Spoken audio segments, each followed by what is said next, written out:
from our fan studios secured by DFWsecurity.com, this is Sean and RJ on 105.3 The Fan.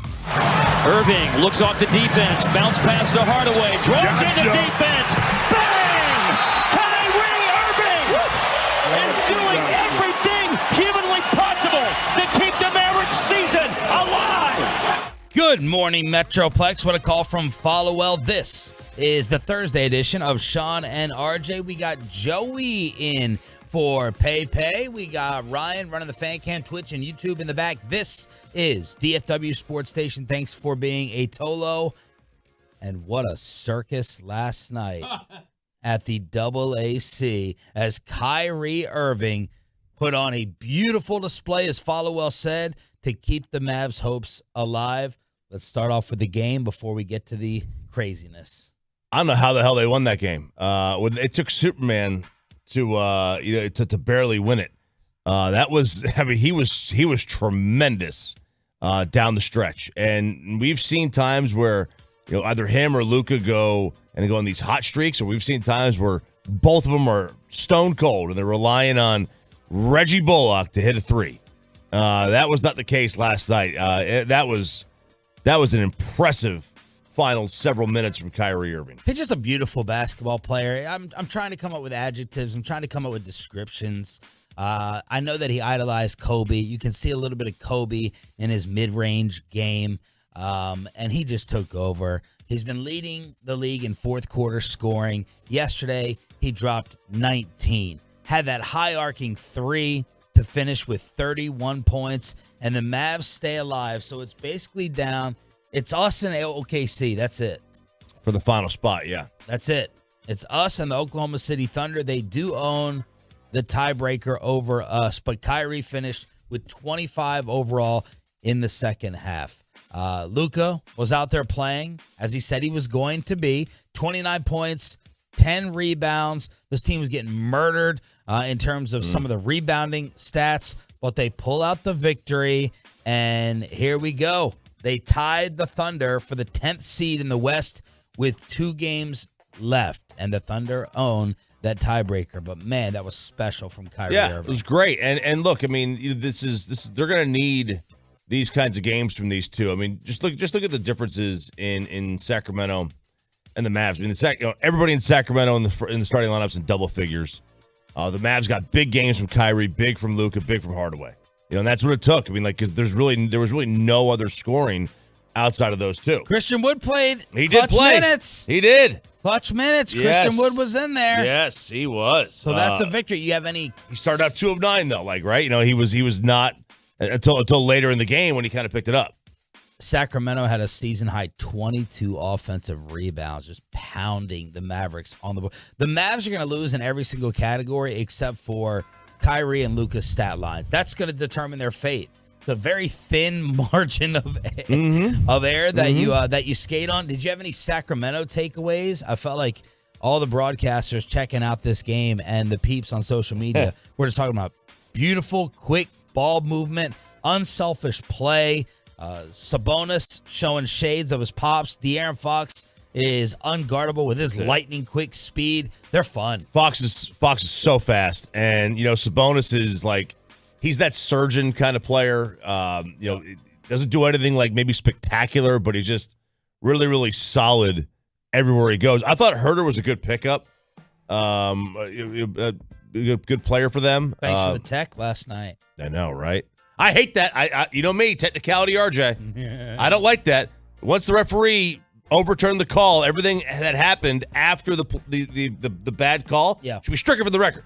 I don't disagree. He wouldn't have got the tech if he made the right call.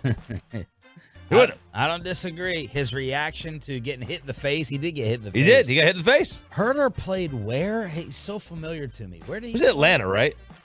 Yeah. I was like, was he a big college star at all or no? I was at Maryland. I mean, so that you may have heard of him there. Ah, okay.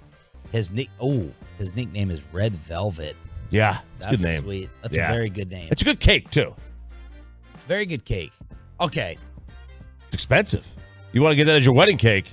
Man, you're gonna pay a premium on that bad boy. I had the in-laws over like a month ago, and I don't care about dessert. They love dessert. My wife loves dessert, and I'm like, let me Uber Eats something real quick to the house, and I wanted to get like 3 large slices of cake or something that everyone could share, and I ordered that Cake Boss dude. Is he in Jersey or Baltimore? I think he's in Jersey. I think he's in Jersey City. Yeah. Hoboken. How do you know? I used to watch that show. When it was on TLC back in the day. You have a Look at you. baker's Cake Boss? touch? Oh, no, not at all. I stay out of the kitchen. But you love sweets? Yeah, You got a girlfriend? I do. She's a phenomenal baker. Look at Joey Look doing at it you. right. Keep her right in the kitchen. Why is the first thing that you do is bring up her ability to do homemaker stuff? As she can always tell you what, as Barkley would say, she can always tell you what time it is. She's looking at the stove all the time. Don't step in our trap, Joey. All right. How would you describe what happened before the game? Oh, man. Even the Cowboys don't produce this type of chaos anymore. So I was not paying attention to this in real time. I was at baseball, and so like I saw all this like in a series of tweets from McMahon and Townsend. Yeah, I would say that before the game, this was. It wasn't lying, right? It wasn't lying. It wasn't anything like that. No. Confusion. It was trying to. When a kid tries to give a story as to what happened at school that day, and you know they're full of it, that's kind of what this thing brought out to me. So Jason Kidd is disgusted with the media for asking about his job status this year compared to last year. So it's kind of like Jerry and McCarthy, right? Majority of the media goes on over to Jerry while McCarthy is speaking. And I want to bring on a Mavs insider, a Mavs beat reporter who's been covering this team at 720 during the Expressway. Was this going on at the same time? Cuban is talking to the media in the arena, in the seat, courtside. Kidd is ticked off of the media at his press conference. And while Jason is being sensitive, Mark is reading text messages between Nico Harrison and the representatives of Jalen Brunson. Mark launches into this own self-defense of why Jalen Brunson was not brought back here. He blames Jalen's father, Rick, saying things get screwed up when parents get involved. We never had a chance to match. We never had a chance to negotiate. And this was all coming on the heels of Luka Doncic saying, yeah, we really, really miss Jalen Brunson around here. We have some chemistry issues that we did not worry about last season. And this whole thing just starts developing and unveiling itself before tip-off. Yeah, I mean, the whole thing. And you just go down these list of text messages or tweets that were sent out. And then it was like, because the first one was he showed us text between them and the representatives for Brunson. But then it was changed to, no, wait a second. He's like, Brad Townsend, hang on. I say this. Change. All I can think of is Kevin Hagelin now whenever I hear about this Brad Townsend dude. That it's just an earpiece? Yeah. Or mouthpiece, whatever. Yeah, I mean, so that it was changed to no, it was text between him and Nico Harrison. Okay, well, that kind of changes quite a bit. That changes quite a bit. Who cares? Yeah, it doesn't matter. Why are you talking about the relationship that you had from 3 years ago? Like, this is worse. This is Amari Cooper. But I think it's worse than Amari Cooper. Like, Jerry will still talk about Amari, I think, more than they usually do any former player. Well, $20 million, we didn't get the production. And, availability is the best ability. He still talks about Amari, but to launch back into this excuse and this defense for not getting Jalen Brunson re-signed, Mark said, hindsight, if I knew what the money was, yeah, we would have gone ahead and paid it. But just insecure people do this. This is a lot of insecurity that Cuban is showing. I think Jason Kidd is insecure too. I don't know which one's more thin skin. I really don't. Like, Jason Kidd shouldn't feel insecure about very much. He's freaking Jason He's in the Hall of Fame. Last I checked. He's in the Hall of Fame. He was in the West Finals last year. He just acts like he doesn't understand the game, the media game. He doesn't get it. It would not surprise me if he had a burner account. And meanwhile, you got Mark Cuban getting all worked up, feeling the need to explain. You just say, take a lesson in Cowboys PR. Guys, it was over a year ago. I wish we had him. All right. I think family ties played into it. There was a strong pull there in New York. If we could have gone back and did some things different, we would have. But Mark Cuban is allergic to accountability. It's always someone else's fault. Always. It's totally allergic to it. So that and much, much more played out before the Mavs pulled out this win over Sacramento, playing all their guys, and now it's down to us and the Thunder. Yep, and it's just it's a mess right now. Like, obviously, on the floor was fine last night. They got the win. But the last thing you need, I mean, you're trying to keep Kyrie Irving, I think they are. They're trying to keep him around. Kyrie's the most sane of the bunch. Isn't he? Think about that. Say that out loud. Mm-hmm. Kyrie Irving gets traded here. He's the most sane of the bunch. Luka has a breakdown. Mark Cuban is whiny. Jason Kidd is going off every other day on the media. You got the Christian Wood factor.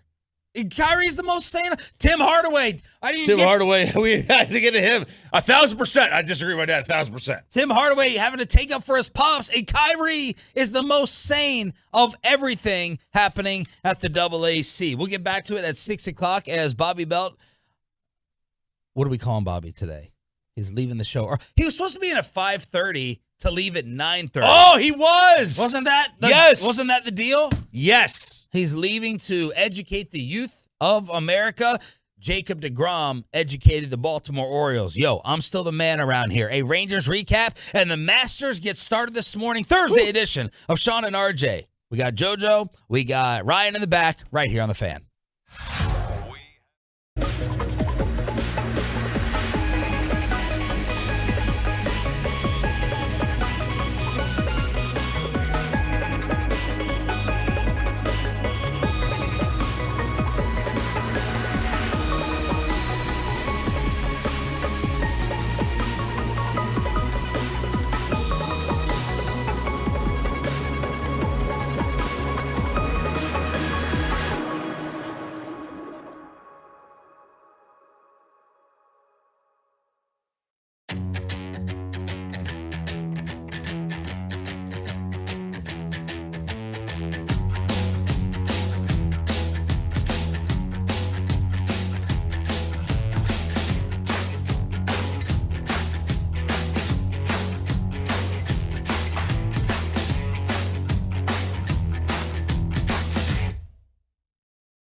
RBI single in the first. He swings first pitch here. Skies one to right. Back Santander at the wall. He leaps out of here.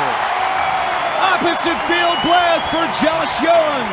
And the Rangers are back out in front. They lead 4-2. Sandman with the call. Hicksy will join us at 8 o'clock this morning on your home for Rangers baseball as they finally get one against the Baltimore Orioles yesterday afternoon in Arlington. Peyton was in attendance. Microphone. I think you enjoyed Joey, it. turn it on. Joey, Let's go. Joey. All right. I don't press buttons. I know now. I don't press buttons. Is he being a diva? A little bit. How does it usually work with the other shows with you hitting the mic on or us hitting the mic on? For KNC, all I do is turn on Kevin's, and then usually Mike and Corey are pretty good about it. For Derek Holland, he's a baby. I have to turn on his mic the entire time. Okay. Now, I think you've been turning I love him. Okay. You've been turning mine on. Yeah, it's because it's kind of a cue at the end of the clip, just to kind of give you a cue when to talk. Okay. It's kind of But how you I just feel. leave it. You just hanging choppy out to dry. Yeah. Okay. I My understand. apologies. And No, we're good. Yeah.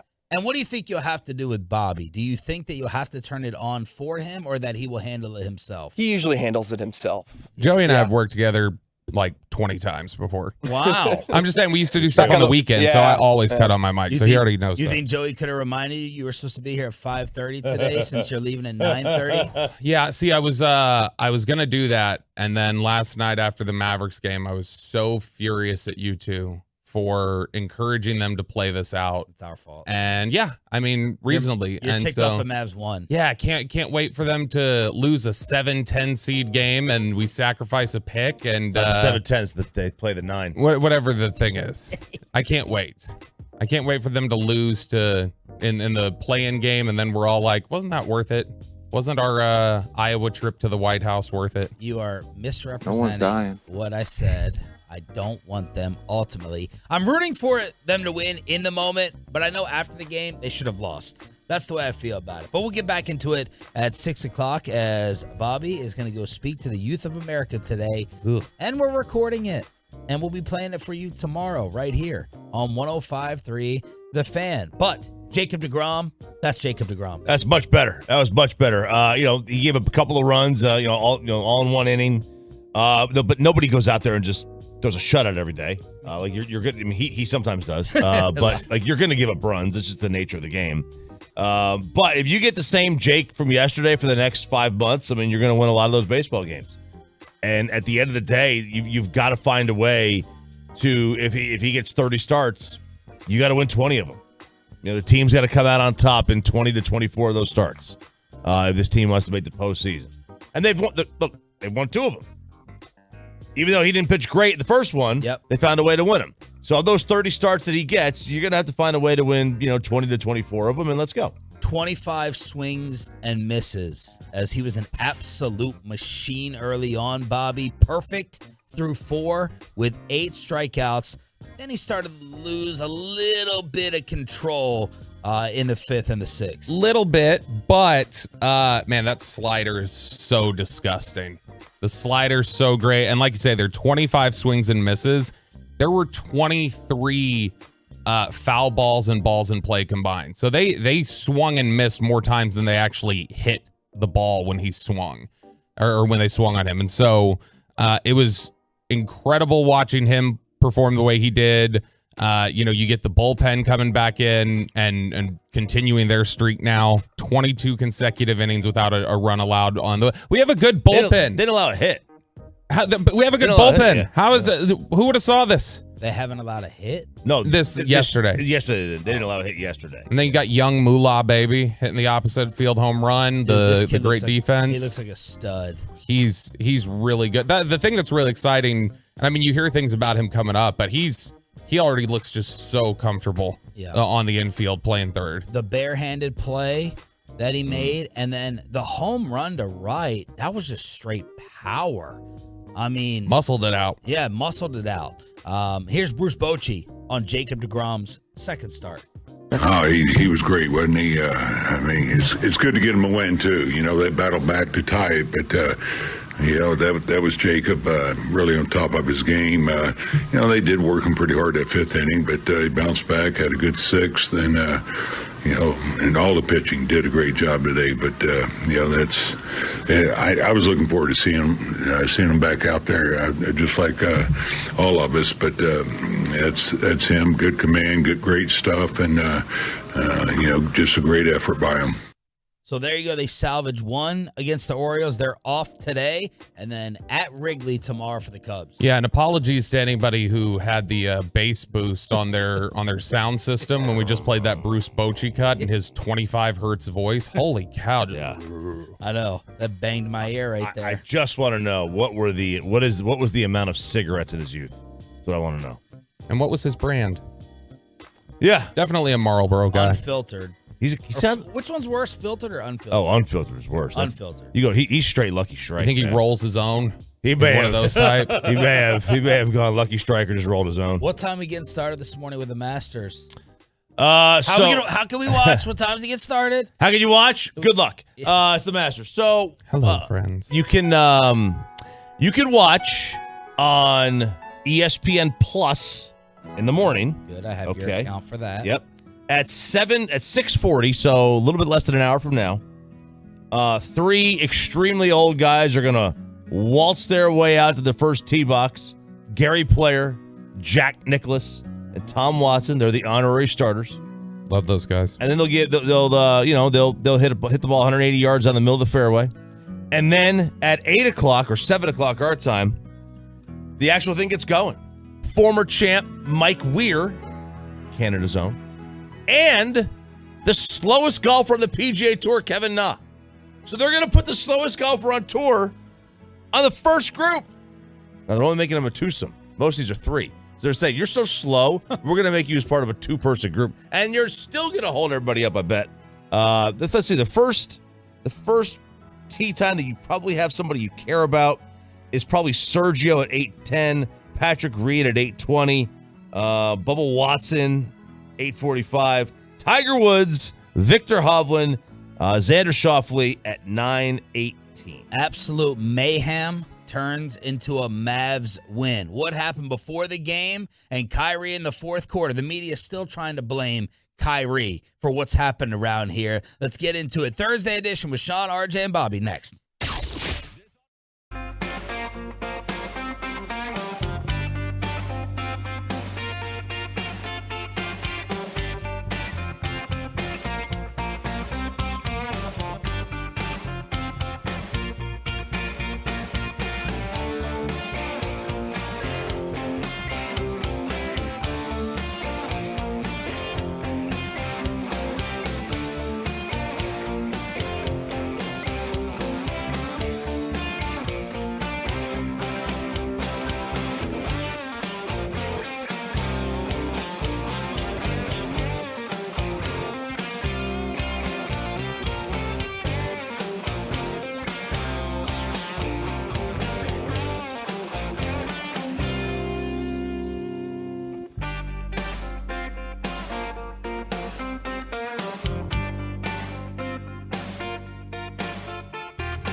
Secured by DFWSecurity.com.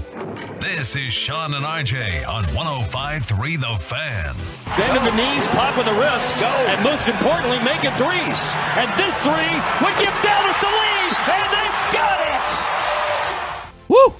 Had to stay up for this one. They were down at halftime. Bobby Belt is not happy. The Dallas Mavericks beat the number 3 seed Sacramento Kings, and they played their starters. Mike Brown, coach of the year, said, nah, man, we're too young for all that load management stuff. So it is now down to us and OKC for the final spot. That's it. Lakers lost to the Clippers last night, so it's us and the Thunder. They own the tiebreaker over the Mavericks, 123-119, as Kyrie Irving was spectacular in the fourth, scoring 25 points overall in the second half. Celebrate. I hope you're happy.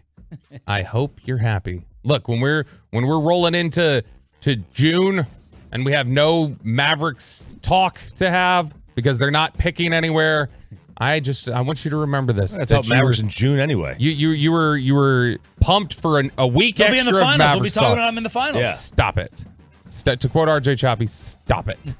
That's not happening. But this was one of those things last night. I mean, it was a marvel to watch them. It was Kyrie and Christian Wood scored every single point in the fourth quarter.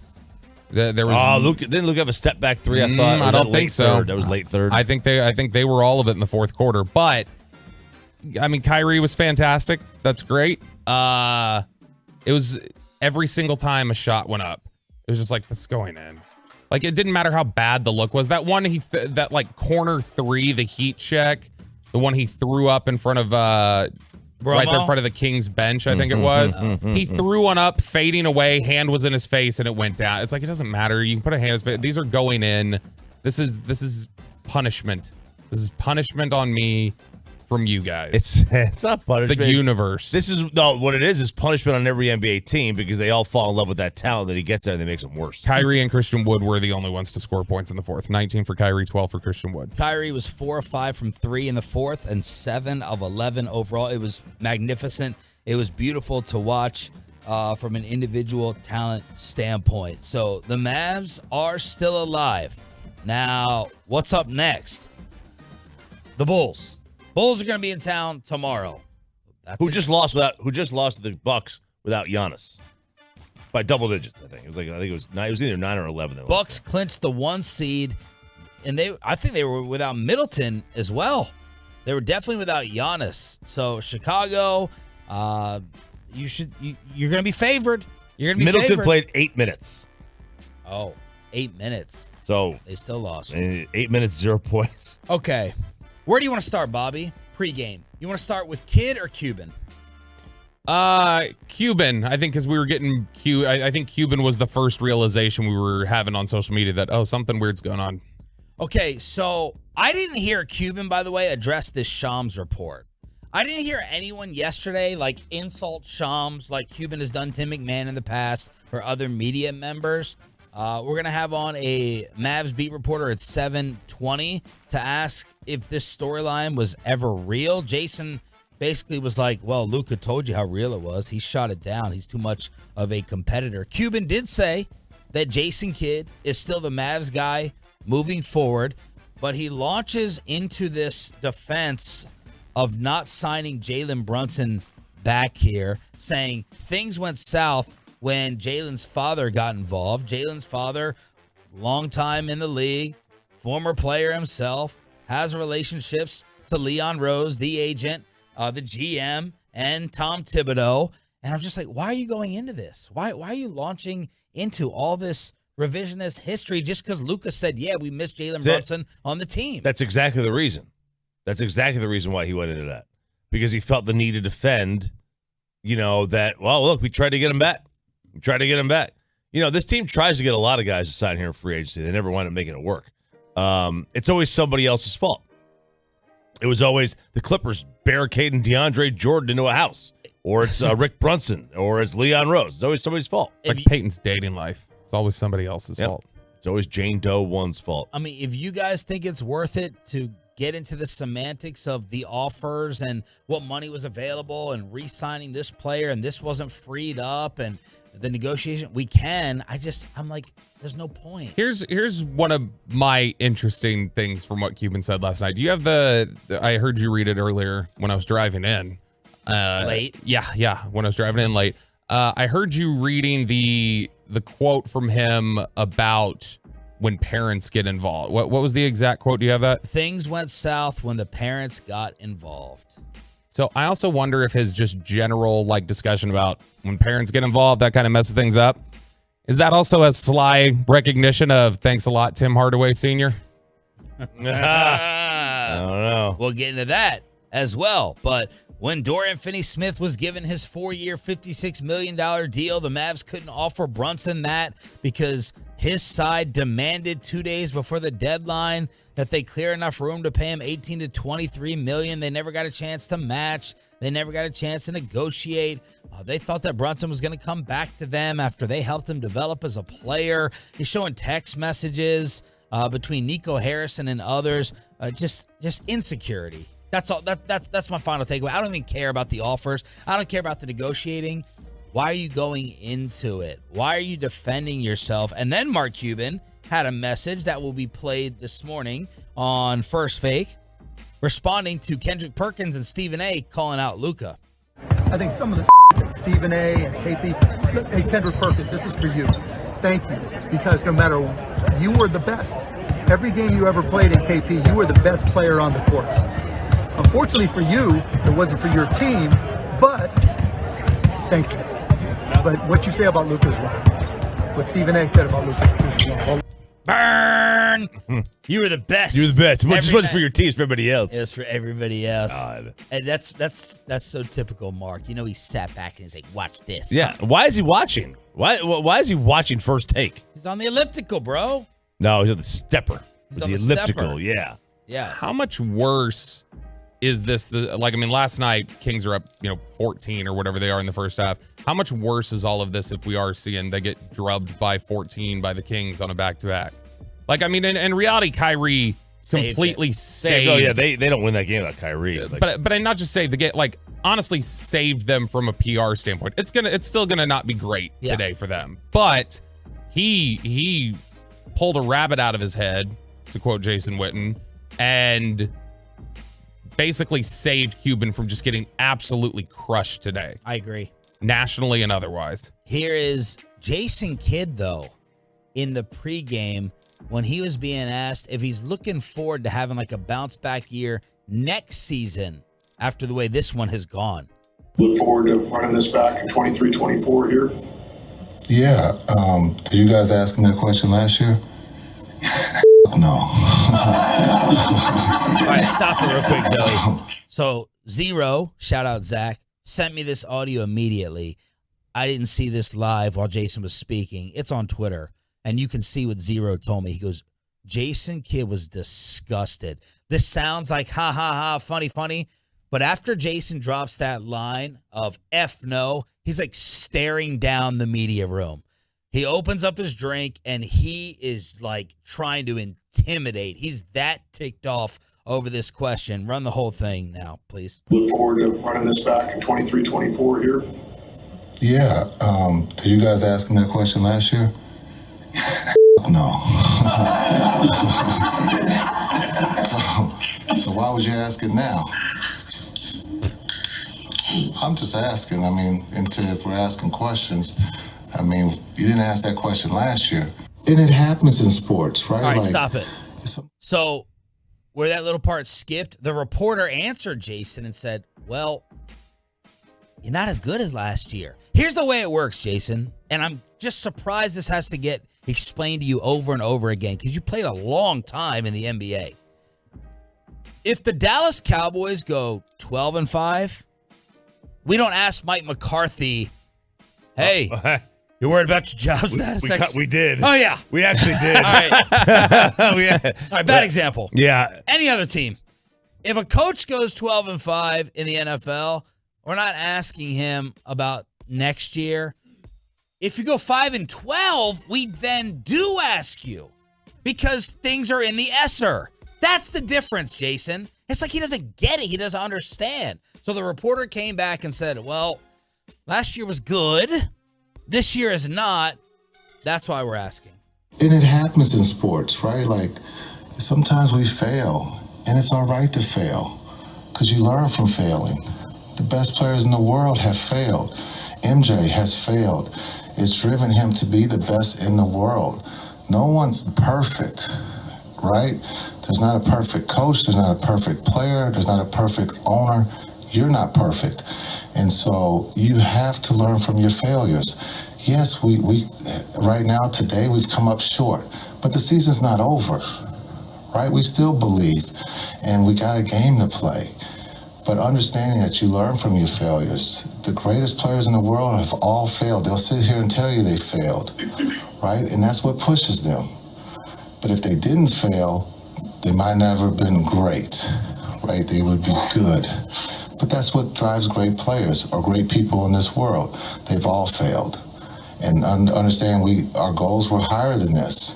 But we're fighting for our lives right now, right? And so I think it would be fair just after the fact, if we don't get in, then yes, we failed, we didn't reach our goals, and we didn't make a dent, right? And so, but you sometimes have to fail to understand who you really are. Oh, that's so beautiful. I mean, I agree with 1,000% of what he said. I knew you would. I mean, and everybody, you should. You do. This is Little League. This is your little coddling, not you. This is this coddling Little League culture of, and that's okay. It is okay to fail. You don't get better without failure most times. That's their reaction. You and your perspective, your let me pat everyone on the rear end. This is a failure of a season. So like we can talk about it and we can call them on it. Not this reaction that they always have, Jason especially, of so and what? No one's dying. Hey, like I don't know where this like this Little League, patting of the back, let me burp you, here's your little bottle. I don't know where all this is coming from when we're talking about the Dallas Mavericks or professional sports. Like, there's like, there's, go ahead. It's just, our head coach. Look, it is a failure of a season. Okay, it is a failure of a season, but I do think in this society we have too much of in sports society. If it's a failure of a season, you just got to make changes. Like that's the answer. You got to scapegoat somebody. Somebody wants an answer. Somebody wants somebody to blame. When in reality, there's nobody to blame. It just had a bad season. Those things happen. It's going to happen. You're going to have bad shows. You have bad days. You have bad marriages. It's okay. He's right. You learn from it and you move on. I don't live in a society where if you have a bad, let me phrase it. I do live in it. I don't like it. Where if you have a bad year, we automatically wonder if the coach needs to stick around. One down year, and all of a sudden you want to get rid of the coach. I hate that. I think it's stupid. I think it's short-sighted. I think it's meatballish. I think it's meatheadish. I love what Kid said. What he said is what every athlete feels. Every athlete understands you're going to have games, you're going to have seasons, you're going to have down years. Patrick Mahomes could have a high interception season. He doesn't think that the world's fallen. He thinks it's just a high interception season. It was a fluke, and it's not going to happen again because he knows that he has faith in his ability. And maybe he learns from it, maybe he doesn't. Maybe it was a fluke. Who knows? I would vehemently disagree at the idea that it's no one's fault that they had a down year. Mark Cuban said yesterday when he was talking to the media, it's his fault that he misjudged the personnel. They did misjudge the personnel. Okay, that's fine, but that's not Jason Kidd's fault. That's not Luka Doncic's fault. Jason Kidd, I think, is pretty involved in the and has a big say in the. Why is Mark Cuban even giving that statement? Who knows? And that's another problem. Like that's a GM statement. There you go. Do they win more games if Christian Wood is playing more consistently this year? Do they win an extra game or two if Jaden Hardy is allowed to actually do what he showed he could do at the end of the year? Or if Josh Green, like there are absolutely things that Kidd has contributed to them losing games. That was the big Twitter reaction from Mavs fans. You're talking about learning. You've learned nothing the whole year, Jason. You learned last night to play Christian Wood at the end. You didn't learn as soon as Kyrie got traded here, put Jaden Hardy and Green out there like consistently. You didn't learn from any end of game situations. You didn't learn how to better manage timeouts. You didn't learn how to better manage challenges. Like, where's your learning process? Where's your growth and development with your violin that you have out there, reading your Hallmark card?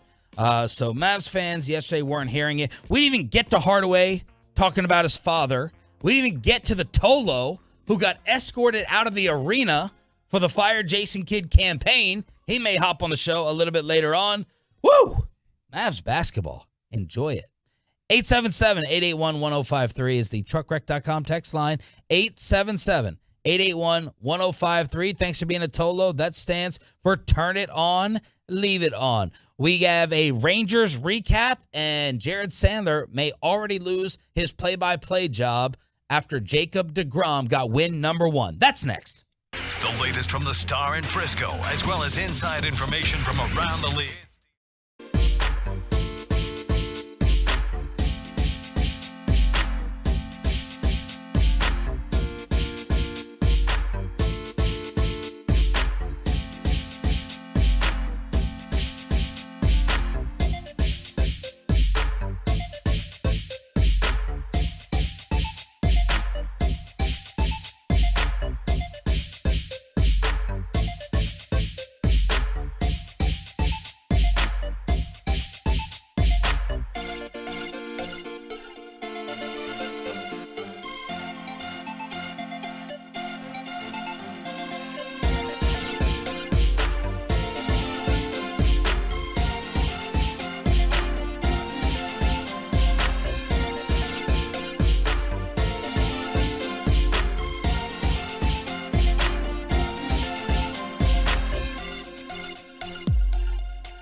Frankel & Frankel. There's a reason you need a special license to drive a big truck, so companies that hire drivers and put them in a big truck should be held accountable for what happens when one hurts you. Frankly, you need Frankel & Frankel. The consultation, it's always free. Visit truckwreck.com. And the 2-2 pitch is hit over Mountcastle into right field, a base hit all the way into the corner.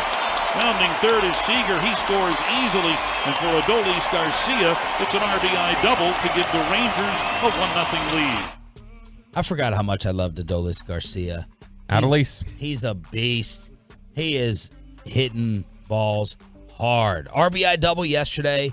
Josh Young followed it up with the RBI single. 2-0 Rangers. Jacob deGrom comes out like a machine. Strikes out the side in the second in 14 pitches. That was when we were all like, whoa, look at the slider. deGrom perfect through 4 with 8 strikeouts. Lost the control a little bit in the 5th and the 6th. He got a big strikeout throwout double play. That was huge. It was a leadoff walk. And you're like, okay, we're tied at 2. Baltimore's going to take the lead here. Here comes the little mini sweep in Arlington. But Baltimore, high swing and miss. Jonah was deadly accurate down to second base. Double play. And then Josh Young with the Oppo home run to score Adolis. 4-2, bullpen, Leclerc closing, 22 consecutive scoreless innings, and we salvaged one of the 3. 3 innings yesterday, no hits, 4 strikeouts, 1 walk, 31 pitches. 31 pitches for the bullpen in the 3 innings to get through it. Or 32. Damn. You keep your guys like 12 to 16 pitches per outing down to the pen. Turn this up. Dang. What is this? John Williams? I don't know. This conductor? There's not enough boom, boom, boom, Yeah. to be John Williams. What is this, Joey? Is this you? Yeah, it's just a bet I found. I thought it was a little light. Nice. Yeah. 41. I can't add. I forgot to carry the 1. 41 pitches in 3 innings for the bullpen. Still not bad. I mean, you're keeping your pitches to 12 to 16 pitches in the bullpen per outing. I mean, that's tremendous. Like you're gonna love it. So one of the early reactions to Bruce Bochy, and I heard Bassick talking about it. I know some people within the Rangers are thrilled, like already pointing out the differences between Bochy and Woodward. Bruce Bochy, a master so far of handling the bullpen. It's good to hear that, and you appreciate it, but it starts with your bullpen. You have to have the talent down there, and I've been very, very fortunate to have a lot of talent. I do, during the course of a game, like with Mike Maddox here with his experience, we talk a lot, but, it's a feel. I spent a lot of time in the bullpen. I wasn't an everyday catcher. So hopefully, I have a little bit of a feel for those guys down there and when they need a break or maybe matchups. Of course, in today's game, it's incredible the information you get as far as good matchups and things like that. But still, you can't get away from your gut or feel how guys are throwing things like that. And so I take all that into play when running the game and try to keep those guys fresh. You have to understand you're going to need those guys in late August and September. So it's up to us to make sure that we have them down there. This is I think, very good bullpen. It's got a chance to be really, really good. That was Bochy on his first weekly appearance with KMC. It's not like managing the bullpen isn't even about like bringing the right guys in. It's about not overusing them. You'll see some managers that have just a crux, like when something starts to go bad, they just go to this one guy. And by the end of July, that one guy, his arm has fallen off. Mm-hmm. And they've pitched him, 86 innings for the year. And it's just they're dead tired. Like that's part of managing a bullpen and knowing when to put guys in, when to give them rest. I mean, a lot of the guys that you have down there, in most major league teams now, they can all get a strikeout in the bullpen. A lot of them throw hard, especially the better teams. They all throw hard. They all have got good stuff. They gas up for, 1 inning, and they can just go. But it's about not overusing them and overworking them, and in his career, he's done a really good job of maintaining that. Yeah, I mean, when you just look at the bullpen right now through 6 games, Brock Burke and his 3.38 ERA is the highest ERA in the bullpen. And then it's Jonathan Hernandez at 2.08, and nobody else has given up a run. So they've been just nails the entire time. I'll tell you who's looked really good through 2 outings now, and it was after I think people were starting to put him, not 6 feet under, but maybe 2 or 3 feet, and that's Taylor Hearn. Hearn was somebody who was getting killed. I heard Bochy talk about it in the postgame yesterday with with Matt Hicks, was that he had talked about that Taylor had a really rough spring, and he's bounced back in a big way. He's looked really good in the 2 outings that he's had, but just in general, the bullpen being as good as it is, I think is something that if you can sustain that, they will be in playoff contention. If the bullpen pitches like that, they'll be in playoff contention. We have an error committed in the broadcast booth. Oh. Is it an error, or is it maybe just a kid? A kid living out his dream. Maybe you are on the call. I love Jared Sandler. Because Jared Sandler is just as dirty and childish as I am. But he can button up a little bit better. Just a little bit. So I was driving around yesterday, Toloing, leaving the Star after doing the draft show. And I had the pregame on. And I was listening to Zach Wolchuk and Jared Sandler do the first setup. And Jared Sandler sitting in for Eric Nadel. I don't think we would have gotten this response from Nadel. This was Sandler talking about how to approach hitters. Focusing in on pitches over the outer half, maybe even a little bit off the plate. And when hitters do that, the best way to get them back from leaning is to pound them inside. And when you can throw 100, 101 miles an hour, that really... Pound him inside? And I texted him immediately. I was like... You're a child. No, Jared laughed. And I said, now this is not the first time. Back in November, he was having to call Jaden Hardy and the Texas Legends. And this was his call for that. Opposing team's best player, Hardy, the 3 and the foul. Mitchell D'd him up a little too hard. And it's a 4-point play opportunity for Hardy. Do you think Nadel was chuckling at either one of those if he says that? No chance. I wouldn't think so. And he loves it. As soon as he says it, he knows what it is, and he can't keep himself from giggling, and I love it. Yeah.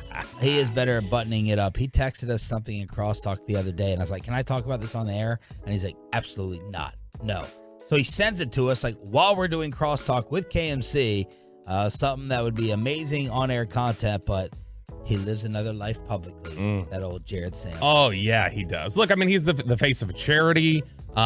He's literally, it's a cartoon face. Yeah, it is. He's got to, stand up there and be a solid foundation for the Rangers broadcast. And so I get the ability to button it up. I respect it. I don't have that ability myself. Like for instance, if what he texted would have been me, you wouldn't have even had to have asked. I would have said, hey, you should mention this right now. Like what I see here. Shohei becomes the first player to get called for a hitting and a pitch clock violation. I mean, he's going to be the first player to do a lot of things when his career is over.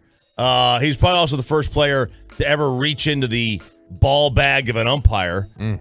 Stop it. And throw the ball to the pitcher because they're in the game that I guess it was the Mariners. Their pitcher needed a ball, and Shohei's talking to the ump, and he reaches in the ump's ball bag and throws one out to the mound. I mean, the dude's just like, you're right. Like, he's the first one to get called for this and that.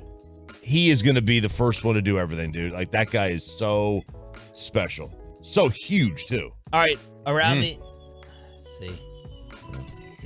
I was listening to what Choppy said. It was an interesting point. You and Sandler should do like the late night edition of our new, what's the Manning cast? Our new fan cast. Yeah. That we're unveiling, and you guys can just chuckle at each other with your chocolate milk at night. Love it. Underneath your blanket with your flashlight. Love it. All right, let's love being under a blanket with Jared. Let's get to some of the around the NFL stuff.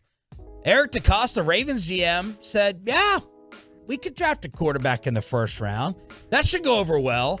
Now he tried to disguise it like, hey, you just follow the board. Just follow the board. So the Ravens are talking about drafting a quarterback. So it would make sense that the Ravens media would ask about Lamar Jackson. You're going to hear the PR guy in the background try to throw out a media member. I told y'all no Lamar questions. With respect to this being about the draft and everything, just with the Lamar stuff that's going on. Hey guys, are you all looking at quarterbacks? Alex, if you can, this is about the draft. off the Can I ask- market. We're not going to answer one more question today. About the draft. Are you looking at quarterbacks differently because of the situation's going on? Yeah, I don't think we really are. Now, it kind of faded in and out there. Was he saying out? Like, get out? Out. Or maybe he was saying cut it out. Yeah. Like Joey Gladstone. Like, I get out. it. It's the draft, right? You want to focus on the draft and the draft questions. But if you don't have a quarterback, like you don't know like what the situation with the quarterback is, don't you want to know if they have a chance of drafting a quarterback? Understand the optics. Those are backwards. Understand the optics PR too. Like, for instance, here in Dallas, if they, first off, they would never say, what? Your headphones are backwards. What do you mean? You just turned them. I turned them because Joey was talking to me. I couldn't hear it in the other ear, so I can hear it in this ear. If you've noticed, I've taped one of the sides. They're falling apart. Mm-hmm. It's time for new headphones, so I had to switch them. How can headphones be backwards? Oh, because there's a left and right because they're contoured to your face. They're contoured to my contoured face? to your ear. Yeah, there's a left and right. So if you put it on the other way. How do they know how my left and right ear are shaped? Because they know how humans are shaped. Everyone has the same exact left and right. No, you can tell the shape of your ear. There's a left and right. It even says it. You somewhere. cannot close your eyes and feel my ears and tell me like, oh, I could mold that. And there's a stop making fun of my hands. I know I'm not. I know you're looking. I know you're looking. At my It's hands. not the. It's the what you're doing. Yeah, I think my headphones are so old and So broken. old So one work when Joey's speaking, so that's why I flipped them. But the Ravens have reached a point where what sports teams, they get sick of answering, like the Cowboys and the Dak deal, or Zeke and legal contracts, and it's like, yo, man, you are the ones with the drama. When you solve it, we'll stop asking about it. We have to keep asking about it. So that's the Ravens getting all butthurt. Yeah, I mean, look, I think it's fair to want to know. Like, look, if this was just a draft, if this is a draft presser, I get the Ravens wanting to stick to the draft, but like, I do think it's important to know if the situation with Lamar is going to change draft strategy. Of course. That is it. That's what I would say. That if they started, I said, this is it. You're right. This is a conversation about the draft. So I need to know how current personnel challenges are affecting how you draft. Yeah. If it was just them asking, hey, what's the latest with Lamar? I think that's out of bounds in a draft presser. He was so ready to shut it down. Yeah. The Ravens PR guy that if you would have let the reporter finish, he was literally saying, with this happening, draft question, blah, blah, blah. He was not, but he just, as soon as he heard Lamar's name, hey, guys, what'd I say? You know, we're not doing that. I don't think any of it's out of bounds. If there's a humongous Cowboy issue going on and Jerry Jones and Stephen Jones have a microphone in front of their face, they have to get asked about it. And I would want to know, how do you think Lamar would react to that? That's the number one question to me. You think that would be ticking off your franchise quarterback who's already furious with you? Yeah. Is this a little shot at him? How would he go ahead and take that? So there is the Baltimore Let's ask his mom. Ravens media. Yeah, that's one time when you just say your mom. It actually is true in this instance. He saw all the money Jalen Brunson got, and he was like, I need to do this. RJ has a problem with the Tiger Woods media, and if you want a vacation, let's all go to Reggie Bullock Island. Wait till you hear about this new venture next. What's up, Tolos? This is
Metroplex Thursday edition of Sean and RJ here on DFW Sports Station 105.3 The Fan. Off to a start, man. I love it. I'll remember that the next time I'm sending a prep email. You don't care. You're not listening. So. I am. I just so much info I can take. Like I'm trying to think a little bit myself in the commercial break. Hey, you're talking about synthesizing and editing, and I love your detail, but sometimes it's just What did I say? I don't know how to edit information. I just said that during the break. All right, so we're talking about career day. And Bobby is supposed to leave the show today. He's supposed to come in early because he's leaving early. He forgot that part. So you're leaving the show early today for what? I am going to present to fourth graders at my daughter's school. Shout out to the Tigers. We're going to be up there today doing career day to fourth graders and speaking to them about the future in radio and a career in radio. Shout out Nate Wood. Yes, we're gonna synergize, not synthesize. We're gonna synergize. We're gonna have a terrific Tiger Day. It's gonna be great. I'm looking forward to it. So this is fourth graders. Fourth graders, yes. Okay, so what are you planning? What's in the presentation? How long do you have to be there? 10 to 15 minute presentation, and I got to do it to 4 classes. Okay. So I'm going to probably be there for an hour, I think. Okay. They asked if I could do 3rd and 5th grade too, but 3rd grade was at 8 this morning, so can't do that. And then the 5th grade was, I'm tied up then too. All right, Choppy, you also did this. What was your experience? I did a few of them. One was to a high school. They wanted me to do 40 minutes. I said, man, I've got max 8. I don't have 40 minutes of material to get up here. This ain't the expressway. Is that what you tell Sarah too? I got 8 minutes, not 40. How's that heart monitor working last night? Last night was baseball night. It was fine. Okay. It was baseball night. So no issues to report. Okay. I will let you know tonight, though. Oh, it's playing started fluttering when he saw DeGrom's slider. Yeah. It did. But I've done, it's a kindergarten, 1st grade, high school, and I always feel very embarrassed when I do these. Who doesn't? Why do you want to hear what I do for work? Nobody wants to hear that. But it's fun. Like if you like being around, if you like engaging with kids at some point in some way, or if you're good at engaging with kids, it's okay. I'm terrible at it though. You're not gonna tell the kids that radio is a dying medium and they start your own podcast? Haven't made up my mind yet. Yeah, pivot to YouTube or something like that. No. All I know, just gonna step up there. Just say you're doing YouTube and lie. Meanwhile, you're lying. You go to another radio station. Just do that stuff. Yep. Is that how you're going dressed? Yeah. I'm going representing exactly how I would look at my job. Oh, that's lovely. That's genius. I've got the, and look, they're not going to appreciate it. I've got the all that shirt on. I don't know what that means. Oh my gosh. You guys must have just been a little too old for that. JoJo, what's all that? Do you know what Bobby's t-shirt is? I have no clue. Yeah, Nickelodeon show. That's where is it really? You remember Keenan and Kel in the 90s? Keenan and Kel, that was the show they were on. It was like it was the kids sketch SNL show. Okay. So, I'm excited. I'm looking forward to hearing about them, their world, how they handle pronouns there at school, All right, how they Bobby. So Joey Common Core math. Joey went and dug up some RJ audio from when Choppy spoke to the kids at Career Day. How long ago was this? Oh, this had to be 5 to 8 years ago. No. Yeah, easily. All right, so take some tips, Tolos. Help out Bobby with funny. What he should do. Got you. Here's RJ Choppy showing you the way. Okay, so let me tell you what I do, okay? I talk about sports on the radio. It's really fun. It's a really cool job. We get to go meet all kinds of Dallas Cowboy players and Maverick and Rangers and Stars. Yeah, Maverick players. Not Maverick, the pilot from Top Gun, but Maverick's like the basketball guy. You don't know that movie. Yeah, we do. It's really cool. It's a fun job. You got to have fun. Whatever you guys do when you grow up, you got to have fun with it. Okay, so let's have fun right now. All right, the guy I do the show with, his name is Sean. He's got really small hands.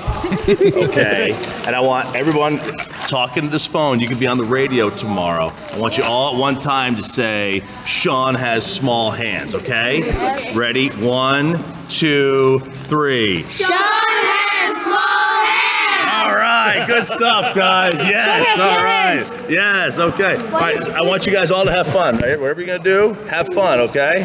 All right. Your telephone broken? My telephone's broken? Well, That's the screen. I don't really have a good answer for that. Why my telephone's broken. It is what it is. Guys, have fun. All right, everyone put your hands in here. All right. Let's say, you guys, give me a sports team you guys want to say. You do Cowboys on 3? Cowboys on 3. 1, 2, 3. All right. All right, couple things. Number one, I hope those kids, half of them are in juvie. That needs to be a drop, by the way, the just group. Sean has small hands. Yeah, I hope those kids are in juvie. And number two, Choppy's got a broken phone today. It's the same thing. Nothing is... It's changed. It was probably the past relationship that caused his This broken one was phone. my kids that broke it. The other one was my ex-girlfriend. You know how bad his broken phone is? His camera doesn't work. He has to use selfie camera to take any pictures, and he just won't replace the phone. All right, so Joey... Well, you can't. I mean, I'm still paying. You can't replace it. I need like 2 or 3, it's like a couple more months before I get a new one. I'm waiting until the new one comes out anyway. Just pay it off. So that was clip 1. What is clip 2 for Career Day? What are we doing today, guys? How are we doing today, guys? All right. Everybody having fun today? Yeah. Okay, so I noticed that you guys were in, yes? Is your name GJ? No, my name is not GJ, it's RJ. RJ? I'm a sports DJ, according to the sign. I know, right? So I saw you guys all just sat in that autograph line for Jesse. Was he boring when he was talking to you? No, he was very cool. Hang on a sec. He's amazing. I know. Was that Jesse Holly? Yeah, he was there too. They roped him into that too. I wonder if Kayvon Frazier was in this class since he didn't know who Jesse was the other day. He may have been. It's probably long enough ago. Should this clip have been first? Yeah, I guess so. But I like the first one really well. So okay. To do with order. I didn't know we were going to play both, but yeah. But in defense, they did bring us over a lot of time. They brought a lot of classes over, so I did different bits. Okay. With each class. All right, let's continue and see if these kids know who Jesse Holly is. When he was talking to you? No, he was very cool. He's amazing. I know he played for the Patriots. He also played for the Cowboys and the Bengals. Oh. Yeah. So what do you guys all want to be when you grow up? A football player. Football player? A Yeah. soccer player. Soccer player, yeah. What's up, man? Toy maker. A what? A toy maker. A toy maker? Man, that's really cool. My kid wanted to be like a trash man for a while. He still wants to be one. That's kind of cool. What about you? Marine. A mermaid? Marine. Huh? Marine. A marine. I thought you said a mermaid. I was like, man, I don't think that's going to work. Yay.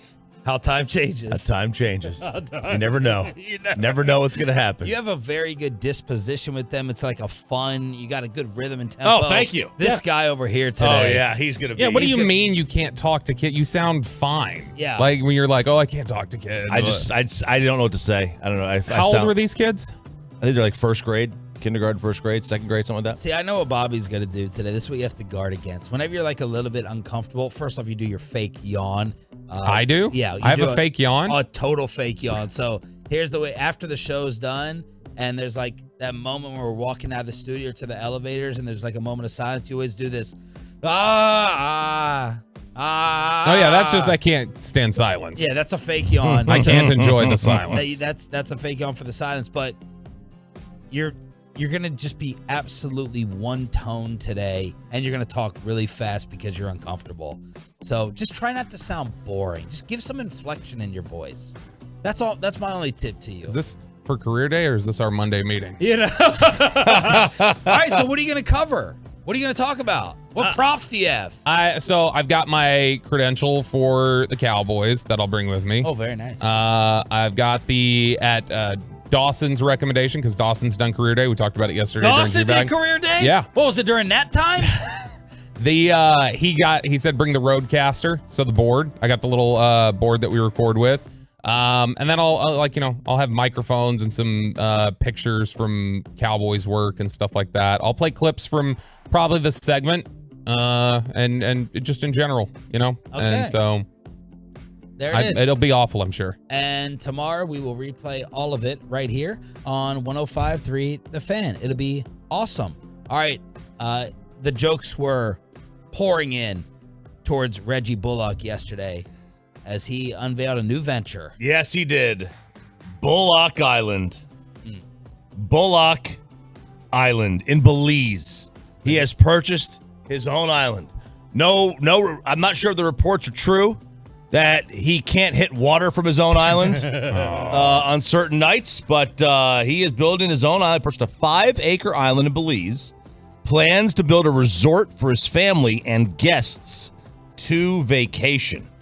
And it looks pretty cool. Yeah, like it's Belize. It's Belize. The immersive island adventure where luxury meets nature. That water is blue. Yes, it is. Dreams become reality. Each moment to create lifelong memories. Meet us in the sand where the sun kisses the ocean, moon dances with the stars, and the coconuts fall from the trees only on Bullock Island. That was a Fox promo right there. Joe Millionaire. Joe Millionaire. Joe Millionaire. We got our fake Bochy here. How many Mavs fans are going to say, no wonder a free fall? They literally have, Reggie has literally gone fishing, according to the TNT guys, by going island shopping. Yeah. This is a perfect Island Boys drop for you. Island boy. I'm just trying to make it. No, this is, you got to come up with other revenue streams because the basketball thing doesn't look like it'll last much longer. And I understand the rush to get it done. You were hoping that 3 days from now, you wouldn't have any more basketball responsibilities. But, instead it'll probably just be 6 days from now. You got to have a, whatever is on the island. I mean, when we're looking at resorts, and we're going in a couple of weeks, it's got to have a swim-up bar. You going to Belize? We're going to Cabo. It's got to have a swim-up bar. Has to. It doesn't have Bullock Island money. It has to have, I know I don't. It needs to have at least 6 restaurants, too. One of them's got to be hibachi. One of them's got to be Mexican. One of them's got to be like a sushi spot, steakhouse, maybe a steakhouse, an Italian, and then go from there. Yeah. But that's it. I don't care about the room. Right. I don't care about the room at all. Not gonna spend time in there. I'll be at the pool. I care about the pool, the swim-up bar, and basically my impression of how old the people are going to be when they're there. are there going to be kids at this resort? Oh, it's adults only. Ooh. Yeah, it's adults only, man. A whole lot of debauchery going to happen. 877-881-1053. Wear that heart monitor. 1053.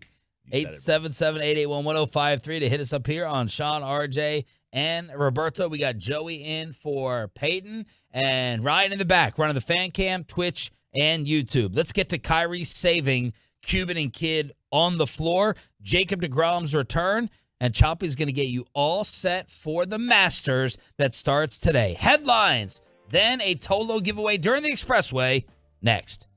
But let me hook you up with DFW Security first. So many Tolos took advantage of the March special. Well,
Irving looks off the defense, bounce pass to Hardaway, draws into defense, bang!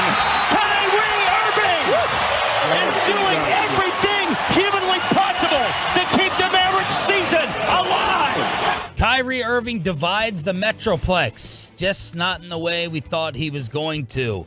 Certain fans saying, yeah, hell of a fourth quarter. Bobby Belt and others saying, no, please miss. 25 in the second half, 19 in the fourth. He hit 4 threes. Majestic, beautiful performance from Kyrie Irving as the Mavs season stays alive by beating the Sacramento Kings choppy at the AAC. The audio from Bally. Still hanging on. Yeah, not quite by a thread anymore. Got a couple of pieces of yarn in there that the Mavs are hanging on by. Sure. But that was a great performance and a much needed second half, fourth quarter from Kyrie if you wanted to keep the season alive, and they did. This is part of the reason why teams are mesmerized by his talent. They keep giving him extra chances. He is just very, very good. There's a reason why teams keep trading him away. There's also a reason why they keep trading for him, and that was it. That was an incredible performance by Kyrie. So it's us and OKC. Mm-hmm. It's down to that. They have the tiebreaker. The final 2 games for each squad. We have the Bulls and the Spurs at home. That looks nice. That looks very, very inviting. Chicago is 10th in the East, and San Antonio is god-awful. So you know you're getting at least one win. Oklahoma City is at Utah. Remember when Utah was number 1 in the West? Yeah, in November. 15 games into the year or whatever it was. Utah is 12th in the West, and then they finish up against the Memphis Grizzlies. The Grizzlies are 2 games above Sacramento for the 2 spot. We got percentages? Yes. The Mavericks percentage for making the postseason was 6%. It has climbed. Making the postseason means making the play-in? Yeah, it's considered the playoffs. All right. It was 6%. It has gone up. It's now 7%. No! Yeah, that's still, that math ain't mathin'.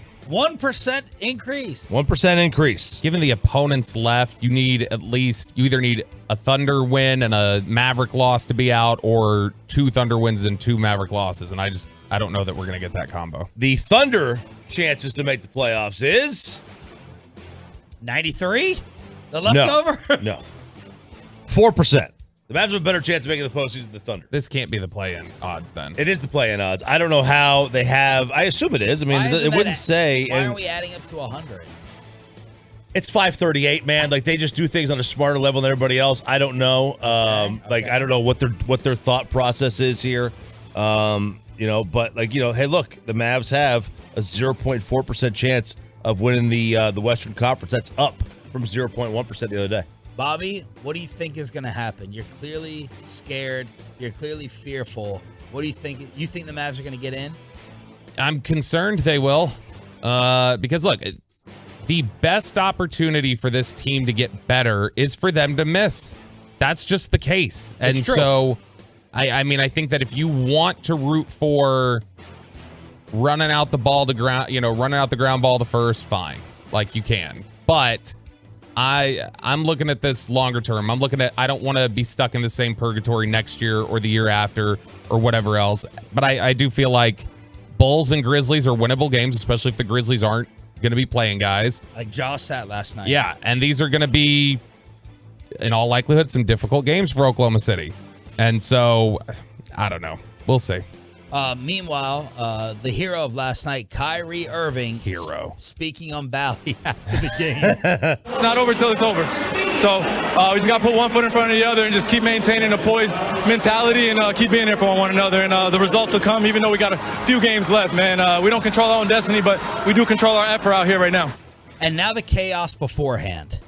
Mark Cuban sitting down and delving all into the Jalen Brunson drama and divorce after Luka the day before said, yeah, we obviously miss him. We don't have the same chemistry. So Mark Cuban is showing text messages and blaming Jalen Brunson's father. You got that playing out in the arena as Cuban's sitting courtside. Then you got Jason Kidd lecturing the media why they didn't ask him about his job status last year. And they're asking about it right now. I don't know, Coach, because of the record, because of your place in the standings. And then you have Tim Hardaway answering for his father, who said this about Kyrie and Luka's leadership yesterday. Tim Hardaway Sr. on FS1.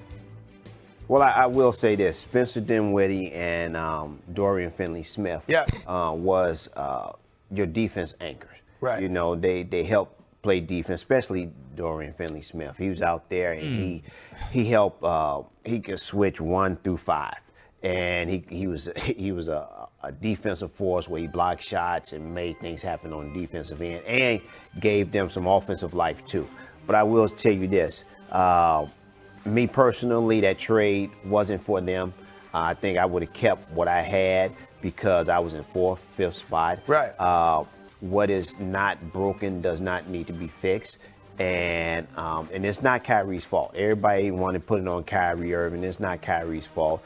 Kyrie came to a situation where they thought that he was going to be the savior or take him to the promised land or to that next level, and he hasn't. He's just playing the way he normally plays. His stats are fine, His stats are fine, but you know they missing a leader. They missing a leader out there. Luka is not a leader. Kyrie is not a leader. So that was Hardaway Sr., who's now the media's wild card. Let's put him on TV. Let's see what he says. Has been for 25 years. Tim Hardaway Jr. gathered a couple of reporters yesterday before the game and said this. I didn't wake up this morning thinking that I had to focus in on this topic, but it is my dad. I love him dearly. He's been in the league, but I disagree with what he said 1,000%. I've come out numerous times and told y'all how much leadership Luka has. He shows it on and off the floor, so let's get that straight. Kyrie has been nothing that other than a leader since he's been here, making sure everyone's good on and off the floor, texting everyone in our group-only player chat, holding everything together. Nothing but leadership there. So just to be focusing on this instead of the game, it's disappointing. I have to come out here and say this. I love my dad to death, but my dad made a mistake. It's his opinion, not mine. We are two different human beings. Wow. Well, was he told to say that? Not say specific words, but do you think he was told? Wait, the dad or Junior?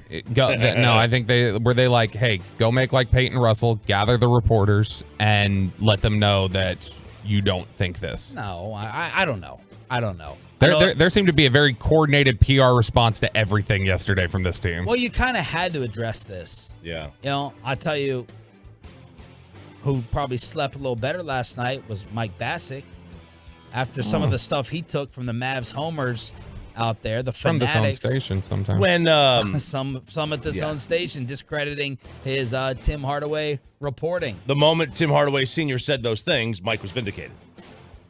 Because Tim Hardaway Jr. Just the way it looks, perception. Probably stayed with Tim Hardaway Sr. when they went to Miami. Probably stayed at home. And, you know, maybe it's a conversation that you wouldn't have over the phone or text. But, you know, when you're sitting there at night and you're drinking some wine, you know, maybe some things come out. Or you talk like father and son do. Talk to my dad, 3 times a week. Now, you know what does absolve Tim Hardaway Jr. from looking like a snitch here? Dorian Finney-Smith. You can be like, obviously, I don't talk to my dad about the team. He don't even know the guys' names. So that makes that's my only excuse. That's my way out of I'm junior. Like, I don't talk to my dad about this team. They call him Finney-Smith. Like, you guys have seen some comments my dad's made over time. I don't listen to everything he says. we don't really even talk. Yes. Yesterday afternoon, right here, on your home for Rangers baseball, Jacob deGrom. Nice bounce-back performance. Swings and misses, 25 swings and misses, and the stud at third base got it done barehanded and with the bat. Here's Josh Young, a 5-game hitting streak. And with an RBI single in the first, he swings first pitch here. Skies one to right. Back Santander at the wall. He leaps out of here. Opposite field blast for Josh Young. And the Rangers are back out in front. They lead 4-2. Rangers finally get one against Baltimore. Tell you what, though. Grayson Rodriguez, did he settle down for the Orioles on the other side? Rangers win 5-2. They only allow 2 hits. Josh Young, Adolis Garcia getting it done at the plate. The bullpen continues to be lights out, 22 consecutive scoreless innings, but Their kid settled down. Yeah, he settled into a nice little groove there. He's going to be a pretty much of a stud pitcher. They've got a good young group of players on the roster now and coming up in the pipeline. Be scared. Be scared of Baltimore. Yeah, and look, not to you take the win. You're happy with it. DeGrom looked so damn good. The bullpens look good. Again, Josh Young doing what he's doing, but it is a little discouraging that we're 4 games in a row here, totaling 8 runs combined, which is less than you scored in each of the first 2 games. The last 4 games you scored half of what you scored in game 2. Well, unfair comparison. In terms of 16, but you need to score more than 2 runs a game, which is what they're averaging over the last 4. Yeah, of course you do. And how'd that get skewed yesterday? They got skewed, right? Yeah, because they scored 5. So it does stink. I mean, you want to be able to score more than that, but you cannot go through a Major League Baseball season without having a stretch of 4 to 40 days. You're gonna have there are teams that go through 40 days where their offense goes to silent. And you're going to have stretches where you can't get guys out. But the bullpen's not going to throw 22 scoreless innings every month. I mean, they're going to go during stretches where it's like every guy you bring in there, you're putting your hands together praying. Off today, in Chicago tomorrow at Wrigley. Rangers Cubs right here on the Fan. Overrated ballpark, huh?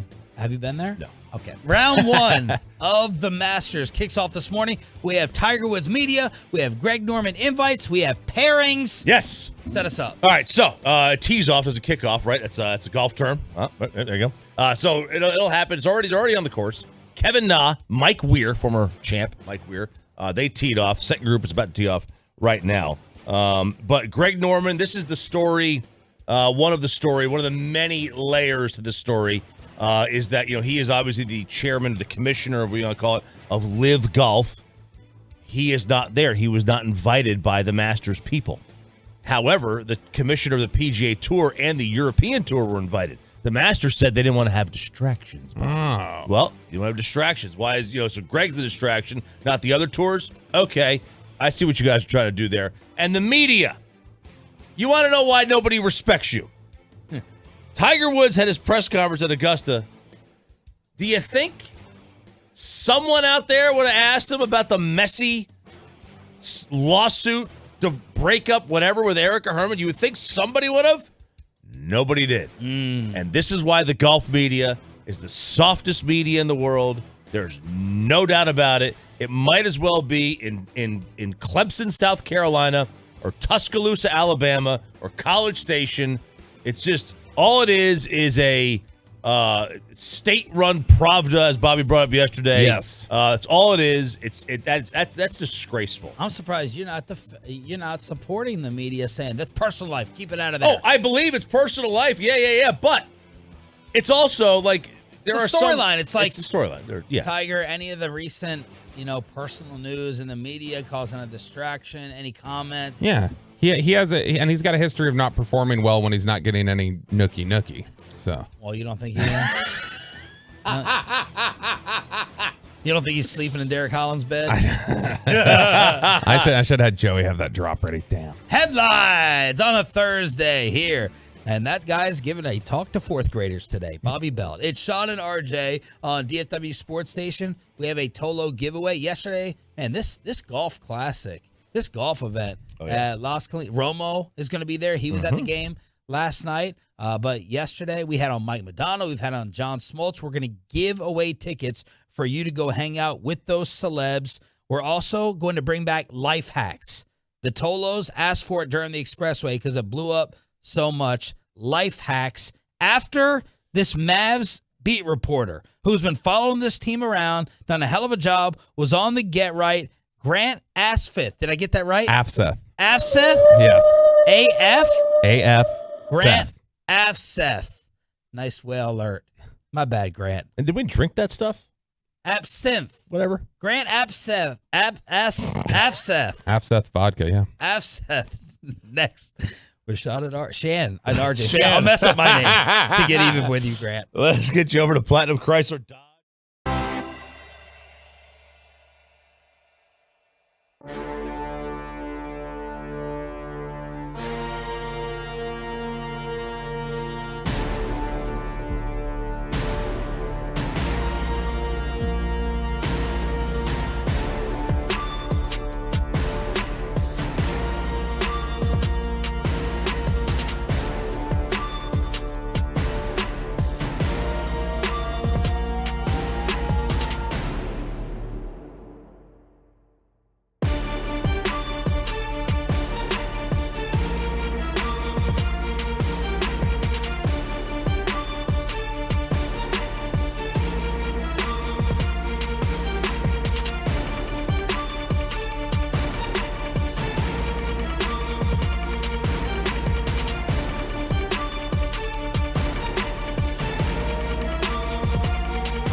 Breaking out before Kyrie Irving saved the Mavs season last night at the AAC. This is Sean, RJ, and Bobby here on DFW Sports Station 105.3 The Fan.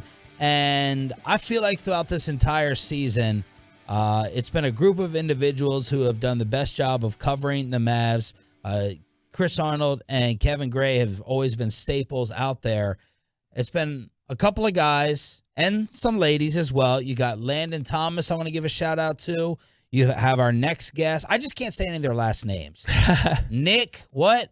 Angstadt. Nick Angstadt, Landon Thomas. Am I forgetting anyone else? You can say Thomas. Thomas, I can say Thomas.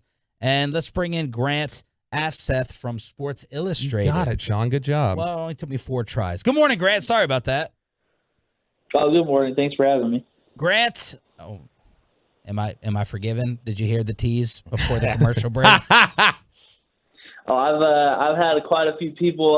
Someone used to even say Aflac one time, so there's a lot of different ways to say it. I guess. Is that the insurance provider that you use? No, it is not. I know fish don't provide insurance. All right, Grant, do your best to recap what happened. Your life at pregame yesterday before tip-off. Oh, at pregame? Yeah. Yeah. So with Mark Cuban talking, right? Whatever, man. Whatever. You had Hardaway, you had Kidd, you had Cuban. Where were you? I was actually first I showed up first to watch Kyrie's pregame. Did that, and then the Mark Cuban availability. There was a lot of Jalen Brunson conversation. And then, the Jason Kidd, I was in that as well with him talking about the season. But, I think a much-needed win happened after those availabilities. Did Kyrie or anyone else address the Shams report about Luka and Kyrie shutting it down? Do you think that was a legitimate report? We heard what Luka had to say. Did Kyrie address it, or did people say that was just incorrect reporting? Kyrie actually didn't address it. I think there was a lot of focus on the game itself yesterday. I'm sure he'll get asked about it soon, but I think Luka basically handled that one by saying I'm not going to shut it down. Especially as long as we have didn't say mathematical, but as long as we aren't eliminated, there's something to play for. He will. So where did that all come from then? Did the team?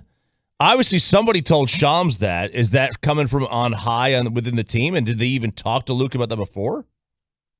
They actually the way it's framed is that Jason Kidd said we didn't talk. No one went up to him and showed his character to want to keep playing, all that stuff. I would imagine someone high up in the team probably did leak that. I don't imagine Shams putting that out unless someone told him for sure. Is it fair to say, and don't get yourself in trouble because you have to live out there every day, we don't, that Mark Cuban, Jason Kidd have come across as a little sensitive this season? Yeah, I think when you're coming off a Western Conference finals and you're used to a lot of praise, I think it's definitely a change to be kind of consistently criticized, which is natural with 11th ranked Western Conference spot to this point of the season. So, I think they may view it, which I think if someone was in that perspective, they'd probably view it as I deserve more leeway than to get criticism to the level that a lot of people naturally are justified to kind of give. Grant Afseth from Sports Illustrated covers the Mavs here on the Diamond Factory Hotline. What's it been like covering Kyrie? What's he been like behind the scenes? Honestly, it's been nothing but a positive experience. He's a very, friendly person, very, insightful in the answers that he gives. I don't think I've ever, heard anything that's been negative. I asked quite a bit of players. I'm working on a story about his leadership. I asked a lot of the vets, on the team and some of the young guys as well. And they had nothing but positive things to say as well. Does it seem like Luka's got his joy back? I would say so. Some of the joy. Yeah, I would say so. I think I think probably playing through that injury that he had since I believe the second game of after the All-Star break. I think it was definitely a tough stretch for him playing through it and then not being able to play. But having those two stars on the court together and then being able to kind of work through some of the the chemistry building process, I think I think there's been a lot of things that have been shown with them on the floor. And I think last night him not having to kind of shoulder the load in the fourth quarter, I'm sure that helps with feeling some joy for sure. What is it about, just when you look at yesterday's a good microcosm, I think, of how things have played out dramatically for the Mavericks this season, just in terms of you've got Mark Cuban saying what he's saying, you've got Jason Kidd getting frustrated with reporters over the questions about his job security, you got Tim Hardaway Jr. having to pull aside, Callie Kaplan and Tim McMahon and give them statements on what his dad's saying. When you look at that, is this just a bad luck stretch, or do you think there's something fundamentally broken about the chemistry and culture here? Well, I think it's a combination of. First, I do think it's a microcosm. I think even the actual basketball element was a microcosm, like giving up 70+ points in the first half. Again, they've done that quite a bit lately, and then allowing tons of offensive rebounds and second chance points. That's also happened quite a bit, and then relying on making 23s and shooting at a really high clip to be able to grind out a game. Those are all things that have been kind of required for them to achieve success lately. But in terms of the other stuff, I think it's definitely been, I think a combination of bad luck has definitely been a factor in it. It's never a positive thing when one of your superstars is out and then when one comes back, the other one goes out. And they can't really build that, that great chemistry, especially in the clutch situations. Because, they were 5-14 entering yesterday in those situations since Kyrie made his debut. Not all of those included both of those guys. But, I think the fundamental thing that is, I guess you could say, wrong with the team, I would say, is probably just the fact that they don't have the personnel to necessarily deploy like a successful defensive strategy. They've tried going big, they tried going small, but their version of small is really small, a 5 and 4 guards. So yeah, I just think that's probably where the problem lies. Is just that they can push all the buttons they want, but none of those buttons for the defense are going to necessarily provide you an answer. Last one for you, and you have to answer. Do you think it's better or worse for the Mavericks to make the playoffs? I think it's probably better. I can't imagine it going too fantastic for making a case to keep, superstars if you don't even qualify for the play-in. I think that makes it more complicated to say, we're that much closer if we do this or that, this offseason. When you're kind of discussing what lies ahead. I don't think it necessarily hurts to get a top 10 pick, but you also have that risk of you end up with nothing and you don't qualify for the play-in with it being only a top 10 protection. So I think there's a lot of factors to kind of watch since Chicago is an important game. If you win that one, it's very hard to keep the top 10 pick, and who knows how Oklahoma City will finish as well. There's definitely a possibility of just getting, nothing in both regards. Grant, thank you so much for the time, man. Keep up the tremendous coverage. I think you're a must-follow on Twitter while the Mavs season may be running out or continuing. Thank you for the time this morning. Keep up the good work. Thanks for having me. I appreciate it. Grant Afseth from Sports Illustrated on the Diamond Factory hotline. And you still have these different websites like CBS Sports trying to hang on to the narrative, Choppy, that Kyrie Irving is the problem. Just follow the pattern. Sorry, I didn't know who wanted to set it up. I mean, you want to go? If you've got it, I had pulled it up, but it was CBS and yesterday. I know your favorite outlet, Deadspin. They also wrote about it, but it was really interesting because what have we heard? What have we talked about here locally about this team's dysfunctions? That we're all saying this isn't Kyrie's fault. Like what's happened since then? It's not on Kyrie. Kyrie's not the problem that has broken this. What I said at 5:30 when you were supposed to be here. I listened. You can just call me point one over here. Kyrie Irving appears the most sane. He does. Of everything that's happening here. Like, that's an impossible statement to think of when the trade was made. Cuban has caused more drama. Kidd has caused more drama that we know of. Luka has caused more drama. Tim Hardaway, through his father, has caused more drama. Christian Wood, I would think, because they still don't love him, except for last night at the very end, finally, has caused more drama. All these other 5 factors have caused more drama than what we've heard about Kyrie Irving. And I think nationally, even a lot of people, like when you see the talk shows, there's been the discussion of, this isn't Kyrie's fault either. I think that's been pretty unanimous between local and national coverage. Yesterday was interesting because there were 2 articles that dropped about an hour apart, one on CBS, one on Deadspin, that basically placed the blame for this dysfunction at Kyrie Irving. And Bill Ryder at CBS had written, the headline was, unfortunately for Mavericks fans, the latest example of the Kyrie Irving effect is on full display in Dallas. Mm-hmm. And his argument is, he says, this is just the Kyrie Irving experience. This is what happens to teams. And it's not so much, hey, we've got evidence here, right? Like we see Kyrie said this and this is distracting. We see that. His argument is, take it from, this is just what we may not know, what may be going on behind the scenes, what maybe chemistry fits. This is the example of what happens when Kyrie Irving goes to teams. They have their issues. And he says it's been like this for a long time. You can always see that when Kyrie Irving walks in, teams become a mess. 6 years. It's basically there's one paragraph here to me. It just kind of sticks out. He embodies in a league that runs on basketball greatness with the uber talent. Wherever he goes, they lose. It's the loser that for almost 6 years, his teams and those organizations have learned too late that what feels alluring and desire from a distance becomes up close a slow-moving organizational disaster movie. And then they point out, they're 4-11 when they play together, going into last night's game. Before the season's trade, Brooklyn won 60% of the games in which he appeared. They won 67% when he did not play. Over the past 5 seasons, his teams were as good or better when he was not on the floor.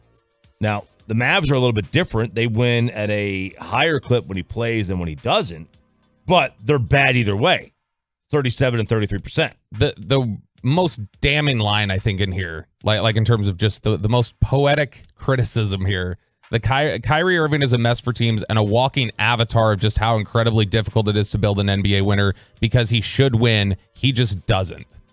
And that's the thing is that, and look, you can make an argument probably and say, look, based off of what we know, we feel like Kyrie's not part of the problem. But the fact does remain that since he got back, since he was added to this mix, they're 9 and 16 now or whatever it was. They've clearly had trouble. It doesn't add up.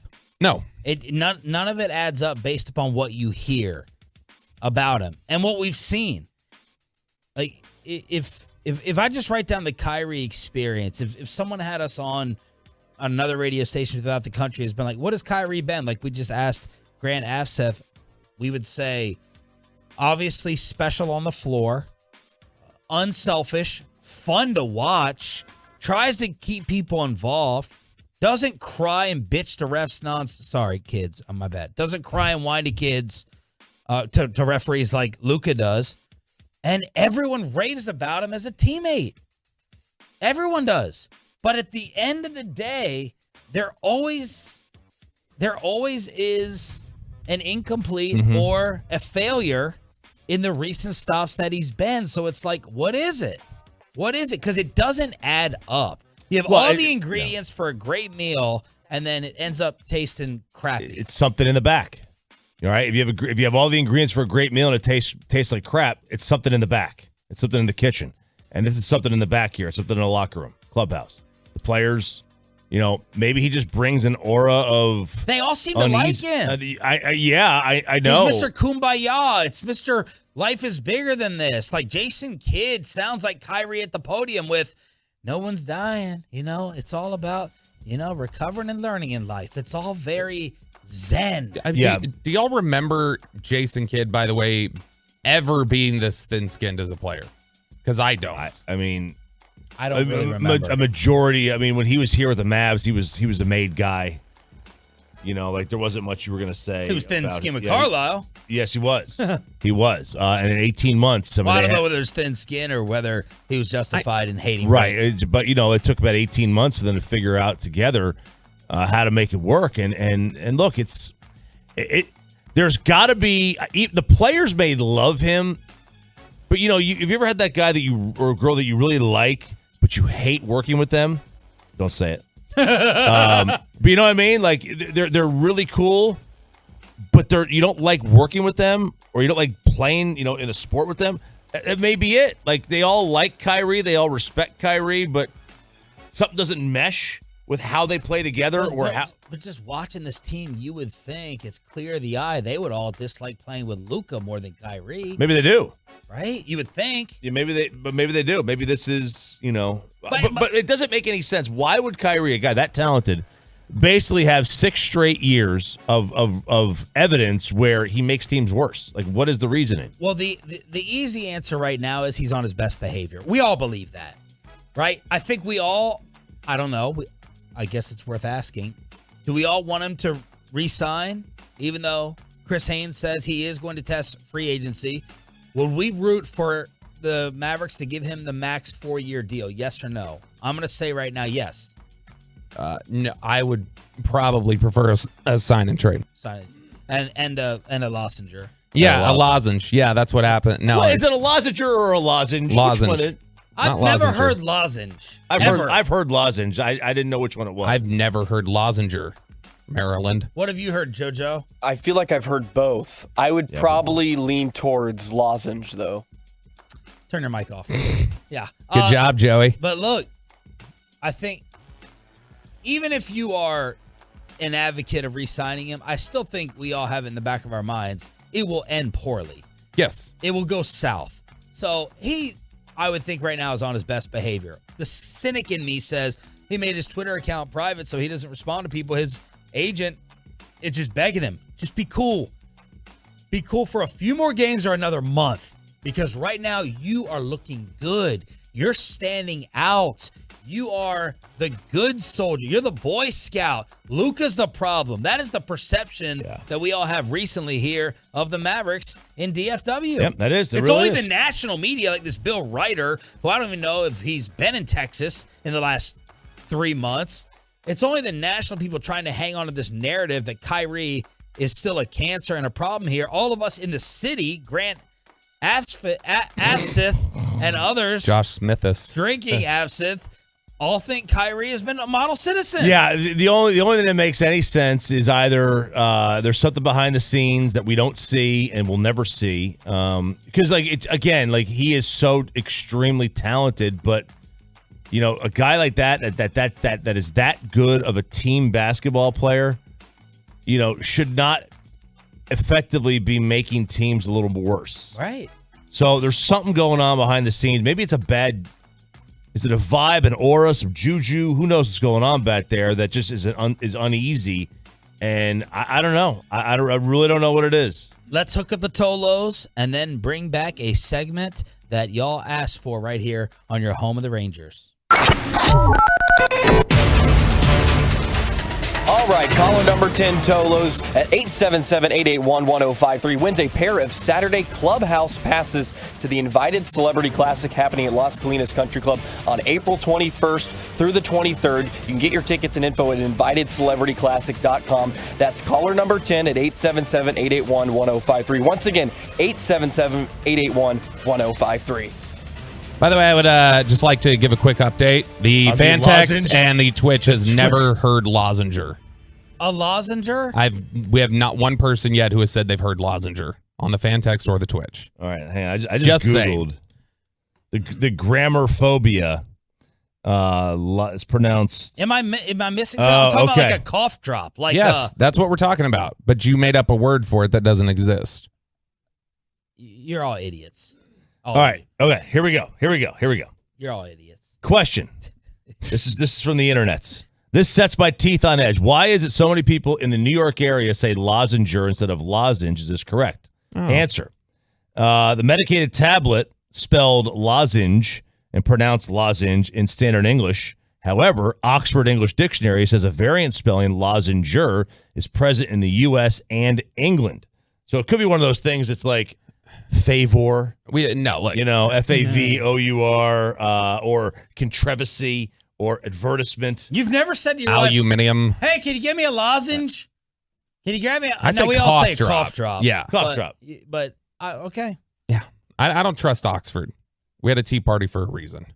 So we're going to do some unethical life pro tips, some life hacks. Choppy had been stashing these in his email for a little while, and we got to him last week, 2 weeks ago, whatever it was, and it was rave reviews of people who wanted more of them. So we went out, sought out some additional ones, and so now we've got some unethical life pro tips for you, courtesy of Reddit.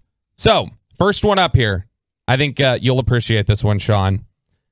Unethical life pro tip: get very good speakers and then blast a few gunshot sounds around your neighborhood a few times a week to keep the rent down. Oh, hell yeah. Good Lord. Yeah. It's not. Nobody's really in trouble. No. That's a fear factor. Nobody's in trouble. That is so bad. We had to stop playing like ambulance noises on the radio because people got freaked out. So I would never do that. I know how I'm speaking from experience. I wouldn't want to put anyone's children through that. It's terrifying. My wife one time slumped out of the chair after she heard something. I think it was a fireworks going off, but she was scared. No, man, you do not do that. Well, if you live in an apartment, maybe. If you're in an apartment, but like in a house, I wouldn't want this in a house. Like we have, where I live. Of course, I think I'm going to a better area. I'm moving to Sunnyvale, and then as soon as I move, there's a hostage situation that breaks out where the whole neighborhood is on lockdown with a guy shooting at police. Yeah, you never know. You never know. There are certain times with the weather where the airplanes fly right over my house, very, very low, like going to Alliance or going to DFW. But it's like once every 2 weeks. It just so happens to be this is during an open house. All right, and no one buys the house, so the property values don't continue to go up. So there are some times when you want this. I think you want this as a renter. I wouldn't want this as a buyer. This is probably more for a Southwest type of flight, but do you want to board an airplane first, regardless of your group number? I know you'd be in all in on that. I like to just relax. Just relax. Wear a wrist brace. Say wear a wrist brace and then go up to the front and say you've got an injury and you don't trust that you'd be able to get into the crowded spaces to load your luggage and stuff, and they'll let you board first. I don't know how often that works. It's worked for this person. They said that's the way that they do it, and that they've been able to have success with that. That's too much of a risk of embarrassment for me in case I get turned away. Number one, I don't want to walk past everybody and have them they're waiting to jump your ass.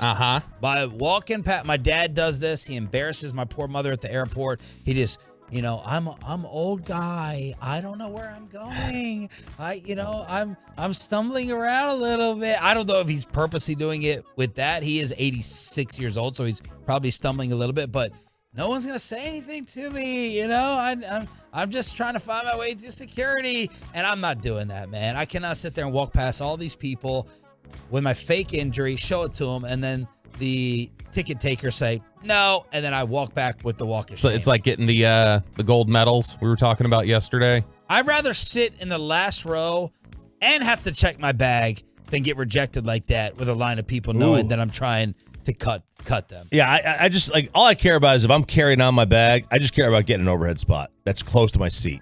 I don't want one of those where I'm in row 12 and my bag is in row 20. That's the most annoying, frustrating thing ever. That was the worst thing about flying to Indy, was all these people putting bags up as they're walking to the back of the plane. Amateurs. And then so what happens then is I had to put my bag 5 rows behind me and then have to fight the traffic of walking back at people boarding. It's the worst. You're terrible if you do that. Sean seemed a little uncomfortable with these first two. Yeah, I don't like mimicking fake gunshots. No, you just like burying dogs on top of dead bodies so that the police can't find them. That's what you gotta do. Here's one that's a little bit softer than Sean for your generation. Before applying for jobs, have a friend call each of your references and pretend to be a prospective employer. This way you find out what each reference will review of you and if they'll talk positively. All right, say that again. You have a friend call your references and pretend to be an employer, and then you can find out if the people you put down as references will actually give you good references or not. How often do the references that you put down turn on you? Like, I think like if it's like, dude, why would you ever ask someone to be? You gotta have a really bad. I think if you judgment, if you're gonna ask someone who may not give you a glowing recommendation, you know what I mean? Yeah. Like you gotta have that sense. But what if it's one of those ones where they And just, how many people that get the call, the recommendation call, be like, I wouldn't do it if I were you. I really gotta. How many people don't always just give the fake yes? I endorse this. I think you should hire them. Yeah, What? you would. You I did what? to one person? You what? I mean, I actively chimed in. I wasn't being asked really, but I was there as someone was being asked, and I was like, I know that guy, and he's a moron. Were you on? Was it Marcus Mosher? No. Somebody on that same play. I mean, you don't have to look up Set Choppy. I'll tell Marcus to his face. I would never recommend him. I'd actively sabotage him. All right. No. Were you the reference listed, or you chimed in on your own accord? No, I chimed in. I was like, hey, I'll tell you about him. I know him, and I can tell you he's a moron. Did he get the job? No. Do I know this person? No. Oh, No, but there's a connection. I'll tell you during the break. Okay. All right, here's a good one. I really like this one. If you ever rob a bank, which you shouldn't do, Hang on. guys. Joey, we know that you're probably job hunting behind our backs. If you had to write down 3 references here at the station for your next employer, you were supposed to say, oh, no, I'm not job hunting. It was a joke. But You're job hunting? Yeah, that's right. Who would be your 3 references at the Fan? Who would you trust to give you the most glowing recommendation? I would definitely do Tim. Okay. Tim Collins, the boss man. Yeah. I'll probably Shots do. fired. Did you write on there, don't call before 11? Tim, that was choppy. Definitely Kevin. I do Hagelin. I think Kevin likes me quite a bit. All right. And I don't know. The third one might be. Gavin would be up there. Gavin who? Spittle. Okay. No management. No management. you can't do Okay. People that have worked with you. No, Who would you pick? because I was like, you also don't want the manager to know that you're trying to leave. That's right. But I was waiting for Spittle to be mentioned. You guys are hockey bros. You Yeah. stick tapping. Yeah, absolutely. But okay, if we're doing hosts, I would probably do Hagelin, Bobby, Yes, and then Corey. Who would you not want speaking on your behalf? One person. Who do you think would be like you, man? he doesn't answer text messages. He didn't I'd answer probably any go yesterday. with Gavin, just Dawson, just because I don't think he knows me enough. Do you think He'd be that? like, Or close enough. good. Yeah. Do you think that I would speak poorly of you? No, I don't think you'd speak poorly. Okay. I mean, all yeah. I can tell you from in breaks, Sean would not speak poorly of you, so you're good. Appreciate that. But I would like you to answer our text back. Our text. I'll chain. give you the thumbs up. If you, he'll give you the passive aggressive thumbs up. If you ever rob a bank, which you shouldn't do, but I mean, if you ever do that, make sure to hold your middle finger in front of you the whole time, so the news has to blur your face in the security footage.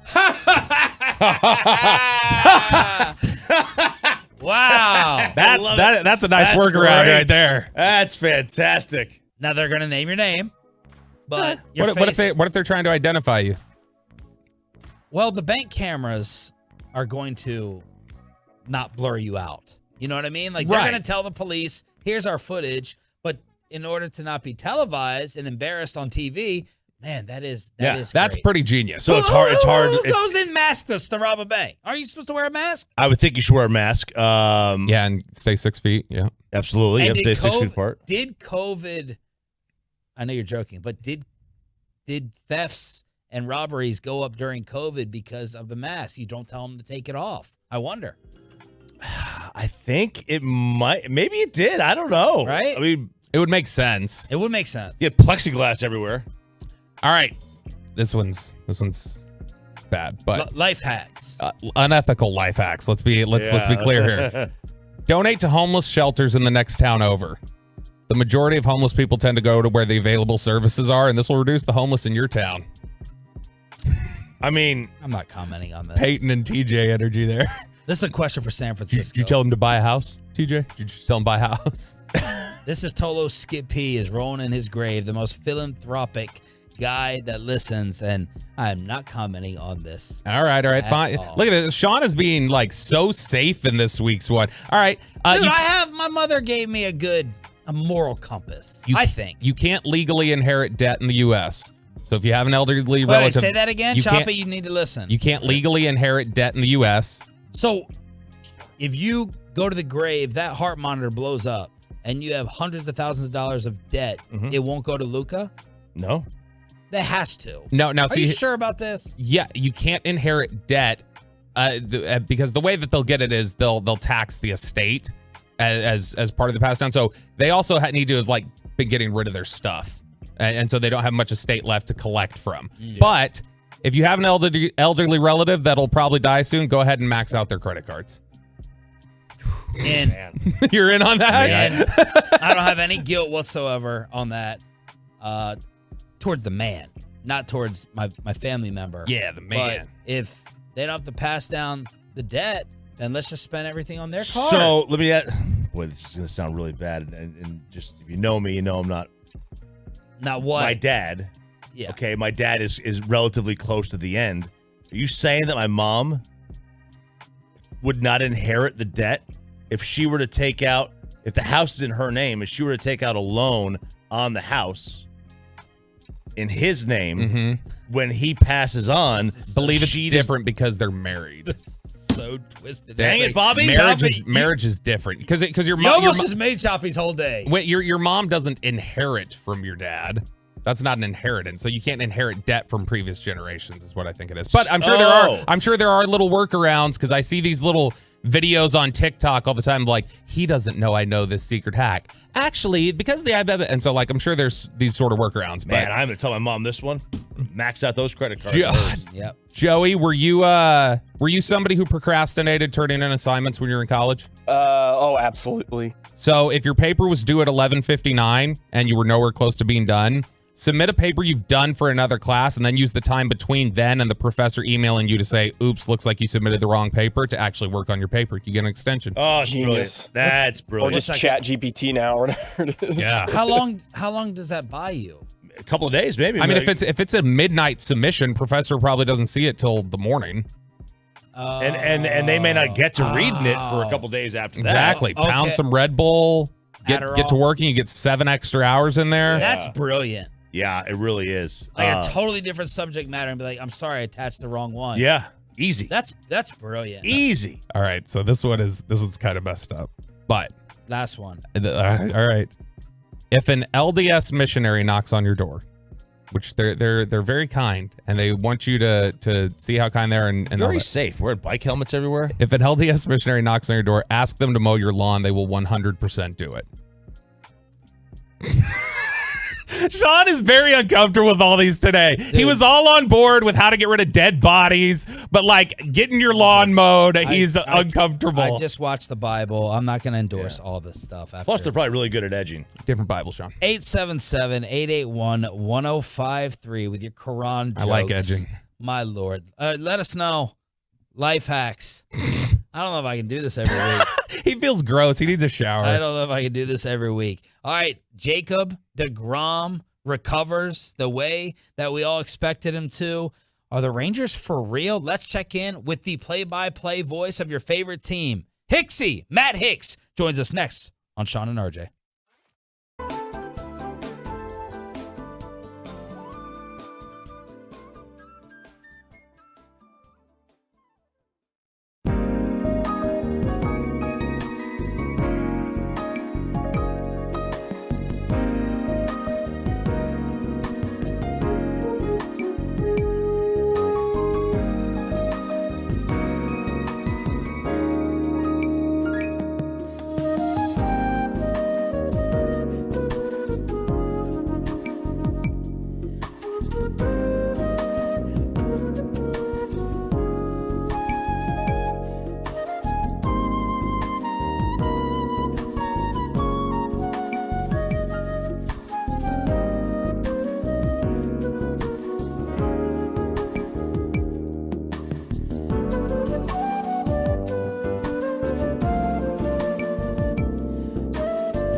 Fan Studios, secured by DFWSecurity.com.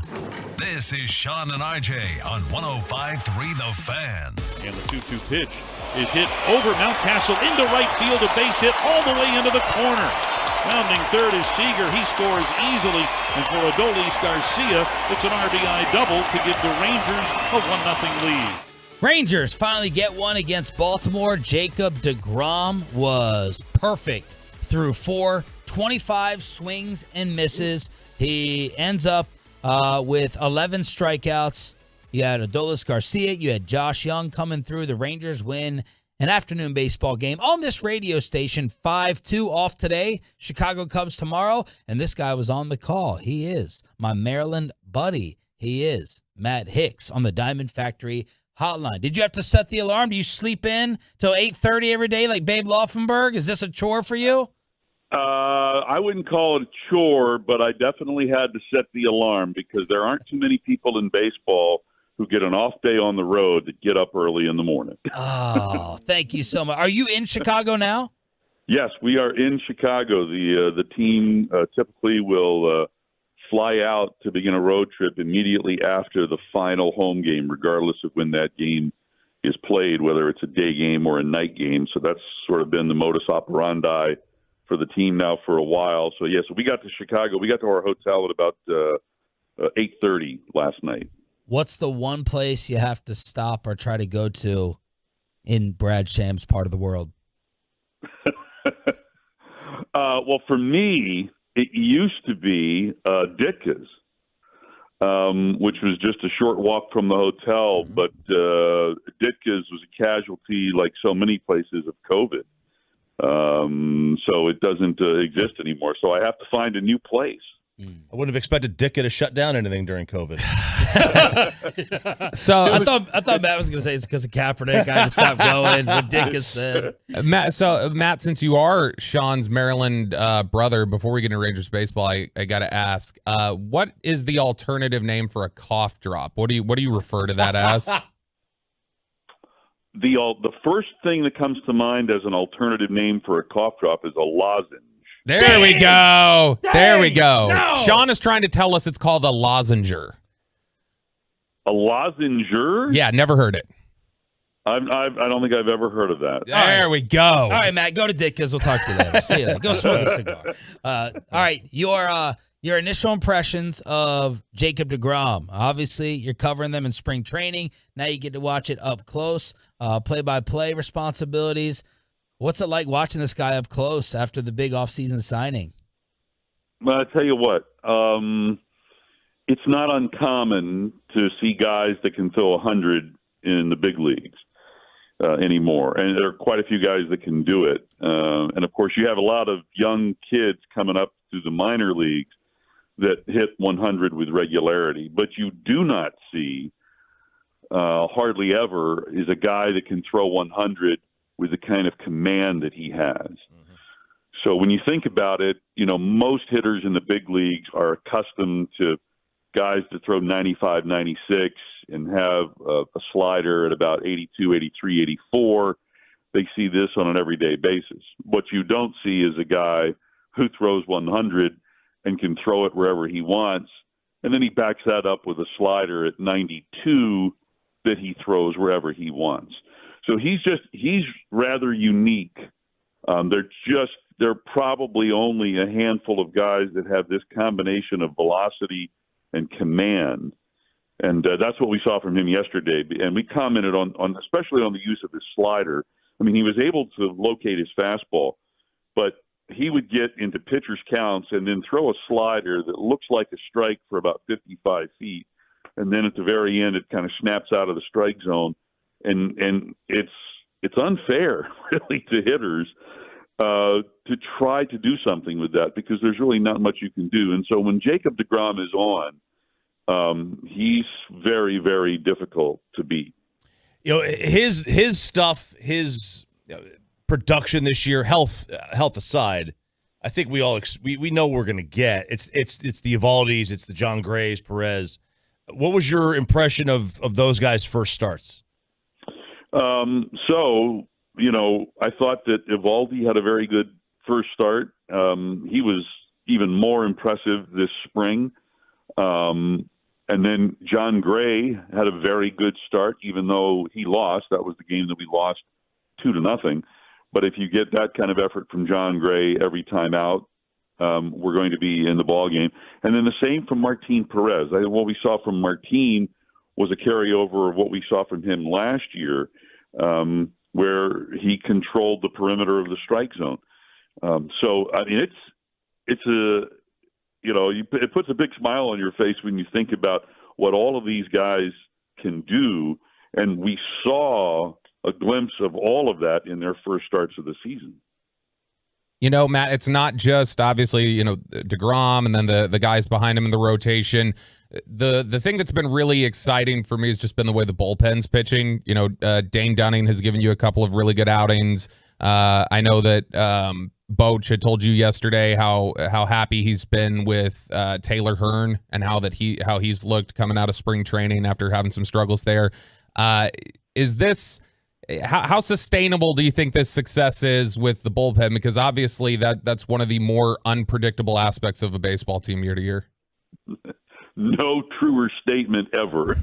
Yeah. Pretty much even a really good bullpen can be unpredictable. One of the trademarks of this Rangers club over recent years is that just when you think the bullpen might be a really good thing, bad things start to happen. And they start happening with the guys that have been performing the best. And then guys that have been struggling all of a sudden are putting together a pretty good little run.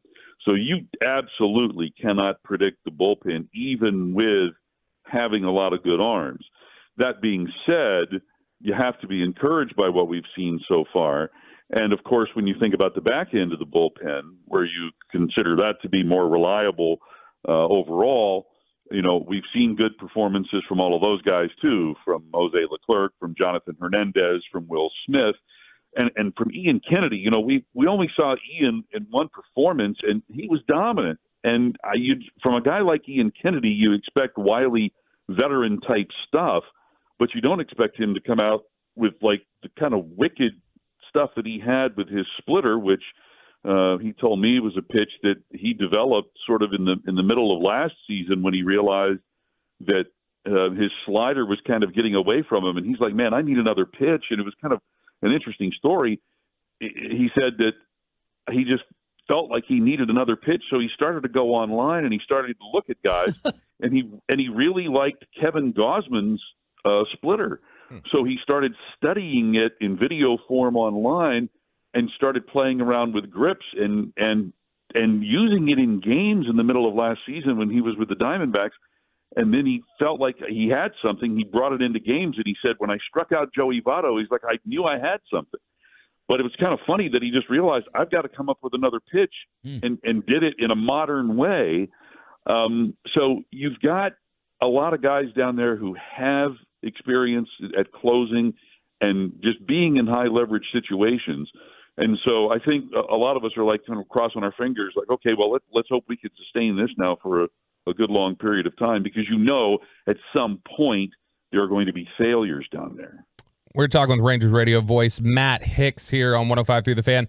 Specifically, again, on just kind of expanded out the bullpen aspect. I know we've heard a lot of conversation about Bochy specifically and what he's able to do with bullpens and things like that. For the novice or for somebody who's not as connected to what that means and how he controls that differently than maybe other managers do, what sort of advantages do you think he's able to take advantage of in the way that he manages a bullpen? Yeah, and that's something that we're going to find out as the season goes on, too. And I think when it comes to managing, it's more managing the personalities of those guys and finding out what makes them tick. And I think that's probably where, over the course of his quarter of a century of experience in managing baseball teams, that's where Bruce Bochy really shines through. And so I think that, for Boch, he's learning this as he goes with all new pitchers to him as to what he can do. But an interesting little insight into that is how much, not just the pitchers, but all of the players on the team sort of respect what Bochy brings to the table in terms of his experience. And so the first day that Will Smith was asked to warm up, which I believe was opening day, he got hot in the bullpen and wasn't brought into the game. He wasn't used. And in general, that's usually not a good thing for a reliever and for the mentality of the reliever to get warmed up and to not come in a ball game. And then the first game that Smith did come into, he was asked to warm up, didn't come in that particular inning, and then was asked to warm up again the next inning, came in, and he closed things out. And I talked with him about that, just to see, hey, is that really a problem? And for Will Smith, he says, not a problem at all. He's like, look, I realize that certain situations crop up late in the ball game. It would be advantageous for me to be used in this position, but then that situation goes by the boards, and now I'm no longer the guy. He goes, that happens. I don't have a problem with that. And the fact that I think that there are guys that are just willing to do what, and this is such a cliche, but they're just willing to do whatever it is that is going to best help the team win. What's paramount with these guys is they want to win.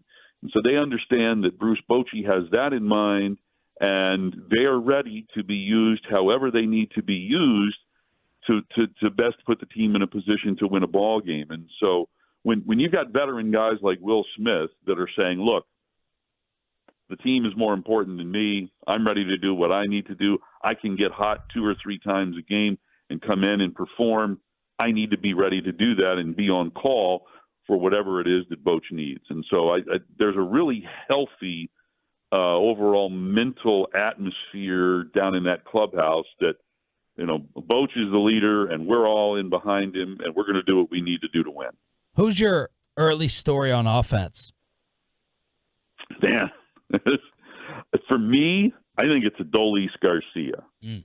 And there are a lot of positives that you can point out with a number of guys.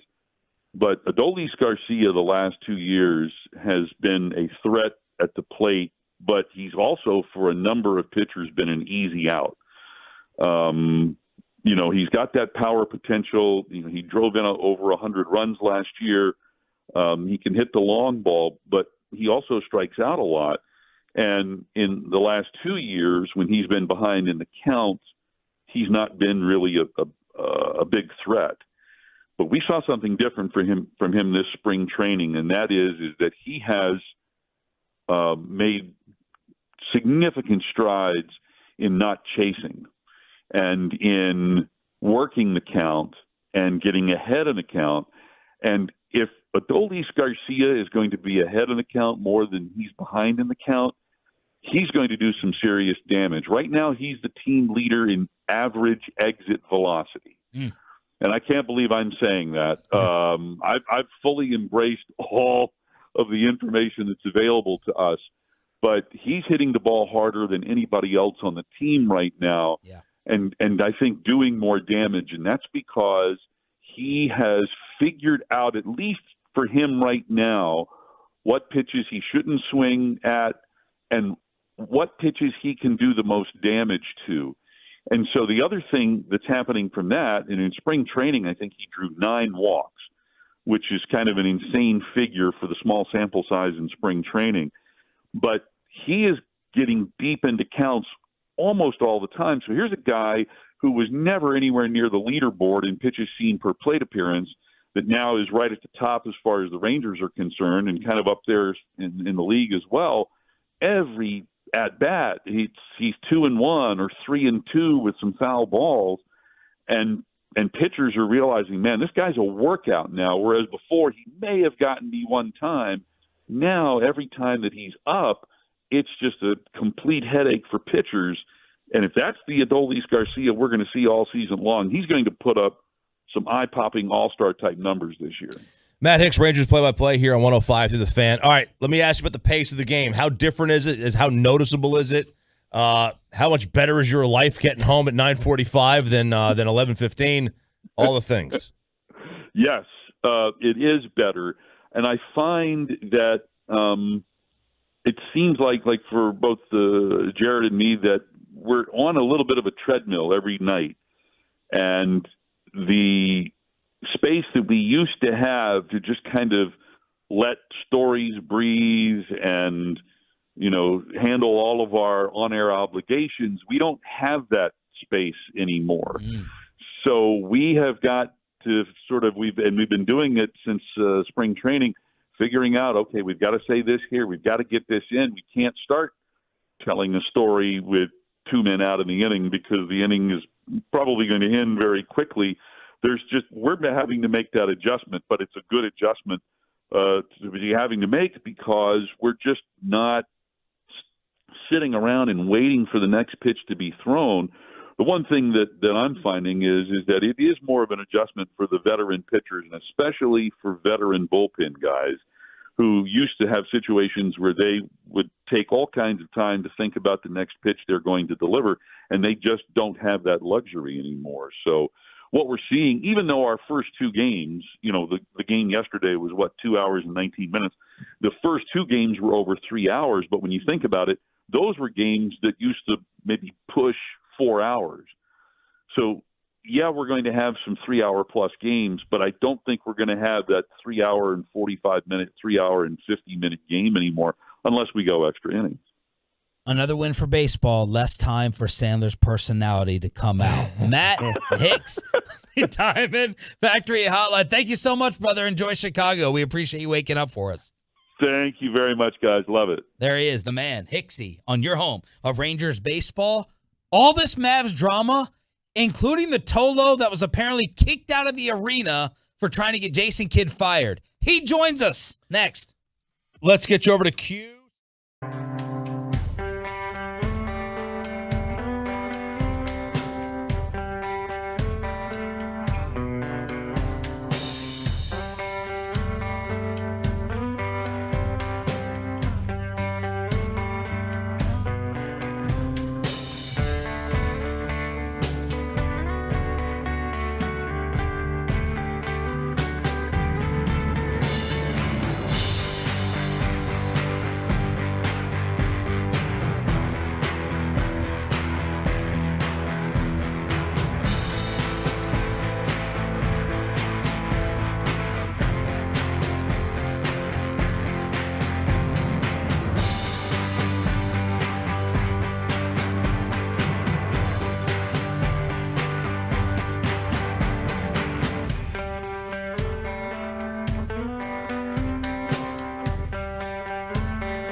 truck. So companies that hire drivers and put them in one should be held accountable for what happens if they hurt you. So frankly, you need Franklin Frankel. That consultation, it is always free. Visit truckwreck.com.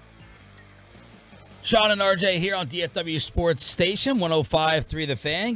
Got a nice text from Mikey Bassick, who is apparently on his way to the airport, saying, you don't have to defend me over the Tim Hardaway stuff. I shouldn't have phrased it the way I did. No, yeah, you can take back some of the way you reported it, but overall, you were right, and I think Tim Hardaway Sr. proved that. So, Mike Bassick, I don't want Mike muted. Because he's going to say what he hears. He's not going to contain it. And I think everybody benefits unless you're a diehard blind Mavs homer who isn't talking too much over the past 3 or 4 days. I'm talking about, like, the real wackos.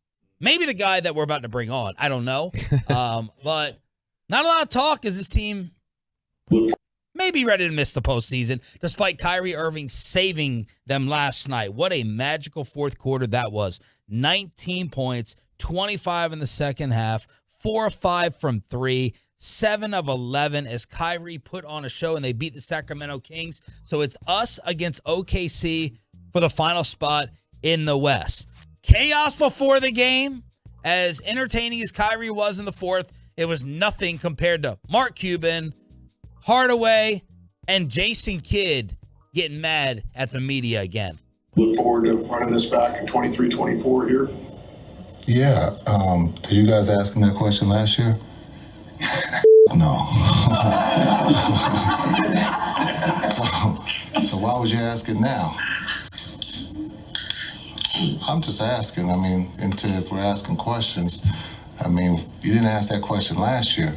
And it happens in sports, right? Like, sometimes we fail, and it's all right to fail, because you learn from failing. The best players in the world have failed. MJ has failed. It's driven him to be the best in the world. No one's perfect, right? There's not a perfect coach. There's not a perfect player. There's not a perfect owner. You're not perfect. And so you have to learn from your failures. Yes, we right now, today, we've come up short, but the season's not over, right? We still believe, and we got a game to play. But understanding that you learn from your failures. The greatest players in the world have all failed. They'll sit here and tell you they failed, right? And that's what pushes them. But if they didn't fail, they might never have been great, right? They would be good.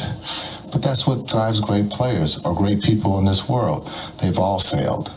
And understand our goals were higher than this. But we're fighting for our lives right now, right? And so I think it would be fair just after the fact, if we don't get in, then yes, we failed, we didn't reach our goals, and we didn't make a dent, right? And so, but you sometimes have to fail to understand who you really are. All right, so look, all that was before the game. Then during the game, I assume this guy is a Tolo. We follow each other.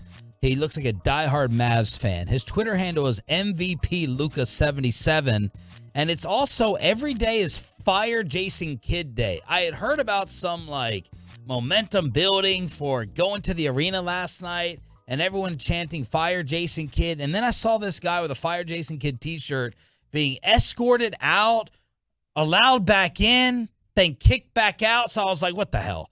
Let's throw him on the show. How do we address you, sir? Hello, good morning. Y'all could just call me Chris. That works. Okay, Chris. Chris, tell us about your campaign and tell us what happened last night at the arena. Well, the last night at the arena was another wild night. I'm a season ticket holder with the Mavs. This is my second season as a season ticket holder, and it's just been a lot of fun. But I like to kind of have a little, maybe too much fun at the game. So last year, I was when they were like 16 and 18 in December of last year, I showed up to a couple games and was yelling "Fire Jason Kidd" and was yelling at Jason Kidd that he needs to be better and do better. You know, like from the 7th row. You know, so I know he can hear me. Well, but like I'm not cussing at anybody. I don't feel like the disrespect is to a level to where like I should be getting talked to by security or escorted out. So Last year it was Fire Jason Kidd. It kind of morphed into Fire Mark Cuban because I was at a game one time having fun and said Fire Mark Cuban, and some people behind me kind of started snickering and said, "Hey, bud, he's the owner. You can't fire the owner." And I was like, "Yeah, that's the bit, man. That's why it's funny, right?" So I started doing that for a while, and every time I would say fire Mark Cuban during the game, like I wait till it's like super quiet when somebody's shooting free throws, and I yell it really loud, the fire Mark Cuban stuff. And it didn't go over well to a certain point to where I did get kicked out of a game earlier this year for yelling fire Mark Cuban. I've had to talk to security a couple times. Wow. But like that morphed back. So after they traded for Kyrie, I was like, all right, I don't know if I can go with the fire Mark Cuban bit anymore because they just traded for Kyrie. And so it kind of got my attention got back on Jason Kidd. And so a dude at work made a shirt for me. It was just kind of fun. I was calling it a revolution. I was trying to get people on Twitter to say, like, hey, let's chant fire Jason Kidd at the game on April 5th. They were winning last night, and the game was exciting, so there was no opportunity or no reason to. So I just had the shirt only. Didn't even yell anything out loud, and they came and talked to me and made me cover up the shirt. They said that if I showed the shirt again last night after covering it up, that they would kick me out of the arena. Wow. So it's to a point now where, because look, I've been going to NBA games for 25 years. I've always had a lot of fun. I grew up in Southern California in the Kobe Shaq era as a teenager, early 20s, going to a ton of games then. And like, I'm very familiar with where the line is at NBA games. Yeah. And again, you see people in the front row heckling Kyrie. That's like a nasty, like when he goes on the road, that's like a different energy than what I'm doing. I'm out there having fun. I really enjoy going there and just kind of getting close to that line a little bit. Yeah. But the idea that I'm not cussing at anybody, I'm not like overtly disrespecting anybody, I'm not talking about people's families, I'm not being nasty in that regard. And so like people, they tolerate people treating Kyrie like that on the road. I feel like the stuff that I do is not in that lane at all, not in that energy at all. And it's mostly fun. I get mostly positive response to it. But I also get that some people don't like it, including security and certainly some folks on the Dallas Mavericks. Some of the players have glared at me. But it's to a point now where this is now the 5th time this season that I've had to talk with the head of security at a game. Wow. And I do, honestly, after last night, I feel like they're bullying me a little bit, and they're trying to intimidate me. They make threats about removing my season ticket package and that we don't know if you're the type of guy we want at games. And, like, it's getting to a weird, uncomfortable point where they've threatened me in that regard about not being able to come back. And I feel like I'm getting bullied and targeted a little bit at the games now, just because of the amount of fun that I'm having, to be honest with you. Fire Jason Kidd guy here on 105.3 The Fan. Have you heard from Cuban or Kidd? Do you know that they're definitely hearing you? And what is the rule policy that they've told you? Like, we can control what you're wearing? Yeah, that's kind of weird. I haven't heard directly from anybody. Last night when they talked to me, because actually at halftime I bought a $30 ticket to be down closer, and I didn't realize exactly where the ticket was. Man, I was having fun and drinking, and when I got to my seat, I was like, "Oh snap! I'm 6 rows behind the Mavs bench." Oh. But you don't care. That's not stop. First off, what the hell do you do with all this disposable income to be tossed from these games, man? You rolling deep. Hey, I'll tell you what. I'll say this about the Dallas Mavericks. The value that you get for a season ticket package is maybe some of the best value in the league as far as like the price you pay for the tickets, the perks that they have. They had a special event last night, which that was the first time security talked to me at that Sneak Easy sneaker event.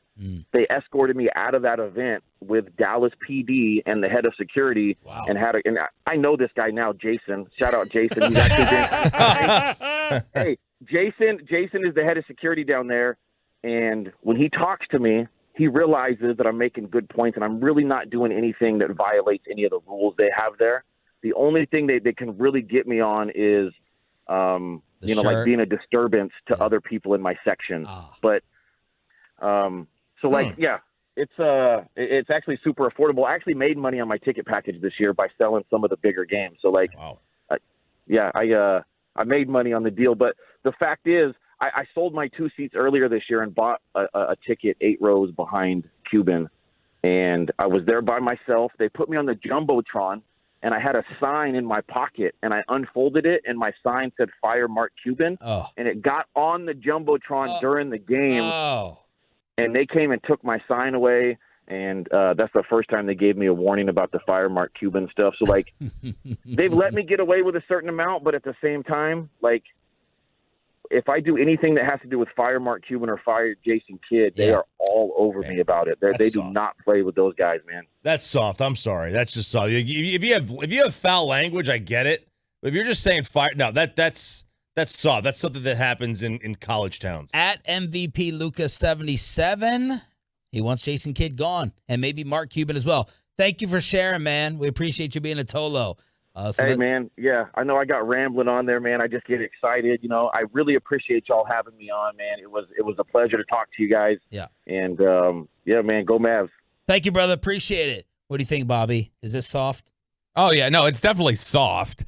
But I mean, like, look, you're covering up murals around here. That's a soft organization, I think. Which, I mean, look, there's a rich tradition of totally sane people asking that public artwork be taken down because you don't like the messaging it has against the administration. So, got a Masters update? I do. A 4-way tie atop the leaderboard at Augusta. Oh. Are we teasing this to interrupt Bobby's segment, or are you going to give the names? Oh, no, I'll give the names right now. Okay. Scott Stallings, Russell Henley. Oh, you're saying this like it's going to be a big name. Kevin Kisner, and the amateur Matthew McClain. Oh. No. The big guys, the Tiger Woods, they haven't teed off yet. Kevin Na +4. Patrick Reed is coming up. He is just teed off, so he's like the next big name. Then Bubba Watson. Will the Eagles' changes mean a step back this upcoming season? And can defense first really work for the Cowboys? That's what I'm hoping for. Bobby has it and below the belt next. Let's get you over to the.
Have the Eagles retained enough personnel to become the first back-to-back NFC East champion since the Nixon administration?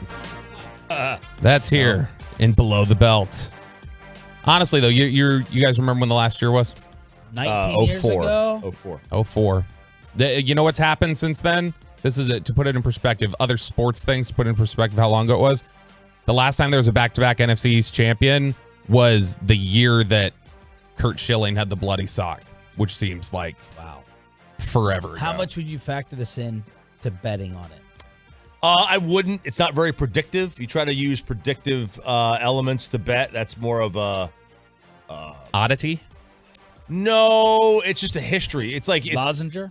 It's a lozenger. It's like, do you put in any stock to this team is 12-1 on opening day against the spread?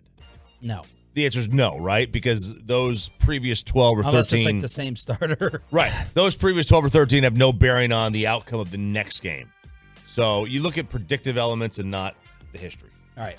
So, over at NFL.com, Nick Shook is doing a sort of recap, a roster reset for different conferences, different divisions, things like that.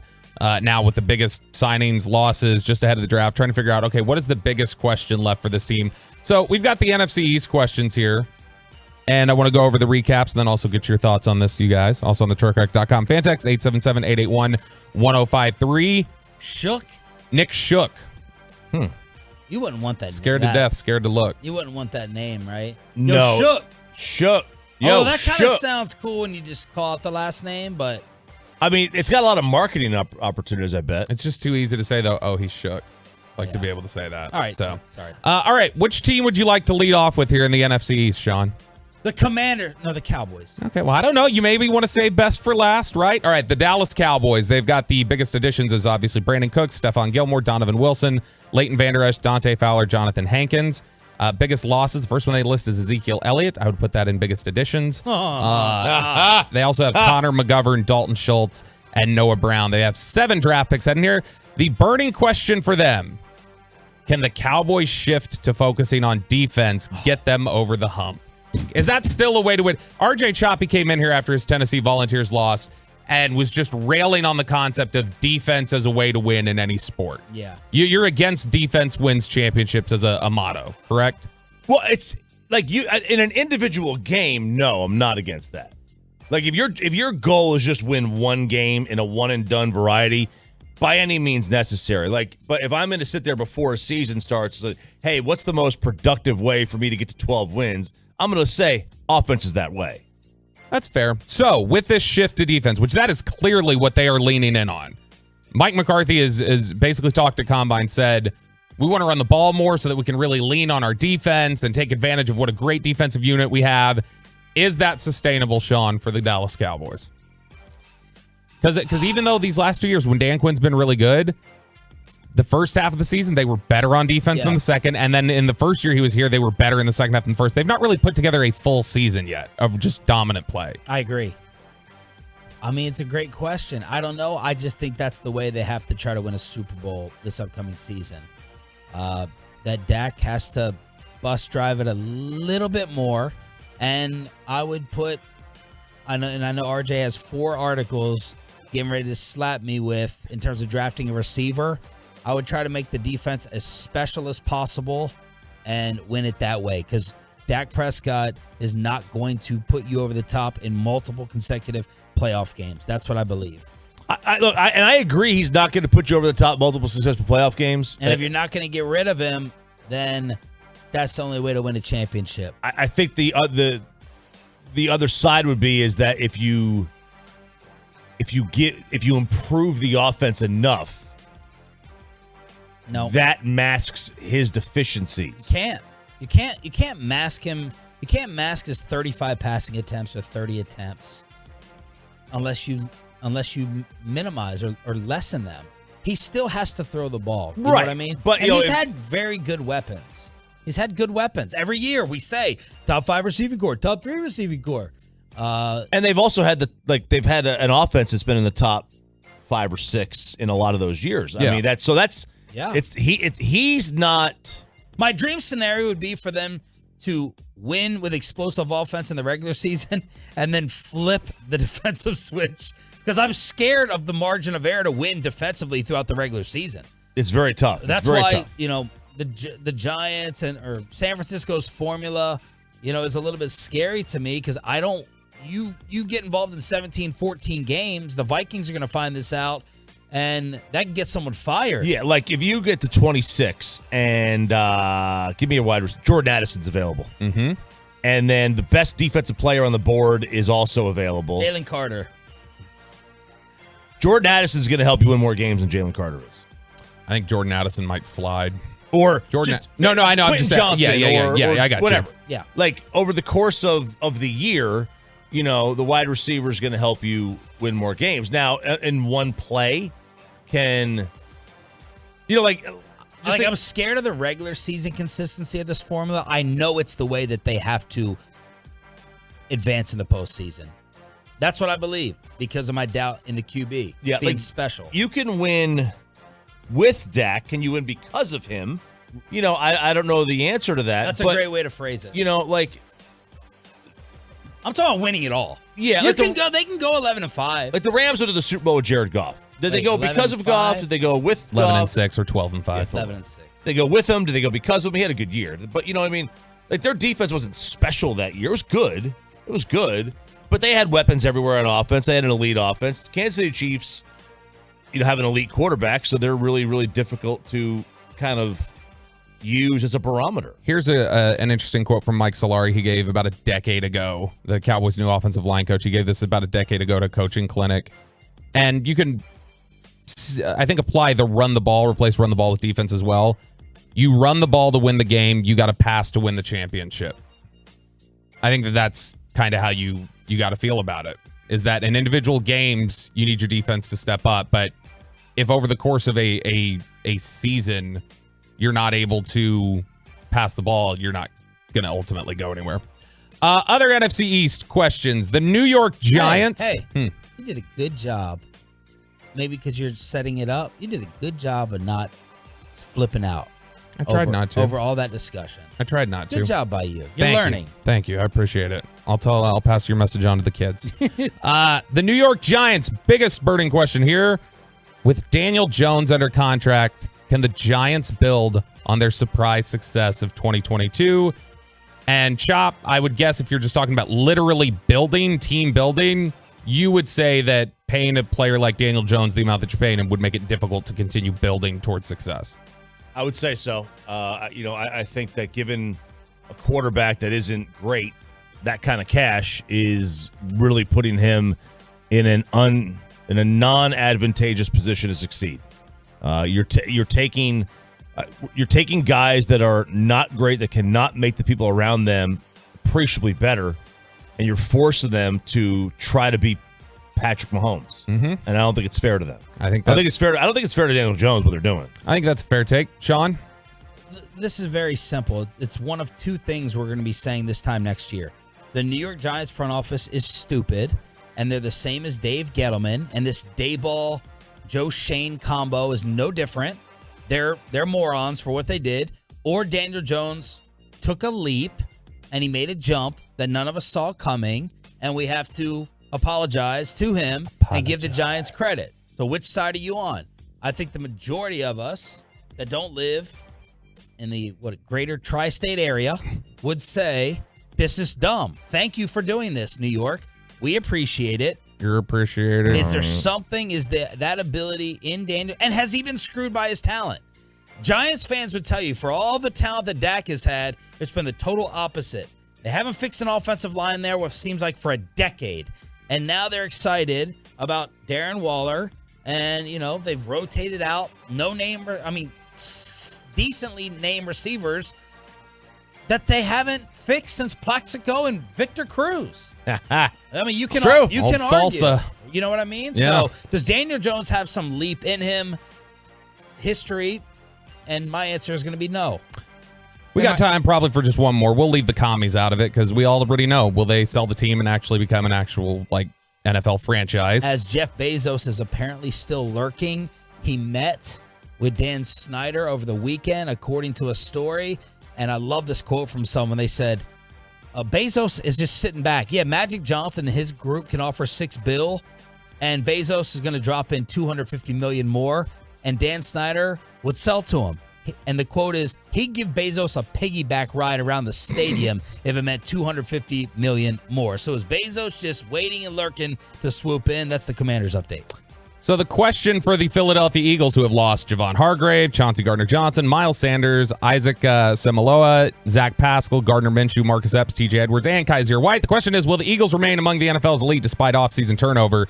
It's really difficult. Even though they struggled on defense at the end of the season, it's really difficult to lose as many contributors with your defense as you had and expect unit cohesion to just be like that.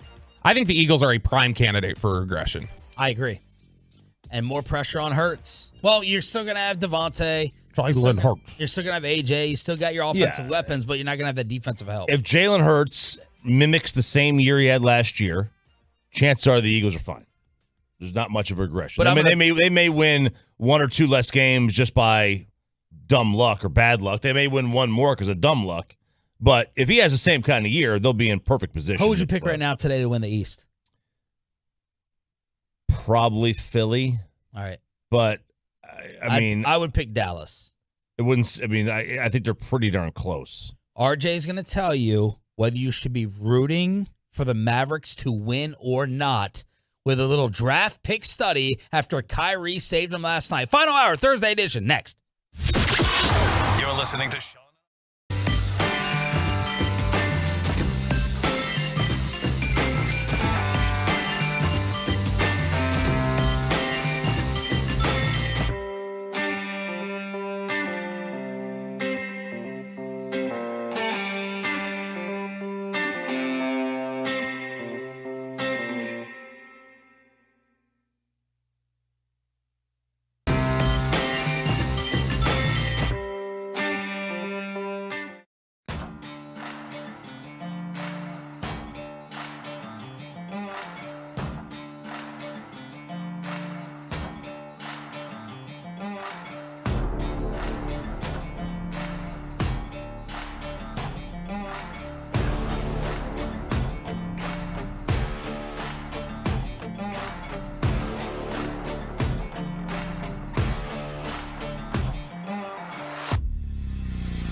our fan studios secured by DFWsecurity.com.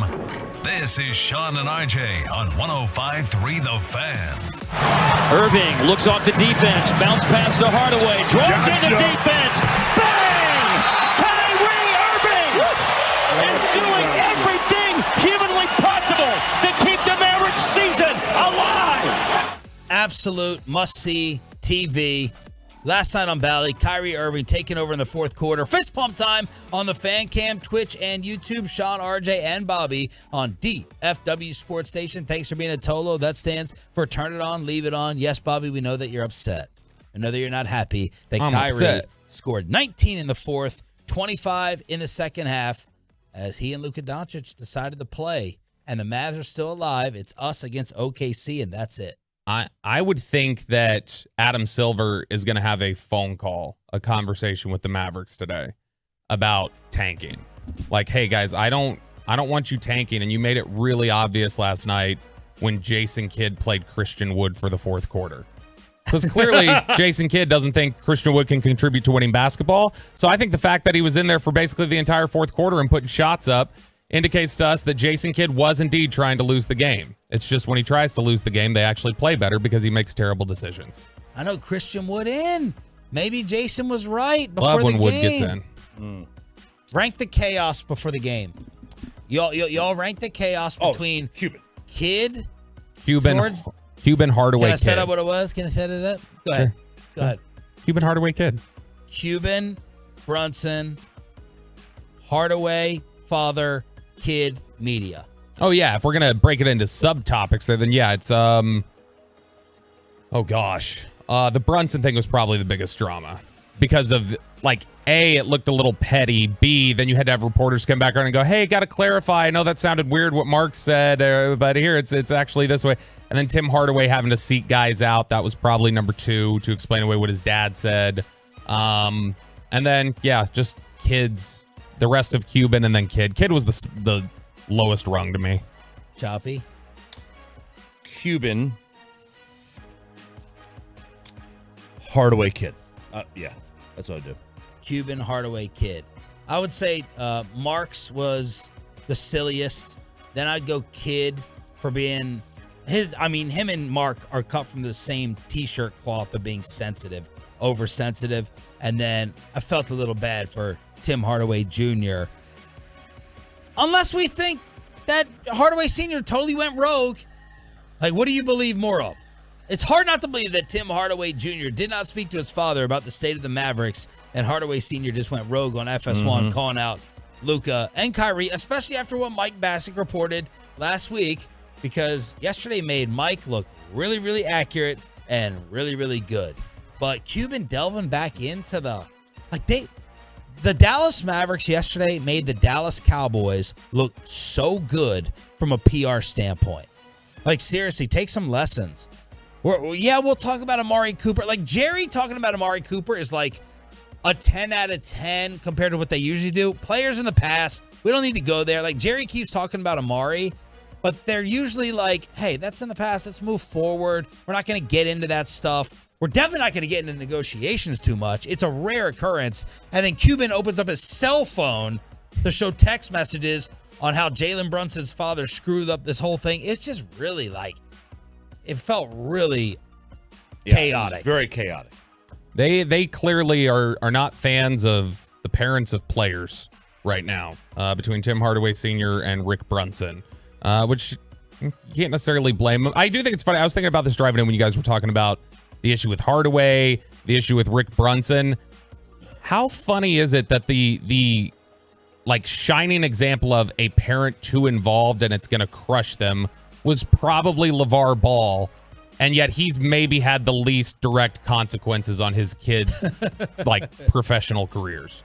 That's fair. I mean, I have barely heard from LeVar Ball. I mean, I heard from him last week or this week when he said you should go play in Australia if you're a young player coming out of high school. That's it. Other than that, I've heard nothing from LeVar Ball. Mark Cuban said Jason Kidd will be the guy next year. They want to keep Kyrie.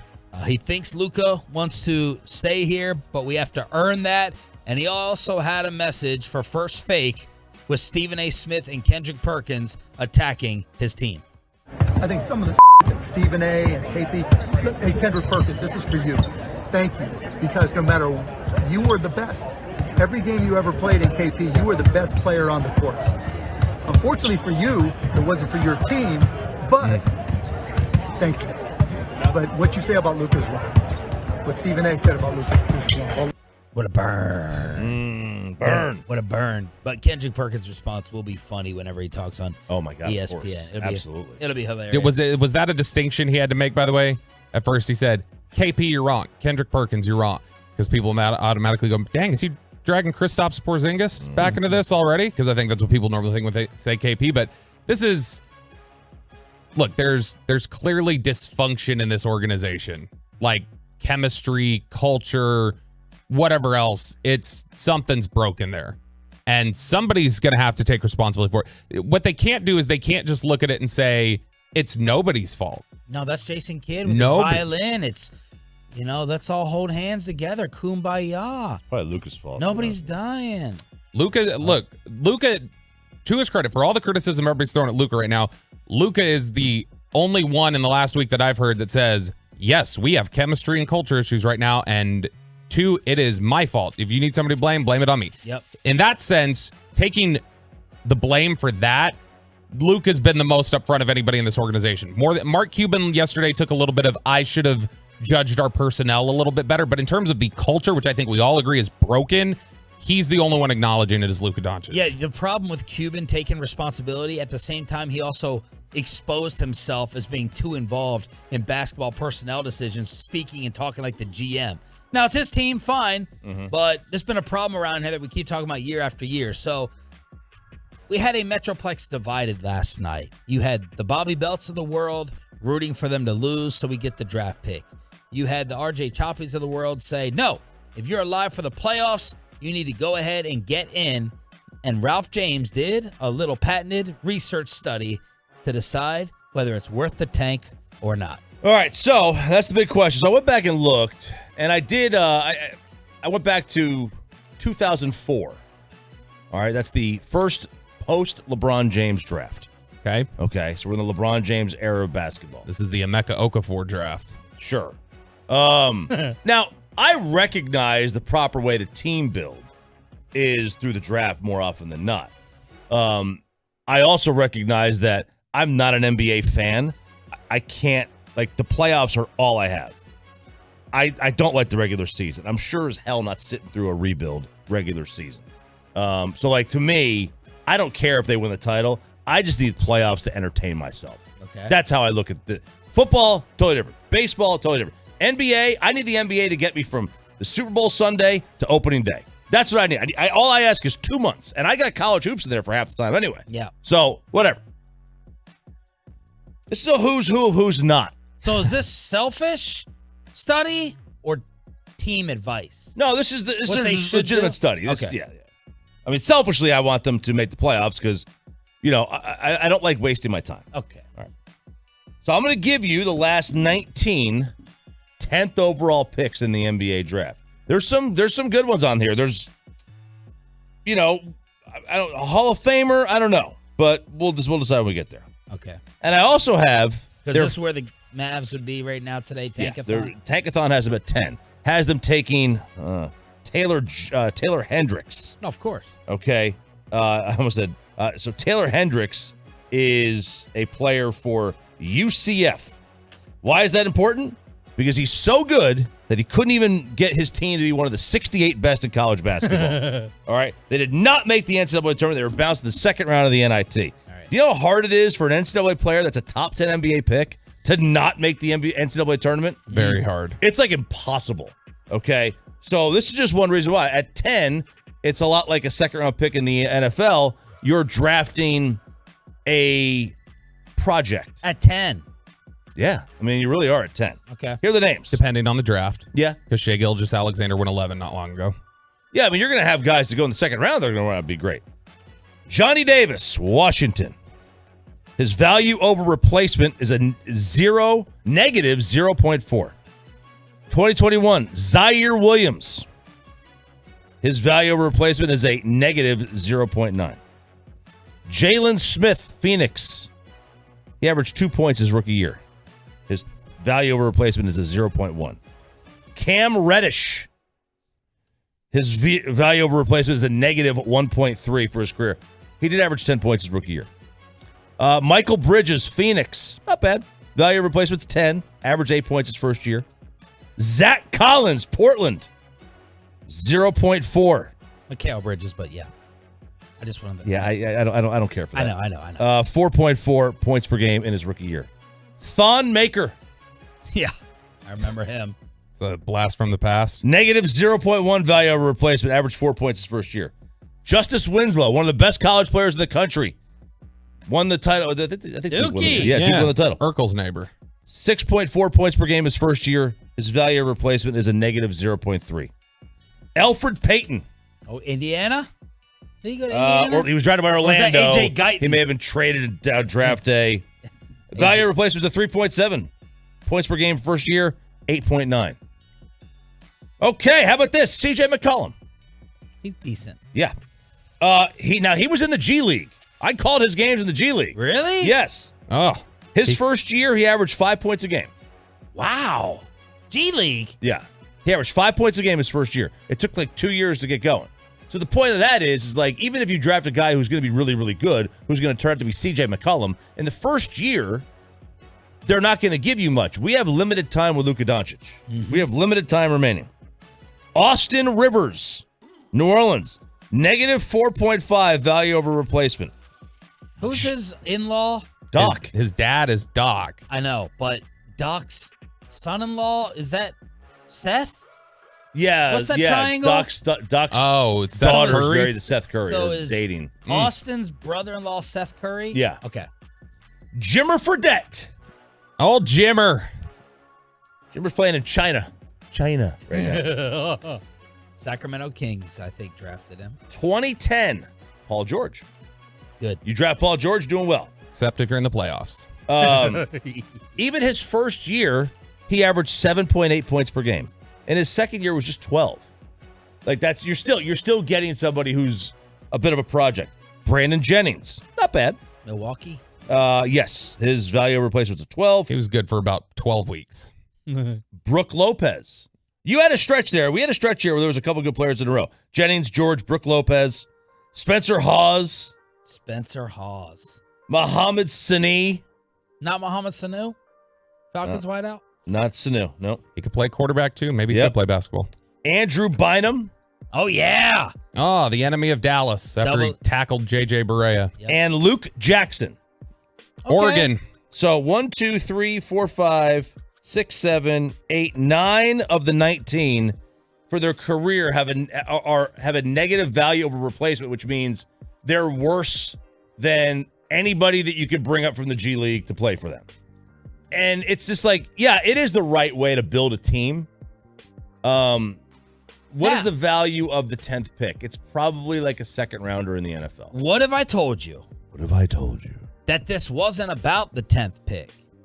Because the Mavericks have a 14% chance of moving into the top 4 and a 3% chance of winning the whole thing for Yeah, Awimaway. That's who they're picking. Awimaway. Yeah, we'll just call him Vida from now on. Vida. That's what they're really hanging on to, I think. 14% chance of moving into the top 4.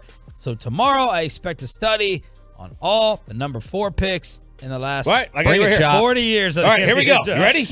Number 4 last year, Keegan Murray.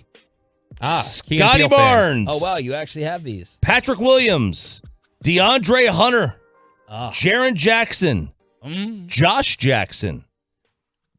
From Dawson's Creek. Dragan Bender. Yeah. Kristaps Porzingis. Aaron Gordon. Cody Zeller. Dion Waiters. Tristan Thompson. Wesley Johnson. Tyreek Evans. There's some good players. Russell Westbrook. Mike Conley. Yeah, there's some good players in there. I used to love the NBA draft. God, the NBA draft sucks. Sean, RJ, and Roberto here. Are you okay? You nervous? I'm not feeling this. I'm not feeling this presentation. You should have heard him while you were in the restroom with your baby wipes. Oh man, I'm not. He actually sounded more pained.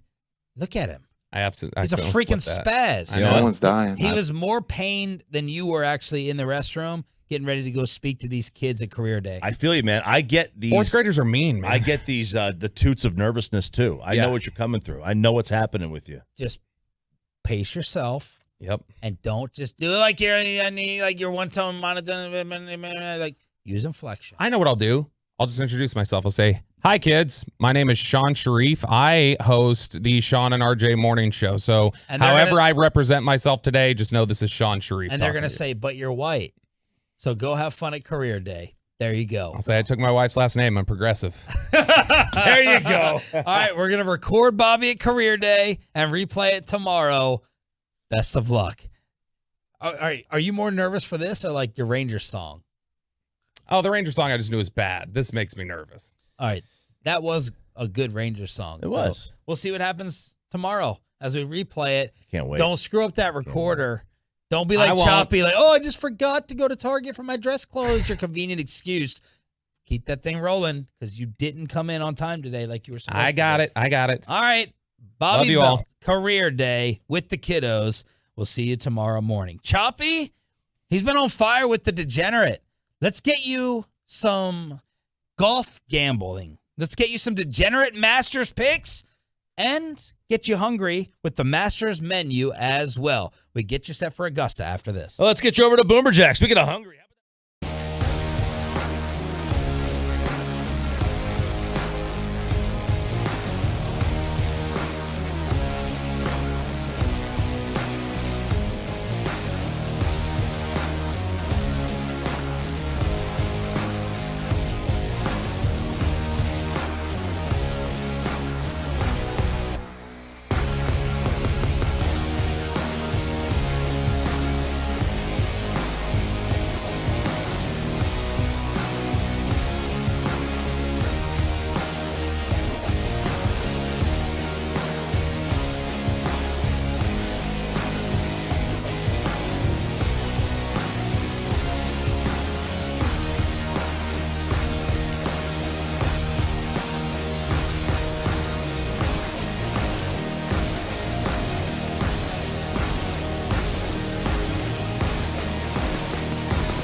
consultation. It is always free. Visit truckwreck.com. Here's Josh Young, a 5-game hitting streak. And with an RBI single in the first, he swings first pitch here. Skies one to right. Back Santander at the wall. He leaps out of here. Opposite field blast for Josh Young. And the Rangers are back out in front. They lead 4-2. Jared Sandler with the call. If you missed Matt Hicks talking about your favorite baseball team, you can rewind on the Odyssey app. He was on at 8 o'clock this morning. Rangers salvage one against the Orioles. Josh Young, barehanded play in the third. He had an RBI single earlier on when it was 2-0 Rangers. And then he had the big opposite field home run to score Adolis to make it 4-2. Rangers win 5-2. Bullpen, 22 consecutive scoreless innings. But, man, it was fun watching Jacob deGrom early on be an absolute machine in this one as he was perfect through 4 before Mountcastle broke up the perfect game in the 5th. Yeah, he really did have a good outing. A great bounce back. They did get to him in the 5th, but you're never going to go out there and just shut guys down and mow them down. 6 innings, no runs every day. So, I mean, you're going to give up runs. It's okay. As Jason Kidd said, nobody died. But look, this was a much-needed bounce back. They're going to need to post W's. Now, he doesn't need to get the win, but they're going to, if they want to make the postseason, if he gets 30 starts, they're going to need to win the game. They're going to need to win about 22 to 24 of his starts to make the playoffs. You had that NL scout kind of crapping on DeGrom, saying, he looked like the end of his Mets tenure in his Rangers debut. Anything worry you or anything that you noticed yesterday? He lost his control a little bit in the 5th and the 6th, but he was still sitting there at 98. Yeah, no, I mean, look, he's going to have velocity. He always has. And his velo actually is higher now than it was earlier in his career. Like, that just shows, like, how much of a beast this guy's become. But, how much of it was the fact that he was basically a start and a half behind because of spring. Yeah. Now we're going to, he got to 92 pitches, I think, last night or yesterday afternoon. So, like, it should be full go from here on out. I think this, we're fine. Turn down your radio as Bruce Bochy talked about his ace afterwards. Oh, he was great, wasn't he? I mean, it's good to get him a win, too. They battled back to tie it, but, that was Jacob really on top of his game. They did work him pretty hard that 5th inning, but he bounced back, had a good 6th, and, and all the pitching did a great job today. But, I was looking forward to seeing him back out there, just like all of us. But that's him. Good command, great stuff, and, just a great effort by him. So Rangers win off today. Chicago Cubs tomorrow right here on this radio station. Shohei becomes the first player in history, obviously this season, to record a clock violation as a pitcher and a hitter. They both happened yesterday for Shohei Ohtani. I mean, it's wild. Like he's gonna. That's a bad record, but he's gonna have every record.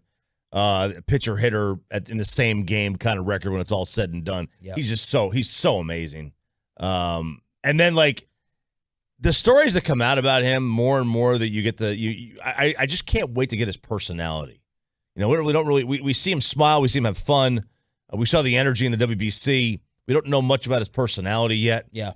Which will come. It'll come out. But part of that is he's never in the playoffs because he plays for the Angels. What happened in Oakland?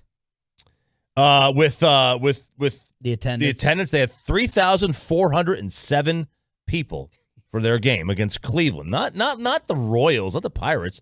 Cleveland won the division last year. 3,407 people. Now, that's bad. It's worse when you find out that of the 13 AAA games played on the same night, 11 of them had more attendance. Say that again? 11 AAA teams on the same night. There was 13 games. 11 had more attendance. Wow. 4 more than doubled the A's attendance. They have to move to Vegas. California's not going to give a new stadium. They've already said that. They're not going to give a new stadium. Nobody wants to go to the games. Rooted in Oakland? How about rotting in Oakland? That's what they're doing. Okay? Rotting in Oakland. I just came up with that on the fly. Pretty cool. Well done. Thank you. They got to move to Vegas. You got a built-in crowd every single night.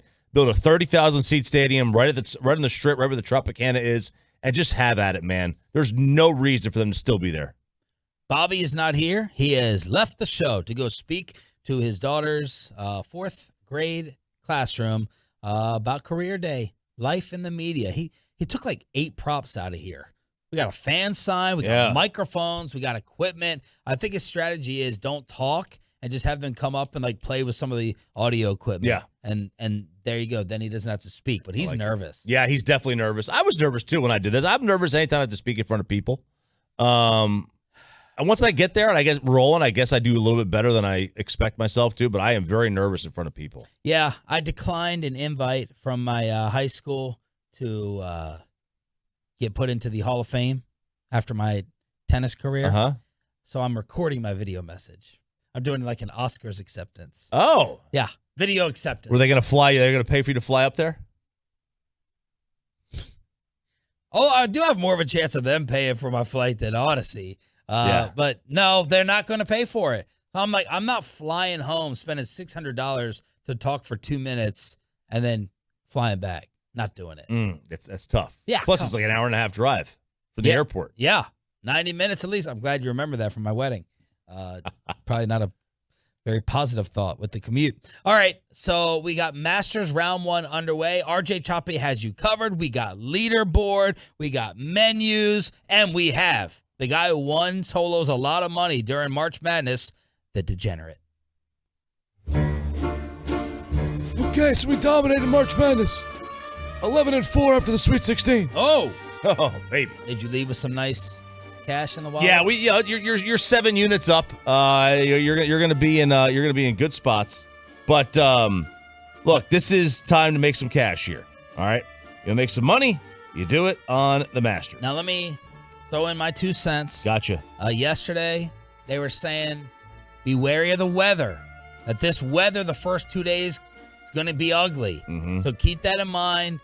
I don't know the way you would categorize it right now, Choppy, but is someone going to try to come out early, aggressive, if the weather's okay, and then how the scores are going to be affected Saturday and Sunday? And Scotty Scheffler, DFW, looking to be the first repeat since 01-02. Yeah, so it's a little overcast today. This course dries very quick, though. 30-degree drop in weather they were talking about. Yeah, so that means the ball's not going to travel as far when the weather drops a little bit. It's like us here waking up this morning. Absolutely. It was chilly this morning. So at this course, it's very hilly, but they've got what's called a sub-air system underneath the fairway. It basically, in layman's terms, it sucks the air out and dumps it into the rough. So the fairways dry quick, the greens dry, so it'll slow the greens up. It'll make the landing a little bit more soft, but it dries pretty darn quick here. In terms of the betting, you're going to have to do a little live bet on some of these because some of these guys have already started. So live bet, the odds may have changed, but I'll give you what I have. This is to win. Rory 7-1. He has 7 top 10s in 14 years at Augusta. That was Andy North's pick to win it. Yeah, he generally makes the top 10. He performs well here. Jason Day, 25-1. He's 3rd this year in scoring average. 3rd. Only behind Scheffler and Rahm. So nobody's having a better year other than those two than him. I love Tommy Fleetwood at 50-1. He's 3rd in the Valspar last week? And that's a course like this, you've got to make shots. How about Tony Finau, 22-1? 3 top 10s and 5 Masters that he's played in. This is a top 10 finish. This is a 2-1 bet. Xander Schauffele, he's 2nd and 3rd. He has a 2nd and a 3rd place finish at Augusta. And this is the most important in terms of the entire PGA Tour, because Augusta, you've got to land the ball on the spot you want on the green. He's number 1 in shot making from 160 to 175 out. Okay, so in proximity to the hole. That's a huge stat here. And then finally, Tiger Woods to make the cut is minus 165. All right, so you're going to lay a little bit of odds here, but... So they're saying it's kind of like 60-40, he makes the cut? Yeah, kind of. So just figure it like this. In 22 starts, he's never missed the cut. Or, I'm sorry, in his last 22 starts, he's never missed the cut. He's won here 5 times. He's got 9 top 10s. Where did he miss the cut after the accident? Was that the U.S. Open? He couldn't walk. Yeah, it was U.S. Open PGA, U.S. So Open. it was not here. No. I believe it's Southern Hills. Yeah, I think it was Southern Hills. But he's made 22 straight cuts here. Stay in your lane, hockey. Stay in your lane. Hockey boy. But he always makes the cut here. So it's a good bet. Guys who play this course well generally always play this course well. Are you a golf fan, Joey? Yeah, I watch a lot of golf. You play? Mhm. Yeah, I play a lot. Yeah, quite a bit. You good? I'm okay. Like I live like mid-high 80s. Okay. Not too shabby. You can be in the fan open. Yeah. I think. Do we have a fan open? Nope. We don't. We need one. Yesterday, I guess. You had Putting contest. Holland and Bassett. How'd you do in that? Oh, I missed. Yeah. Were you going for left or right? I was going for the small hole. Yeah. Missed. Right in between. Bet you were. Masters menu items. Masters menu. This is Scotty Scheffler's menu. They served this, was it yesterday? Day before? This is his menu. Tortilla soup. Like it. Yep. Avocado, crispy blue tortilla strips, sour cream, cilantro, and lime. The main course. You get your choice of Texas ribeye steak or blackened redfish. Ooh. Family-style mac and cheese, jalapeno cream corn, fried Brussels sprouts, seasoned fries. What is redfish like? I know you eat fish every day of the week. It's thick. I like it. I like redfish. I had good redfish a couple weeks ago. That was very, very good. Okay. A warm chocolate chip skillet cookie with milk and cookies. It says cookies ice cream. Milk and cookies ice cream? Never heard of it. Can't be bad. Can't go wrong. The wine is a 2019. Is it a Dumal? Never heard of it. It says Chloe Russian River Valley Chardonnay. Oh, Kardashian. And a 2014 Turnbull Black Label Napa Cab. Served in honor of Mr. Scotty Scheffler. Okay. Now, did you collect other master menus? I did. Okay. So Tigers. 1998. No Fuzzy Zeller. It was not fried chicken and collard greens. That's a Fuzzy Zeller reference. Right. Cheeseburger, grilled chicken sandwiches, French fries, strawberry, and vanilla milkshake. He is so damn basic. Perkins waitresses, medium well steak. What are you doing, man? Yeah. What are you doing? That's a machine. Food is fuel. Food is fuel. Prime filet mignon and sauteed sea bass. Okay. Along with this. So the cheeseburger and grilled chicken sandwich was the app? The cheeseburger. Maybe sliders? With a twice baked potato and fresh sauteed corn and strawberry shortcake for dessert. He had a Chateau Mouton Rothschild and a whatever. Yeah. I don't know. Yeah. All right. So that was him. How about Sandy Lyle, 1989? He's from Scotland. Haggis. Ugh. Jumbo lump crab meat cocktail. Traditional Scottish dinner. Soup Lorraine. Musselburgh pie. Haggis. And Lorraine. Neeps and Tatties. Yeah. Wow. I heard G-Bag talk about haggis the other day. I almost threw up in my car. So. He also had broiled chicken and broiled pompano. Good God. That's awful. Masters menus. Enjoy round one. Choppy with a full recap tomorrow. Friday edition of Sean and RJ. Let's crosstalk. Apparently, Mike Bassick has left the building with Bobby Bell. So we crosstalk with KNC next. Well, let's get you over to K Post.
the K and C masterpiece, as Bobby Belt has left us for career day, and Mike Bassick texted me that he was on a plane.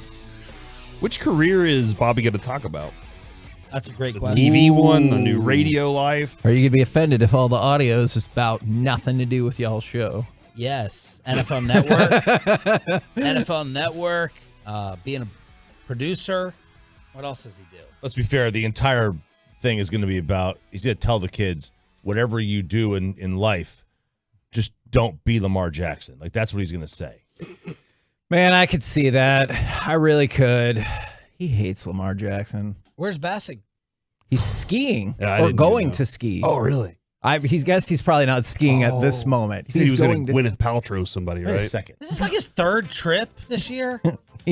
Look, dude. We're kind of late in the year. We're kind of late in the skiing season. Where's he going? Jackson Hole? He has. He has this job. He has the Rangers job. His wife's a doctor. Yeah. He is a billionaire. He's a great doctor. I don't know billions. He You just know, hangs out here so he can let off steam about the Mavericks. Yeah, the amount of money you have in your bank account, I don't think determines the amount of vacation days you're allotted. Absolutely. No, but it matters if you care about how many you're allotted. Yeah, that's right. Man, that goes back to my favorite Mike Bassick story in the history of ever is when we were crossing with him when he was still on with G-Bag, and somehow the question came up on air if you're working like, I don't know, Christmas Eve or the week of Christmas, and he goes, no, it's a holiday. There's no school. And we were like, right, Mike, but this is an adult professional business. And he's like, it's a holiday. I'm not going to be here. And I can see him saying that to the bosses. And he you could tell he hadn't submitted any request or anything. He was just like, I'm not going to be here, so deal with it. I love his approach to email, company email. I don't do that. I think he hasn't filled out one of the modules. There is no chance in hell that is happening. If you send it to my personal email, I'll do it. Yeah. But when it comes to work email, I don't do that. Can't reset that password. That's what I want to say. Yes. We say that to Choppy people. says that sometimes. He doesn't read his work email. I hardly ever check I have it open all the time, but there's just too many. I get too much other stuff on there, so I'll just search out Spittle's name, and that's really it. If it's really what important, if Sean sends you something? he would send me he would text me if they want me. If they really want me, they know to text. They're gonna text. Okay. Wouldn't you love to have that approach? Yes. I want to be able to just be like, I don't care that much. Right. Like, look, I am here. I'm the star. You cater everything to me. Right. And I will just get a hold of it. I can't do that. My person won't let me do that. What's coming up on the show? Oh, man, so much stuff. Really? Man. I'm doing baseball buckets today, so we're going to be talking about DeGrom. I want to get into this during the C block today because I heard y'all talking about the passing game and the running game and McCarthy and the defensive effort and why they're leaning in that way. You have to be a top 10 scoring defense to win a Super Bowl. Ooh. You must. That's in the last 10 years, you have to be. Hear that? So Choppy? that's what we're going to get into at 1:00 today. Hear that? Mike Martz over here? Not caring about the other side of the ball? Unless you have Mahomes. Unless you have Mahomes. Yo, yes. But nobody else has Mahomes. Yeah. Like that's the thing. You're either a top 10 scoring defense, Kevin, with good quarterback play. Kevin and I got in the last big fight we got into was Knights. This is not the Oxnard one. That was a different fight. Oh, yeah. Knights. Yeah, when we were working Nights. Oh. And That's the last big fight? Yes. Yeah, because we understand workplace environment. We understand the ability to entertain without having to yell at each other. Now, is Mike included in this? Or No, absolutely not. We fight with Mike all the time. No, this is Mike's just you two. Yeah. Mike's a whole different deal. Our last big fight with me and Mike happened on air when he abandoned baseball nuggets, and he was like, I'm going to tell you about Alexander Pokashevsky with Oklahoma City versus Josh Green. But the conversation was, Kevin was like, defenses no longer win championships. And I was like, yes, they do. And we argued about that for about 5 minutes. Kevin stormed out of the room and walked around, and we had a talk in the hallway. And then we came back and said, well, all right, let's do the show. And my approach now is strong quarterback play and defense win champion. You have to have strong quarterback play. You can't have a crappy quarterback. There's one. So San Fran can't win with Brock Purdy? I think he's good. Okay. I don't think he's crappy. Okay. There's one, and I agree. Like you do need like top. Like Tom Brady always won with like a tie. I think he had never had less than a top 8 scoring defense win a title. That makes sense. He was just a guy for the first couple Super Bowls. And then he said, "Now I want all the passing records." Like Ben, and then he, like then he Russ? went for it. Ben. Yeah. Now there's one thing like top 10 scoring defense, whatever the number is. You know, if you have that year where you face a lot of good quarterbacks, your scoring defense is going to be below that. Mm-hmm. Just by, and it's not really, it's out of your control. That's the one thing with probably defense over the course of the season. It really is out of your control how good it is. A lot of it is based on how good the other quarterback is. If you play, do you think defenses would agree with that assertion? I don't care what defenses would agree. Wow. With. Most defensive coaches and players are, you know, they don't care about that stuff, and I don't care what they have to say. They're defensive players. The coaches and the players? No, I don't care. I don't care what defensive coaches have to say. Okay. Like if you face Patrick Mahomes. Hold on. So if they offered you guys Dan Quinn as an interview, would you be like, pass? Yep. No, we wouldn't pass, but I just, you know, I don't really respect anything he has to say about it. Like We'd ask for the tight ends coach instead. I want the quarterback's coach and the quarterback and the offensive coordinator. That's it. But like, you know, if I don't care how good your defense is, if you face Patrick Mahomes, you're going to give up 27, or Josh Allen, or Joe Burrow, or whatever. Dude, that's a great angle for y'all's show this year, by the way. Reject all the big guests. Well, no. I mean, y'all have McCarthy every week. Defense. Y'all have We McCarthy want Micah every Parsons, week. pass. Y'all have the play caller this year. Like this is y'all have some really good opportunities to get some really good stuff. Y'all built a good rapport with him already. Yeah. I think it I like wonder that if he'll shows. cancel because of the increased workload. He's like, I got to go draw some plays up. I don't think he's allowed to. He's not going to. And then instead, you guys get Dan Quinn every week. Oh, that gosh. would be my dream for love RJ. I didn't notice in your show preview Kevin's Masters preview. We did that yesterday because we knew by the time our show started today, the Masters would be underway. Who's winning so far? Adrian. I don't know. Adrian Merrick. Oh, I'm just saying it's a little early. I think we're on hold. We also had to make room for the biggest segment that we know Chop's in on: medal versus trophy, plaque versus medal versus trophy. What's the biggest one? We do that at 11:20. And what day does the week start And on? what would you rather have? Man, we Sean? had this fight. I had this fight with Sarah. You want a medal? And what day the week starts? Does it not start on Monday? No, it starts on Sunday. That's preposterous. Look at any calendar. Go to your calendar. You start stressing out about work on Sunday, so it starts on Sunday. I mean, like the work week starts on Monday. the work week starts on Monday, but like if you go to your calendar, every calendar starts on a Sunday. Starts with the S. Who makes the calendar right? Yeah. Government. Who did the calendar? Mayans. Big Sunday. Calendar people. Did you say Big Sunday? Sunday. Calendar people make the calendar. I mean, I don't know. It's All right, every. so I mean, they just be a slave to the calendar. It's People the just do precedent. whatever they tell you. It's to the do. So you go precedent. around, you're like, it's Sunday. It's a brand new week. Huh? Yes. Yeah. Every Sunday. I don't judge my life by work like you do. I judge my life by the sun. What? Yeah. Did you say you judge your life by the sun? Yeah, You when the can't sun read rotates around, it's a new week and it's on a Sunday. Yeah. I think you guys would be happy to know that earlier in the show, I just wanted to see what he You nailed it. You nailed it. young Joseph included you guys on his fan references page for the next job he's looking for. Oh, yeah. Nice. He's going to be a hockey announcer. He put you I guys- don't know if I was supposed to say that. I'm sorry. I asked here in the station who would he put on the reference list, and he put you first. Okay, great. And then he added you, so you were third, and in the middle was TC Tim Collins. Oh, yeah. Yeah, so you should feel proud about that. I am very proud, and I think Joey is going to do great at whatever endeavor he does. Thank I guess you. I already said what Yeah. it was. My apologies for that. I just dropped down the reference list. I feel like I don't like this. I feel like we're like Joey's like Backup plan. backup plan. Yeah. No. Yep. Side We're, piece. we're not his backup Side plan. piece. Yeah. His like dream job. And he's only able to get away with it because he knows hockey with Spittle. Oh, I thought Spittle was off. He just walked in here. See? He just walked in here with his Stars beanie on. Probably Big game tonight. Oh, yeah, he's doing it. Yeah. I record the podcast.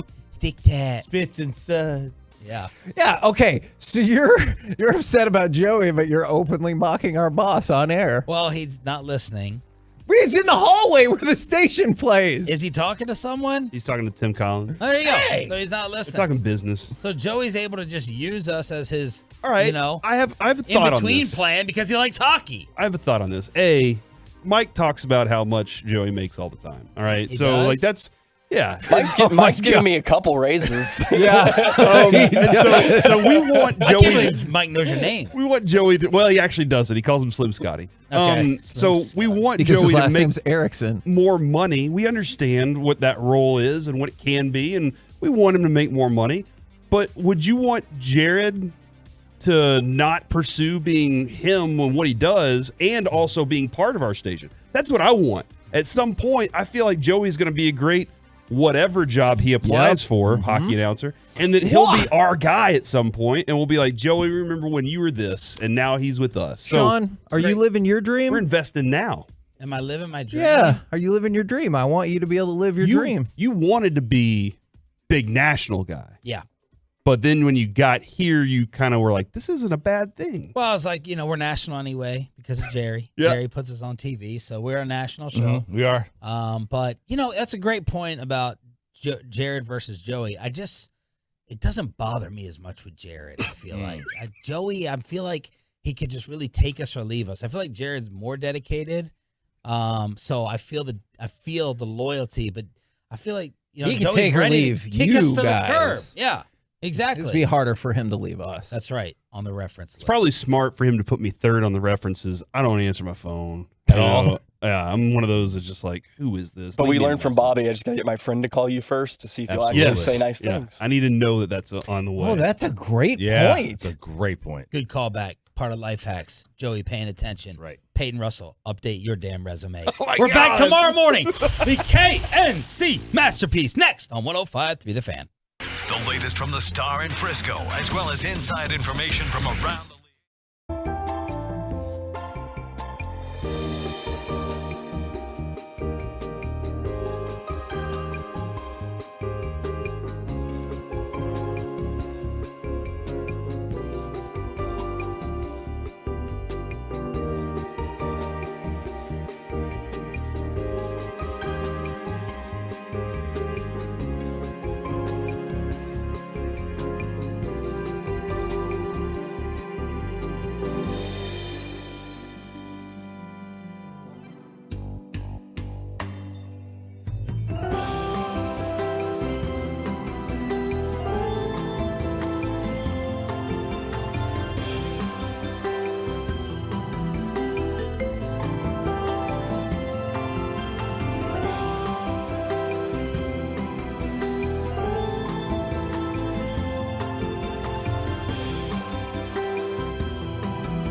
DefWSecurity.com.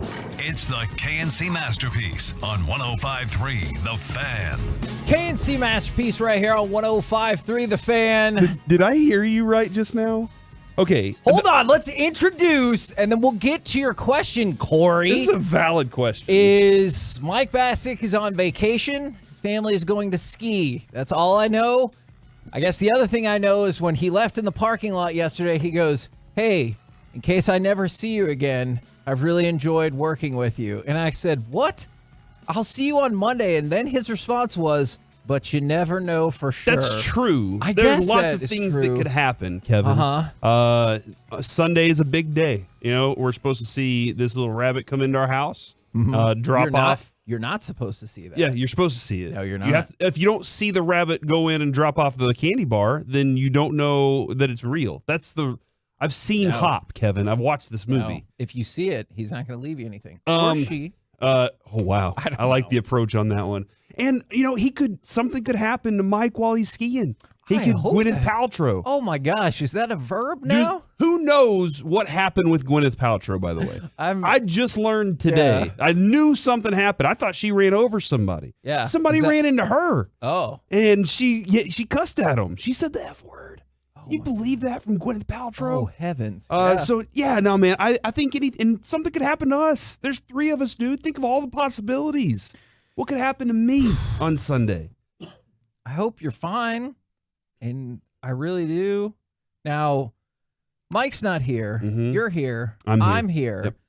But what we really need to know... Joey's not here. Joey's here, but he ran the morning show. Reggie's not here. That is true. It's not Alec. We don't He'll have be here Alec. tomorrow. Carter's here because Carter is the most consistent part of our show. It's not me, you, or Mike. I don't know. It's Carter. G-Bag kind of thinks that he's not really that, Oh my gosh. I am That's a different aware story for a of that different time. feud that is going on. But, good sir, will you introduce yourself to the audience? Well, hello. The late night show knows me as Rigo. So, yeah, I'm here. Normally I'm on the Get Right, but I'm here with you guys. So, If somebody excited to be calls here. you Rodrigo, do you get offended? You say what now? If somebody calls you Rodrigo? Nah. Okay. I mean, I've gone, but that's my actual name. But I just decided to go by Rigo because everybody botches my name for some XYZ reason. Go figure. Rigo, Yeah. not Rico, like Rico Suave. It's Rigo. I've gotten that one before by a one Mr. Chris Arnold, and I appreciate that one Makes too. sense. That's a great reference. I like it. All right, so we've got Rigo rolling with us. And also, people, because of you, Corey, are texting in things that could happen. 877-881-1053. What do you...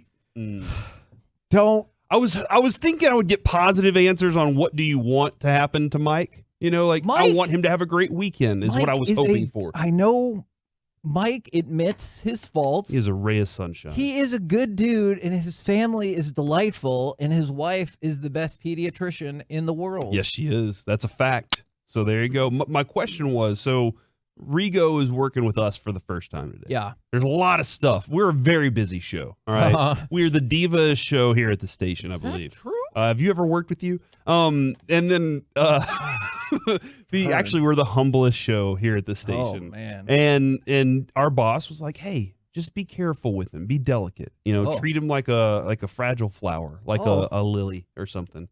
Be gentle with him. Yeah. Oh. And he said, don't be too mean because you might poop. And Kevin, then I asked this question, Rigo. I said, Kevin, who cleans up the poop in your house?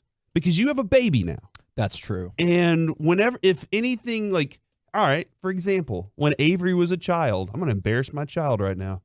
We went to Great Wolf Lodge. Out of nowhere, he just started going to the restroom in the bathtub.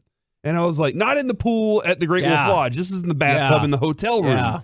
And I was like, oh my gosh, I will sit down over here while somebody else cleans that because I'm not doing that. All right. Adrian cleans up the puke. All right. If the kids vomit, she's like, I know you're not going to do it. So she'll take care of it. She's strong. I love her for it. You, however, I said, who cleans up that in your house, Kevin? And you said, your oldest son. I thought you said poop. Yeah, that too. And because I think of poop from the dog, the baby mostly Jess, just because she's with him more. But I will also change his diapers regardless of whatever's going on there. but Jess spends the most time with him, so it's usually her. I was thinking about from the dog because it's usually when the dog has done something that she should not have. That's Avery. Avery will clean up. So our oldest sons clean up the poop. Okay. You know what? I was thinking that you made Brandon change all the diapers. No. Brandon has never changed Noah's diaper one time in his life, but usually you think he could do it? He could do it. It's just the want to that's desire. not there. But I will tell you, I also go into the classic parent trope of your dog pooped. Mm-hmm. It's our dog, but when the dog is bad, it's like it used to be the same with Brandon's mom. She would be like, guess what your son did at school? Yeah. And it's like, okay. That's exactly how it goes. And so, that's what I'll say. Your dog pooped. From the 682, wow. And I'm not going to say the word they said, but screw you, Kevin, from the actual winner of the Pediatrician of the World 2022. So, okay, my wife and I just really love Sue Bassick, and she's great. She is I love Sue too. So. I mean, remember when she was on in Peace Thought and she kept giving that lady's name out, the whole full name up? Put that name on blast, didn't she? That was great. All right. So my question, I guess it's not really a question. It's just a thing that's happening. Let's talk about the Mavs and the Kings because believe it or not, playoff hope is still alive. Let's go ahead and fire off cut number 11 if we can as the Mavericks defeat the Sacramento Kings. Irving looks off the defense, bounce pass to Hardaway, draws into defense, bang! Kyrie Irving is doing everything humanly possible to keep the Mavericks season alive. I'm not sure that was the one, Kevin, but this morning on the treadmill, I saw the words during the highlights, and they said, and Kyrie Irving pulls up from Plano. And I was like, what? How does somebody on ESPN know Plano? I don't know who it was, but that was a good script, man. He scored 19 points in the fourth quarter. The Mavericks are victorious 123-119. And as we've discussed, Oklahoma City seems to be actively interested in not taking the number 10 seed. So those two teams are now tied with 2 games to go, with Oklahoma City holding the tiebreaker. So you're still going to need to win out. I am firmly of the belief that you're still going to need to win out, and you're going to need Oklahoma City to drop one of their last 2 games. They have the Jazz and Memphis. I know there are a lot of mixed emotions on the Mavericks because there were people on Twitter last night, Kevin, that were mad that the Mavericks lost. I think you probably were mad the Mavericks lost. Actually, in this instance, I wasn't, because we're going to the Mavs Bulls game on Friday. Oh, so there's something to play for. Yeah, exactly. Otherwise, when they said, I'm not quitting yet. So I needed them to have something to play for, and my son is already talking trash. Going into that game, Kevin, seriously, going into that game, will there be something to play for?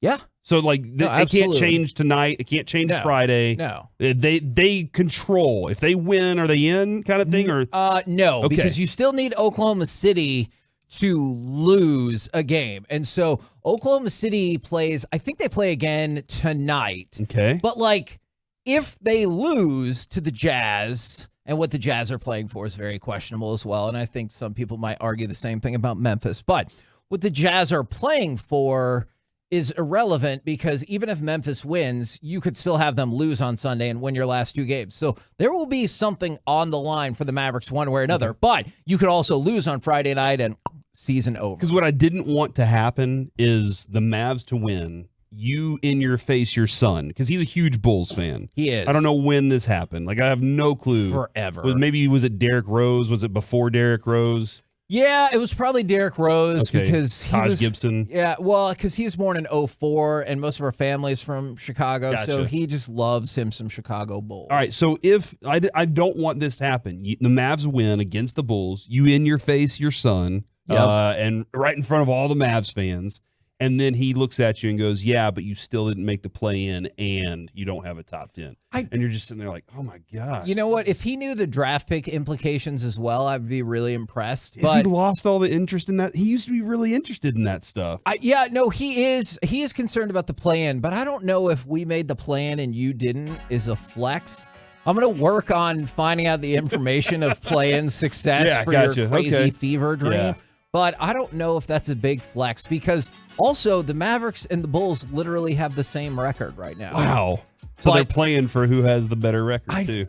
Maybe. I don't know if, the Bulls have already clinched their spot in the play-in where the Mavericks are still working for theirs. But from the 9-7-2, and I know this is the concern. Ha, ha, ha, ha, ha, ha, ha. Watch us barely miss the play-in, and we finish 11th to lose our first-round draft pick as well. So play to win the game. And I will tell you, the one bright spot about that is if you convey that draft pick now to the Knicks, then it opens up your ability to start trading other first-round picks because you're not allowed to trade them in consecutive years. And if it doesn't convey until 2024, then you're looking at 2026. Well, guess what? You already sent off a 2027, and so that kind of locks it all up. And so I will say, I know people want a top 10 pick, and I do think this is a great draft to have a top 10 pick in, is if you conveyed it, at least then you could do some other business. Yeah, and Kevin, I guess that first-round pick conversation goes into the conversation of, hey, if we can get it gives you more options, more chips of if we do a sign and trade with Kyrie, a name that people probably want, then that allows us to also add a first round pick into the conversation now, which we didn't have before. Yeah. And so that does give you more, as you know, this was the chips back in the day that they would talk about. It gives you more to work with, more opportunities to work with. It doesn't really put you in a situation where you have to do one thing and one thing only, and everybody at the table knows it. Oh, you know what? If you don't want to make this sign and trade, we can always go trade a first round pick with somebody else and not do a deal with you at all. You know, or we can do this deal with you and make a first round pick trade somewhere else too. So and there are lots of options. Then you get into the absurdity of the NBA draft where you're not allowed to trade that pick until after the pick's made. So you're going to be like, oh, we got Nick Smith. And you're like, not really. He's not going to be here. Or whoever your top 10 pick. But right now, doesn't it feel like the pot got stirred up enough in the last week that some of these players are like motivated? Like after last night's game, it's the Kings. It's a good team. Oh, that's a very good team. Isn't there kind of a feel like, you know what? Let's go show everybody. I don't know if it'll last for consistency, but at least for one night last night, they had a little bit of a chip on their shoulder and they wanted to stick it to everybody. Okay, so I hear what you're saying, Corey, and I agree with it. It's just they were also getting it. They were getting hammered in the second quarter. Mm-hmm. You know, like they needed a really, really impressive second half and then a really impressive fourth quarter from Kyrie. I know he had 25 points for the whole half, which is incredible, but he had 19 points in the fourth quarter alone. And they needed that because otherwise they were down by, 10, 11 points at halftime. So I want to think that what you said is correct on its surface, but I would have thought they would have come out and they would have been up at 11 at half. You know what I'm saying? And just continue to pound away as opposed to, hey, we need this Herculean effort in the fourth quarter. And I will tell you, you did see some good things in terms of like minutes that people have been wanting. Is you saw a good chunk from Josh Green, but probably most importantly for folks is you saw a lot of Christian Wood in the fourth quarter. And so those are some of the things that, you know, you would hope to see. And you got a couple blocks from JaVale McGee in his limited time. And somebody in that arena last night got to see that and then walk out. Some kids like, man, I got to see that tonight, or they're going to remember that forever. So that's cool. That's awesome. I'm not going to complain about them going out and winning. Yeah, and look, as unlikely as it might seem, I will do the research on this for tomorrow, but if you win your last two, which are both home games, Oklahoma City loses a game, and you're on a 3-game winning streak going into the play-in, and then you got to beat Minnesota, and then you got to win. You got to win a couple more times. So, like, it's going to take a lot to make it happen, but it is still live if that's your dream. You just wait, Kevin. I have a prediction. I have we have combo platter coming up at 12 today. 12:20ish. 20ish is what I'm going to call it. Okay. It's an Easter edition. Oh, I like it. So everybody get ready to destroy Kevin for his love of Peeps is what I'm going to say. I do love Peeps. But I have an opinion that's going to rock the Mavericks world. So be ready for this at 12:20 today. Okay. I'm looking forward to that. We're the KNC Masterpiece right here on 105.3 The Fan. Oh, yeah. I didn't even bring this up. This is the other thing that I really wanted to talk about. Did you, and I know we got to go, did you see that Reggie Bullock bought a private island for $2 million? That's it? That's all that it costs for him to get a private island? Doesn't that make you want to work harder? Well, it makes me want to be best friends with Reggie Bullock because that's all I want. I want my own private island. So he said, I've been looking for different things to invest my money in. I found an opportunity down in Belize where I purchased an island that was about 5 acres. I'm going to put resort villas on it. It's a vacation spot for me and my family where other people will be able to attend and enjoy different vacation activities. So it doesn't sound like he's like starting this up for hotel purposes. He's like, no, I'm starting it up as a party destination for me, my friends, and my family. So that is your goal. Figure out how to get in the play-in and win. Yeah, but and befriend Reggie Bullock. My goal also was always to drop rocks into the middle of the ocean in the same spot until I built my own island. So Reggie kind of cheated the system on this one, you know? Could take significantly longer. We're the KNC masterpiece right here on 105.3 The Fan. Coming up next, does a great top line and goalie plus the ability to make multiple styles make the Stars a good bet for a deep playoff run? We'll talk about it next right here on The Fan.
Instant Masterpiece right here on 105.3 The Fan. All right, we're going to talk a little stars. So can you set me up with a little audio so I can go ahead and start getting hyped for it?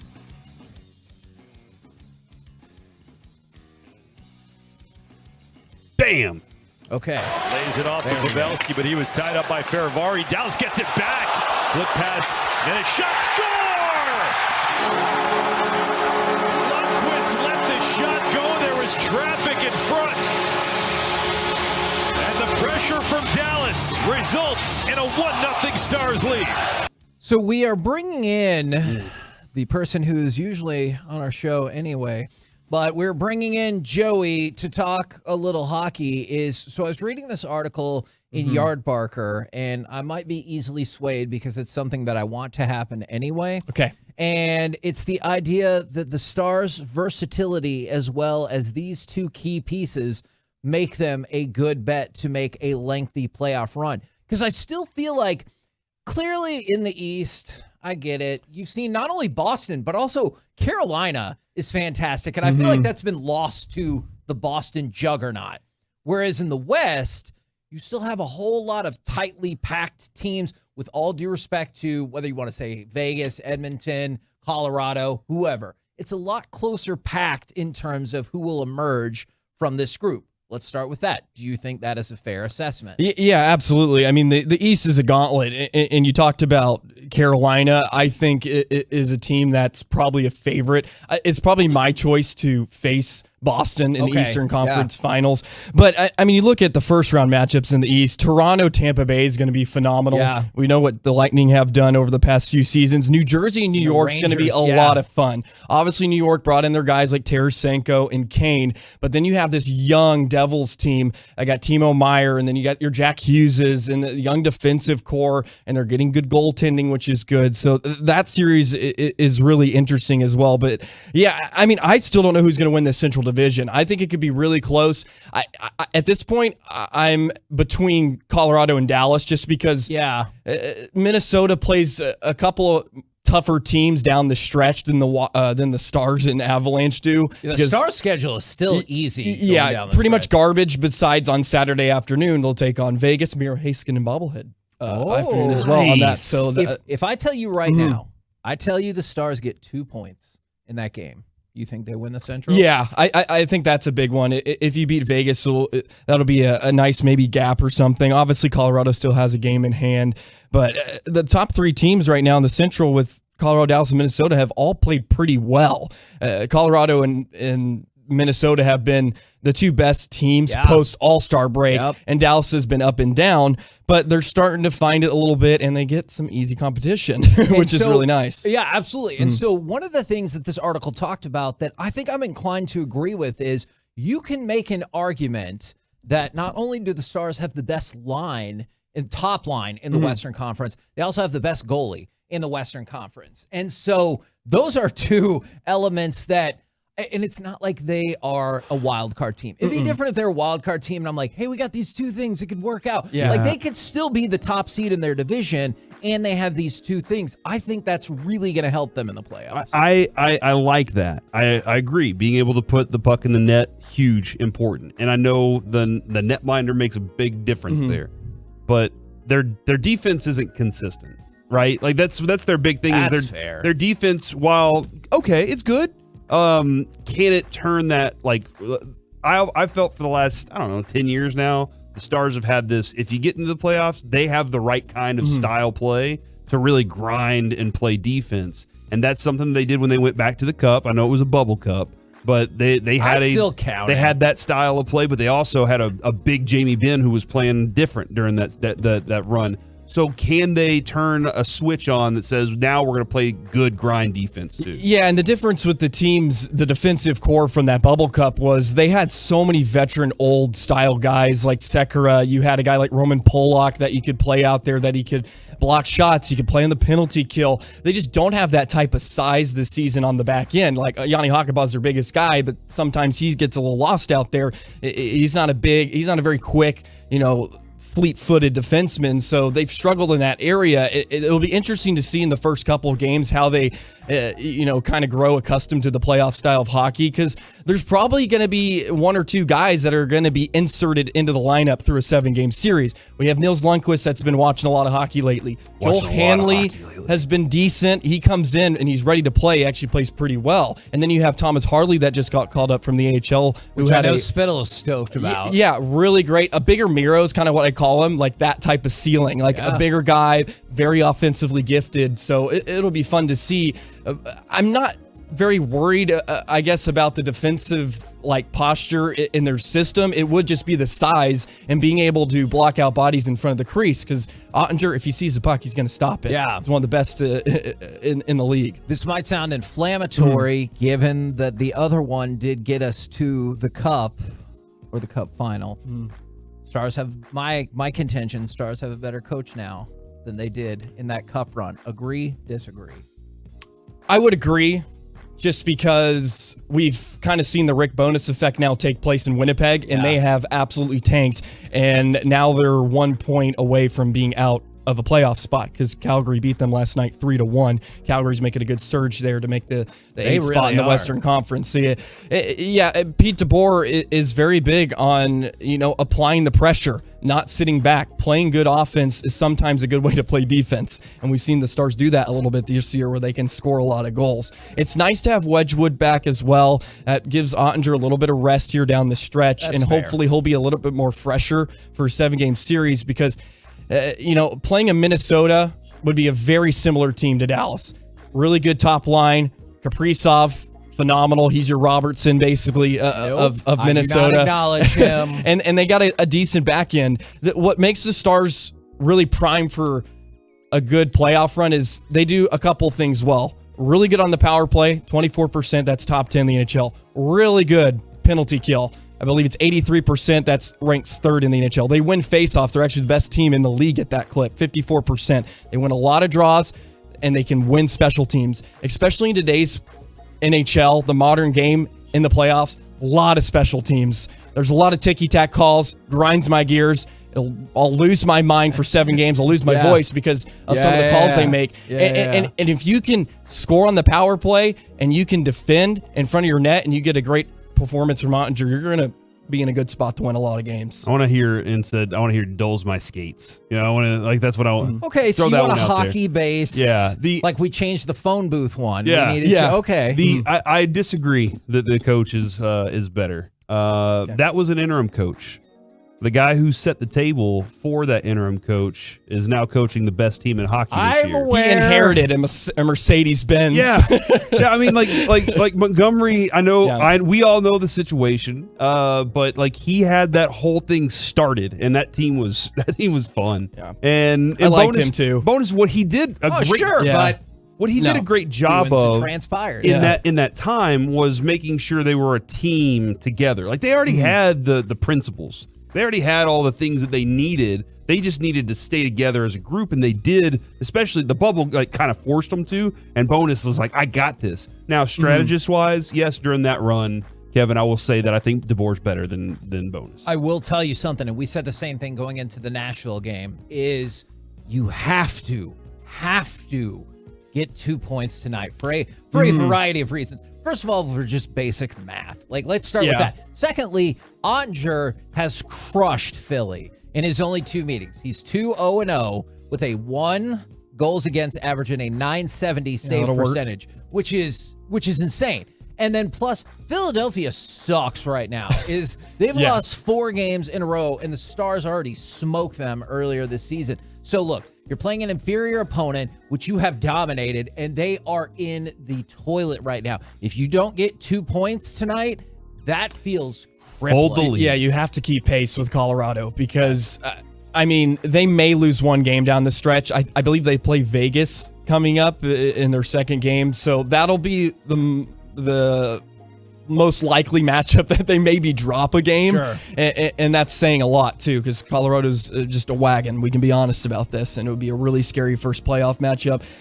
It'll be interesting to see how it all shakes out. Pretty much at this point, it looks like whoever wins the Central is going to play Seattle, which I think is a great matchup for any of these teams. I would give that in a heartbeat. Start to take that maybe 5. I'll be completely honest. run them down. I don't think Seattle's that great. They got a couple. They have a nice line.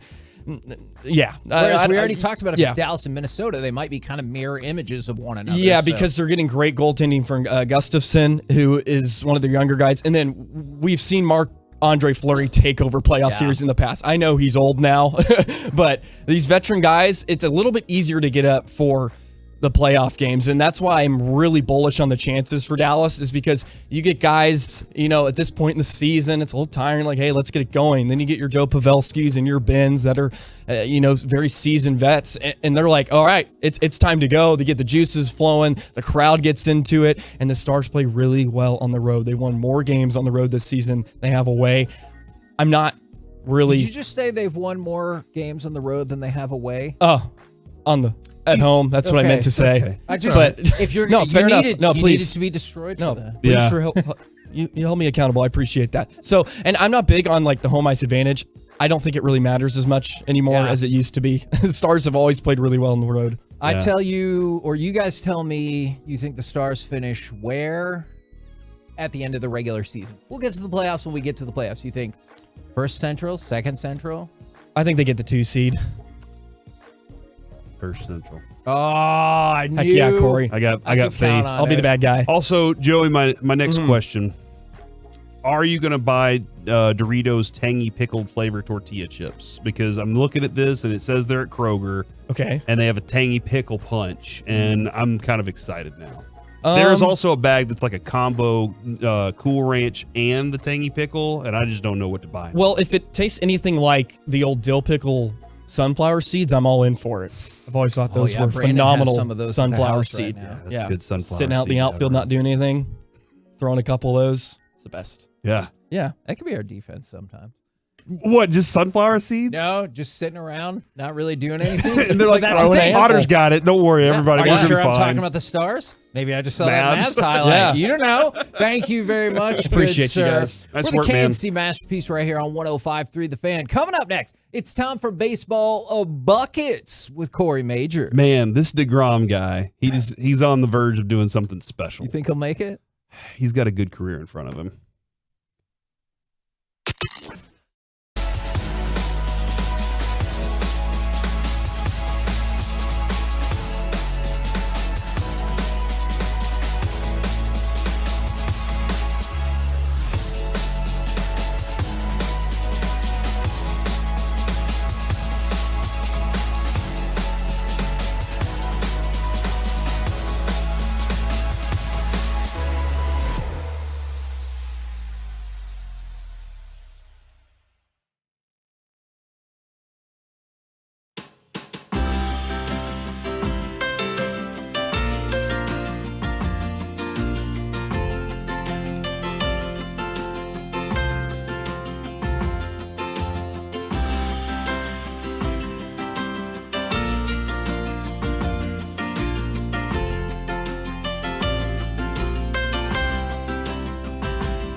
They're doing their part with the deep discounts on their full lineup. Unprecedented savings. Make now the best time to buy. This is Texas. This is classic Chevrolet. Relax and enjoy the difference. Find new roads. Get the top stories, exclusive podcasts, video content, and much more 24/7 at 1053thefan.com. KNC Masterpiece back here on 105.3 The Fan. Mike is on vacation for the next couple of days, but fear not, because it is time for Baseball Buckets with Corey Majors. Oh, do you have the intro? Let's hit the intro. The more you listen, Nope. the harder we cry. That's not it. No, we'll figure that out All for right. tomorrow. You got it now? Oh, he's got it now, Oh, Kevin. yes! Please, ladies and gentlemen, now batting with Baseball Buckets, Corey Majors. Buckets. Thank you very much, Chuck Morgan. Gosh, he loves us. We had him on the show, remember? And then he comes and does that live every day. Yeah. That I'm on. By the way, if you want to text in and let Rigo know how things are going, go ahead and text in. We'll see what's up. Listen, the only way in this business to survive is to get thrown into the fire. Okay. And let everybody, that's how we did it. Remember? Yes. First show. Man. Who the F are you guys? That's fair. And that was on the weekends. Man. Tolos and now the Twolos and YouTubers can be intense. It can be good. It can be bad. Yes. Trust me, Rigo. If anybody says anything bad, I will give you 5 terrible things that people said about me to balance it out. What do you want to start with here, Kevin? Because I have a lot of different I want to talk things. about the Rangers. All right. You know what? Did we have the DeGrom? Do we have the DeGrom cut there? The strikeout number 11? Number 11. Let's go ahead and get that going. 1-2. Swing and a miss. Tipped into the glove behind. He holds on, and DeGrom with the strikeout. Now, the most strikeouts by a pitcher through their first 2 starts as a Ranger. Do you want to take a guess as to who the pitchers are? Okay. Feel like this is from Jared Sandler, by the I way. feel like it could be DeGrom, but you could be trapping me. I'm going to say Nolan. Oh, this is good. This is good. You've learned your hatred for Nolan, despite I don't have any because of his hatred for Nolan. analytics. I do not.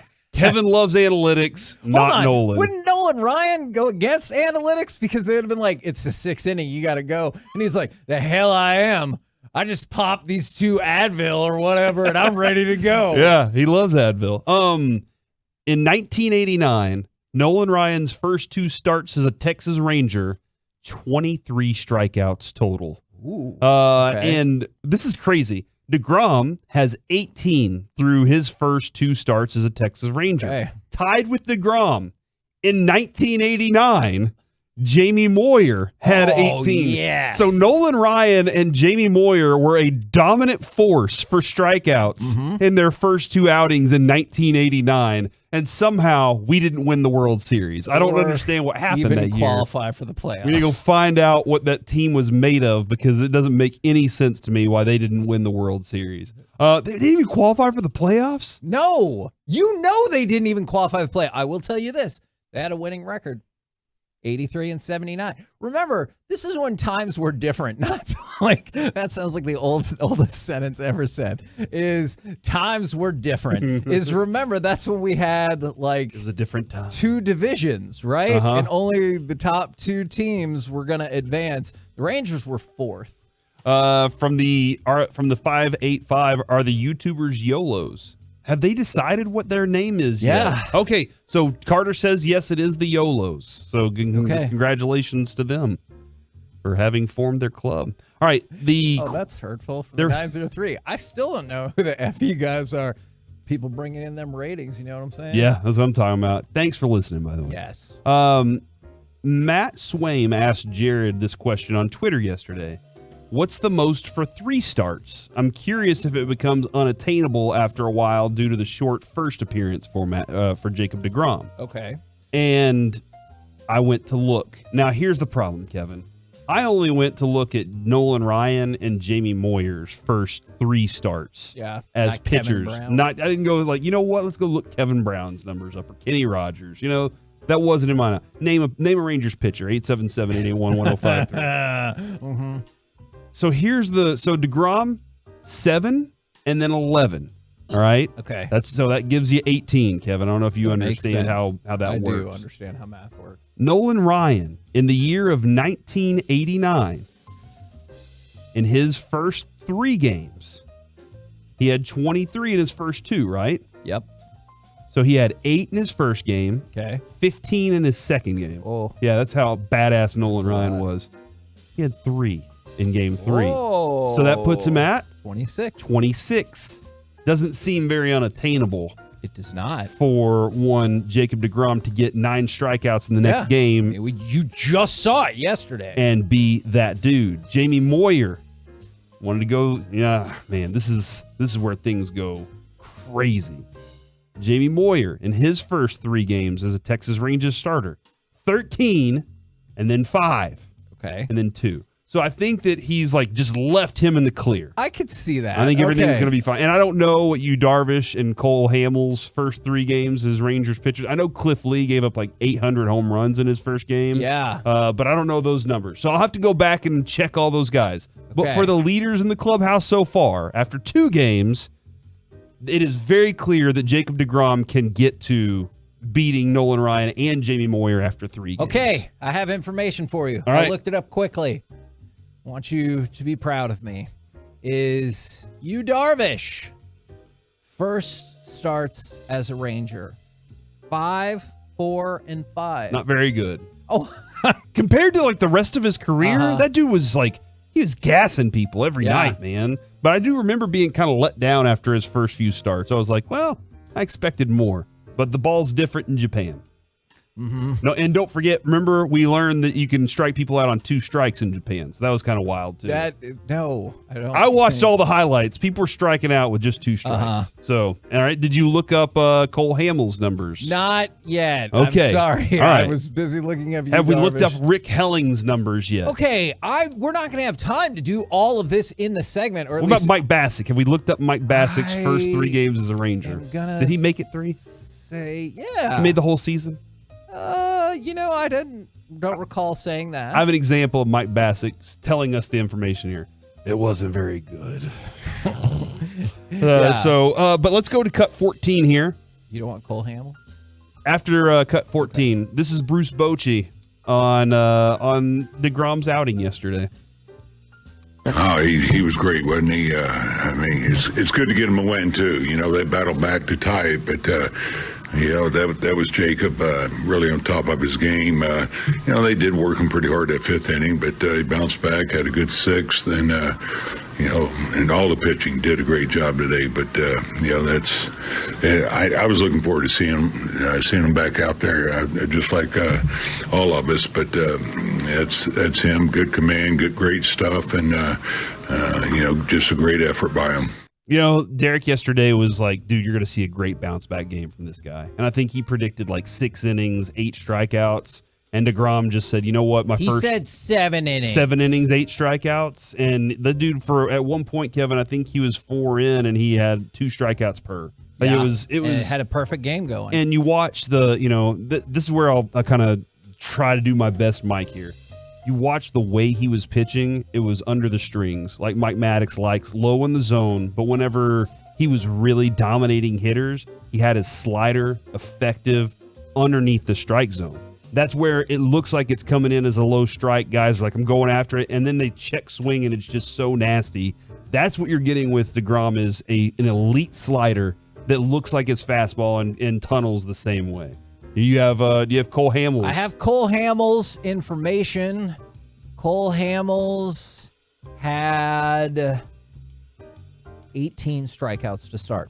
Unfortunately, in his first game? No, in his first 3. Oh, in his first game. First 3. Unfortunately, I could not find the game logs for Rick Helling, so I could not get that done. And Derek Holland bounced between being a starter and a reliever at times in 2009. Oh, so he wouldn't have the same kind of thing. Yeah. Yeah. But I believe if I had to guess when he started starting, he's at 12. Okay. So I believe you have the correct mark. And from the 469, Cliff Lee should have re-signed with us and we'd have a ring. You're probably right. Like, just think about this, Kevin. Was it that his wife didn't like traffic? Is that right? Now you go into Game 7. I get it. And I know Derek wanted to pitch. I know, like, all the way that Game 7 like wrapped up and everything, but you could have had Cliff Lee in one of those games, and maybe that's a little bit different if he'd have come back. You know what? Maybe the team never would have made it though. So Cliff Lee's first 3 starts with the Rangers, he had 12 strikeouts. Wow. He did throw a complete game that first game where he gave up 6 runs. He did still pitch. Dude, I remember being there. Game. I was so excited to be at the game, and then I was just like, oh my gosh, this isn't going well. By the way, did you see Shohei Ohtani break a world record yesterday? Is it because he got double pitch clock violations? Yeah, he got a pitch clock violation on the mound and at the plate. And nobody's ever done that before because A, there's never been a pitch clock before. So nobody could do it. And B, no more pitchers aren't hitting any. That's never going to happen again unless it's Ohtani. Unless, like, when are we going to see some American kid pop up and be like, I want to do both too? I don't know if I think that's going to happen. So you're probably right. Yeah, and it's never like Babe Ruth. He was a pitcher and a hitter. But guess what? What? They didn't have a pitch clock. I just told you that. Oh. Yeah. And So I Greg feel like Maddux, he had to hit the baseball. I should have known that. He did a Chicks Dig the Long Ball commercial. Okay. Guess what? What? No, I just told you there's no pitch clock. You should have known that was 877 okay, hold on, 881 wait, if Kevin should have known that was one coming. One more time. Tom Glavine. Pitched with Greg Maddux. Guess what? There was no pitch clock. I basically had to give it to you the whole time. Third so time's now, the yeah, you charm. finally got it. Third time's the charm. 877-881-1053. Should Kevin have gotten that sooner? Okay, well, you know what? You guys make a fair point if your answer is yes. So congratulations to Jacob deGrom for going out there and like we needed that. We needed somebody to establish that we can win baseball games. And not just in terms of yesterday, right? Yeah. Like I don't want to just say like, oh, you had to win that yesterday, the season was over. I just like the idea that it establishes him as the stopper. The future of the season. Yeah. Like there will be times when you're like, oh, this isn't going so great. And then you're like, oh, but guess what? Around the corner, Jacob stopper's deGrom coming time. up. Exactly. As long as he's healthy. Oh my God. We are so we close. have to qualify it with that. I guess. Right? I guess you're probably right. We're the KNC Masterpiece right here on 105.3 The Fan. Coming up next, NFL Would You Rather? 877-881-1053. We'll do it next right here on The Fan. The more you listen, the harder we cry.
and studio secured by DFWsecurity.com. It's the KNC Masterpiece on 105.3 The Fan. KNC Masterpiece back here on 105.3 The Fan. Don't forget, we got a giveaway coming up in the noon o'clock hour and potentially a very controversial versus at about 11:20. But right now, it's NFL Would You Rather. So, Corey, some of these are based in fact and rumors that are going around in the NFL world. Some of it is just stuff that just popped into my brain. All right. And I was like, let's figure that out. It's basically fact or fiction. A little bit. But would you rather? Yeah, that's right. So I have to make a decision and live with it. Yes, you do. Oh, this is tough. You are the Indianapolis Colts. All right. I love being GM, by the way. Am I GM here? Or am I just the whole organization? You're the GM because if you're the owner, you might be out looking for. Oh my gosh! You know, I would love to live his life. Man, what an easy. I got this awesome piano in my office and guitars everywhere. Yeah, and plus, whenever you do stuff, people are like, "That's fine." Sell pills without labels on them. Yes, that's a thing that happened. Tweet out a video and be like, "Oh, I got hacked." I got hacked. No, you didn't. You accidentally sent that out instead of DMing it or whatever. Mm-hmm. Like, come on. All right, you're the Colts. Would you rather trade up to pick number 3 or get Lamar Jackson? Well, here's the deal. Am I using my trade options to get Lamar Jackson? Like, am I using trade picks to get Lamar? Yes. Okay. So I'm losing those. Correct. I'm sorry, you do not get Lamar Jackson and the number 4 pick. So do you want to move up to 3, keep 4, or get Lamar Jackson? I want Lamar Jackson. Okay. Here's why. My offensive line stinks. I know Quentin Nelson's good, but my offensive line is bad. They can't block. Yeah. And Quentin Nelson, run the damn ball. I get it. He loves that idea. That's what he's good at. They're not the last few years they've had quarterbacks that can't move in the pocket, and it doesn't look like that offensive line is going to change very quickly, just overnight be like, bam, we're better. So I will take the quarterback that can run. I feel like I have a couple of interesting wide receivers to work with him. And so I think that could be something that I would be very interested in, is having Lamar Jackson. Now, do I think Lamar Jackson is a hero thrower? No, I don't. But this is where he has something that's elite, and that is escapability, and my offensive line stinks at it. So, yes, I'll take Lamar. All right, taking Lamar Jackson. All right, NFL, would you rather? This could be contentious for some fans. Would you rather the Cowboys draft a wide receiver or trade for Cedric Wilson? Now, this came out the other day that the Dolphins are open to trading Cedric Wilson, and I'm like, yeah, because he does nothing on your team and you don't use him. And I know we'll talk later in the show more about Tyreek Hill saying he's going to retire in like 3 years. But last year, Cedric Wilson caught 12 passes for 136 yards. They just didn't really use him.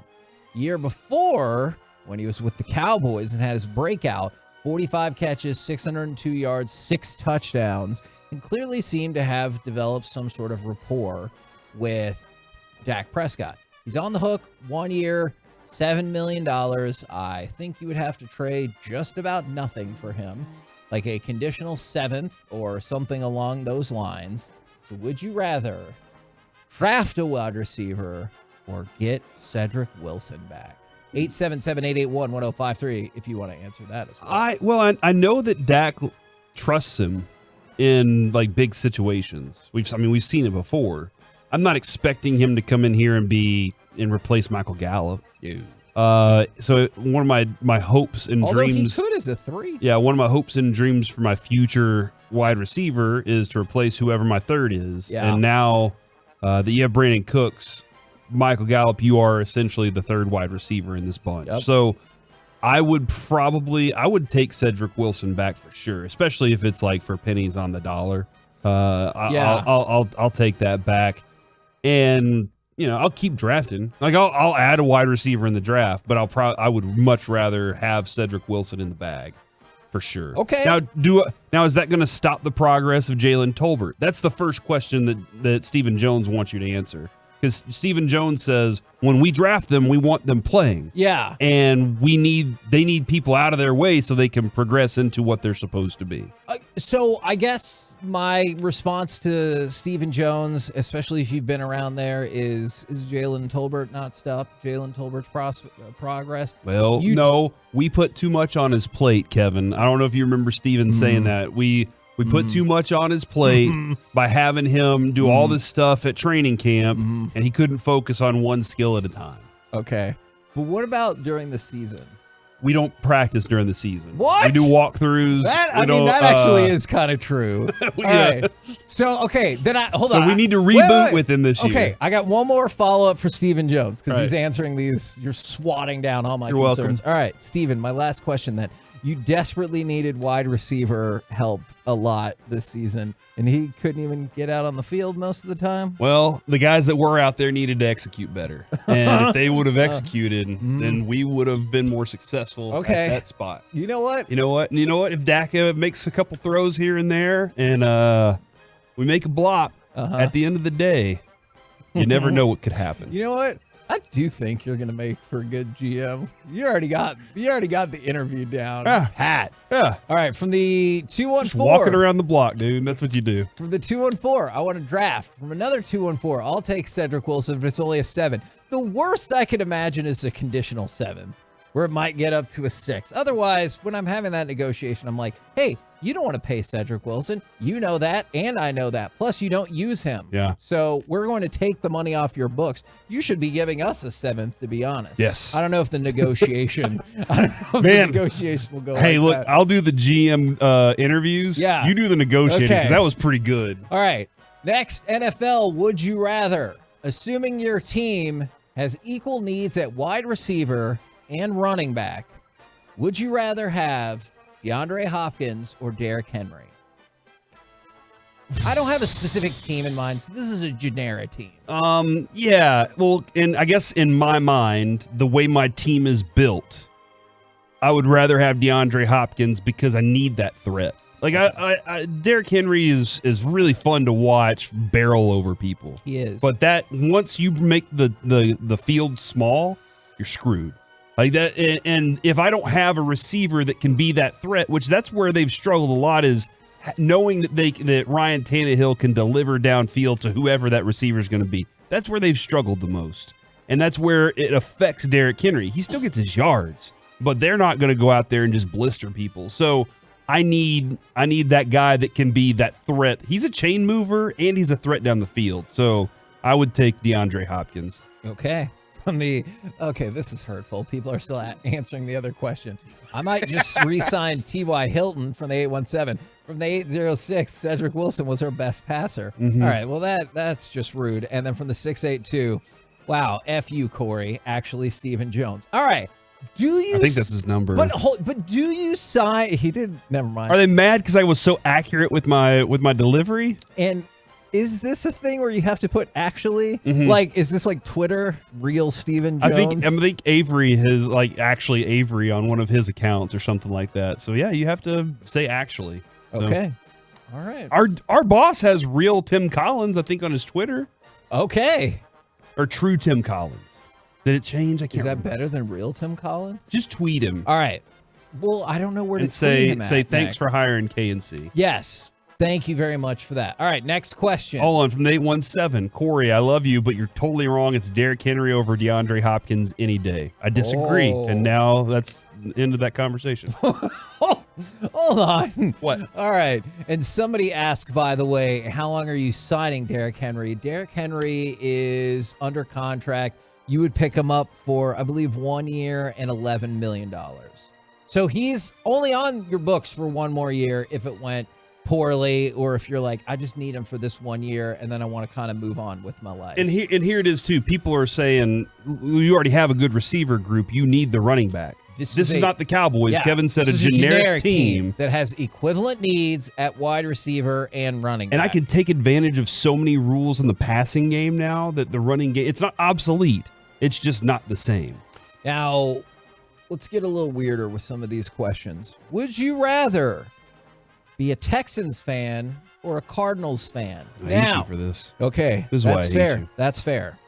Texans have only 11 wins in the last 3 seasons.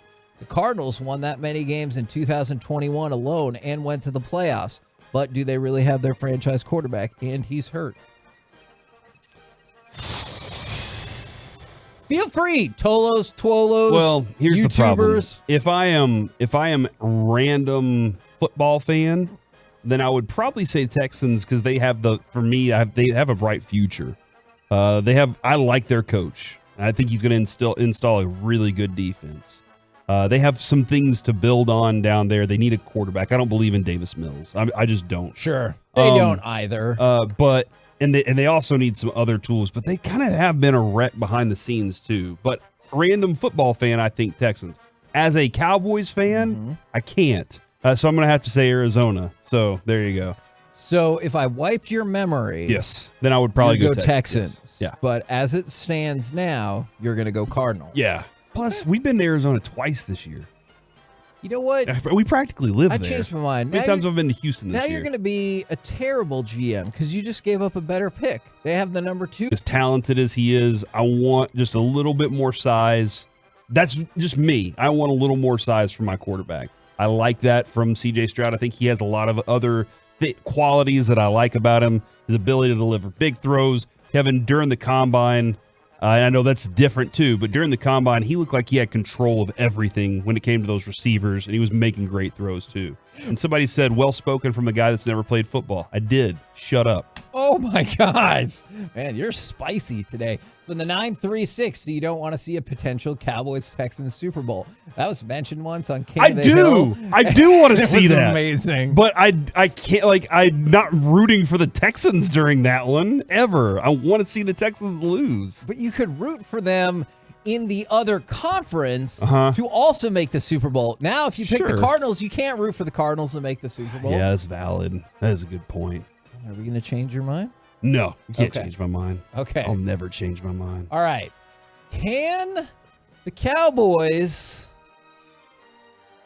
By the way, I think Bryce Young's going to be a fine quarterback. Sure. I just want to point that out. Would you rather the Cowboys win this upcoming season because of dominant offense or dominant defense? Oh, this is interesting because I think they're going to win because of dominant defense. Right. I would rather you get to choose. I would rather them win because of dominant offense because then Dak can finally go, see, I did it. And everybody has to shut up. You know? Like that's we grill Dak just as much as we give him credit. Oh, for sure. I think on this show we're very fair with Dak. And Derek says this all the time. You guys, y'all killed me whenever I was down, and y'all gave me praise when I was good. And that's where, hey, you got to fix these things. We know the deficiencies of Dak Prescott. But if their offense went out there and just killed it, and Mike McCarthy, he gets to go thumbs up to everybody or whatever finger he wants to put up at everybody, he and Dak can both say, look, we did it. Now y'all don't have anything to say against us. And then Cowboys fans get to celebrate. They have a quarterback that just won a Super Bowl, and he was the leader of it all. But, man, defense is clearly the best avenue for winning championships. Man, the quarterback and the fandom question have divided people the most. From the 214, I'm going C.J. Stroud. Bryce is too small. From the another 214, I'm taking Bryce Young. He edges C.J. Stroud because of that Dr. Pepper commercial. And then for the Cardinals and Texans, 682, Cardinals fan because they're getting new uniforms. And then from the 956, the Cardinals, because in no scenario will I ever root for the Texans. That's from Adam. And from the 321, Corey picked the Cardinals because he's an old school NFC East diehard. Oh my gosh. And that's why, man, that's a great point. From the 214, I'd rather have the dominant offense because I think the defense will be there. But in this scenario, I cannot guarantee that. But I think you're probably right about that because one of the things. Also, Kevin, if you win as a dominant offense, you essentially have Patrick Mahomes. And plus, I win our argument about offense or defense. No, and I'll tell you why it won. Why you have essentially have Patrick Mahomes. And the reason why that came up to begin with is they have burning questions, signings, departures for all the NFC East teams. And their burning question was, can the Cowboys shift to focusing on defense to get them over the hump? And they don't mean you got to play good defense. They're saying can their defense be championship level defense? So I thought that was an interesting question to be sure. We're the KNC Masterpiece right here on 105.3 The Fan. Coming up next, if you thought that was divisive, it might be the most divisive segment of the day. It's Versus, medal versus trophy, and what day does the week start on? 877-881-1053. Saturday. What? Friday. What? I don't know. We'll figure it out in the next segment. We'll do this next right here on The Fan. All day.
877-881-1053 for the Tolos. I know Corey is in the midst of the Twitch right now for the Twolos, and I know Carter is always dominating pretty much everything, including the Twitch and the YouTube. Texas Size Rips, who replied to my Hello World, said hello Core, and then said, I missed this segment.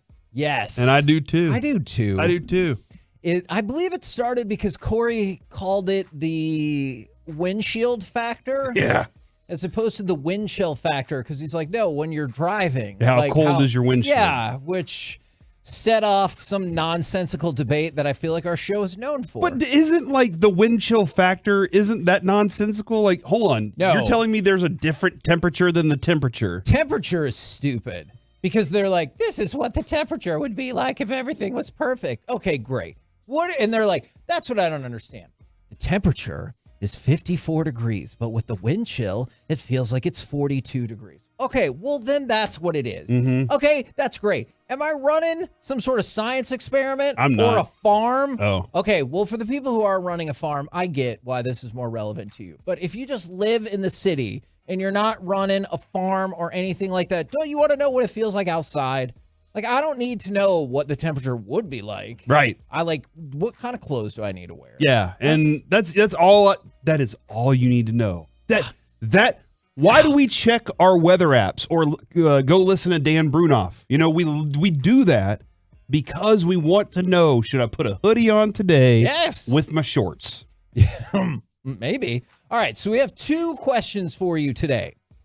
The first one, I included 4 options, which is not usually how versus works, so we can shorten it up if you want. Medal versus plaque versus trophy versus certificate. Like if you do something well, sporting competition or otherwise, medal, plaque, trophy, or certificate. And the other one is, what day of the week does the week start? Mm-hmm. Sunday or Monday? And if you throw out a different day, it might just confuse me all the more, especially if you have logic behind it. Then I'll need to go research and everything. So you can go what day of the week, or you can go with what do you want to be awarded with. Oh my gosh. Man, Texas Size Rip's killing it right now on the Twitch. He says temps aren't real. That's the new... Yes! Like birds aren't real.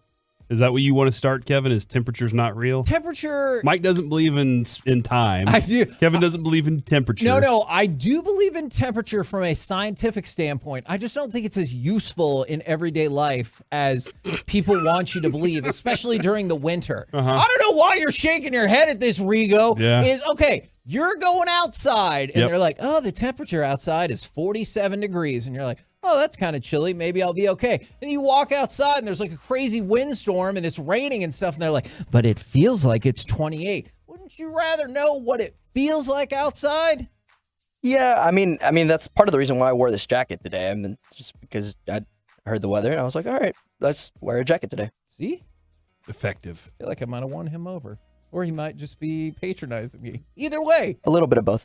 Or you make him nervous and he's like, I have no clue what to do. I can see that. Don't worry. Hey, the more we piss him off, the better it is for the show. All right? Don't ever forget that, Rigo. Look, I lost Reggie and Parker and just pretty much everyone. Colby and DJ. I feel like, and Waddle and Shippy. I feel like I'm losing Joey to this fight. Be on the right side. I'm seeing the rage meter slowly rise. Thank you. Yeah. It's I'm not sure you can say rage on this shit. That's who we replaced for a while. All right. So do you want to start with trophy talk or day of the week? All right. So here's why I want to do trophy talk. Okay. When we're adults now, right? I know we act like we're still middle schoolers. Yeah. Like we were joking about that thing earlier. That's why I get along so well with my high school kids. Like we're adults, and so when we get honors, recently you and I were given the My Possibilities fundraisers, or we were given an award for My Possibilities. That means a lot to us. Thank you, MP, for that. And sounds like this year we're hosting their gala. So community ball. I'm looking forward to that. Oh crap. Has that been released yet? I don't Guess know. what? We're doing it. All right. You're Sorry, supposed to. Adrian and MP. I threw it out there. Supposed to say that. So, but when we got that award, it was a glass, like a teardrop kind of thing. It looks really cool. It's an awesome looking like award. It goes on top of the piano at home for me, Kevin. I don't know where it is for you, if you have a special room for it. I do. Not just for that. But like, there's trophies, there's medals. Like we went on a walk. We went for an autism walk this weekend. We got a medal. Lucy lost her mind. She was like, "This is awesome. Yeah. I have a medal hanging around my neck." And she walked around looking at it all day. And I was like, that is cool. And you can hang that up on your wall. A plaque can hang up on your wall. You need an entire shelf for trophies and things like that. So that was my question, was what's important? Which one do you want more? And I love that Choppy immediately went into, hold on, shelf space is important. And then he looked at it and he goes, well, wall space is important too. Thank you, Choppy, for investing time in something important in the world. So I love when Choppy gets in on conversations because he talks about the nonsensical BS that we like to talk about all the time. See, and I think I want a medal because I wear it. I know. And it feels like you had to put out more effort. Like, hear me out, okay? Because I've seen many a UIL presentation and everything like that. If you win first place, they go and put a medal around every single person's neck. But a trophy, I know there's some levels where every kid gets a trophy, but realistically, you get the one. The whole team, the whole team gets to share it. Yeah. This other one, I can't take that back to my house. Yeah. That's going to stay in the team's bookcase or whatever. Bookshelf? I almost said bookshelf. Bookcase. I 100% almost said bookshelf and bookcase are the same thing, by the way. Because I was going trophy case at first, and then it just all kind of got jumbled up. But the medal, I can take that home and proudly display it. So I think I'm a medal guy. Yeah. Nobody's picking certificate, right? And here's the other thing too, Kevin. Let's say you have that medal and one day you're going to an event. I don't know what event it is that you won the medal for. Sure. Let's say you won the 100-meter hurdles, all right? Oh, my God. And That now feels unlikely. you're going to the 10-year anniversary of you winning the 100-meter hurdles, and you're going to watch somebody attempt to break your record. You can now wear your medal to that event, and everybody's like, what did you win this medal for? And you're like, you don't know, idiot? I won this competition 10 years ago. They're celebrating me today. Look at my medal. When Lucy went into the grocery store with me that day, everybody was like, what did you get this medal for? And she couldn't wait to tell everybody the story of how she went on a walk and got a medal for it. And it was awesome. So I think medals over trophies, over plaques any day. But I also do rank trophies third behind plaques. Okay, but in a certificate's like if you completed your CPR training, right? Yes. Like that's not you want to race. Or your sexual harassment training. Oh my God. Or a gift certificate. Yeah. Oh yeah, gift certificates are dope. Food gift certificates are dope. Okay, I think first of all, do they still call it a gift certificate? Is that still a thing? Gift card. Yeah. Do they? Yeah, no. We got our certificate to Great Wolf Lodge was a certificate. Yes. Okay. So it wasn't a card. It either the place you have to go is either really bootleg or really fancy, right? They're like, nah, here's your certificate. Yeah, You're yeah. like, I think Great Wolf certificates are Lodge is cool. super fancy. From the 214. But you get the certificate of accomplishment. And nobody prints those. Except for Mike. I think Mike prints all of his. I could see that. This person convinced me until their second line. From the 214, they're going to go a plaque for sure. You can frame it. Hold on. What? Isn't the plaque? They've already done the work for you. You just put it on the wall. You can frame. I love it. Do you put it in like a shadow box? I have so many more questions. Is this a thing? Like, you know what? And I'm going to tell you an example. This is another segment we're going to do. Okay. What's a thing that you didn't realize was a thing until somebody in your life told you about it? So, like, for example, plaque framing. Plaque framing might be one.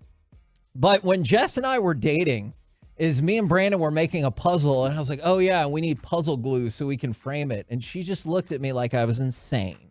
She goes, you're going to frame a puzzle? Why? I was like, framing puzzles is a thing. Do you have a framed puzzle at home? I have multiple framed puzzles in I've my house. always wanted to do that. It's super fun. I've always wanted to do it, and Adrian's always like, no, just break it down and do it again later. And I'm like, but we did all the work to get this 20-piece puzzle put together. Okay, well, maybe not that size. But yeah, that's a segment for another day. But I am going to follow, you know what? I'm going to save that text. I'm going to follow back up with that person. And they also said a week starts on Sunday.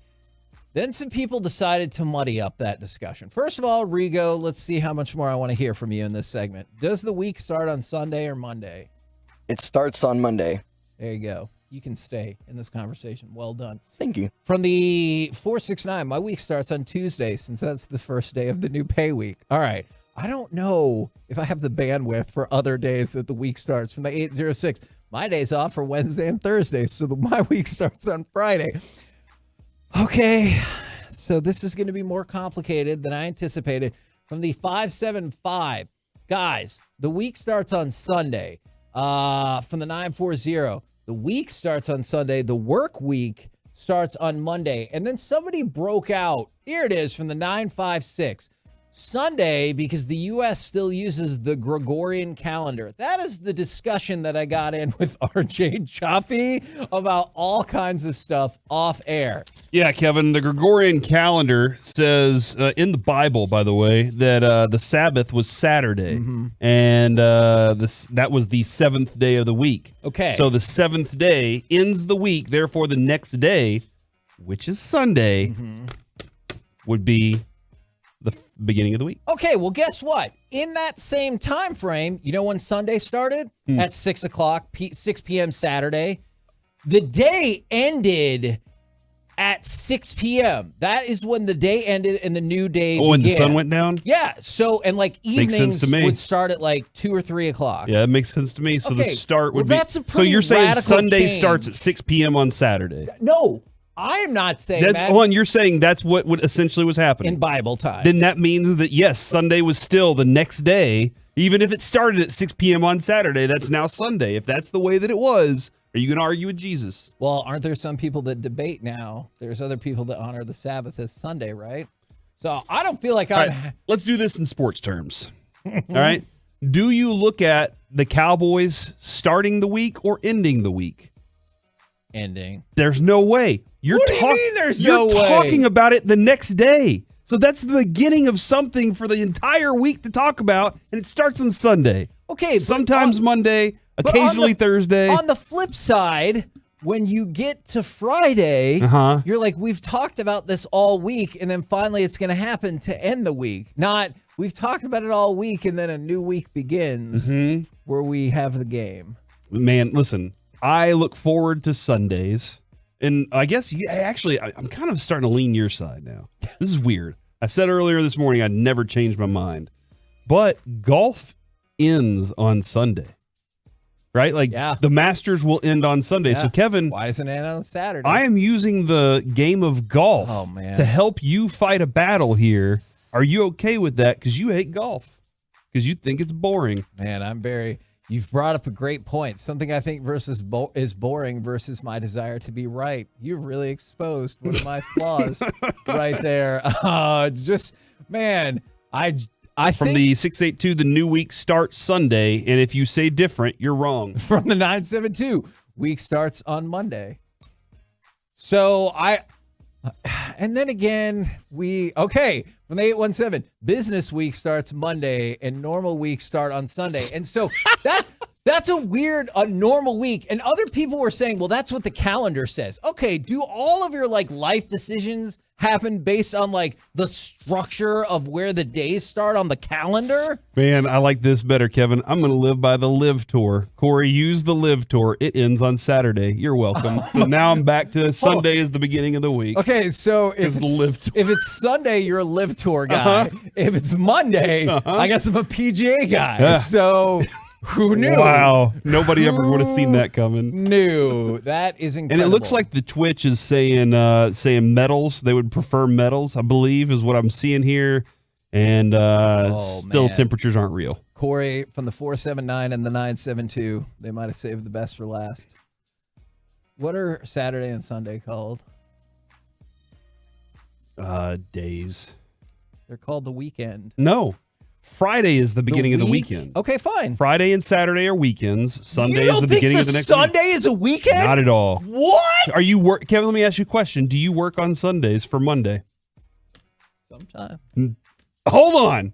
Do you work on Sundays to make sure there is stuff for Monday? I'm a bad example because I usually work every day. So I'm a bad example. All right. It's called weekend. Yeah, I don't Sunday worry is about part of the weekend. I don't worry about crap on Friday, all right, because we have Masterpiece of the Week. That's the only thing that people want anyway, right? And then I don't worry about crap on Saturday, but on Sunday I start stressing about Monday. So that means that my weekend is over. So I appreciate your attempt, but it doesn't work in my world, baby. From the 703, stay strong, Kevin. And then from the 903, Corey is effing brilliant. We're the KNC Masterpiece right here on 105.3 The Fan. Coming up next, it's time for Gridiron Gravy, ranking the talent in each position group for the upcoming NFL Draft. We'll do that next right here on The Fan.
Eight guys within 5 yards of the line of scrimmage for the Dolphins.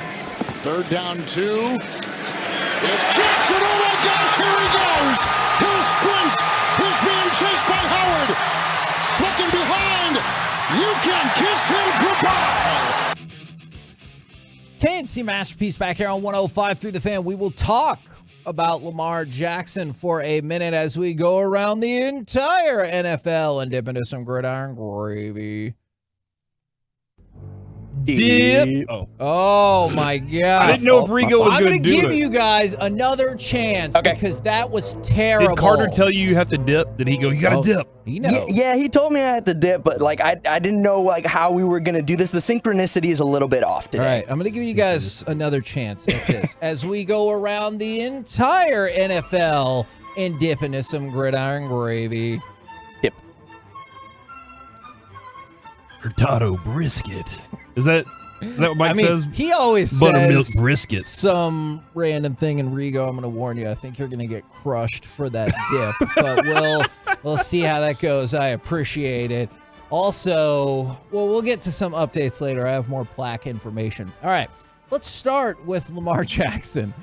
What is happening in Baltimore right now is incredibly entertaining. I don't know if you work there as a beat reporter or anything. I don't. You think? Thank you. I don't know if you would think it's entertaining, but yesterday, Eric DeCosta declined to answer direct questions regarding Lamar Jackson. And in the process, there was a PR person who yelled at the media member, and Harbaugh's just sitting there and he's like, oh my God, this is so awkward. They pan over to Harbaugh while he's sitting there and he's like, oh, this is the most awkward situation ever. And they're like, hey, thought we said no Lamar Jackson question. Oh, there was an agreement? Well, that's usually the thing, right? The PR person says, let's agree that this won't happen. And the media people are like, I didn't agree to that. And then the PR person just goes to the idea that they agreed to that. Or the PR person asks that. You don't ask a question about it, and then the person you're interviewing just goes on a random rant about it anyway. That's true. And then you end up on Fox News. Yeah, that's... I could see how that definitely has happened to people. I can definitely see how that happens. Well, by the way, DeCosta did still go on to say, so even in the midst of them being like, we're not talking about Lamar Jackson, their GM did say they would consider, they did say, hey, we'll consider, Eric DeCosta just popped up on one of our TV screens. He did say, we will consider drafting a quarterback in the first round, which I feel like no matter what agreement you have, the natural follow-up question is, does that mean you're moving on from Lamar Jackson if you're drafting a quarterback in the first round? I feel like that's a fair follow-up question. We got to be prepared for every situation. We don't know exactly what Lamar is going to feel whenever we decide to make our move. So we got to be prepared to play a football season next year just in case we're without. So you are prepared that Lamar Jackson might sit out this season? that's his decision. It's really not up to us. But Man, you are gonna make we'll do a everything good we GM. can to make sure that we have him here. But he needs. It takes two to dance. This is very similar. The Lamar Jackson situation specifically, and I guess running backs, is very similar to baseball's arbitration hearings. Like what we're seeing with Lamar Jackson is, what do we hear from baseball players? It's the worst feeling to go into that arbitration hearing and then tell you how crappy you are for 6 hours and then say, okay, and now we agree to terms on $9 million. And you're like, but you guys think I'm the worst. And they're like, no, we just were trying to say that to the judge so that he would agree with us, but we really want you to play hard. Yeah. And you're like, great.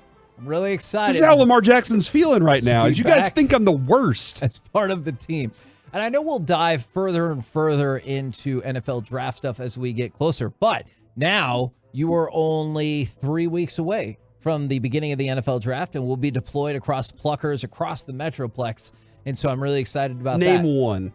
Dallas. All right. Good job. I think there's another Dallas. I said location. name one. Okay. We'll sell the other ones in a couple weeks. CBS Sports gave their power rankings based on strength of talent in each position. So their lowest, number 11, is the safeties for the upcoming NFL draft. From there, it goes linebackers, defensive tackles. You can't be super stoked about that if you're a Cowboys fan.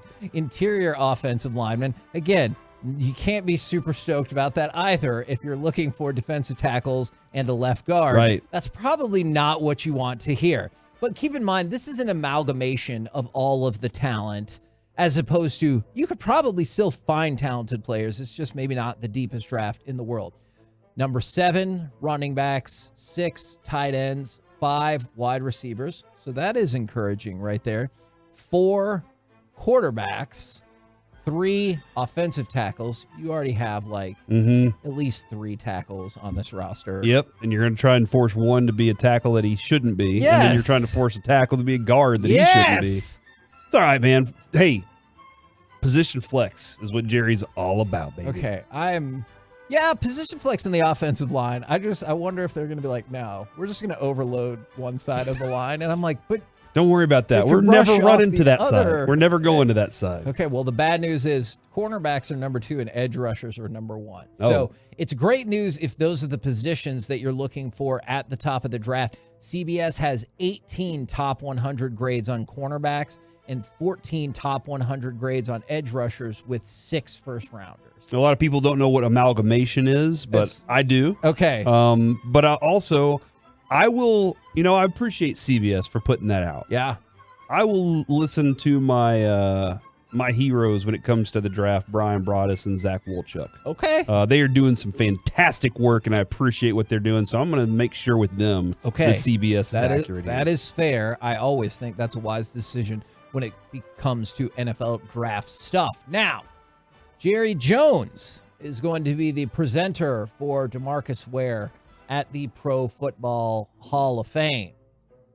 Are you excited about that or indifferent because he won his championship elsewhere? I am not indifferent to it. I really do love DeMarcus Ware. He's a fan of the show. That's for one, true. let's not forget that he told my friend he's a fan of our show. And that dude was when we talk about Darren Woodson being the perfect guy to carry the NFL shield. Yeah. DeMarcus Ware's right there with it. I'm fascinated by the love he has for Jerry Jones and the desire to have that person introduce him. So this is really interesting to me, and I want to hear more about it for sure. But And that's one of really the things cool. he did say was Jerry Jones was also the person who told him he was going to go into the Hall of Fame. And let's not if you involve Jerry, now Jerry's like, hey, we got a reason to party. Let me throw this party for you. And that's going to be, he has a lot of money. It's going to be a great party. That is fair. Think about how much partying you can do. And remember, he had a tent built in Canton so he could party for himself. It's going to be awesome. Now, do you think he's going to stick to this? Is Tyreek Hill has said that he's going to retire after finishing out his current contract. I believe he has 3 years left on 2025 is when it'll wrap up. So he has 3 years left on his contract, and he said, I want to get to 10 seasons, and then I'll call it quits. Do you believe the then 32-year-old Tyreek Hill getting his 10 years would call it wraps? Because, I mean, obviously he's making a humongous impact right now. He has a championship already, right? Like, did he win one? Oh, yeah. He already won a Okay. championship. Yeah, I he think you're went to right. another one. Yeah. He's on a fun team in Miami. He said he has a lot of things he wants to do. He wants to be big in the gaming world. So after his career, he wants to have a gaming team that he has signed, people signed to. He wants to get content creators involved. So I think the reason I believe him is because he already has a plan. Yeah. And so he can't wait to get to that plan. And as a person who had a plan for something and then things kind of fell apart for it, I know how much passion he wants, like what he's invested mentally. They're about to release like a lot of information this month on what that gaming team is going to look like. Yeah. So there's all that stuff going on. So yes, I do believe he will. And man, I think there's a couple other things to add to it. That dude's been popped in the mouth before. He was bleeding out of the ear, like all those things. And he knows that at some point he's going to lose his moneymaker, and that's speed. It's just, he'll be fast, but you're never as fast as you were. Already a Hall of Famer? Tyreek Hill? Yep. I don't think so. Interesting. So I could see that. Do you think he will be a Hall of Famer? I'll tell you I think he can be, yeah. He's got the specs, man. I think he can be. 4-time first team All-Pro, also second team All-Pro, also made an all-decade team, and you know how much that turns on the Hall of Fame. Yeah, it definitely voters. does. And then, man, this is kind of hurtful, as a lot of people were asking about amalgamation, and then this from the 469. Thanks to the new SAT word, nerd. Gonna incorporate that in my everyday vocabulary. So it's hurtful because they are like, I'll use it, but you're still a nerd. So I think this too, this goes back to Rigo.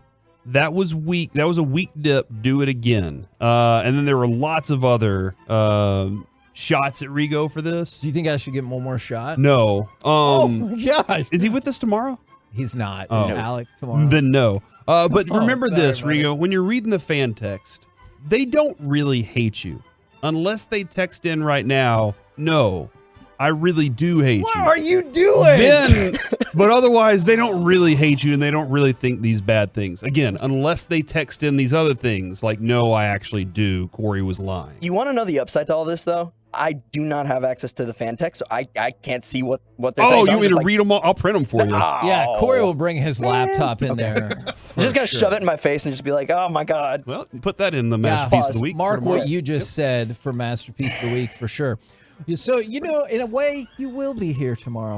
We're the KNC Masterpiece right here on 105.3 The Fan. Coming up next, Cuban speaks about Kidd, Brunson, and the problems with the roster. Did any of it resonate with you? 877-881-1053. We'll do it next right here on The Fan.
From our fan studio, secured by DFWsecurity.com, it's the KNC Masterpiece on 105.3 The Fan. KNC Masterpiece back here on 105.3 The Fan.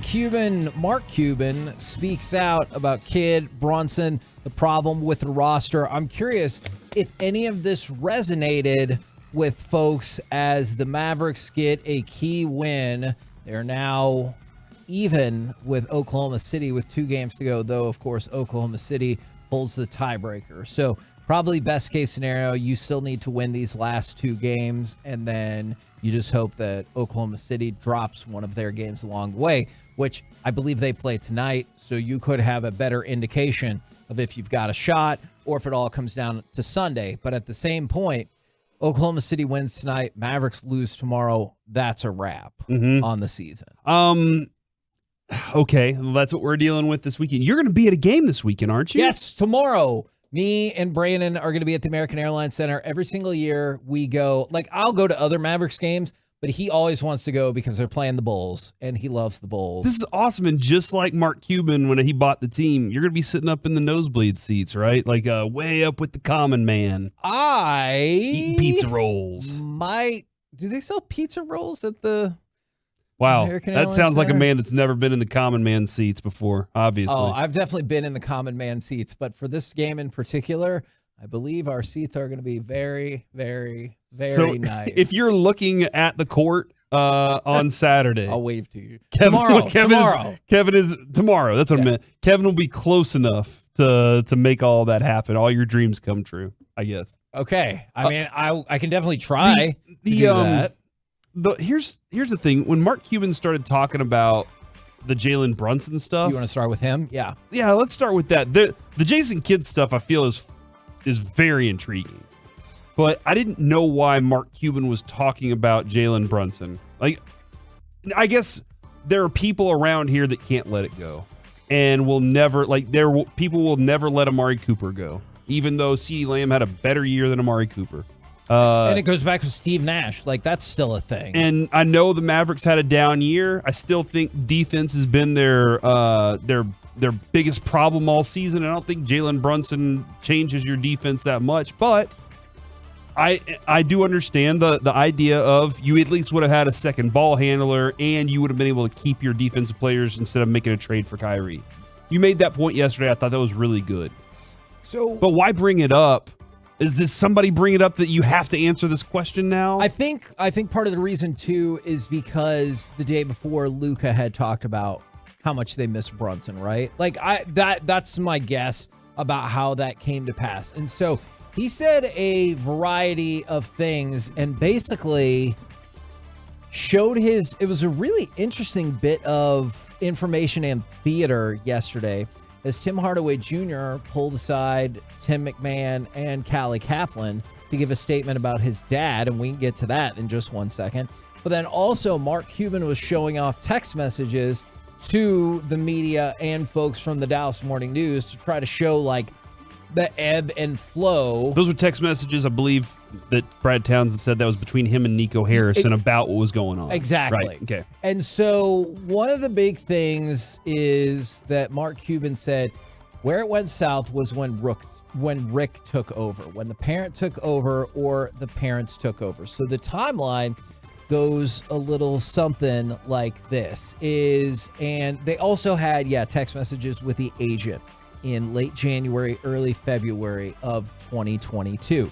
One of the texts from Harrison and Rick Brunson indicated that Jalen expected to receive a contract with salaries in the range of 18 to 23 million. So this is where they ended up giving Zadorian Finney-Smith, right, the 4-year, $56 million extension, which they could have done with Brunson at the beginning of the year. And I think that's where the point of contention comes up for everybody, is I hear what he's saying right there. Like, what he's saying is Brunson was not going to sign 4 for $56 in that moment because it did not meet. That's $14 million a year. And at this point, his agent was saying, we're going to be looking for $18 to $23 million a year.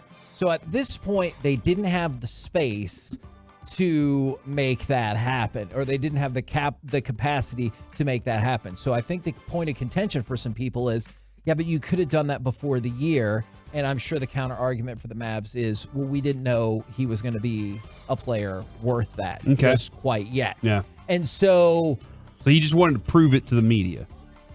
Which is weird because I don't even know if that correctly proves his point. Because people are like, yeah, but before the season, you could have gotten it done. And if the counter argument is, yeah, well, we didn't know if he was that kind of player. Like, you could look at numerous contracts that the Mavericks have on the books. You're like, but that guy that makes no sense was to that what, kind of player. Yeah. And so Dwight Powell. And so I hear you. But at that point, they say they're going to be looking for $18 to $23 million in terms of annual value. That's point number one. But what I really want to know is, like, did this resonate with people? Like, did they take what Cuban said and say, like, I hear you, that makes sense? Because I promise you, I hear what Mark Cuban is saying. I just don't happen to agree with some of the logic behind it. Like, the biggest thing that I don't agree with is the concept of negotiating. Okay. Yeah. Is he said there was no negotiation with the Brunson team because they didn't give us a number. I mean, you would think that when you're the incumbent team, you can match anything. That's the way it works, right? You have a relationship with the agent and they want to at least give you a chance because you helped develop the player. You had him for 4 years. Okay, let's work together. And his argument is, we didn't even get a number, so we didn't even have a meeting to negotiate. That is not always how negotiations work. I get it. They spend a lot of time in the draft and development of Jalen Brunson. And Jalen Brunson is an excellent player. But that's not always the way the world works, right? Just because you helped, like, groom somebody in the non-political and other stuff-based way, just because you helped, like, mold somebody into who they are, doesn't mean they automatically assume they owe you whatever. Right. Like, I think that makes sense to a certain extent, but they clearly did not. So the Maverick strategy was, then we offer nothing because you won't give us a number. Well, come up with your own number then. Because then what Mark Cuban said that infuriated me is he goes, and when we saw what he signed for 104, he goes, oh yeah, I would have matched that in a heartbeat. Then why didn't you just offer that in the first place? That is a great question, Corey. And that, because he was too worried about outbidding himself. Well, guess what? You were going to be over the cap either way. So in terms of cap, it wasn't going to make a difference. It's just how much of your money did you want to pay and go into the luxury tax, which I do get. Nobody wants to pay an infinite amount of money. But you Except for Golden State. That is fair. They're fine with it. But you couldn't go there and go 4 for $100. And then you see, well, you know what? We just got outbid. Or he just wanted to go to New York. That makes more sense to me than we didn't get in a range, so we passed. Or 4 for $100, and they come back and say, well, we got 4 for 104. Okay. Yeah. We'll match that. Yeah. Come back. Or they but might. But do you not believe though that once Brunson's dad got involved, there was no chance? Here's the reason that Brunson had made up his mind, that he had people, that he could go have his own team. I don't, and here's why. Now, I'm not saying you should have paid this amount of money, but just stay with me for a second. Tell me if you buy into this line of logic. I think you max out Jalen Brunson, you win. Because it's money. Your max for Jalen Brunson would have been 5 years, $175 million. You're telling me he's going to leave that behind? Yeah. I don't believe that. So now the complicated part, Corey, is how much further can you walk it back, right? So he got 104. He would have taken 175. How much could you have walked it back? Like, could you have done 5 for 150 and he would have accepted that? Because there's cachet to being a max player. So maybe he did say at some point, I'll only come back for the max. Yeah. That's why I would love to know the specifics of that, because I just hate the idea of he didn't give us a range, so we didn't make an offer. And then, you know what his agent said? And we talked about this yesterday or the day before. His agent said, all this is true. Is that what his agent said? No. He said everything Mark Cuban said is correct. There's a text in there that says something to the effect with the agent of worst case scenario, you can sign and trade. Okay. But you have to be prepared. How does the agent know that's the worst case scenario? Because they've examined the New York Knicks cap. Yeah, they did not know the maybe? Detroit Pistons would get involved in that conversation either. I don't think anybody anticipated that. Not quite honestly, Kevin. I don't know who could have. That the Pistons would just step in and say, we'll help you guys out, New York Knicks. You're right. That was pretty shocking. But isn't that your job? to be prepared for all possible contingencies. Yeah, but I'll also say sometimes I couldn't have expected it. Like, I didn't know that was going to happen.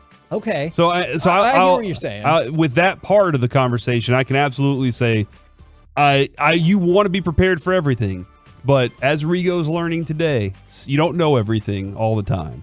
Sure. But he's doing a great job at battling back.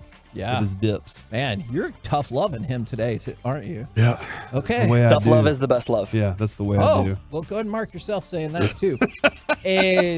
All right. Dude, he's killing it today. Dude, that's your fault. I love it. All right. Do you want to stick with Cuban because he also talked about Jason Kidd and the problems with the roster? Because I will absolutely give Mark Cuban credit for one specific part of it, right? Because the way he walked that through, I don't love that line of logic. I want cut 4. Okay. This is Kidd? This is Jason Kidd being asked, are you looking forward to running back next season? Okay. 4. Cut 4.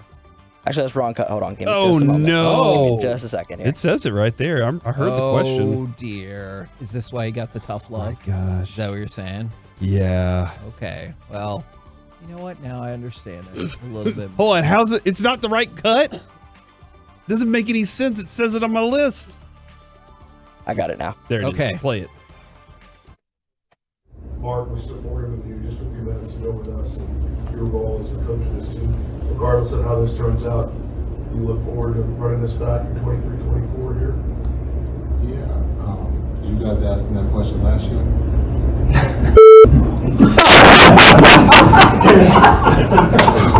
So why was you asking now? I'm just asking. I mean, so we're asking questions. I mean, you didn't ask that question last year. Disappointing season, I guess. Yeah. And it happens in sports, right? Like, sometimes we fail, and it's all right to fail, because you learn from failing. The best players in the world have failed. MJ has failed. It's driven him to be the best in the world. No one's perfect, right? There's not a perfect coach, there's not a perfect player, there's not a perfect owner. You're not perfect. And so you have to learn from your failures. Yes, we right now, today, we've come up short, but the season's not over, right? We still believe, and we got a game to play. But understanding that you learn from your failures. The greatest players in the world have all failed. They'll sit here and tell you they failed, right? And that's what pushes them. And Kevin, I'm all for you have to take risks. You have to learn from little things. Like, you can still succeed and fail. You know, like, you can do something and you're like, well, you know, I didn't nobody died today. Right. But we didn't do what we, there are all sorts of moments where you're like, I wasn't perfect at this. So what can I take that I can make better? I agree with him on all of that. I also thought it was really interesting when he was like, y'all didn't ask me that question last year. And no, you didn't ask me that question last year because I made it to the Western Conference Finals. Right. It's fair to ask that. Right. It really is. Hey, dude, do you expect that you're going to be the head coach after, like, y'all just made the Western Conference Finals and might not even make the playoffs? And he's like, we still got time. And so they're holding out hope for that right at the moment. Yeah, it was an interesting kind of meek. It was kind of disappointing season, but it's an interesting response from Kidd, and Mark Cuban did say absolutely Jason Kidd will be back as their coach next year. And then the other one was Tim Hardaway. He requested, per Tim McMahon on Twitter, he requested to speak with him and Callie Kaplan to make it clear he wasn't happy with his dad's criticism of Luka and Kyrie. And he said, I disagree with it 1,000%. We had somebody else inside tell us that he called both Luka and Kyrie and apologize? To apologize. Yeah. And this is a fair point, and we talked about this yesterday as well from Tim Hardaway Jr. This is his statement to those two reporters. I didn't wake up this morning thinking that I had to focus in on this topic, but it is my dad. I love him dearly. He's been in the league for so many years now. So just for him to say that, I disagree with him 1,000%. And the statement is like significantly lengthier. But one of the things that he said at the very end of the statement is, like I said, my dad made a mistake. It's his opinion, not mine. We're two different human beings. And we kind of discussed that yesterday for sure. Absolutely. That there's a definite possibility that Dad walked into the kitchen while he was eating his Cheerios and he just starts, hey, this and I feel this way. And that Tim was sitting there going, yeah, no, man, I hear you. I hear you. And he went, you know what? My son agrees with me. And he was just, is placating or just kind of servicing Dad on going, yeah, whatever. Or there's a possibility that he used the right word he and Dad did have the conversation and Dad took it. That's something we don't know, but our understanding from a reliable source is that he's not happy with the way that Dad approached it. And I will choose to take that at face value, just like that's the thing about Mark Cuban is I choose to take everything that he said yesterday at face value as well. Yeah. I just don't always agree with his line of logic. Like, I'm not saying he's being deceptive. I'm just saying that's not how I would have done it or necessarily my line of thinking. And of course, he has the ultimate trump card of, you know what? I own a basketball team. Go buy your own team. Yeah. We're the KNC masterpiece right Would here. you ask him for a 105.3 The loan? Fan. Oh, for sure. Would you be like, hey, if he told you that, would you say, will you loan me the money so I can buy the Mavericks from you? Yeah, but you know what he would say? Hold on, let me go get 3 buddies. We're going to set up in our chairs, and then you're going to have to come present to us. And I think you'd kill that presentation. Deal. I think you'd destroy it. Coming up next, it's time for the Combo Platter Easter edition with Easter on Sunday. Give us a sports opinion. And then what is your favorite Easter treat? Plus, we'll have a giveaway next right here on The Fan. Are you ready for some commercial-free KNC masterpiece? Yes, of course.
They'll win on Friday.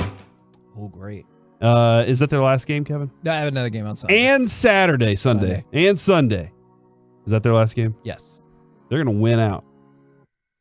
And get the 10th seed in the playoffs. Okay. Be the last team into the That could playoffs. happen. And then go on a magical run and be the first team ever to not make the real playoffs and win the championship. And that's The Kevin. championship? Tell me how magical of a run that would be if let's say Minnesota is their first round, their first team they have to play. Yep. They beat Minnesota. Yep. And then I don't know who the next, let's say it's the Clippers or Lakers or something like that. They go up against them. Bam. Number 2. All right. Or hold on. Do they go up against the 1 seed? The Nuggets. Oh, yeah, the Nuggets. They got the Nuggets. Bam. They take them down. I didn't want to take away now from the your Clippers dream. or the Nuggets or whatever, or Okay. the Lakers or whatever. And bam, they take them down, and now they're going to the finals, dude. Here we are in the finals. Or I guess they got one more team they got to face. Okay, I'm really concerned that you don't know the path to the NBA I Finals. know how it works. But okay. But this is what I'm excited about. This is like, I can't sit here and say, hey, let's root for the potential of getting the 10th pick in the NBA draft. Yeah. But I can root for, let's go ahead and try and win this damn game and see if we can make a run out of it. We don't really know how good we are yet. We know how much we suck. We do know that so far. Sure. But we don't know how good we actually can be. So let's go try to be the best versions of ourselves that we can be. And I know Mike is like, but it's so difficult. Like, in Mike's mind, it's so difficult to accomplish that. It's impossible to do that. Is it, Corey? It might be. Nobody's ever done it before. Nobody's won from the 8th seed. Haven't they? Have they? Has somebody I've won? done the research. I will present the research of the play-in tomorrow. All right. From the 817. Hell yeah. I'm with you, brother. Get in the play-in and we win it all. From the 903. I'm not so sure Corey is brilliant anymore. All right. All right. That's my thing. Fair. Get the opportunity. I would rather root for let's try to win than the potential at getting the 10th pick in the NBA draft. Okay. If I know the odds are against you, but the greatest movies we've ever seen, Kevin, regarding sports, somebody overcomes something so so big you never thought they could have done it. Somehow they did it. I know a lot of those are like scripted and whatnot. Some of them are true stories where you're like, how did that happen? So that's kind of what I'm rooting for is go try, man. Give it your best shot. If you at least gave it your best shot, I can say I rooted for the one that did that rather than the one that said, you know what, I'm just going to give up on it. That's one of the things Kyrie said yesterday. We don't necessarily have to play the audio, though I appreciate you having it. Kyrie said, we don't control our destiny, but we control our effort. So to your point there you go. And when it comes to Easter treat, being around people you love, celebrating. Oh my God. The Cadbury egg. And I don't even love it that much. I'm not a huge fan of the Easter basket anymore. Oh. Maybe it was the chocolate bunny that you thought was full, like solid chocolate, but then it was like, nah, we tricked you. It's hollow. You know what? We did that segment is what makes you feel fancy that's not really fancy. If you got a solid chocolate bunny, didn't you think your parents were millionaires? Yes, they had to have been. I know. How else? Did you can't afford? find these. Yeah. Because like Kroger and Tom Thumb, they have the hollow one. Yeah. All right. I don't know where to find the solid Easter bunny. Sometimes it's a price point. If it's 99 cents, like that ain't the solid one, man. Santa Claus recently brought my children it's wrapped in gold foil. Ferrara yes. Rocher? Yeah, one of those, but it was a giant one. Oh yeah. And I was I've like, seen holy those. crap, this thing has to be full of the best stuff. Cracked it open, it's hollow. And I was like, I was like, I'm out of here. I've man. asked my family for like 5 years to buy me the giant Rice Krispie treat. They never do it. They probably know best for me.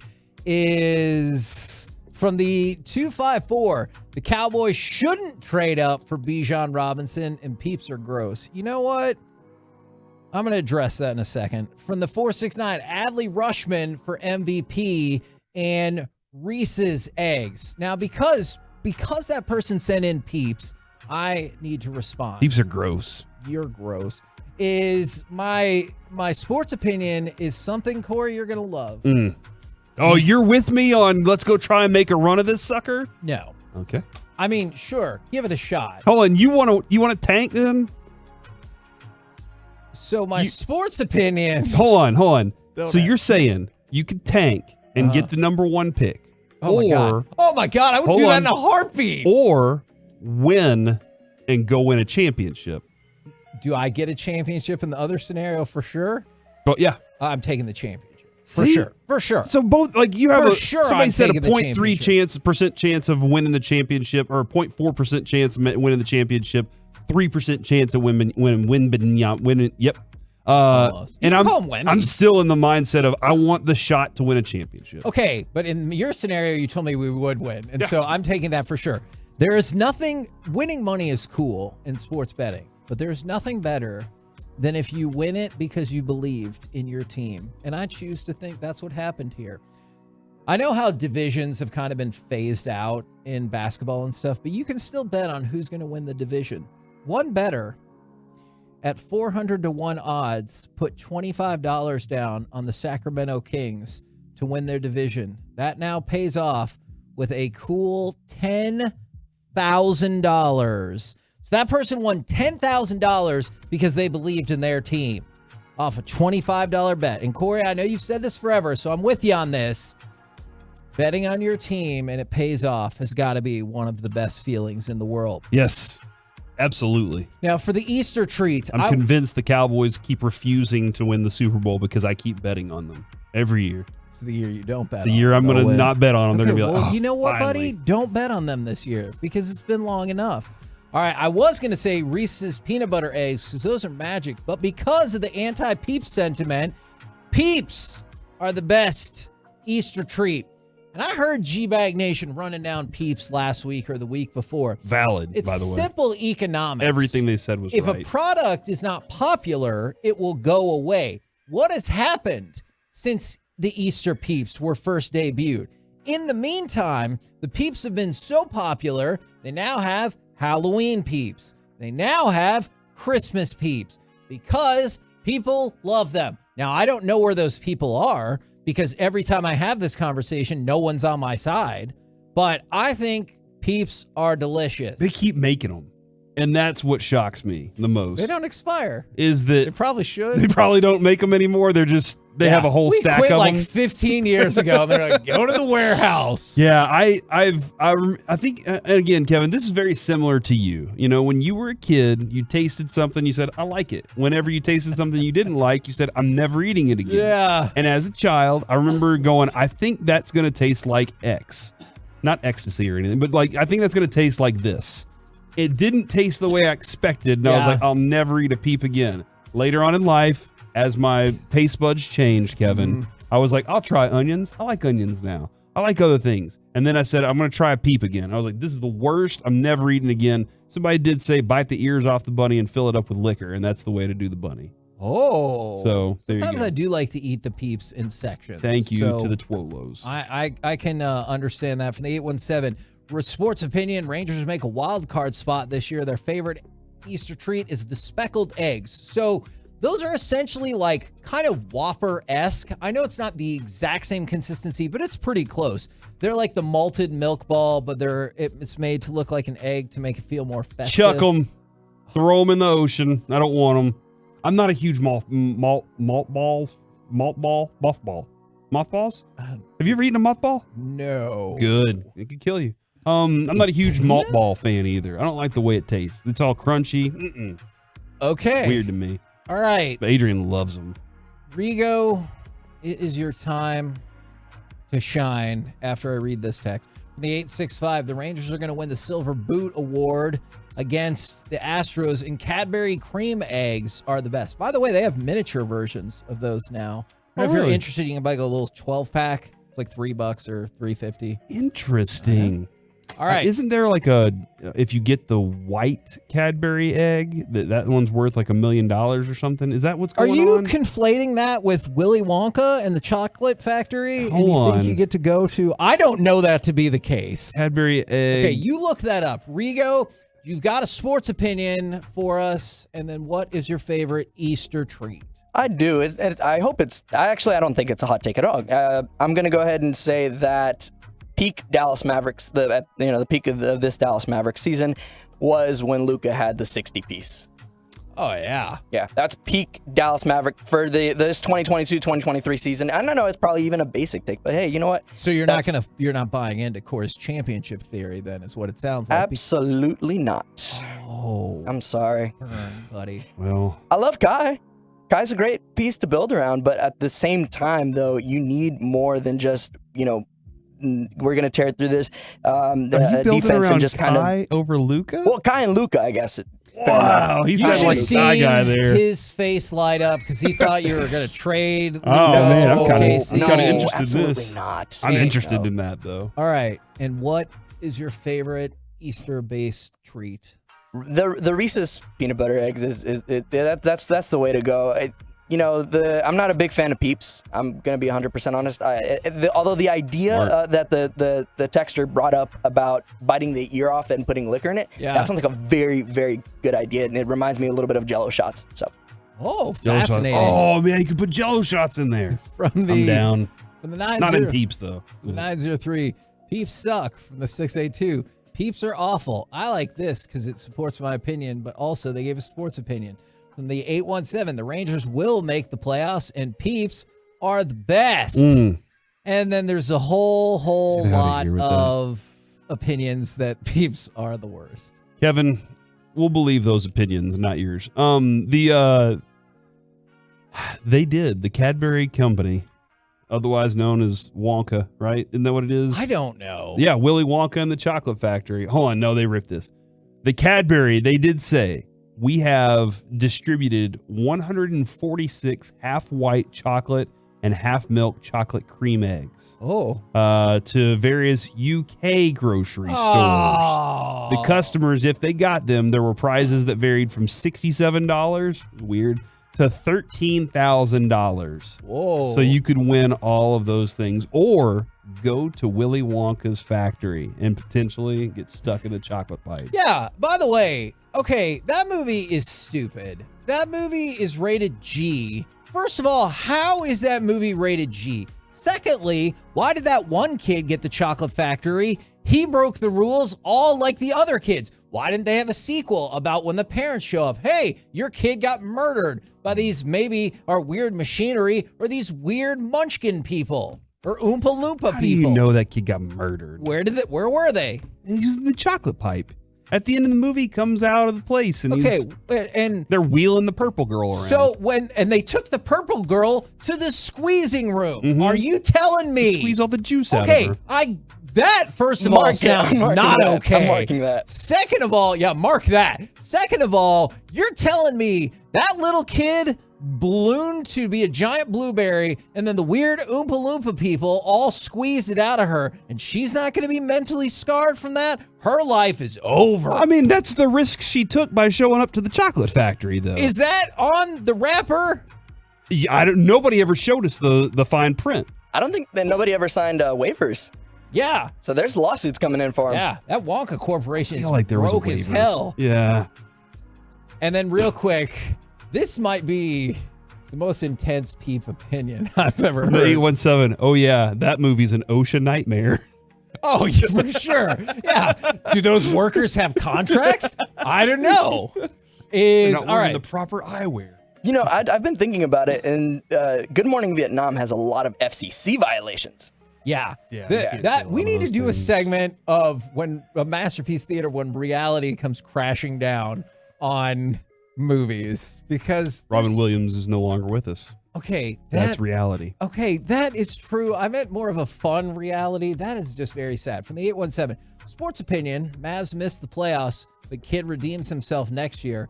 And Kevin also works for the cartel. The reason that's a fact that they said it's not a fact. The reason they said that is Peeps are a front, and that Peeps are a money laundering front for the cartel. I could see that. So the reason why I like Peeps is because I want you to pump more money into Peeps for my cartel. You have always been fascinated by those kinds of things, by the cartels and stuff. That is true. You love those types of stories. By the way, lots of people pointing out they did sign waivers at the beginning of the tour.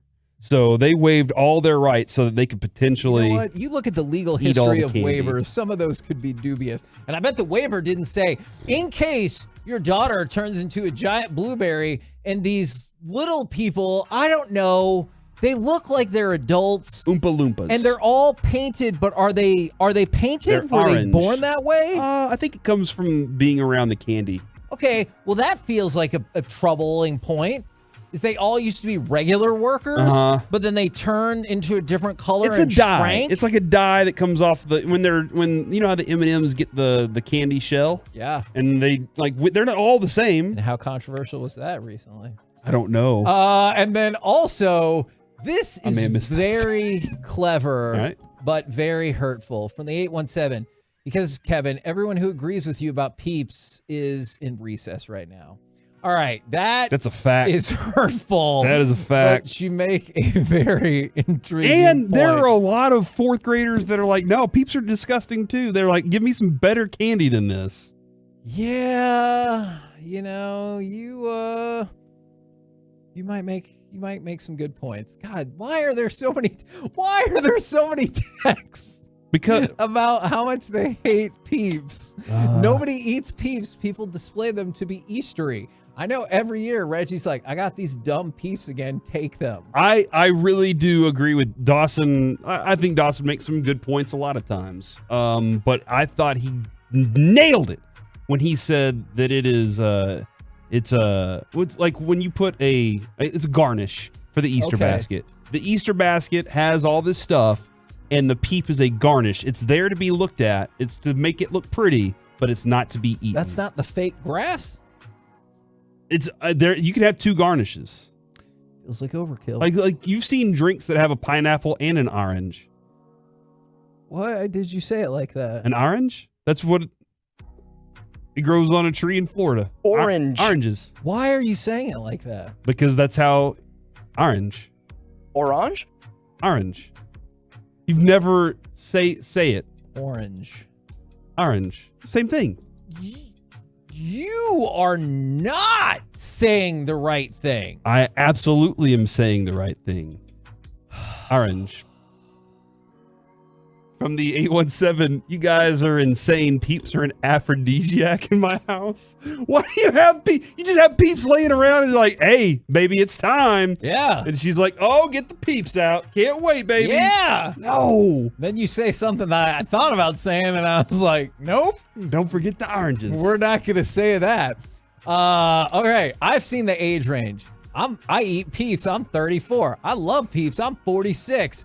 I'm 17. Peeps are dope. That's what I'm talking about. And from the 972, y'all make me laugh. Thank That's you. Usually, that's all we're here for. That's usually the goal. All right. Corey's secretly a pirate. That's, the way I said that. These are fair questions. What kind of pirate? All right. Do you want to do a little bit like the Caribbean or Caribbean, whichever way you want to say it? You know what? After the orange debacle, I'm not concerned with how you choose to say words anymore. All right, let's kick out a little My Buddy's an Idiot, which I know people are going to crush me again on that. 877-881-1053. Does your friend have a terrible sports, pop culture, or perhaps even Easter-based terrible opinion? Let us know. And this first one, this is overdue. I didn't get a chance to bring this up a couple of days ago. Carson Briere is from the Mercyhurst University hockey team, or at least he used to be.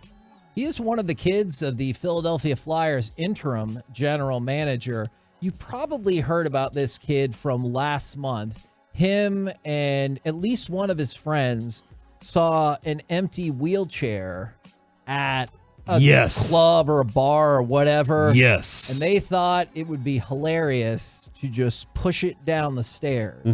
Because, you know, somebody probably doesn't need to still sit in that thing. Hey, if they or needed whatever. it, they'd be sitting in it. Yeah. And so they thought it was hilarious to push it down the stairs. And that person has now been dismissed from the hockey team, which makes a lot of sense to me, honestly. Now, in addition to that, Kevin, the girl who was in that wheelchair was not in it at the moment. Yes. She was in the restroom and had to be carried downstairs where the restroom was because Yeah. there's only one way to get to Yeah. that thing. Yeah. So the wheelchair was at the top of the stairwell, so they would put her back in it so she could go back into the place and enjoy her time. So I And- thought that was a real D move. It like was. a real D move. And him and his friend, they still face 3 misdemeanor charges of criminal mischief, criminal conspiracy to commit mischief, and disorderly conduct. They're scheduled to appear in court next month. So yeah, he has been booted from the hockey team. What's he gonna now? I guess my question to you now is, what does he learn, and what can he do? Can he make it back onto another hockey team and say, you know what, I think what I did was stupid, and I'm gonna try and correct this, and I'm gonna go out there and I'm gonna work with people like my possibilities. And I would love for him to do some work with, and it doesn't just have to be wheelchair-based stuff, but it can be like differently abled people. I would love to see him do some volunteer work for that, as opposed to just the apology if you want to get back into hockey and everything like that. I think that is fair. And then also, I need to ask you this. Do you think the Mavs are idiots, before you answer, for this specific stat? You know how we always would joke about, hey, the Mavericks record when Josh Howard scored 20 points was incredible? The Mavericks, they won last night. They are now 26-37 in games that Dwight Powell starts. They're 11-1 in games Dwight Powell doesn't start. Oh, wow. Are they idiots for continuing to start Dwight Powell that much when the basic research is in front of you? Well, I mean, for a lot of y'all that want to losers, y'all are like, hey, go ahead and keep starting him. I guess you're an idiot for not starting him. But yeah, I think so. You know, Mike's pointed this out at every chance that he can. Dwight Powell, for the grand world of basketball, does not give you what you really need to win. Like, to be a starting center, to do all those things. I know they paid him, and I know they like the guy. But for the reality, it is, he can't defend some of the real bigs like Joel Embiid by himself. There's a lot of problems. Now, Kevin, Richard Jefferson was talking with JJ Redick on his podcast. I don't know how long ago this was, honestly. And he was just talking about Shaq. And I think it was Draymond maybe that was like, yeah, we'd take Shaq out. We'd run this at him and that. And Shaq was different. Shaq was unstoppable. Yeah.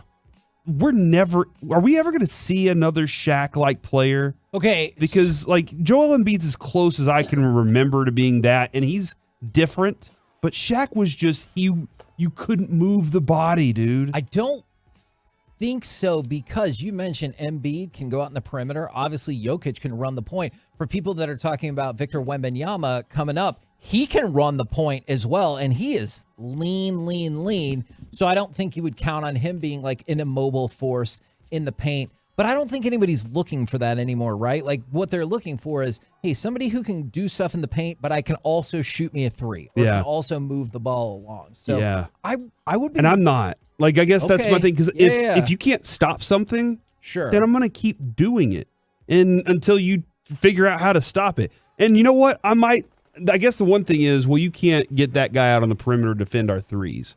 Yeah. Y'all are going to make 100% of your three-pointers? I doubt it. But whenever I put that guy on the block, it's more likely that he's going to take that little orange ball and put it in the hoop. Stop that. Although, I guess, like, when Rick Carlisle would talk about the percentages, he would say, and maybe this is another conversation for a longer time, he would say, look, we can hit this percentage of our three-pointers, and Embiid's only getting 50% of his two-pointers. Yeah. So, like, it works out for us where we get the extra 1 point, et cetera, et cetera. So maybe that's a deeper conversation when Mike gets back on Monday. From the or Tuesday or whenever. 254, my buddy's an idiot because he thinks Dak is not a top 5 quarterback in the NFC.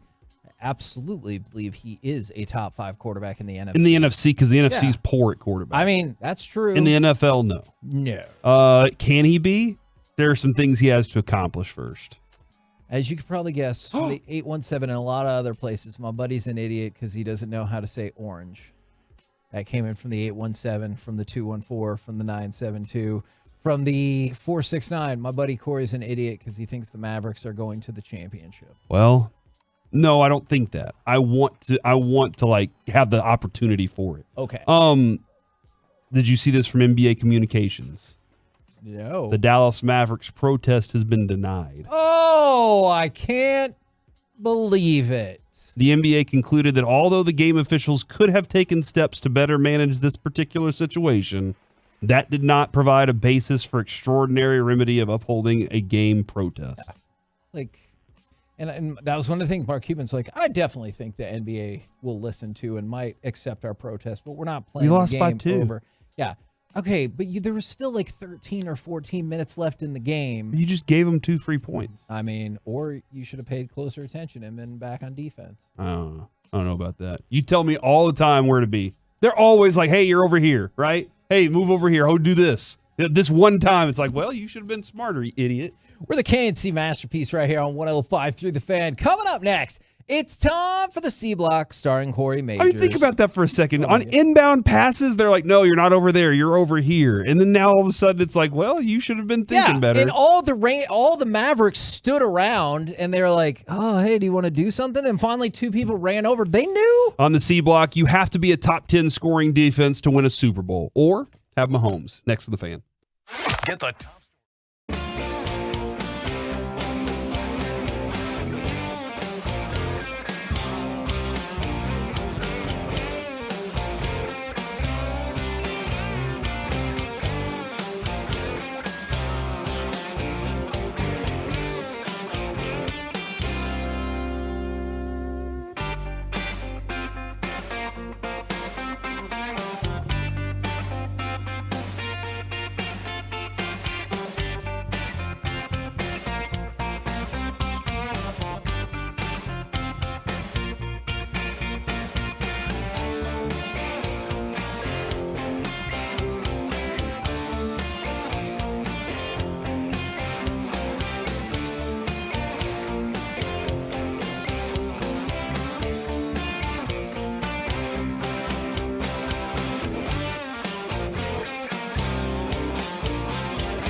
studio, secured by DFWsecurity.com. It's the KNC Masterpiece on 105.3 The Fan. KNC Masterpiece back here on 105.3 The Fan. 105.3 The Fan always has amazing guests, and the guest lineup going forward is awesome with G-Bag Nation. Dave Raymond is going to be on at 4 o'clock. And then tonight on the Get Right, John Machota at 7:20 and Tim Cato at 8:20. So make sure you stop down and tune in for all of those things. Now, it's time for the C Block starring Corey, not with an E, Majors. Dude, this mug, which I do really appreciate that he sent this in, my name's spelled wrong. It's okay, though. But it's Corey M. Like, that's awesome. Corey M. right here. Well, on both of our names are spelled wrong one way Rigo or another on the live read. My last name is spelled very, very wrong. So is my last name. So but that's okay. We got some work to do, man. That's okay. It's all right. Part of the learning process. 877-881-1053. If you've enjoyed Rigo on the show today, if you haven't, don't text in. If you have, please text in. Okay. I'll be honest, I haven't enjoyed myself. I'm kidding. I haven't enjoyed myself. I'm kidding. I'm kidding. I have enjoyed myself. I have enjoyed myself. Yes. Thank you guys for bringing me on. Mark what you just said. Did he say he's enjoyed himself? Yes, he has. Yes, we've been there. Leody Taveras is beginning his rehab assignment tonight with AA Frisco. Okay. By the way, Jack Leiter starting tonight. I believe Owen White is going to be pitching on Friday. So, this is a great weekend. But yes, Jack Leiter will get his first start tonight in Frisco. Jim Callis, MLB at MLB Pipeline, said the most talent-laden roster in the minor leagues is Frisco. Ooh, and I could see that. That is pretty cool right there because, and I'm not saying because they add Leody Taveras tonight. Yeah. Mike's even said this the other day. Just look at who they have: Evan Carter, Jack Leiter, then Owen White. The names go on and on. And it is pretty incredible. Derek told us too. He was like, that's where the Rangers want those guys. They're probably going to pull in. It's not their AAA team. Their AAA team is where they want those guys that they're almost there, but they can keep an eye on guys that are right here in Frisco really closely. And so that's one of those things that that's why they go there for rehab assignments and stuff like that instead of their AAA team because it's so much closer. So it's nice to see it. Nice to know that's going on. But again, tonight, Jack Leiter will be rocking and Leody Taveras will be out there. So that's a good ticket if you want to go watch a baseball game. That's probably the only good one, by the way. I don't know. Are the Mavs playing tonight? Is that a good ticket? No, the Stars are playing tonight. That's here? But the Rangers are the Stars playing tonight here? Crap, I don't think so. Look at you. Also, I really should have known that. Speaking of the minor league setup, I'm clearly not going to the game. Fernando Tatis Jr. Oh, it is here. Oh, okay. Well, so that's probably a really good ticket too. Fernando Tatis Jr. belted a solo home run Wednesday during his second minor league rehab game with AAA El Paso. Darnay Tripp tweeted, Cade McClure will be telling people for years about the time he gave up an absolute nuke to Fernando Tatis Jr. Right. In which Cade McClure then replied, quote, kind of thing, I don't know. Cheater hits a home run on a rehab assignment during a steroid suspension. Wow. Holy crap. Dang. That's a different kind of nuke, right? He's like, nope. He's like, I got some nukes blow for you. This thing up. Holy crap. Yeah, man. So, I mean, but that's the thing, right? That's what's going to be tagged with him for, I don't know. A bit of time. I was going to say, I don't know if it's going to be his whole career, but definitely a bit of time. There are two things I think about Fernando Tatis Jr. right now. Injury prone and he cheated.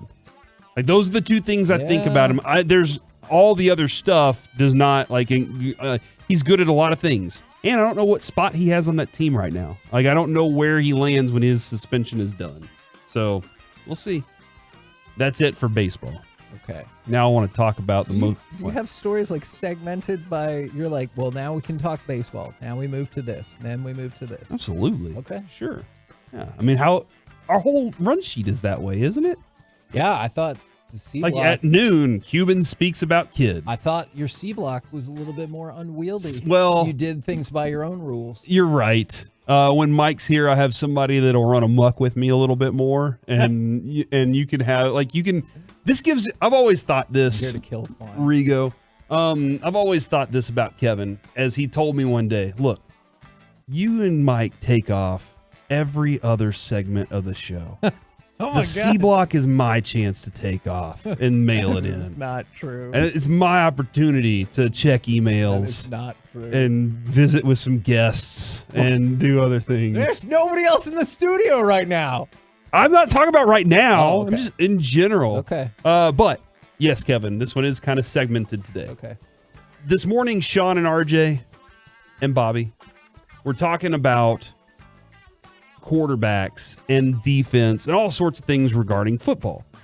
And Bobby asked the question, and it wasn't exactly, but along the lines of, to Choppy, do you think that they're going really heavy on defense because they think that gives them the best chance to win? And I went to look, by the way, go look at 2010. That's the Super Bowl for the Green Bay Packers. Okay. Go look at their defense that year. That year and the year before, they were Mike McCarthy's team. I think they were 5-2. Like they were number 5 or number 2 overall defense. Oh wow. They were, as far as takeaways, they were fantastic as well. They were a very good scoring defense where you weren't scoring a lot of points against them that year. Okay. And as good as Aaron Rodgers was, that's the best defense he had was his Super Bowl year. Yeah. So as good as Aaron Rodgers was throughout his entire career, the best defense he has, he wins the Super Bowl. That makes sense. Strong quarterback, defense. Yeah. Those are the two things I think are important. I also found out you have to have a top 10 scoring defense to win a Super Bowl or have Patrick Mahomes. Here's Hold why. on. What? Yes. I looked in the last 10 years of winning a Super Bowl when it comes to scoring defenses. Let's go back to 2012. That'll put us about 10 years away, Kevin. Okay. The Baltimore Ravens were number 9. Now, this is what's interesting to me. They gave up 21.1 points a game.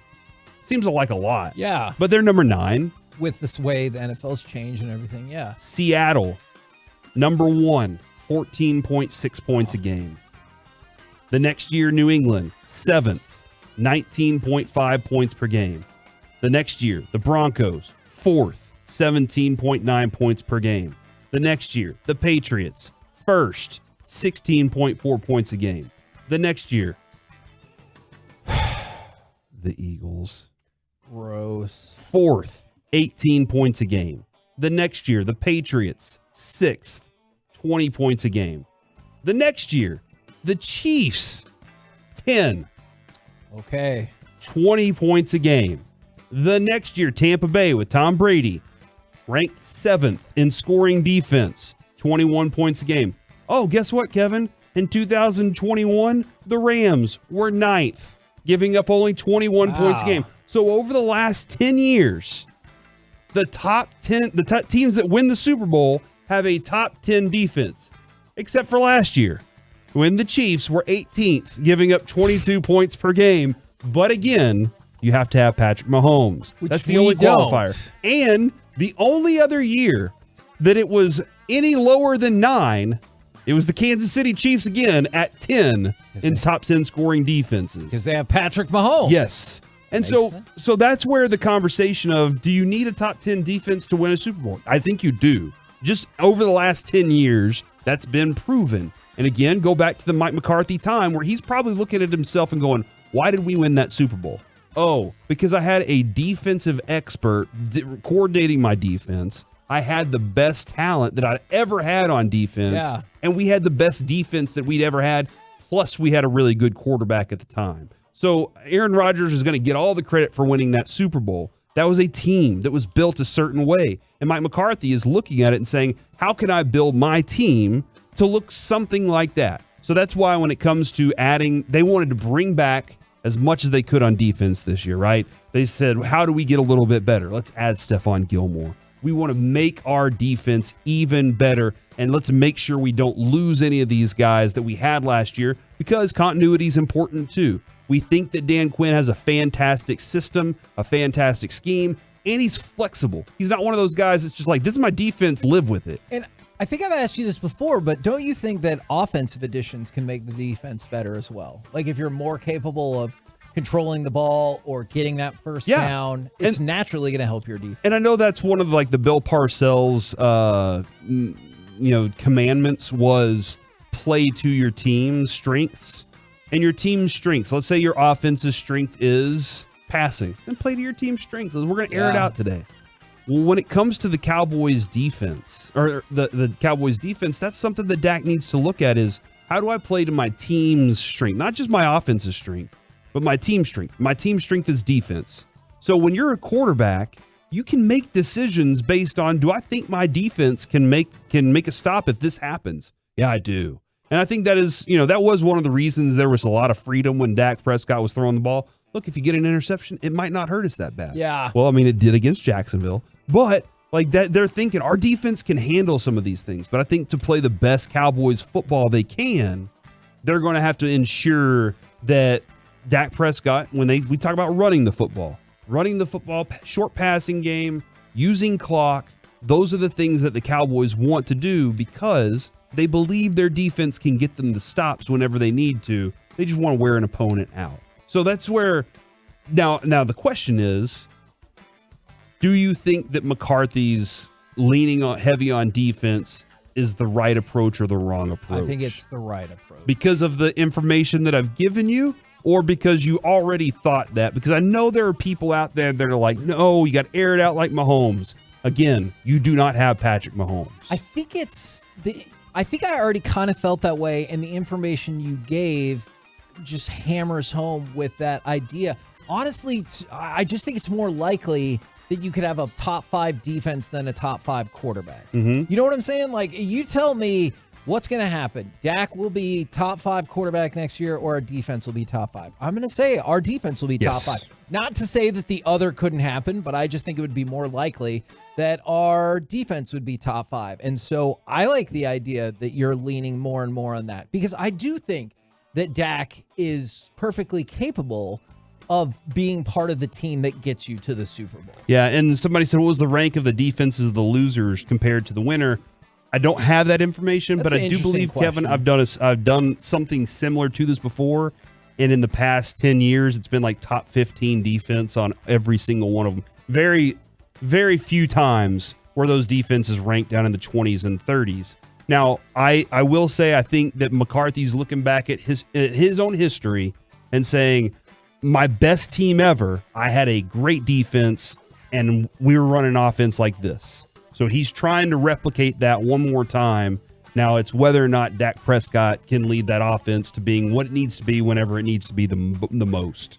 That's what we got to find out from Dak, and so far, haven't gotten there. But this defense, I think they're going to continue adding to it. All right. What an intriguing hypothesis. I enjoyed that edition of the C Block. We're the KNC Masterpiece right here on 105.3 The Fan. Coming up next, we've got some big football stories for you, including when Washington's going to get sold, potentially the number 1 draft pick. And I know you've been asking for it, Corey. Golf updates from the Masters. All of it next right here on The Fan. The latest.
So companies that hire drivers and put them in a big truck should be held accountable for what happens when one hurts you. Frankly, you need Frankel & Frankel. The consultation is always free. Visit truckwreck.com. KNC Masterpiece back here on 105.3 The Fan. We got a variety of things to get here. Do you want to go into football first or golf? What? There's golf? I know. I've broken down. We are a show of the people. If the people want golf information, we will provide golf information. All right, let's do football first then. All right. Yes. All right. Face football. We're going to start with the Washingtons, also known as the Commanders. And in just a second, we'll kick over audio. Did Chris Mortensen just ruin the draft?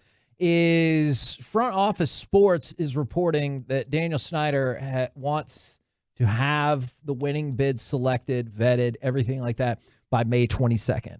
So we're just talking about what, like 6-ish weeks from now that the Commanders could be moving on down the road to a new ownership group and everything like that. And then I am still curious to see what happens with the Cardinals situation that we talked about yesterday. But this one is more imminent. Way too excited about that, by the way. Like, I can't wait for the fall of an empire. No, I'm fascinated by the drama of all these accusations were made against the Cardinals, and the Cardinals stepped out and they said, this is all just wrong, and this guy's a bad dude that we tried to help. Well, clearly somebody is lying, and so I want to see where the truth lies, maybe somewhere in the middle. But for the Commanders, looks like we're about 6 weeks out from figuring this thing out. And who do you think it's going to be? Who's you take your guess right now. Who's it going to be? I'm going to say the group that is not fronted by, but includes Magic Johnson.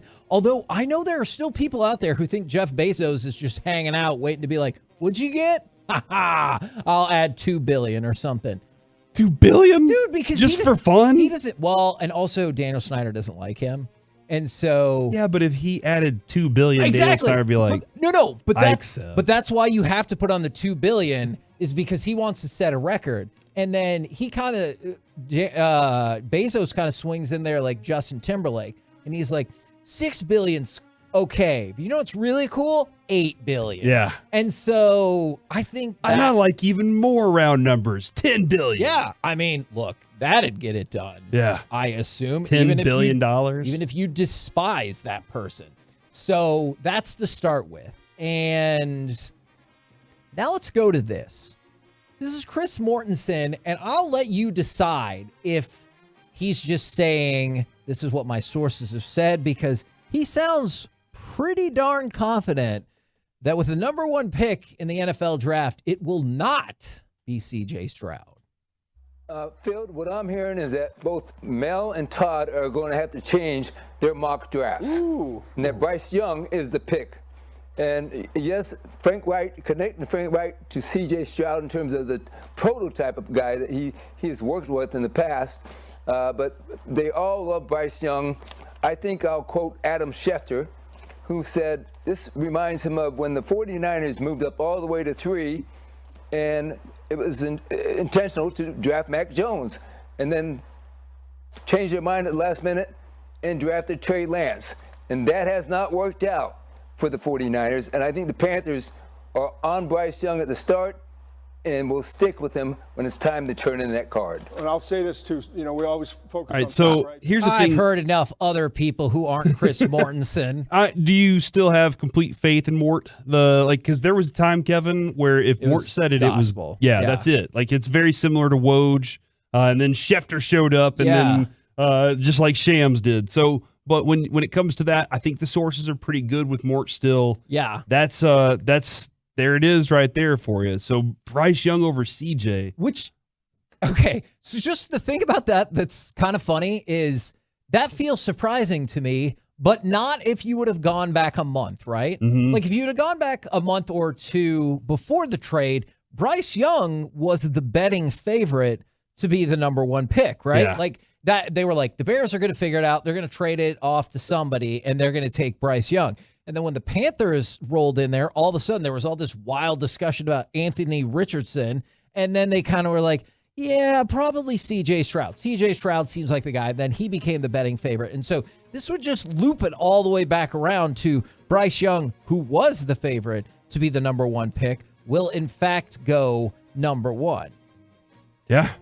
I would pick Stroud, but I'm I don't in the think same boat Young with you. is bad or anything Nope. like I think that Bryce Young is going to be a very fine quarterback. He's going to make a team and you know what? I can't remember who said this. It was one of the guys that does things.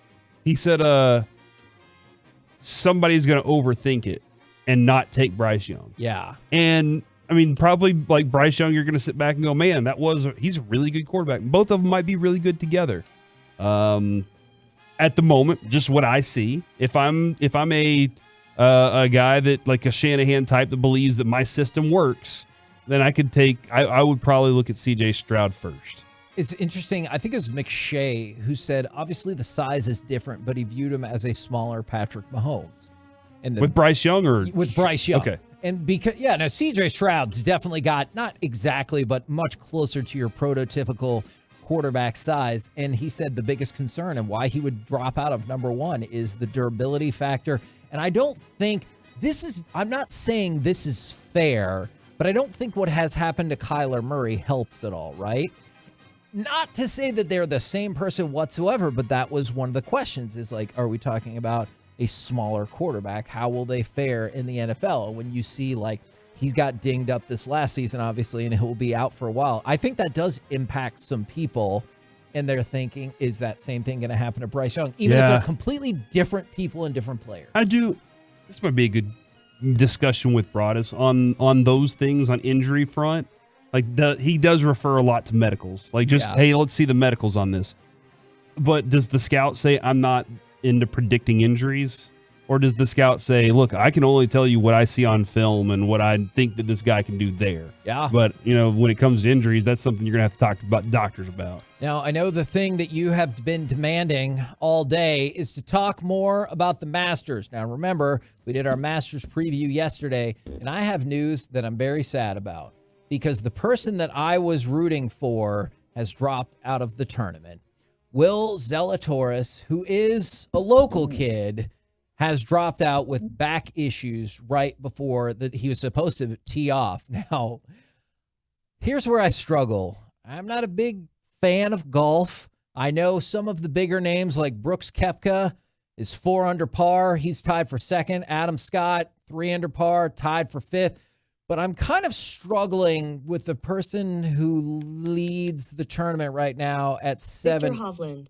Play it again? Victor Hovland. Okay. So the computer. Victor Hovland. Okay, I got it, computer. Victor Hovland. Oh my gosh. The computer is Victor telling. Hovland. You did that just to agitate Vander me. Schauffele is up at the top too, by He's the way. also tied for second in that group with but Koepka. Victor Hovland, as the computer has told us, Okay. is currently leading. So I don't need to go more like Victor Hovland or anything like that. I mean, to you be just heard the fancy? computer, who essentially is going to be running the world soon anyway. Say the name the right way. So That is a very good I think point. that's the way we approach it from here on. And he has a command. Well, not a commanding lead. It's his first day. I get it. But like a 3-stroke lead already. And thus far, I believe there are 29 players already under par. And only a handful of them have finished the first round. And so I was just bummed about Zalatoris because he's a local kid, just like we talked about rooting for Jordan Spieth, whether you're rooting for Scheffler. There's a lot of local people who have been dominating the golf scene. So it was kind of a bummer to see somebody that I covered when he was a youth golfer have to drop out. Now, Koepka's only through 8. There are some guys that are still they got a lot of golf left to play. So there's a lot more to check out on day one. And Kevin, what's the whole key to most of these tournaments? You got to be consistent throughout the week. You got 4 days of play. Can you make sure that you're consistent and then maybe even great on Sunday? Now the old rivals, Phil Mickelson and Tiger Woods. Phil 1 under, Tiger 3 over. Here are some betting odds for Tiger Woods. If you think he's going to finish in the top 5, 12-1 on your money. Think top 10 for Tiger? For Tiger. I know it's not looking good right He now. might even miss the cut. These were pre-tournament odds, so I Yeah. realize they're taking a hit. Top 10, 5-1. Top 5 after the first round, it was 12-1. Now you could probably move that up to about 30-1. To play in the final group in round 4, do you have confidence that Tiger Woods could be in the final group in the final round on Sunday, which is, of course, Easter Sunday and the end of the weekend? I do not. Okay, 22-1 on your money. Man, if that is you some money think right there. That could have taken it home. Who was your prediction again? I think I said Scotty Scheffler. I don't think I'm gonna see him. He's 2 under. 2 He's under? only played like 3 holes. Maybe? Not a lot. 1. It says through 1 on my list right now. So I don't know how quickly it gets updated. So I've got him at 2 under through 3. okay, all right. So that's fantastic. As a matter of if fact, he was 2 under through 1, Yeah. I would be like, all right, well, this is over. Scheffler is going to break every golfing record you have ever even fathomed. yeah. No, I think there's like I said, this has just got rolling and everything, and there's a lot more to it. This is one of those though, Kevin. I think Joey said it the best. He was like, maybe I can go home because he had to get up early this morning to be on Sean and RJ and Bobby. Right. And he said, maybe I can go home and fall asleep watching golf. And that is the best, is when you're watching and then you fall asleep for a while and you wake up, something new's going on. You're like, oh my gosh, this is going to be great. Is it because he's tired or because he's watching golf? Now, I have a serious question about that. Are people tracking on Masters.com or Paramount Plus? Because I've heard that Paramount Plus was going to have Masters, but then other people were saying, but it'll only be Saturday and Sunday, when I feel like a lot of your golf itch gets scratched by CBS and stuff. I think it's Thursday and Friday because the Masters is very controlling over, especially the early rounds and stuff like that. Yeah, when I looked up the how to watch, they were saying that the featured groups were 9:15 to 7:30 on Thursday and Friday. And they only had a couple of options for it, and most of it was via some form of an app. Okay. And look, man, if you are so excited that you have to watch the first day of the Masters, I'm all for it. But those are your only options, really. ESPN will provide live television coverage in the U.S. Before each of the first 2 rounds. ESPN will give you a welcome to the Masters, a 2-hour program and stuff like that. But man, like if you really want to see the great coverage of it, it's coming this weekend. We're the KNC Masterpiece right here on 105 through the Fan, where if you missed the news earlier, the NBA also denied the Mavericks' protest of their March 22nd loss, specifically saying the incident occurred with nearly 14 minutes remaining in the game, and Dallas thereafter took the lead twice in the final 4 minutes. So that is one of their things. They're like, it didn't impact the game the way you think it impacted the game. Although they could always add in, plus, would we really admit our mistake? Because that's what sports leagues do. I just, more than anything, Kevin, I just want them to replay the final few minutes of a game or whatever. I want them to be like, you know what? We had to do it. Let's roll it out there. Like I want a historic something like that to happen. Just like I want a historic moment from the Mavericks being the 10th team. I will do the research and get back to you about the viability of that. And then other people are weighing in from the 972 Golf Network. I think Golf Network does like the studio show where they talk about what's happening and do the live look-ins. And then Masters.com's got everything you need. Yeah. And then from the 214, that was the other one. ESPN Plus. Is maybe ESPN Plus has... Is that an app on my TV? Sure. Yeah. I gotta go find out. But you also have to subscribe to it. Well, I think I do. Okay. Because I have like the Hulu and Spotify and Disney and ESPN Plus I package. did not know Spotify was in there, but yes, that is a thing. All right, coming up next, let's chit-chat with those fellas from the G-Bag Nation right here on 105 through the Fan. This is the KNC Masterpiece.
This segment on The Fan is brought to you by Classic Chevrolet. Classic Chevrolet looks at the road ahead and says, Texas, let's ride.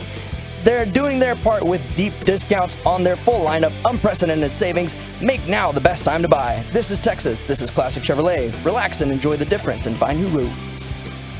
K&C Masterpiece back here on 105.3 The Fan right now, courtesy of D&M Leasing. It is time for our chit-chat with the fellas from the G-Bag Nation. Gentlemen, how is you today?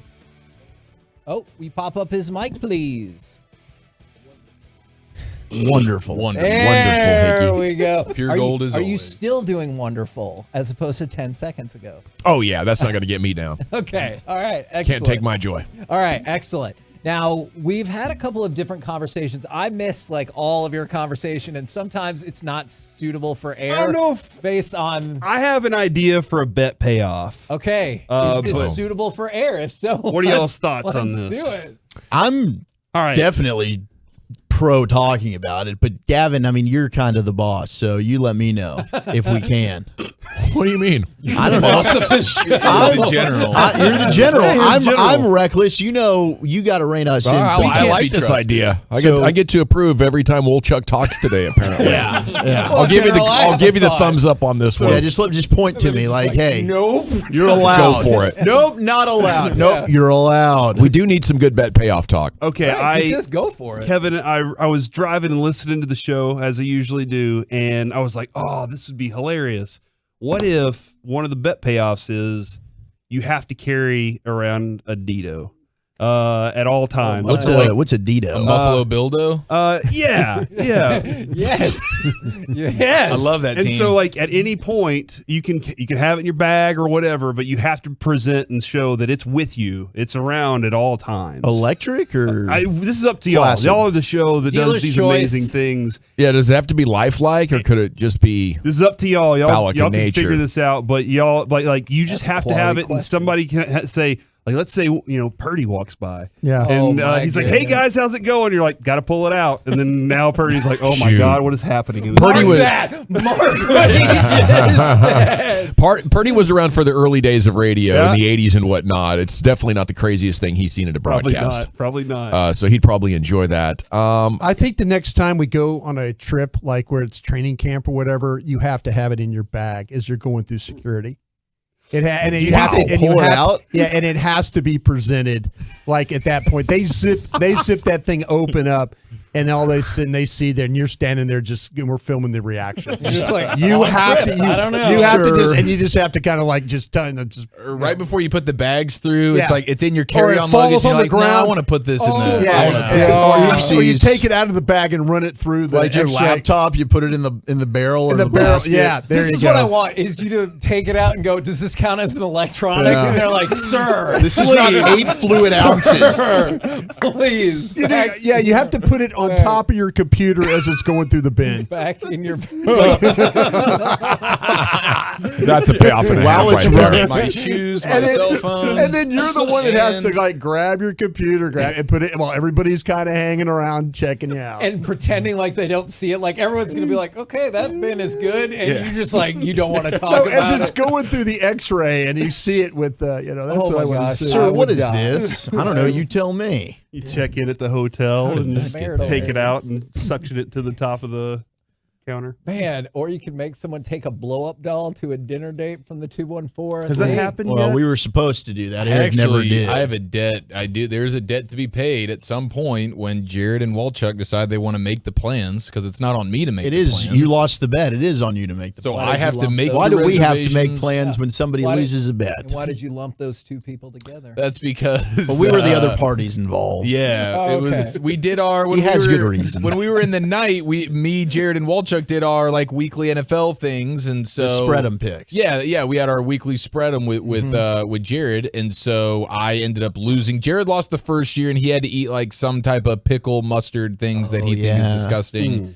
And then I lose the next year, and I have to, which doesn't seem like fair payoffs. Okay, you had to eat a pickle and some mustard, and now I have to take a blow-up doll to a Dallas restaurant. Kind of feels like you should have negotiated that before the fact. Though. Yeah, I was too confident that I was gonna not come in last place. That's all it meant. All it was just don't come in third. Yeah. And that's what I did. And the most when important that part here happens. is consent with the doll. So he has to make sure that she's okay with it. That might be my favorite part of whole this. If you're like, can I order for you? And, And then I send the food back because it's like, no, she didn't want This was cold. Yeah. Oh my gosh, that She's would a be little amazing. shy, but can we send It this would back? be amazing. I think it'd be hilarious. Now, as often She's like a happens- doggy bag. Oh my gosh, yes. Get this to go, please. Oh, she wants to send this back. It's we said no pickles. As often happens on this show or in this crosstalk, a simple question devolved into all kinds of nonsense. So my simple question is, what day of the week does the week begin? I'm a Monday, like Monday starts the week. I don't know that that's like Me too. scientifically correct, but that's the way I go about it. Is it Sunday? Is that technically the start of the week? Based on what? The calendar, people? Yeah, I don't Big care what they say. calendar? It's Monday. I hate Yeah. Mondays. I would say Sunday. Thank you. Yeah. You start preparing for work on Sunday, don't you? You So, start thinking about your work. speak for day on yourself. Monday. Me, Eric, and Yep. Wolchuk are Mondays. Yeah. You, Corey, and Broadus are Sunday people? Yeah, I think it's Sunday. Well, that's yeah. the least Start of a new surprising. week. Broadus is a Sunday person. Is Sunday crusty? love Sundays. I'm love Sunday them. crusty. It doesn't make automatically? sense for the NFL season because you always start to get ready for games on Monday. Mm-hmm. So that's kind of against what I grew up doing. But I always feel like Sundays, you got to get ready for Monday. It's kind of that's where it starts. Got to get ready for the start of your week. Get ready for the start of the week, right? Yeah. I guess. I No, don't know. I guess the Lord I'm comes seventh in maximizing your it. lives. What's that? I guess the Lord comes seventh in your lives. You know what? Okay, I had this conversation with Choppy off air, and he goes, well, you know, back in the Bible times, in the Gregorian calendar, and I go, you know what? Also, RJ, in those times, the day began at 6 p.m. Like a day ended and began again at 6 p.m. So if we're like really doing all those things, and the days were numbered, they didn't have names. It was 1, 2, 3, 4, and then you get to 7 and start it all over again. Are we changing everything now? I don't know. I mean, our Sabbath in the Jewish religion's Friday night to Saturday night. Am I not raging? That's the whole week? On Saturday? Yeah. I mean, you have Shabbat on Friday night, and it goes through sunset of Saturday. That's technically the Sabbath. And so then your week should start on Sunday. Right, Doing but it right. I make my own rules. I like it. Okay. This coming 5 minutes after he asked the general if he could like talk. Can I talk? I will say inappropriate things and don't care. But, you know, for the sake of others, I figured I'm going to just ask for permission when it comes to the vulgarity. He was really I'm emboldened gonna need a by you list. signing off on that. He was like, Dildo. oh my God, dude! I do not know. Man, Find not and say thrown that off earlier? the air. I don't know. Nope. I don't think you can say that. Yeah. Be more Did we discreet. dump Like that? That's what was going on. Oh, did you actually? Thank Yeah, God. Thank I God. don't think you're I don't supposed have to the say button that. over here. Our other You question need to button was. up. We're gonna Over have there to do is what you need serious to do. radio. for That's the why next I few minutes. asked. gosh, dang it. We had a lot of Again, issues today, man. Feels like an off-air No, I really. conversation. Today's not been a good day. No. Man, I'm sorry. Would you Not big prefer a medal or a trophy to celebrate whatever particular triumph you're celebrating? For Like, let's say Anything. your a sports trophy team for sure. wins. A trophy for sure. I think. Yeah, I think a trophy would be awesome. Some of the trophies are really cool. They don't call it a medal room. Like the Stanley Cup trophy. Hell yeah, give me that. Yeah, but you don't get to keep that. The idea of the medal is right, like that gets to be yours. Yes. Like you get to keep it forever. The trophy is like, You're well, on you can point today, go. EFO. Thank You you. really are. I appreciate that. It's a Thursday, a real Thursday that feels like a Friday. You know? I remember as a kid, though, the individual trophy was greatness and the medals were not to be desired. Do they still Medals mean you finished second. Whoa! Unless you're the gold medalist medalist. in the damn Olympics. That's why they need to hand you a trophy. Serious. You stand up there, you know, and hey, they need to hand you a You trophy for can't being like the best. hold the medal above your head. You know, yeah, look at me. I'm raising this Can't medal. drink out of the medal. This medal that we're talking about in big time Olympic championship fashion is like a medallion. That thing is like something that you rep and you wear with honor forever, right over your They kind of chest, look right, all the right over same that heart. color when they're standing up there, don't they? Oh no. See, my favorite Well, thing. maybe when you get They kind older, of do. silver and gold They kind start of do. looking They the look same. all. It's like everybody's feeling bad. That's Oh. why you have to bite it to make sure it's the gold one. that's Yeah, true. You bite I the mean, silver when your teeth. That's you don't bite that's a a terrible trophy. tradition. You can't bite the trophy. Yeah, you can. Sure, you can bite the trophy. You Terrible kiss tradition. the trophy. You bite the medal. Isn't that how it You goes? drink I'll out of the bite whatever trophy. I want That's to what it's bite. all We've about. established this. You can't drink out of the Lombardi. Oh, you drink out of the I was really, you were about to make that happen. You're like, you can't. Bryce, like, you turn it over. Yeah, you turn it over. It's kind of yeah. It's got a nice little drink. hole in the Exactly. back. Yeah. That's cool. Yeah. Your thoughts, Kevin? What do you guys got coming up on the program? First of all, my thoughts are all of that, no notes. It was perfect. What do you guys got coming up on the program today? Pure Gold, as always. Thanks for asking, Hagee. Dave Raymond's going to join us to talk some Rangers baseball at 4 o'clock. Of course, a lot of Mavs discussion coming. Outstanding. And then don't forget, John Machota is going to be on with the Get Right at 7:20 and Tim Cato at 8:20. So all the excellent guests through G-Bag and the Get Right. We've been KNC. Come back with us tomorrow. We'll lead you right into the Rangers game. 10 a.m. to 12:30 p.m. right here on 105.3 The Fan. Say goodnight, Kevin. Good night, Kevin.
Okay. We'll talk. All righty. There's Wolchuk and Chiafalo. Oh, no. Oh, yeah. Sound ominous. There's Carter Freeman coordinating your video. And along with you, we are the G-Bag Nation here on 105.3 The Fan. I know it can be tough sometimes. You know, you got a star. High school coaches out there. High school program wants you.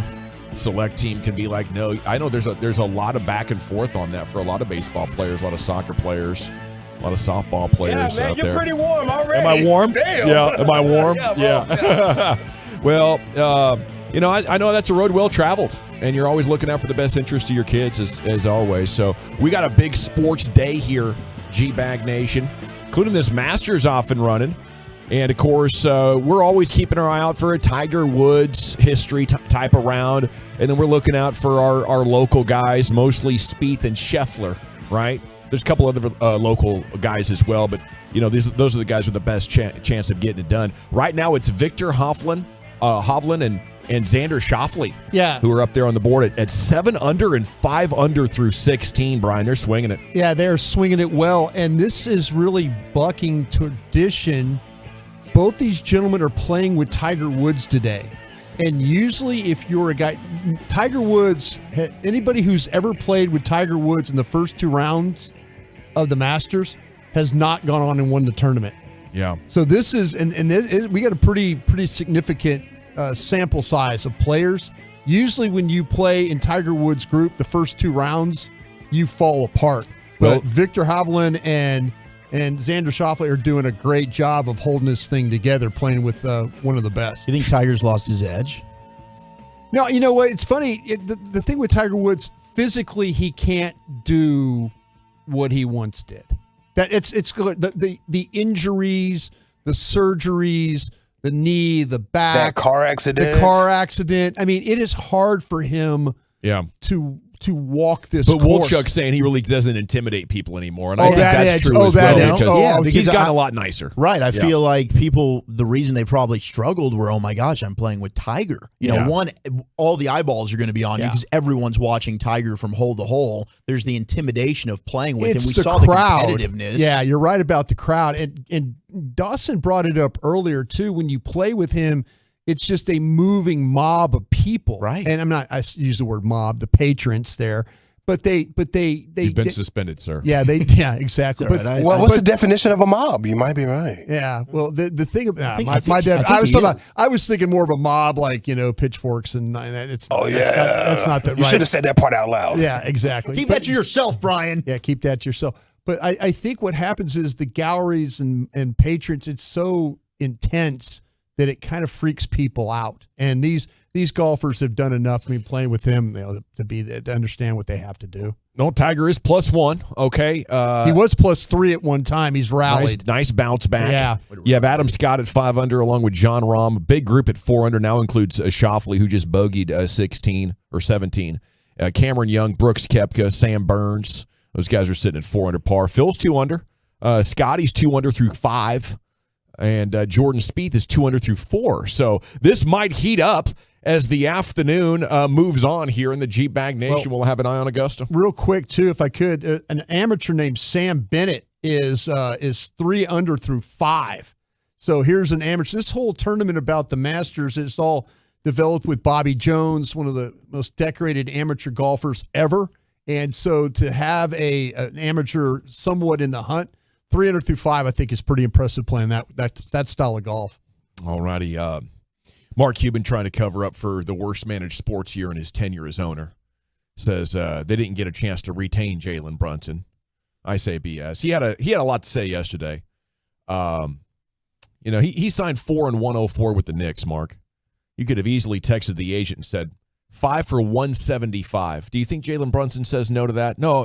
No, thanks. I don't want an extra $71 million guaranteed. No player would ever have said no to that. That was your chance.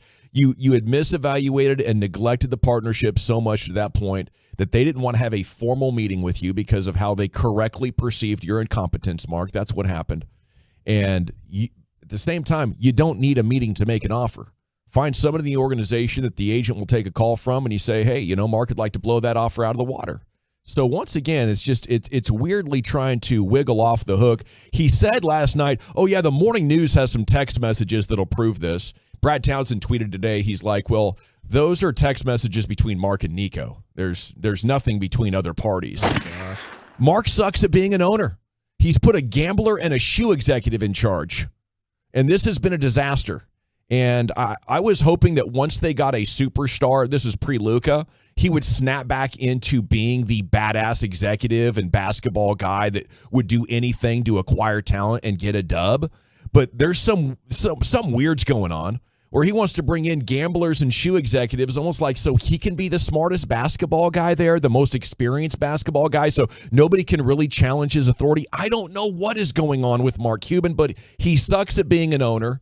And listening to his explanations last night, they happened on air. We mentioned them briefly last night. And then when I got home and saw the full volume of quotes and all of these things and all of these storylines, I'm like, good Lord, this guy desperately needs to go do television in Hollywood and hire a GM. This is now what people fear Jerry Jones is. Doing what he wants, not listening to smart people in his own sport.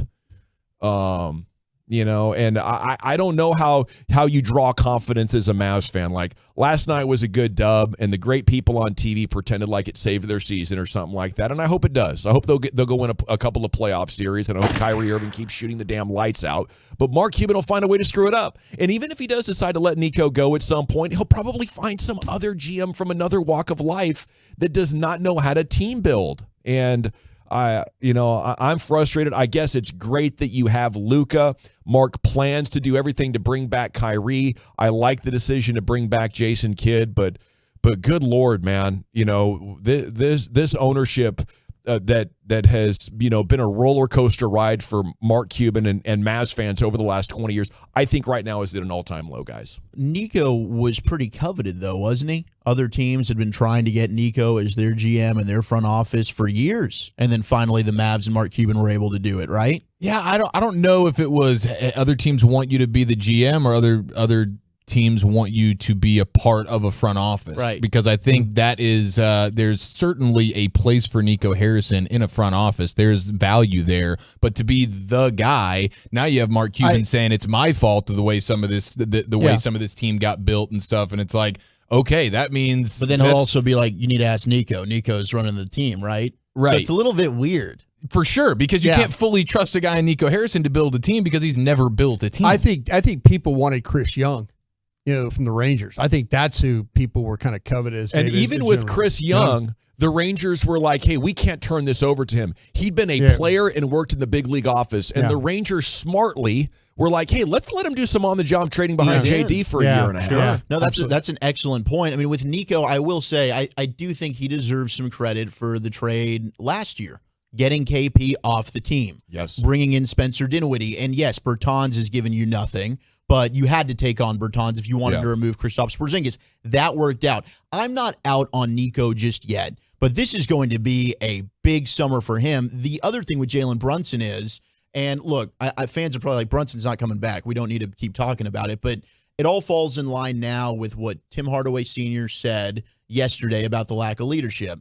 I think I certainly underevaluated and misevaluated the importance of Jalen Brunson to this team because I'm getting the feeling that Brunson was the leader of that team. That's one of the attributes that you heard about him at Villanova, despite being the size knock, despite maybe the defense knock, the passing knock, other things that people within the organization told you, this is why he's not worth that money. And I think there's time to talk about leadership, Chuck, but it's not the biggest thing that's the problem is Kyrie and Luka's leadership. It's Mark Cuban's leadership. Yeah. Right now, you're probably right. You're taking. Yeah. Well, did he set up something where he's got too many voices in that front office? I mean, in a way, he did with Donnie when Donnie and Bob were here. I know he did. But I wonder if that's the case when you have guys like you have all these former players that are consultants. Mark has taken a step back. No, this is Nico's deal. You got a pretty headstrong head coach who's going to have opinions about what's going on. I mean, I don't see one clear like this is the guy. This is who our voice of the organization. Yeah, because the guy who is the guy, Nico Harrison, who's supposed to be the guy, cannot be trusted to be the guy because he's never been the guy in any form or fashion. That's what I'm saying. So now it's like, okay, Michael Finley, we need your input as well. Cuban now feels more empowered to say, hey, this is some things that we need to do, so much so that he's even taking some of the blame here because he can't give it all to Nico because he inevitably, everybody knows this guy has never done this, so we're all having to kind of help him here. So we all sort of share the blame. And I think you're right. There is something to one big swinging basketball stick in there that says, okay, cool, but I'm the guy that's deciding this because I got skins in the wall and I've actually done this. This is what I've prepared my whole life for. I didn't get out of the shoe deal to come and run a basketball team, to be an actual team builder. Some of the stuff that we were discussing yesterday, like Nico Harrison's got a lot of valuable things, but I don't know that what he brings to the table this is my GM. It's you have a role here. There's something valuable what you got. But when it comes to building a team, you've never done that. You gave him that role, and his relationships are great. It probably allowed you to get Kyrie Irving. There's tremendous value in Nico, and I agree with Wolchuk. I'm not ready to move on yet. But, I think this coming up summer and the next trade deadline is massively important if he wants to, round out his, learning on the job of how to build a complete team, and hopefully this is just nothing more than them stuck in the middle of a rebuild, and they're about to drop some serious stuff, but they don't seem like a team that's sure. They seem like a team that had some ideas, and it blew up in their face even worse than they imagined could be worst case scenario. It was great to get a win last night, though, and Kyrie Irving was absolutely sensational. And, Mark Cuban talking about they definitely want to re-sign Kyrie Irving before the game. If you were wondering why, you just got an absolute eyeful. This guy is such a great shot maker. Do you know how difficult it is as a guard to shoot 50% from the floor? And he does that. He does that for seasons. That's Jordan-type stuff.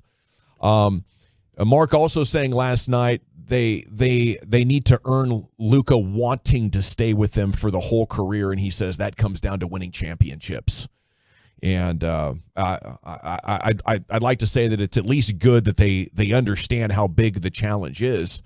I don't know why you would want to, entrust something like that, to yourself, number one. If you're reviewing how things have gone post-championship, you can't be impressed by yourself. But Mark Cuban has tried to reinvent the wheel a number of times. The last time he read the collective bargaining agreement in 2011, he was like, here's the strategy, everybody's wrong. He was dead balls on wrong. He's like, oh, I know, I'm gonna put a gambling guy in my front office. I'm really gonna disrupt this, this resume, this what it takes to be great at this job by introducing these gambling numbers into the formula of team building and game planning. Blew up in his face. And now Nico, after the first real round of roster makeovers, blowing up in his face. Mark, you need to look in the mirror and say, I need help with keeping this thing together, or Luka will be gone. If I'm Luka's agent right now, I'm like, good Lord, buddy. They thought they were getting better, and they went backwards in a massive direction and don't have the kind of assets that could ensure them to get out. But again, a nice win last night. Clippers over the Lakers. Norman Powell with 27. Clippers 5th, Lakers 7th. Now, Milwaukee Bucks clinched the number 1 seed with Middleton and Giannis resting. So congratulations to them on that as well. Okay, anything happening with the Cowboys here as we hit 3 weeks tonight until big round 1 action? What's cracking over there up there at the Ford Center, guys? Yeah, we were there. Zach and I were doing the draft show, and it appears that, well, not appears, they're working on their boards and stuff right now. So scouts in and getting this thing, getting it together and seeing what they could do to put this thing. Like I say, we're inside 3 weeks for this to get going. I can't believe they wouldn't let us look at that board. We were trying, and they were like, get out of here.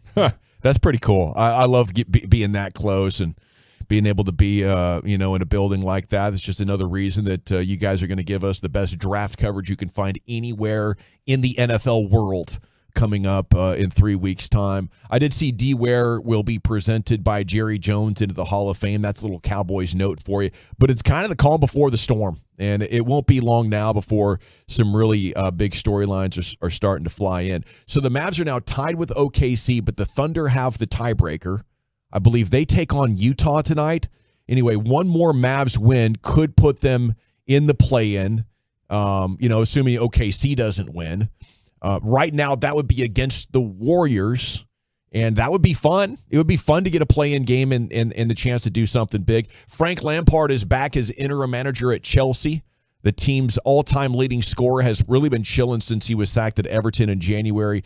The big angle on this stateside is, though, that Graham Potter was not a fan of Pulisic, was not playing a lot, and the change to Lampard might be good for Pulisic's outlook either at Stamford Bridge itself or trying to build value for the transfer market coming up in the summer. Lampard retired in 2017, three-time league champion, Champions League winner, and four-time FA Cup winner. Yeah, I think they're looking at him as a caretaker right now to kind of get him through the end of the season if they could. Yeah. Second stint with a team. He's like Bob Stoops.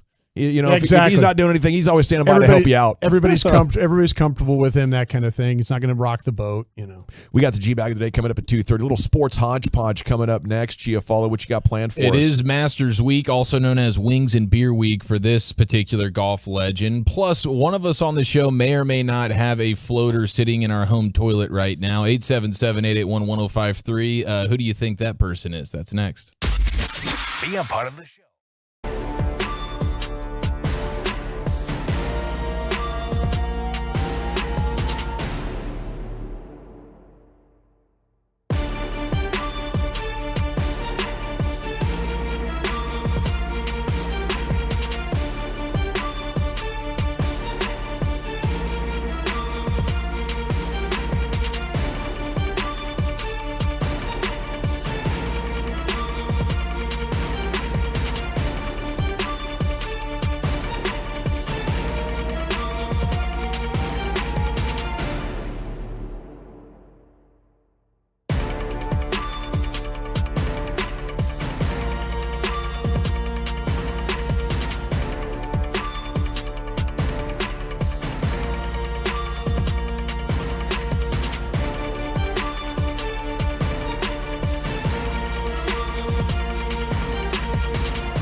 I lost that bet thanks to the Mavericks being a worse team, unequivocally, than the Sacramento Kings. And so he sent me kindly a Light the Beam shirt and I guess a Donatello Sacramento Kings purple headband. And that is what I'm repping here today. So, Raider Joe, this one's for you. I love you, bleep you, but I can't acknowledge that the Sacramento Kings are the better NBA team. And we will go ahead and continue to light that beam, even though, Raider Joe, you didn't get to light that beam last night. No, they you? weren't the better team last night. You take that L to the Mavs, Raider Joe. I'll tell you what, they had a lot of people in the crowd, though. They had some fans. They had some Kings fans up in there. There was some purple raining. There was some purple rain going on. Been hibernating for 20 years. Yeah. Masquerading as Warriors fans. Waiting. Yeah, dude, that's my favorite part. I remember last year when it was Mavs Warriors in the Western Conference Finals. Raider Joe was the biggest Warriors fan you've ever seen. All of a sudden, he's repping that purple. So nothing but love for my guy Raider Joe. Apparently, you got options in Northern California. You know, yeah, kind of a choose your own adventure. That's true. That is true. And shout out to Luka, who almost at the end of that game. I don't know if anybody noticed this, but right as time expired, he did like a full court. Yeah. And you were sitting there. You saw it. I saw it, and they had. And I was wondering if it was good. And they came on. They came on afterwards and said they determined that it was after. It was just after the buzzer. After the buzzer. But you had a pointless full court heave from Luka at the buzzer. Kind of a bad beat shot. Yeah. It's one of those. It went in, and had it counted, it would have hurt because the line was Kings +6, and at the time the Mavs end up winning by 4. If that 3 ball goes in, the Mavs win by 7. That bleeps a handful of people. And then also the over/under was set at 243 points. Had that full court shot counted, the total would have finished at 245. So Luka almost ruined a handful of bettors' nights last night. But at the same time, when you're ruining a bettor's night, you're also making a bettor's night. Yeah. So there's some people that were going, wait, please, let's review this and make sure. Are you sure? Oh, they reviewed it. They reviewed it. Yeah. They sure did. And then they make the announcement. By the way, Luka is one of those situations where he's kind of huffing and puffing going up and down the courts. Yeah, a little bit. He's huffing and puffing. Is that surprising to you? With seeing it with your own eyes. I know he's so ripped and shredded that you're just like, how this guy should never get tired. We were talking about it the other day about better conditioning and all that, and then you actually go watch him play, and you're kind of like, he's kind of huffing and puffing a little bit. Yeah, bro. And you see a lot of things up close to the game that are just amazing. But yeah, I mean, it was the first time in about 3 months he's tried on defense. I bet he was exhausted. Yeah, that's true, man. That's 2 games in a row now where he put a little effort there on the defensive side of things. He can do it when he wants to. I'll tell you what, though, it's I have to give Kyrie some credit for helping the Mavs on defense last night. A couple of different ways. One, Sabonis kept just setting up down low, and they just throw the ball, and nobody really had an answer for that. And then he would come around and try and swipe it. You know, he was like trying to, and it kind of affected. I think when we got to the second half, it affected Sabonis a little bit. But then another thing he did, I noticed, is he, as a small man or a shorter guy, he was able to two-hand shove Christian Wood into defensive position. You know, so you get everybody set. Yeah, like they're coming down and they need stops, and so it's like, listen, bro, I know you're not out here much on these final 3 or 4 minutes of a game, but he two-hand shoved get over here Christian Wood into position. So he was able to, they can get a defensive stop. Man, Kyrie in that fourth quarter was just lights out. The Mavs were shooting. I sat like 3 rows behind where Dutch sits. So the seats they were good seats. Good seats. And so the Mavs were shooting on our end. And it's amazing to watch him work and then watch him shoot. And every time the ball went up, you're like, that's going in. You know, I mean, from man. crazy angles and stuff, and you're like, wow.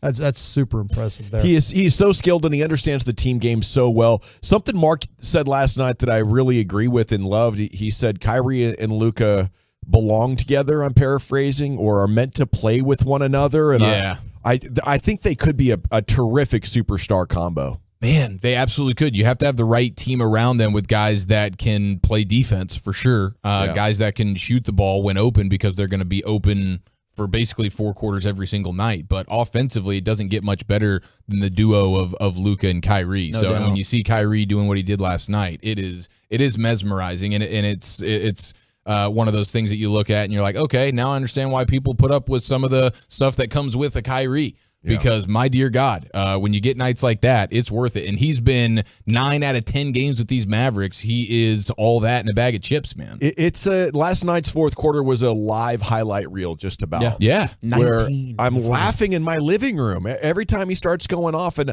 I just hope that experience doesn't leave. You know, I'm glad we've had it. You know, I gained a whole new appreciation for Kyrie Irving and a whole new perspective on how great he is, though. His teammates, you could tell during the timeouts, his teammates appreciate how hard he plays, especially like when they were down 71-60 at half, and you're like going, man, they've got to have something. And he basically got that rest he needed in the third, came out in the fourth, and that's what he's been. I mean, he's one of the leading scorers in the league in the fourth quarter. Yeah, he is. But he was not going to let that team lose that game last night. He just wasn't going to do it. A Masters tradition like no other is John Daly hanging out with fans at the Hooters in Augusta. Yes. And he's on full promo right now. He's like, hey, no tickets to the Masters, no worries.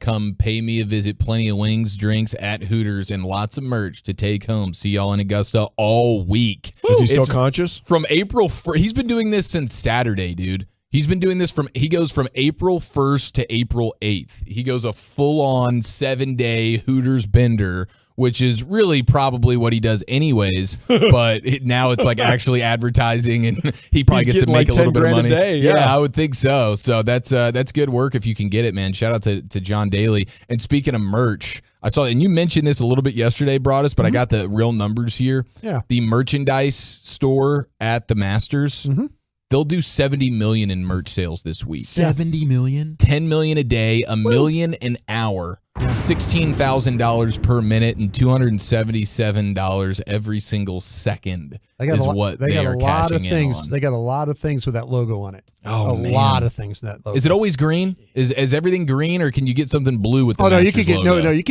could get various colors. Do you have anything with a logo on it anymore, Brian? Actually, my friend that went, he brought Bennett back a shirt. I'm into the point now where I just would bring. I got a hat. I got one hat. But my friend David Brissett, he brings Bennett back something, a different color shirt every year. So how's he get to go every year? Does he win the lottery? He's got a matter of fact, he gets to go because he has a relationship. His brother-in-law happens to work for a company in Nashville that the owner of the company is a Masters member or is an Augusta member. Oh, it's a corporate type deal, sponsorship deal. Yeah. Right on. Yeah. Well, thanks for the hodgepodge, Chief. Anything else? Walchuk's got a log in his toilet right now. That's right. Yeah, we'll have to get details on that a little bit later on. I'll open up later. A little bit of a plumbing issue.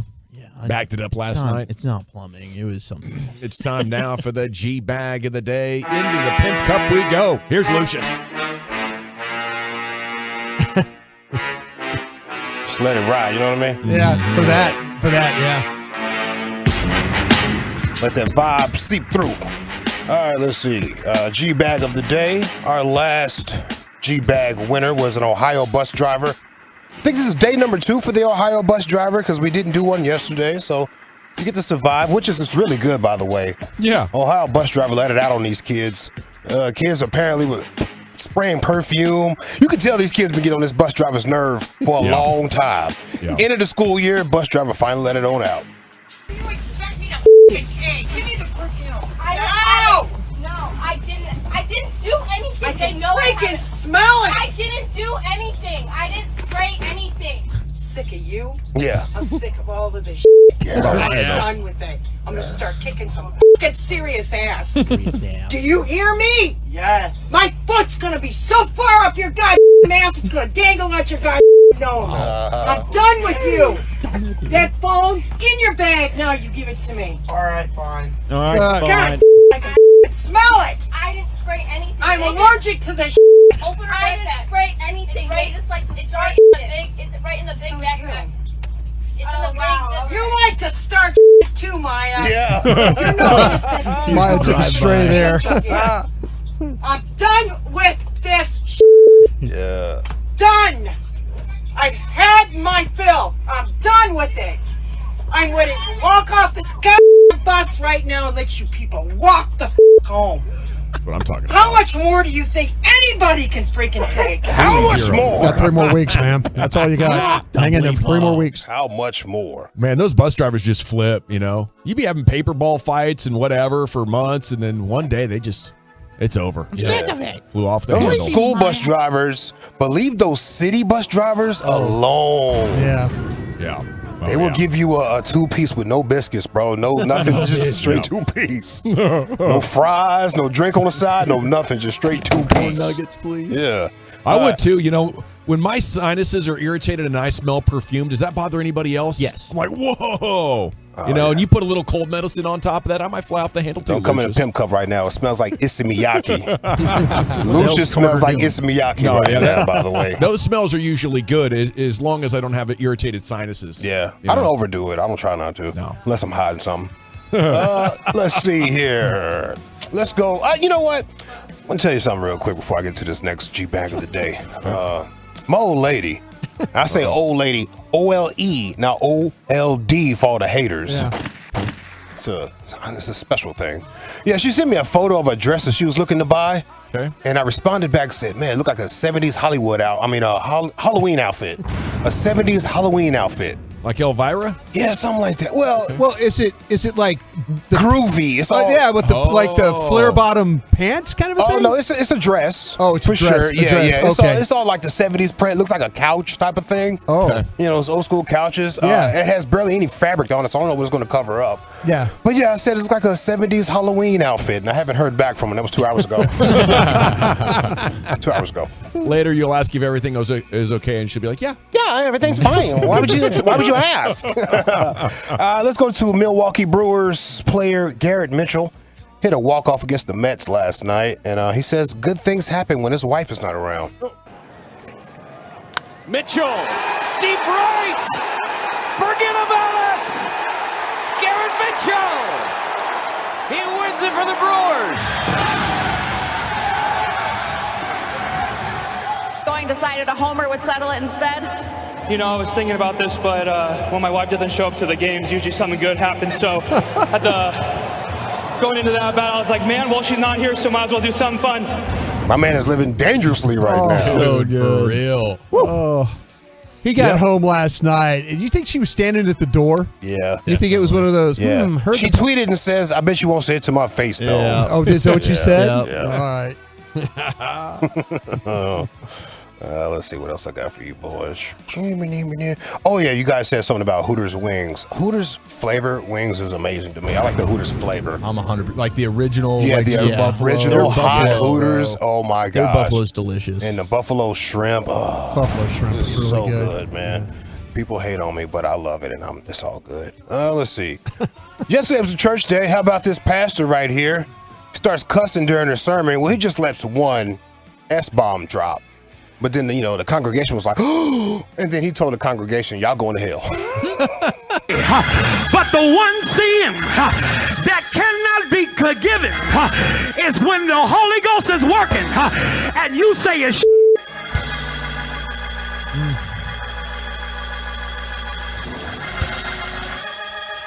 Stop the music. Stop the music. And I rebuke that cringe. I rebuke that cringe. Because we can say anywhere else and it don't bother nobody. But when I call out in church, you got a problem. You gonna sit right down with your friends at brunch and everybody gonna say you ain't gonna say nothing. Your pastor said you act like I'm going to hell. No, you going to hell if you talk against the Holy Ghost. Oh, wow. Good recovery from an S-bomb is what I call that. Turning around on them. Yeah, man. I resent that. I love church. Man. I love church. I love it so much that I got a combo situation right here for you, church. Here's a pause in the name of the Father I'm in my mouth. Get on my lips. Get a hold of my tongue. Oh, y'all didn't hear that. You didn't hear that. So let me play it for you again. You didn't hear it. Yeah, we did. You didn't hear it. I'm in my mouth. Get on my lips. Get a hold of my tongue. Yeah. Get a hold of my tongue. The kind of speaking in tongues I don't think I'm ready for at this service here, sir. The breakfast. Everybody saying, preach. I mean, church like, hey, yo. Hey, yo, Time preacher. out. One girl in the back just yells, amen. Amen. That's what I've been saying. Oh, damn, I didn't see the time. One more. Ravens PR right here shuts down the Lamar Jackson questions. With respect to this being about the draft and everything, just with the Lamar stuff that's going on. Hey guys, are you all looking at quarterbacks? Alex, if you can, this is about the draft. Wow. We're not answering more questions today. About the draft. Are you looking at quarterbacks differently because of the situations going on? Yeah, I don't think we really are. Ouch. Ravens PR shutting down the good stuff. Jerry to fired that guy immediately. Yeah. This is our gold right here, sirs. We're making headlines. Yeah. You need to get. Ravens PR shutting down Lamar Jackson questions. Church day pastor starts cussing during the sermon. Plus the pause in the name of the Father. You have Garrett Mitchell does good when his wife isn't there. Bus drivers have enough. I'll be thriving when she's not around. It's amazing. Man, my whole energy, my whole outlook just improves. Yeah. Next thing I know, I have confidence. It's amazing. I don't know who I want to vote for quite yet, Chief. Do you? Give me the champ. Alrighty, Lucius? Yeah, Ohio bus driver. We're 2-0, Chuck. It's got to be the bus driver. 3-0. Brian? Bus driver. That's it. Don't even need me. It's still champion. Bus driver has had enough. Clearly a northern bus driver with all those GD bombs. That gets your ass fired most places. But up there, that's just different. You'd say it on the radio up there. Hot dang it. Yeah, it's full on, like it's nothing. Hey, we got to go, Nation. It's time for Krusty's Corner. Where are we going with that, sir? Yeah, let's talk about the best positions for this draft. We'll do that next. Okay, I want to chat Twin Peaks, though, because that's the best place to go for each.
thefan.com.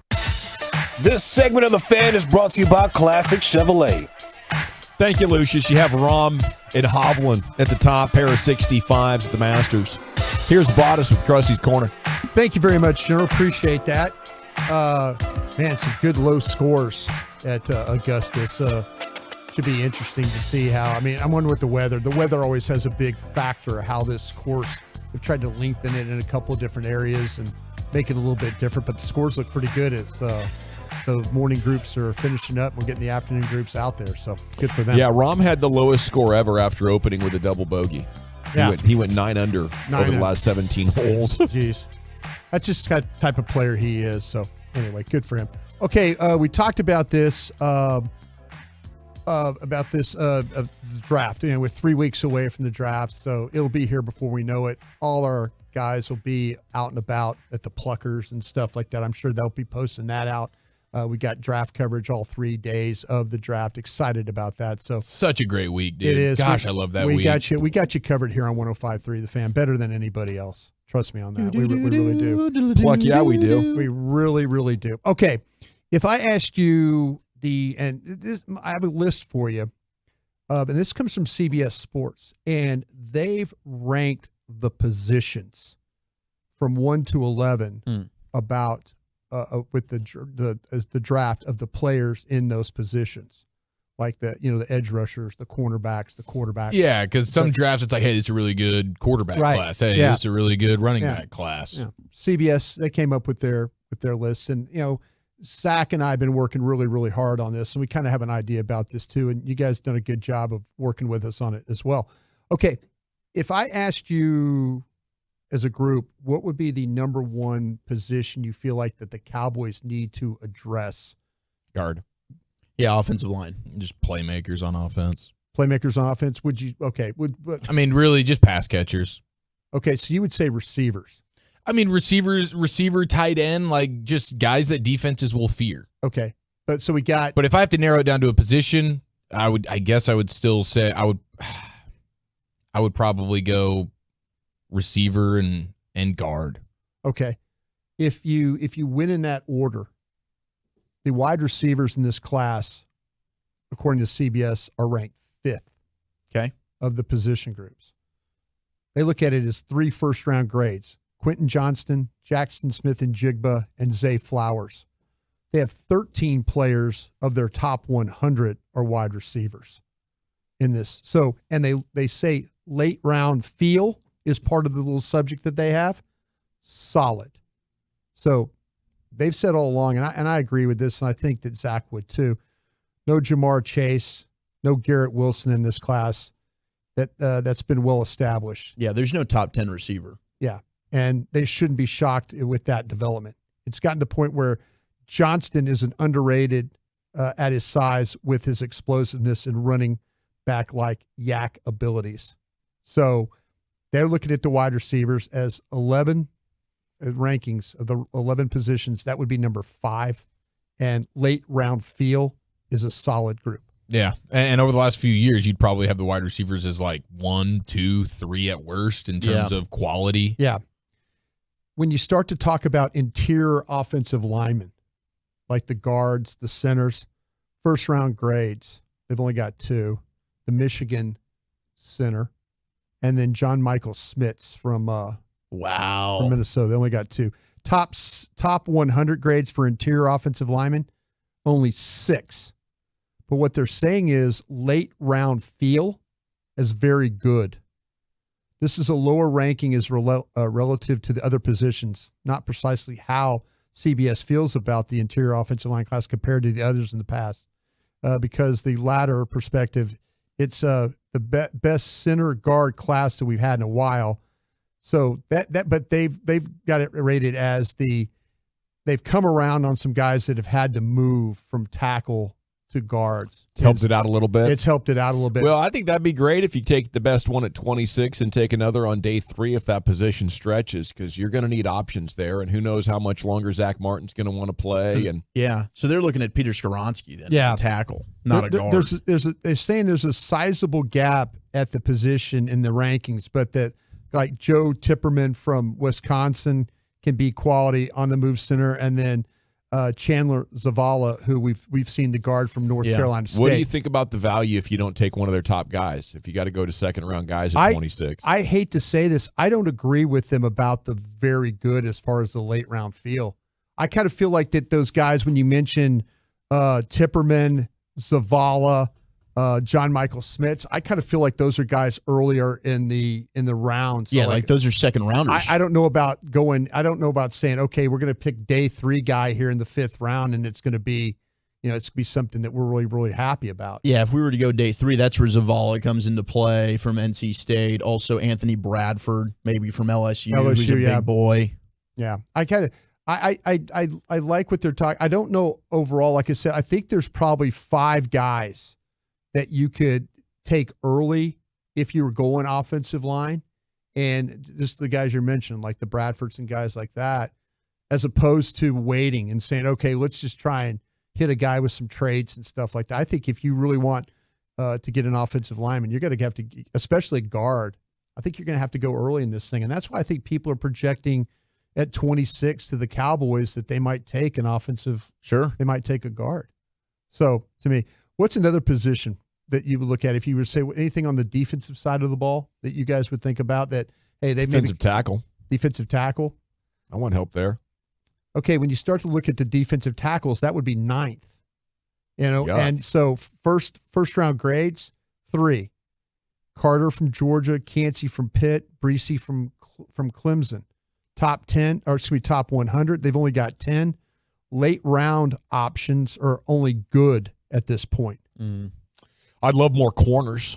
I'm always up to take a corner if you find a good one. Corner stacked. Okay, this is where it gets really, if you're a Cowboy fan and you'd like for them to take a corner, this is where it works out for you.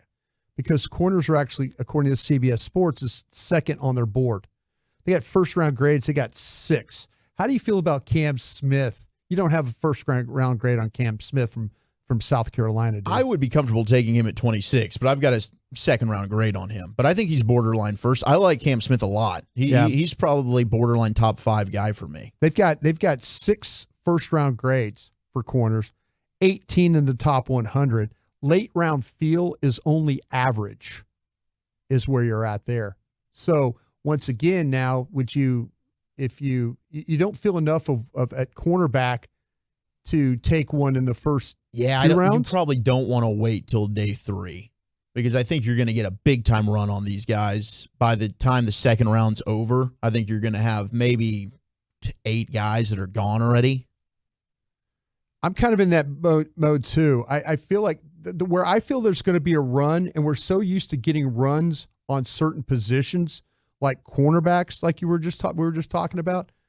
I think the tight ends are all going to get on a second round. We talked about that on the draft show. I think the tight ends, you're like, if you want a guy, you might have to just make sure you get him at 58, unless you don't go that route in the first. Like we talked about Tucker Kraft, North Dakota State. I think he's going in the second round. Right. And Iowa's Sam Laporta. South Dakota State. Yeah. Iowa's Sam Laporta, another guy that's probably going to end up going in the second. Maybe you can get him in the third. But I think if the Cowboys wait till 90, they're probably going to end up being like, crap, our tight end's not here. I kind of feel like that I would wait if I were the Cowboys, and for sure, I mean, everybody's talking about them maybe at 26. I might go ahead and hit that thing at 58 is what I would do. I think that's a smart play. All right, the number one position, let's get out of here. The number one position for, according to CBS Sports, running back. Edge rushers. Dang it. They feel like they've got 6 first-round grades. They've got 14 in the top 100. And late round feel is solid. So if you're interested in grabbing a edge rusher, I don't think the Cowboys have to do it necessarily early, but I think at some point in time that you might be able to grab one that you kind of like that fits into what you're doing. Thank you so much, Brian. Thank you. It is the G-Bag Nation. We're 3 weeks from the draft here on 105.3 The Fan. Now, when we come back, Woolchuck, I believe it's time for the NFL news of the day. Where are we heading with that, sir? Well, when we come down to NFL news of the day, Tyreek Hill is talking about something that might shock you. I've got the audio for you. Are the Patriots interested in this player in the draft? Next on The Fan. We have you covered, Stars fans, with exclusive content from 2 times.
in studio, secured by DFWsecurity.com.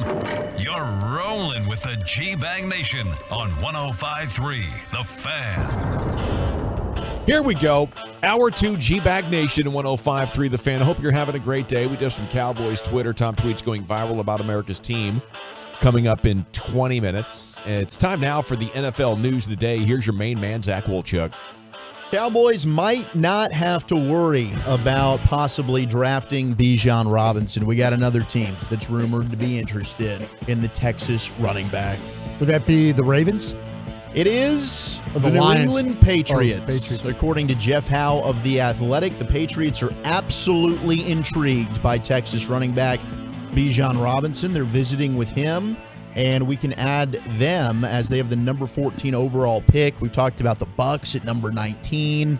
Seattle likes him at number 20. Will they double dip at running back after taking Kenneth Walker in the second round? You know your guy John Schneider does love to take running backs. So those are three teams there in the top 20 now. That, and in the Eagles as well, even at 10. I don't know if they'll do that, but you've got several teams that are in front of you at 26 that are interested in taking the runner. How much would you guys talk about the next running back on the board at 26 if that did happen? Is that Jahmyr Gibbs? That's It Gibbs. is. That's It is Jahmyr Gibbs. That's Gibbs. I like Gibbs. I like Gibbs a lot. I really do. I think Gibbs could absolutely. There's some traits he has that are very similar to what you have with Bijan Robinson. He might even be a better blocker when it comes to blitz pickups and stuff like that. But I think that they're. I would not at 26. At 26, I don't think I would pull the trigger on that one. But I do feel like, though, that if someone did, that I would say Matt's a really good player. Yeah, like I could see the Eagles at 30 taking him with their second first-round pick. Really good player. Electric in space. He's got some Kamara-like attributes when he's able to get out there. He's super fast. The questions I have are the in-between the tackles runs. Nothing comparable to Bijan.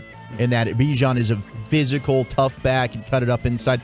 Not that Gibbs can't, but I do see that's where you see him get knocked around a little bit because he's a little bit smaller. But my goodness, you get the ball in his hands in space, that dude's a playmaker.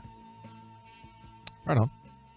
Tyreek Hill was talking today. Speaking of playmakers, Sports Radio 810 WHB made a recent appearance, and, he had this to say about his future and how long he wants to play football. So you're going to, this is what, year 8 for you? Year 8, baby. Year 8.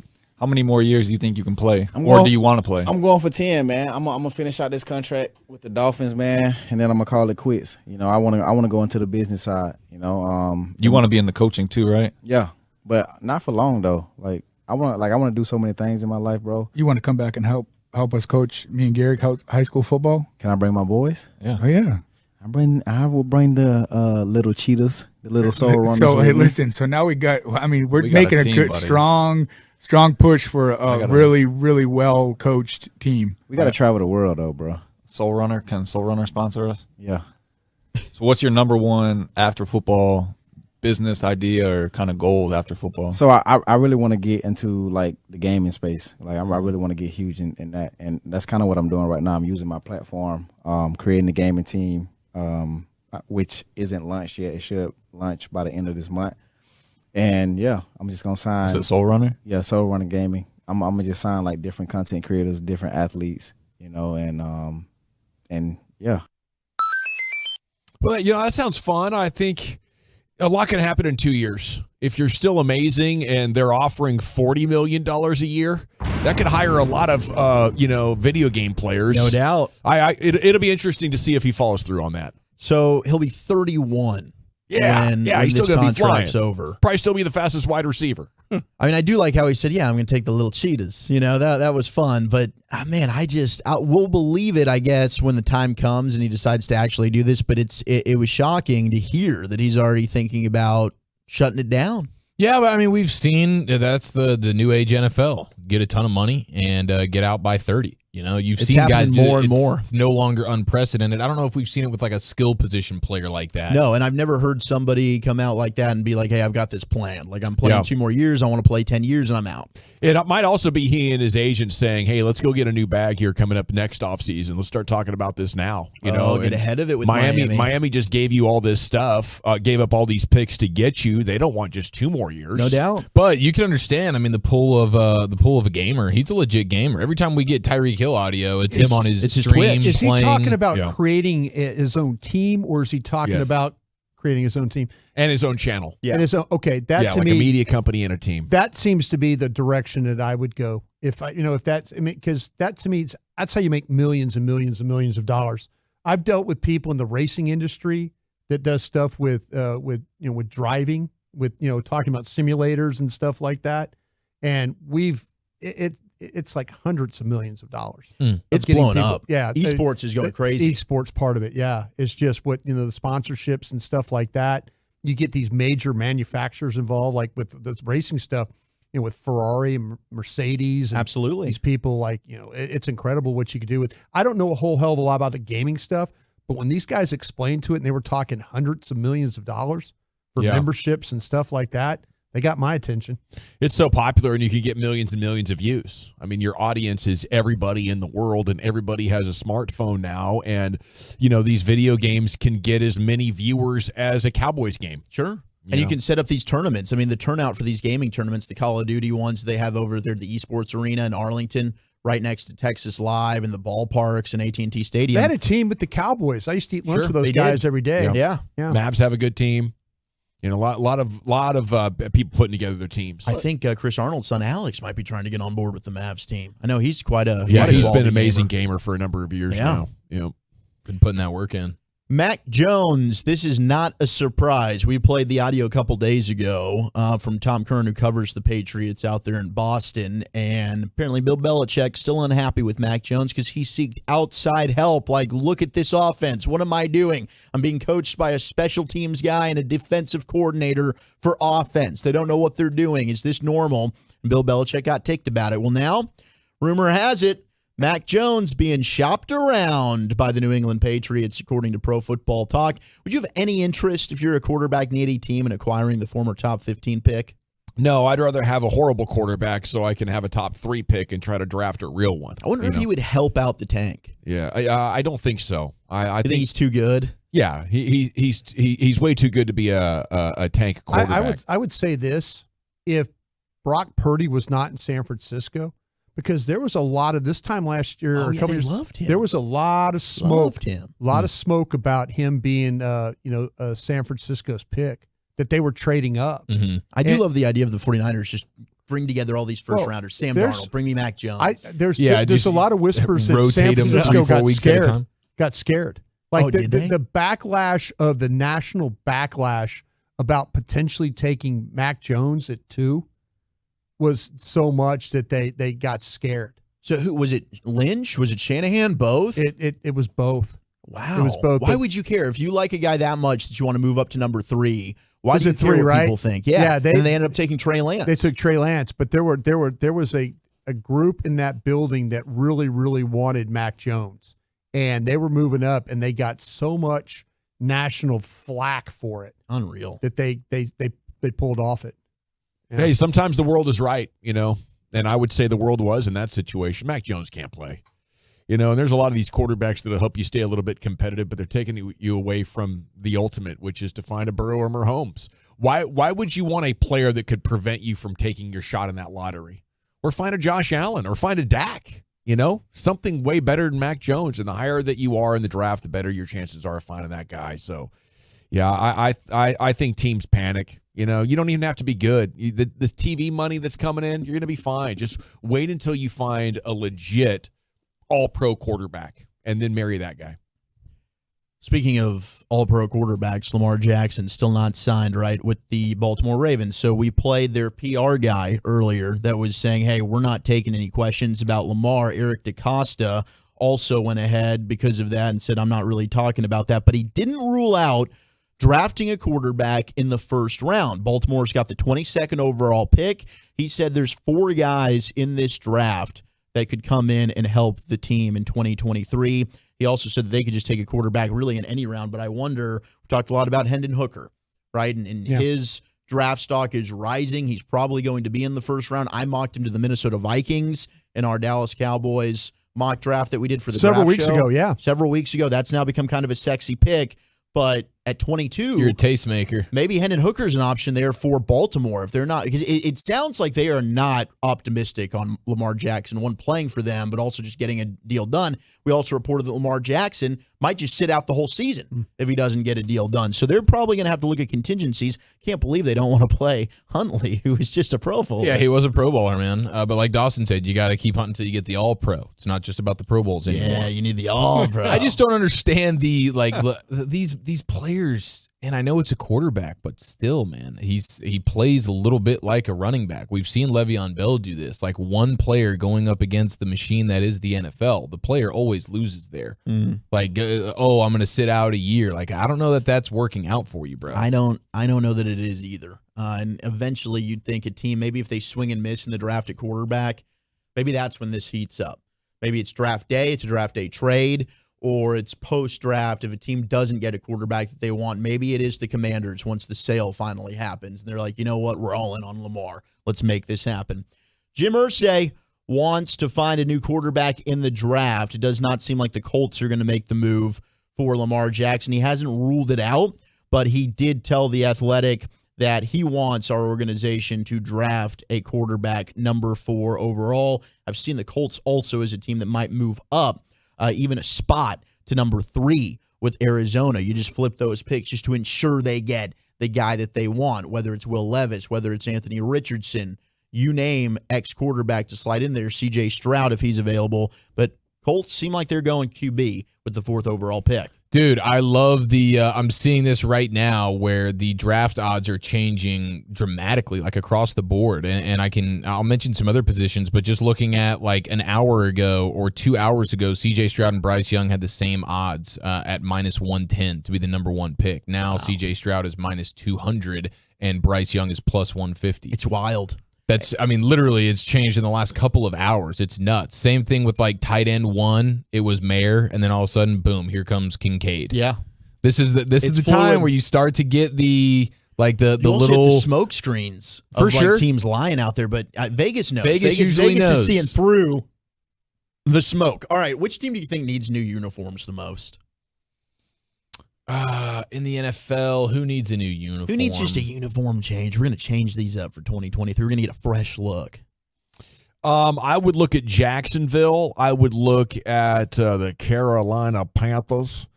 I don't like. How about Detroit? Detroit, yes. The Lions. You don't like the Honolulu Lions? Blue can go by the wayside. I don't like the Packers. Wow. Packers. We almost changed the Packers uniforms, by the way. What were you going to change the Packers uniforms to? I feel like that's a sin. In the early 90s, we were looking at like the Notre Dame colors, like gold, blue and gold.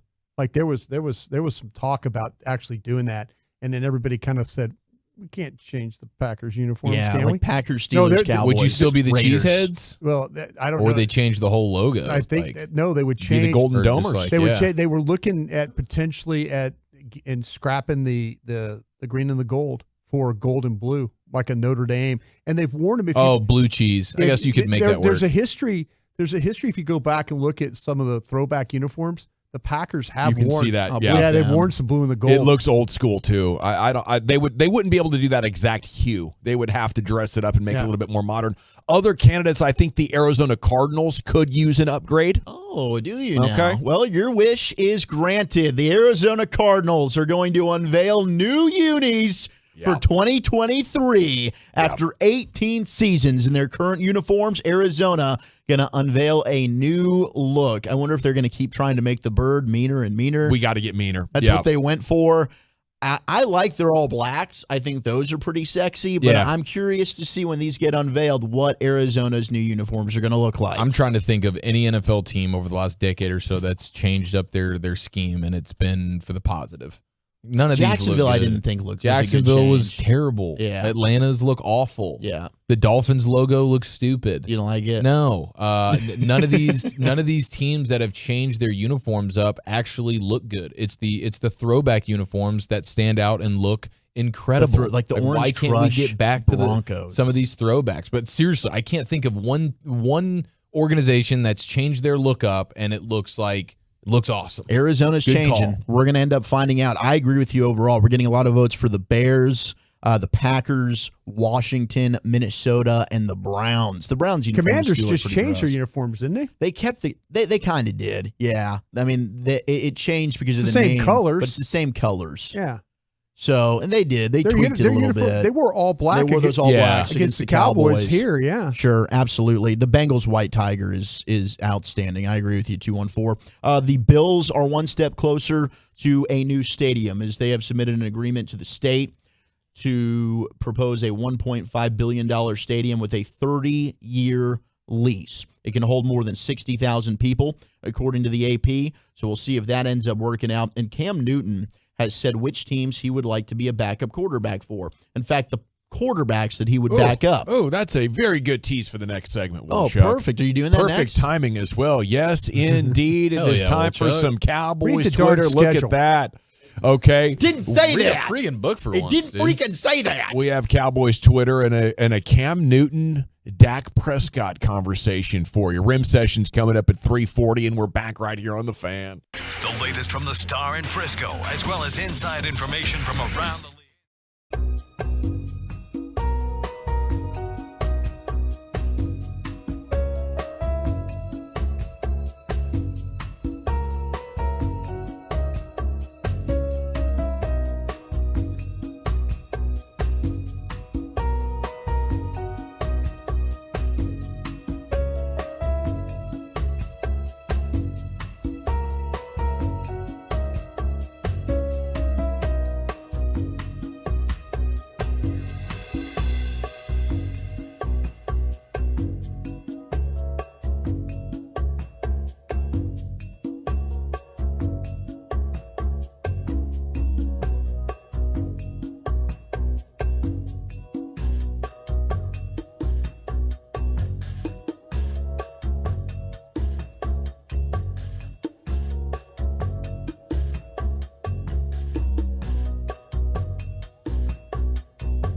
That's power your way.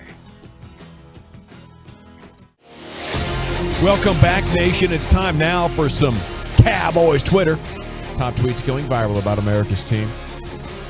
It's a gloomy gray afternoon here on a Thursday in the G-Bag Nation, but it's going to be beautiful this weekend. And, hey, it's not too cold. It's not raining, so I'll take it. Segment here is brought to you by Soda. That's state-of-the-art. It's brought to you by the Frankels. There's a reason you need a special license to drive a big truck, so companies that hire drivers and put them in a big truck should be held accountable for what happens when one hurts you. Frankly, you need Franklin. Frankel consultation is always free at truckbreak.com. Rim Sesh is coming up at 3:40.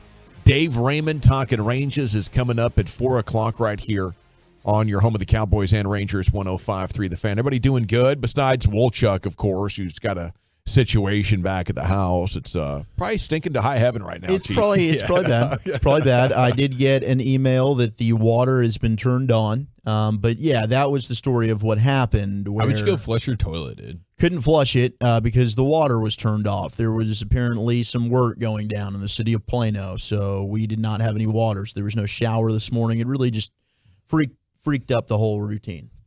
It freaked it up, yeah. You found that out right as you were putting the kids in the pool, huh? Mm-hmm. Afterwards, yeah. It was not good. Right after. Yeah, that's a nightmare. Well, at least you got to take a shower downstairs, right? Like when you got into work, you went down to the gym downstairs. Car doesn't work in there. Oh, no, your car doesn't work. Okay, yeah, that's right. You got to get that approved. So did you put like toothpaste on your finger and just go that way? So what I did was I had some water in the fridge, and I used that to be able to brush the teeth. Oh, okay. Nice. I thought you were going to do it with like some whiskey or something. Yeah, that's what I did. Like a real man. Vodka. Well, you can't tell, other than your slightly greasy face. You really can't tell that he's, Thank you. It's not like we're having to deal with aromas or anything No, like that. I appreciate You're holding up it. pretty good, Wolchuk. Thank you.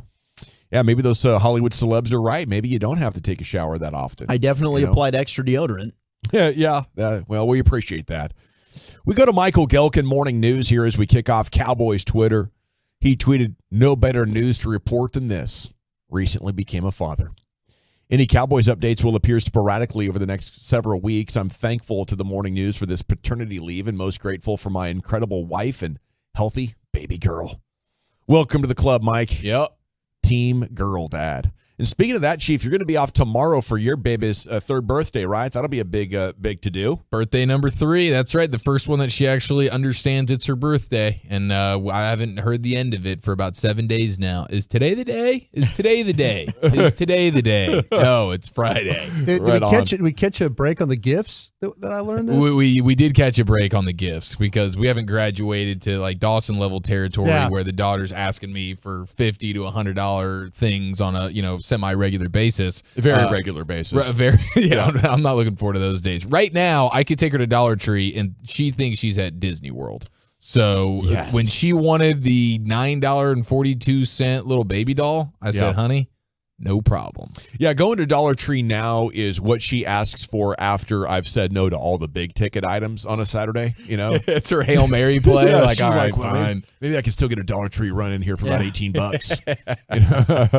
But no, seriously, congrats to Michael Gelkin. I know that's a big deal. And, the Cowboys beat will miss him through the draft probably, but he'll be back before too long and doing a great job covering the team. How about that Cam Newton, Dak Prescott topic, though? Cam working on his comeback and provided a list of quarterbacks that he'd be willing to back up this season instead of being the starter. And it appears he's willing to back up super young guys that could get drafted because, of course, a team would draft me to be the veteran or sign me to be the veteran quarterback. And he's willing to back up some injury-prone quarterbacks like Tua. And he's willing to play behind, some quarterbacks that maybe he could pass like Malik Willis. If you want to go with Malik Willis, it's music to my ears. Yeah, I'll be started by week 4. Fans are going to be booing him off the field. Oh, no. Yeah, if you're Malik Willis's backup, then that means you're the Titans starter in week 4. Absolutely. And then the list that Cam Newton has provided to the NFL of players that he's also willing to back up is apparently elite veterans. He's willing to back up Josh Allen, Deshaun Watson, Lamar Jackson, Justin Fields, Jalen Hurts, and Aaron Rodgers, but alas, no Dak Prescott. Cam Newton, shots fired at Dak is the way I read that. I thought it was veteran injury-prone quarterbacks he wants to back up. Oh, maybe he's scared of. There's no way he's going to unseat Cooper Rush. So you're playing for third string at that point. He saw what Cooper Rush did. He's like, dang it. That's intimidating. Yeah. That guy went 4-1. I don't know the last time he ever went 4-1. I was kind of hoping that Cam could be a backup option for the Cowboys. That'd be fun to have him around, but I don't think I would rather have him than Cooper Rush. I don't know. It maybe be a coin flip. Cam Newton, last time he played, he was about even touchdowns to interceptions and wins losses. So I don't think it's the most ridiculous idea, but I don't think I would get excited to have him be my starter. It's a Mac Jones situation. And I think if you're on that treadmill to being like, oh, man, I think he's going to be around 500, well, guess what? You're picking around the middle of the draft. You need to pick at the top to find your next quarterback. And I don't know why QBs or teams entertain those kind of QB solutions like that, Brian. Yeah, I think to me that you've got to – everybody feels comfortable with certain guys and having guys in their locker room and stuff like that, coaches – I think when you watch Cam Newton play, the problem I had with Cam is I don't think he throws the ball like he once did. I know he's an older guy and all that, and they had a workout for him at Auburn the other day. It looked like it was a little bit better throwing the ball. But when you start to really break it down, I think injuries have kind of caught up with him. Oh yeah, and it now as the season wears on. He loses that. It's the wear and tear like running backs take. Yeah, he's taken a lot of hits, all that, man. Yeah, and the NFL didn't protect him very well. Not at all. They let him get beat up, but he played a very aggressive style and rode that to the top of the NFL. Really, as an MVP and is in a spot in the Super Bowl and everything. And I think he could still be a somewhat effective player for a team, but it's just a matter of what the right situation is. It has to be the absolute right, but you have to be careful if he has to play a bunch of games. That might be a problem. Yeah, okay. I'd like to get him to Arlington, though. I think he'd look great in a Renegades uniform. I think got he some would. quarterback issues over there. Kind of where he's at now. I mean, you look at his last stint with Carolina. L, and that was a team that was 5-5 before he took over. That's right. He did go back to Carolina. It's not like they were complete garbage. They were 500, and they ended up 5-11. He was completing under 55% of his passes at that point. The skills, the physical skills are just not there. Former Cardinals GM Steve Keim talking on a podcast today, the Green Light podcast with Chris Long, in light of the DeAndre Hopkins news from a couple of days ago that it appears that the Arizona Cardinals will eventually release DeAndre Hopkins because nobody wants to give them anything for the player. And I have maybe an irresponsible question to ask about that. Do you think I'm scratching my head on why people don't want to give up something for Hopkins? Do you think the league might believe or know that he was on PEDs longer and last year was just the tip of the iceberg when he got suspended? And they're predicting like a significant fall off or maybe another suspension. This is just bizarre to me, and maybe I'm reaching for explanations a little bit, but that's like the only thing I could come up with when I was trying to think outside the box. Yeah, I mean I hadn't considered that, but that is definitely interesting. I wonder that could be something. Hey, he finally got caught for it, and now he can't really use it. And this would be the time in his career where he would probably need and want it the most as you start getting into your 30s. But I still feel like it's a little bit rich. You're guaranteeing him $34 million over the next 2 years, and he's a guy that's been perpetually banged up, lower extremities. My guy's got knee problems. Yeah. That's the deal. We went through, since but he still put up 2021 numbers last year. Yeah, that's why I don't know that it is the PEDs. I think he was productive when he came back. I think people he is a very productive player. I think people are worried about his health and his availability. Steve was at a loss for words to come up with the exact reason that the Cardinals couldn't get any more offers. He said, well, Hop's 33, and he's not. He's 30. But former GM actually said he's 33. He did say, I negotiated with Hop, and I can tell you it's not the easiest thing in the world. So an interesting situation around DeAndre Hopkins, who might be like after the draft, a top free agent on the market if things go as planned here for Arizona. There is a video, by the way, of Hopkins and Derrick Henry now working out together. So I don't know if that means both of them are in Dallas and they're just trying to stay here, but I'd be up for that. Dude, go ahead and get both these guys. The Derrick Henry workout videos are worth your time. Amazing. That dude, as much of a monster as he is on the field, and we know genetically he's a freak, that dude puts the work in, and he does these wild kind of workouts, and kudos to him. They've paid off for him because we keep predicting just the inevitable running back decline, especially for a banger kind of running back like him, and it hasn't happened yet. So if you're Hopkins, that's the guy you should be working out with. Yeah, no doubt, man. Derrick Henry will get you right if you can keep up with him. Okay, DeMarcus Ware asking Jerry Jones to present him into the Hall of Fame. A video was posted. Tell me what you think of this. How you doing? Did you sleep in here? I'm actually here for my 30 visit. I'm here for my 30 visit. Hey, all right? I wish the world could do it. We'd sign you up. But I'm actually here. You were the voice that welcomed me to the Hall of Fame. And I want for you, that voice to keep going, and you'll be my presenter this year for the Hall of Fame. I can't, I just can't tell you what an honor it is, okay? I mean, it's really because it's you. It's more to me than being in the Hall of Fame. Yes, sir. Because I know what you're a part of, and that's how I got in the Hall of Fame, is standing and rubbing up with you. It's been one of those things, like for me, Jerry, that, I mean, you're such an important part of my career, such an important part of my life. And when I knocked on your door and I walked in there and you said that to me, it was, life-changing.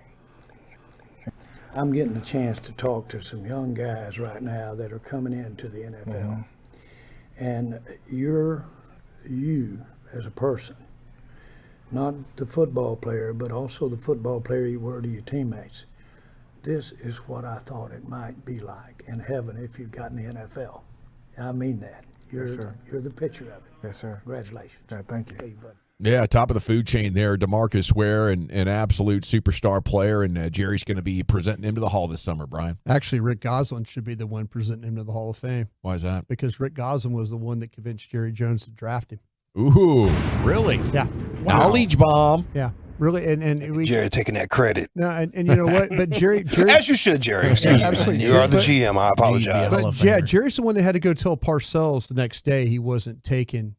That he was taking, he wasn't taking. Ware, not Merriman? Yeah, he wasn't taking Merriman. He goes, we're taking Ware, and that's what we're going to do. And Jerry and Steven deserve a lot of credit because that was a fight that went all the way till the night before the draft. And Rick Gosselin in New York was there at the draft, and he got on the phone with Jerry the night before and walked him through what general managers. Rick Gosselin had this unique ability that everybody in the league talked to him about the boards and what they were going to do and how they saw the draft coming. And Rick had this, he read to me what they had on Merriman and what they had on Ware. And I told Rick, I go, you can talk to Jerry because we're having trouble right now. Because the Bills dug in, scouts dug in, and we can't get a decision on this. Wow. And Rick, to his credit, went and talked to Jerry Jones the night before the draft. But it was Jerry's. What a journalist, man! That's incredible. It was Jerry's decision to go in to tell Parcells the next day, and it made a lot of scouts happy. Every year, day of the draft, it was go check out Rick Gosselin's mock draft. Oh no, because he was always the most accurate. Oh no, out of anybody. There would be with all those picks, he'd have 14 of them, 15 of them right in a row. Yeah. Brian was there. Okay, he was also there at the Mavs game last night. Same with QB Tony Romo and his son. And a picture with Luka after the game going viral here across Cowboys Twitter. You see him down there? No, I did not see. Like I said, I sat behind Derek Holland, which is kind of cool. He's got great seats. Gotta be careful sitting behind a Dutch oven like that. Yeah, sitting behind the Dutch oven. Might Dutch you. I think it was his Kyrie jersey that he had on that got that thing done last night. But really, the crowd, it was a good experience. It was that was win. fun. You could tell from the TV, the Yeah. energy, the defense, everything came together great, and hopefully they can keep that up a few more times and maybe put a good ending on this story. Chiafalo, where we head next? Yeah, we got ourselves a little rim session here. Isaiah Thomas continues to not help himself. LeBron finally got this Laker honor and a little fourth quarter perfection. That's next. Hey, thanks to Rockwell Ford, it's 35 minutes of commercial-free.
This segment of The Fan is brought to you by Classic Chevrolet.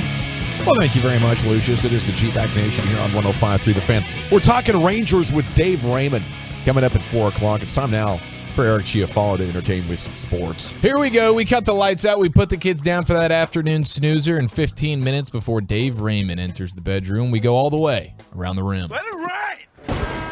Rain dance! Rain dance! I got a joint here, man. I've been saving for a special occasion. It's always a special occasion when Isaiah Thomas continues to put his foot in his mouth. What the hell did he do now? Kind of grateful you forgot about my misevaluation of the All basketball. 18 inches around that rim is where we're going right now. Sorry about that, Broadus. Yeah, I just kind of felt a little slight there. Yeah, I need to show you that respect by constantly reminding you of that one failure. What an idiot. What a giant failure that was. You said something. He almost let it go. I thought he would remember. I think it was even better the fact that you guys missed every question asked. Yeah. I don't know what you're talking about. I don't remember that. Do you? I remember doing a full-on tank job. We were trying to get the number one pick, dude. Yeah. Sometimes that's what you got to do for the betterment of the future of the franchise. I was just surprised Spittle didn't fire us after getting a total of, 2 of his 12 questions? Yeah. Jeez. And one of those was, how many letters are in the alphabet? Broadus farted out 24. Hey, you guys had what the do you want easier me to do? questions. Derp. What do you want me to do? I want you to I just, want I want you to know basic things. Bros, you guys missed like 8 questions. We had difficult questions. Like basic, like what's the capital of places? Yeah, what was the capital of Nevada? Yeah. Who the hell It's knows? obviously Carson City. Duh, Jeez, it's dude. Carson City. Who wouldn't know that? Nobody freaking knows. But it's provocative. Yeah, it is. And so is this feud between Isaiah Thomas and Michael Jordan. Everybody's getting involved. We heard some of this from yesterday during LA Live on or whatever day it was. Maybe it was Toxic Tuesday. Was it Toxic Tuesday LA Live that we were getting some Isaiah Thomas in here? It was yesterday. It was yesterday. Yeah, we had some goat beef yesterday. Oh, it was goat beef. A little That's goat right. beef. Little goat beef. A little curry on the side, you know. Yeah, it tasted delicious. And we got a little bit more here because you have Charles Oakley on all the smoke, and he was talking about how Isaiah Thomas needs to settle down with his Michael Jordan stuff. And one of the quotes was, he came in your city and he took your city. That's why you're really mad. He took over Chicago. That's got to hurt a little bit. But that quote has gone circulating on NBA Twitter, and so Isaiah Thomas decided that he wanted to quote tweet it. And he says, this is directed at Charles Oakley. He says, I remember us kicking your ass a lot. Someone please check my record versus any team that Charles played on. Sit down, be humble. Ooh. I'm like, okay, that's strong. That's strong. Until you do like, remember when Jalen Smith told everybody, watch the film. Then we did, and he lost his job. Well, Isaiah Thomas said, check my record. And StatMuse went ahead and did that. Isaiah Thomas had a record of 19-18, good for one game over 500 versus Charles Oakley in his career. Uh-oh. So, I mean, yeah, I guess technically you bested him by one singular game, but it wasn't like you dominated. Bragging rights. 19-18 is the Isaiah Thomas record versus Charles Oakley. So I don't know if that's enough to sit down and be humble, but I guess it's enough for Isaiah Thomas. And then he followed it up with, he said, for the record, I'm not beefing or hating on anyone. So he said, take that goat beef somewhere else. It's not beef. It's not hate. I'm correcting and teaching factual documented history, not mythology. Okay, if shake my hand. I want to shake your hand. I want to shake your hand. That's exactly what that is, Lucius. I see it now. I hate Isaiah Thomas too, so I'm just glad that he's having this embarrassing moment in his life. You know? I think it's good, yeah. And, everybody's finding out that maybe I, too, am mentally tougher than a two-time NBA champion, one of the greatest of all time. I think MJ was right. I think he's just a bleep hole. Maybe. And he's not comfortable with it, No, he's not. So he's going like full bleep hole, but yeah, he wants to be liked. That's just not a good look. But in doing so, he's kind of making himself look like a bleep hole. If you're not beefing with anybody and they ask you about it, you just say, I really don't care. That's all you say. I think you guys were spot on yesterday when you were saying to wear this as a badge of honor. The greatest basketball player ever respects you but hates you. Yeah. Because you were such a bleep hole. Yeah. I think I would own that and be like, yeah, MJ hates me. This is amazing. You were amazing. You kept him down for a number of years before they could break through. If it wasn't for you, Jordan might have won 8 titles. Yeah, Jordan ain't out here hating on Ilgauskas or something like that. You know what I'm saying? Yeah. You got to be a king for the king to even see you. For sure. Apologies to Big Z and the entire Ilgauskas family for the it's Zadrunas, right? Zadrunas Ilgauskas. Yes, is your own hair yet? It's a good pull right there. No, I would love to know the whereabouts of Zadrunas. Could you do a little Zadrunas Ilgauskas research project? Should have gave him a couple hair follicles. Probably coaching a team in Lithuania. I was going to mention this yesterday, but Walchuk wasn't here, and this is apparently Walchuk's guy, and he wants him to be a Mav. Jimmy Butler the other night, in a game that the Miami Heat needed desperately on the road in Detroit, went perfect in the fourth quarter, 18 points, 7 of 7 from the field, 4 of 4 from the free throw line. And he was talking about how he doesn't need the ball to dominate, and he just wants to get victories. And you're right. If Kyrie Irving decides he doesn't want to be a Mav, please go to the Heat, and please, dear God, Pat Riley, give us that Jimmy Butler. We tried with Jimmy. We got to a finals in the bubble. It didn't work. We need to move on. Kyrie, Jimmy swap? Yes, please. Yep. Let's do it. I'm in on that one. Kurt Goldsberry had this nugget for you. We already know Joel Embiid won the MVP. Did it with 52-point smasher in Boston the other night. But the quote from Kurt Goldsberry here is Nikola Jokic. How about this? Giving up more points when trying to defend layups than any player in the history of the player tracking era. So I would say that's false because I watched the Mavs do it last night. Yeah, I mean, you can watch Christian him do Wood would like to have a word with him. Yeah, you just watch him do Dwight it every Powell night. Yeah, watch him that's do fair. it every night. Yeah. And there's some volume involved with that. You know, I don't know what the rate is. Nikola Jokic is playing a ton, and but when he's defending your layup, you can feel good that thing's going in. Yeah. And I don't know that you can feel that good when you're trying to go up a layup and here comes Joel Embiid. Probably not going in as much. We had the Battle of LA last night. It was 10 in a row victories for the Clippers over the Lakers in what was an all the marbles game. This is playoff jostling, seeding, winding down. Who's going to go where? Are you going in the play-in? Are you going to miss that cut?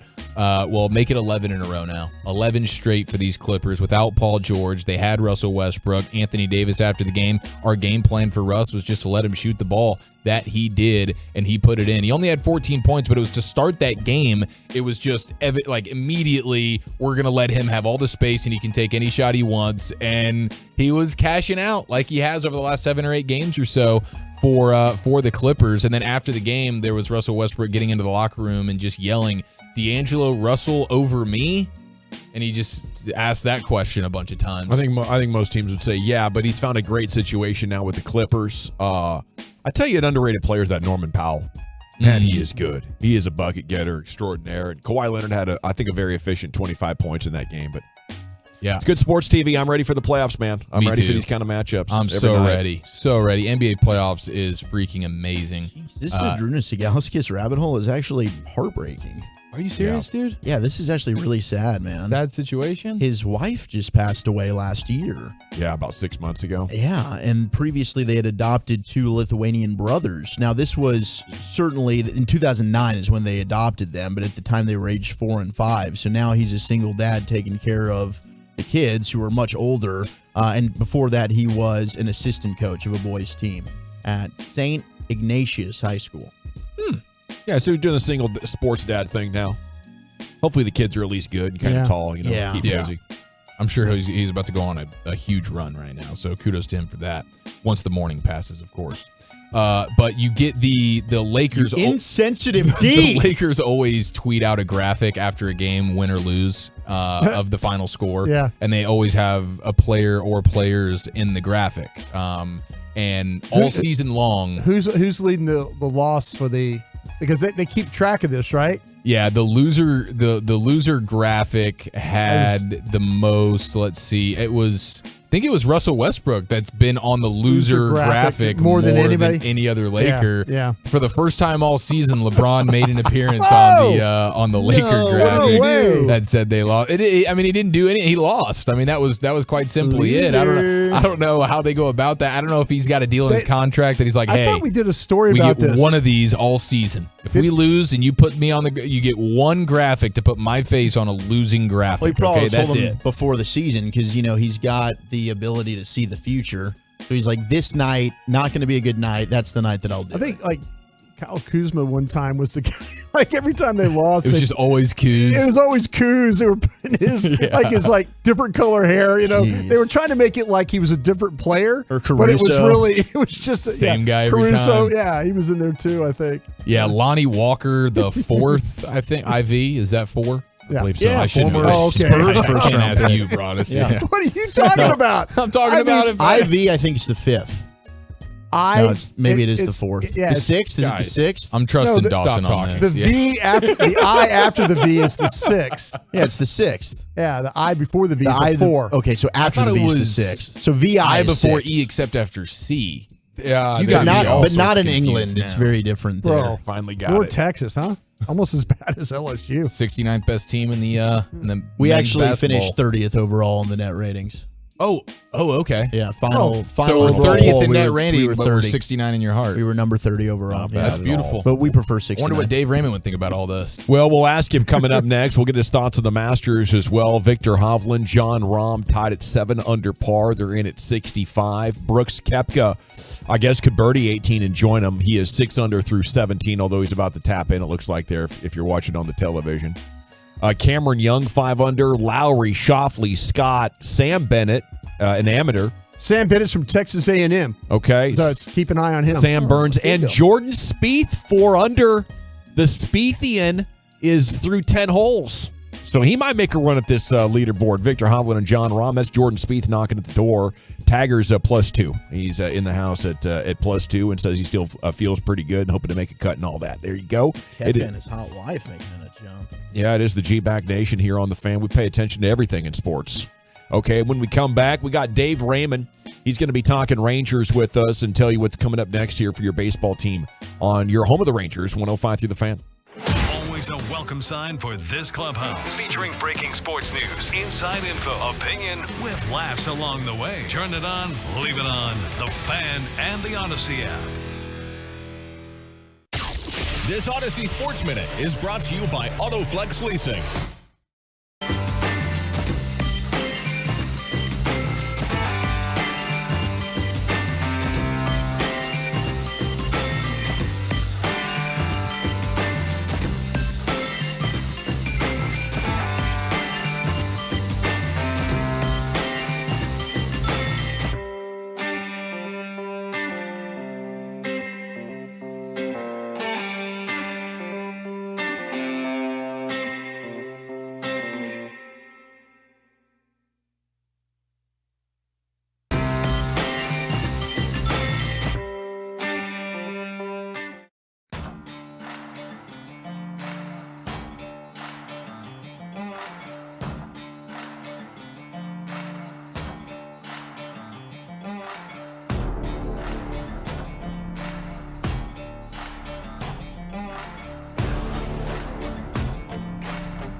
Baby. KRLD FM and HD1, Dallas Fort Worth. Always live on the free Odyssey app.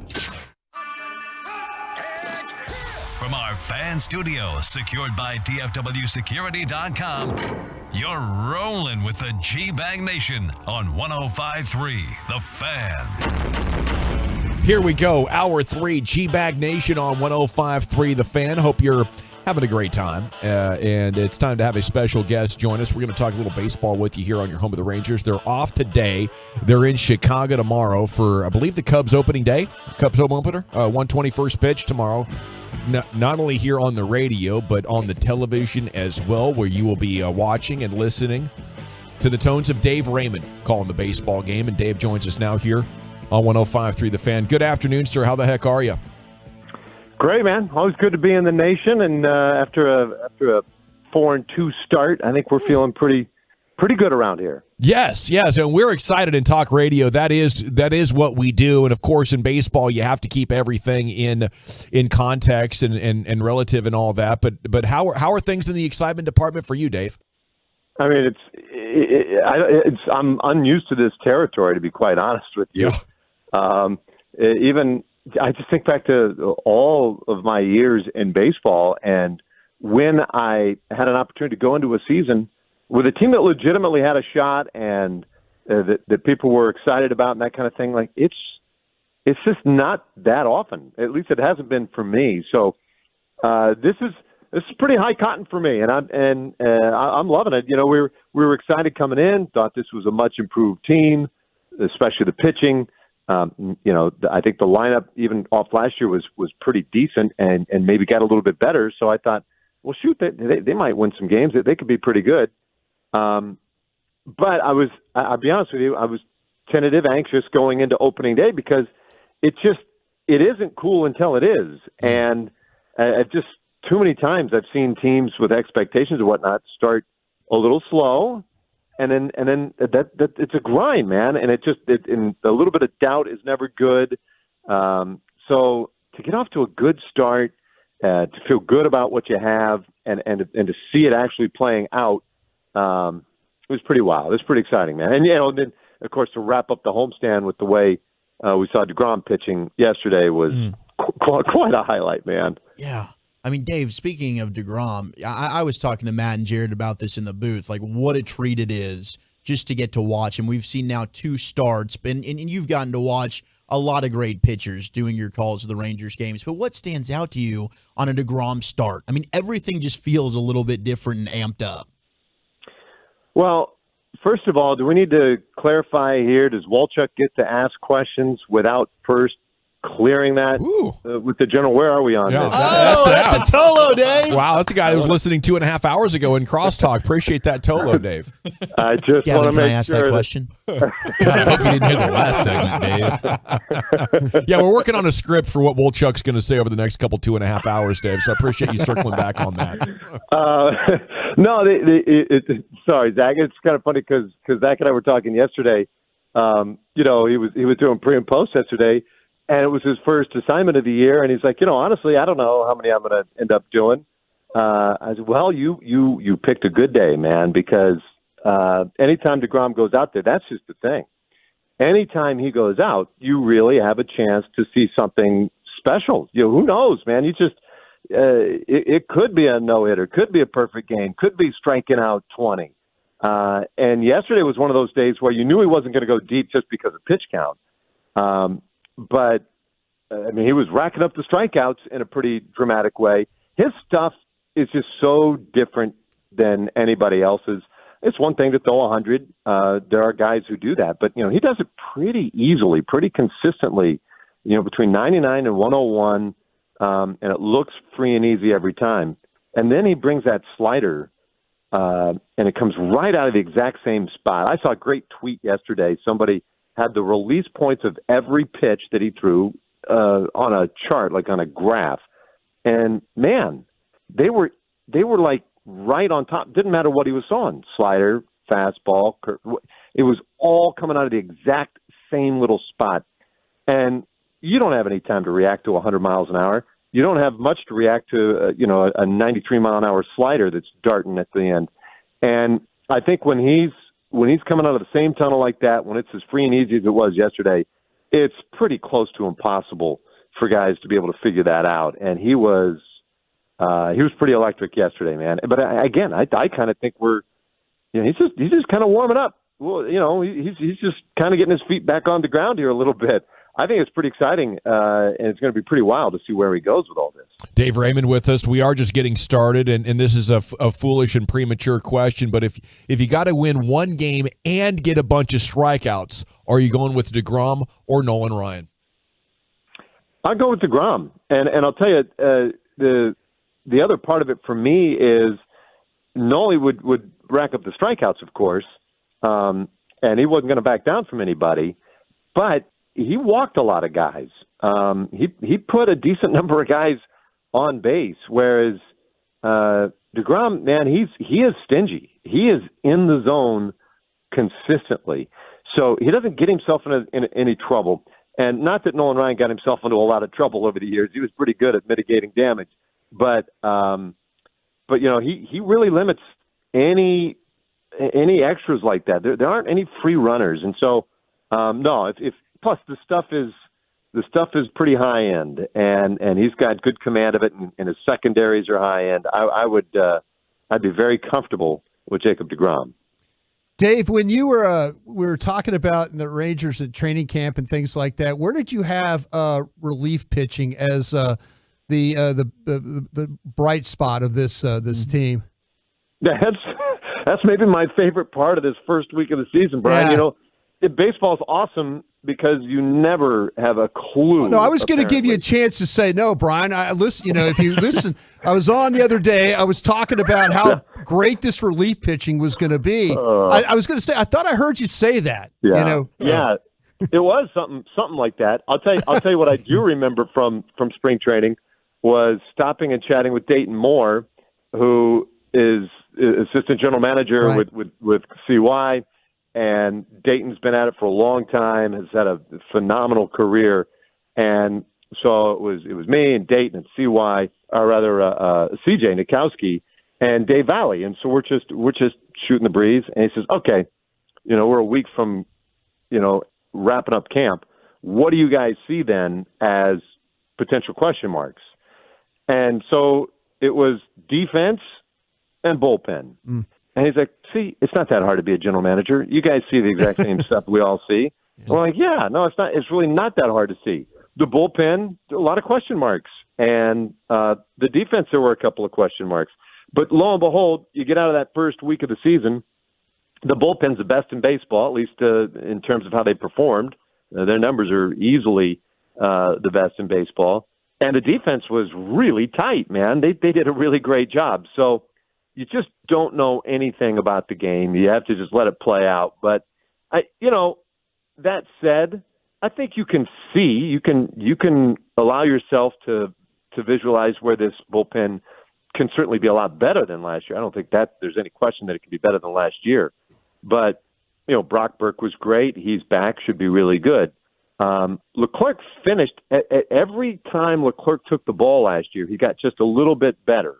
I thought Jonathan Hernandez is a guy whose stuff is really good, and he was just back off Tommy John last year, and they say it takes a year to kind of get the feel back. Well, if that's the case, his stuff is really good. He got the feel back. He could be really good this year.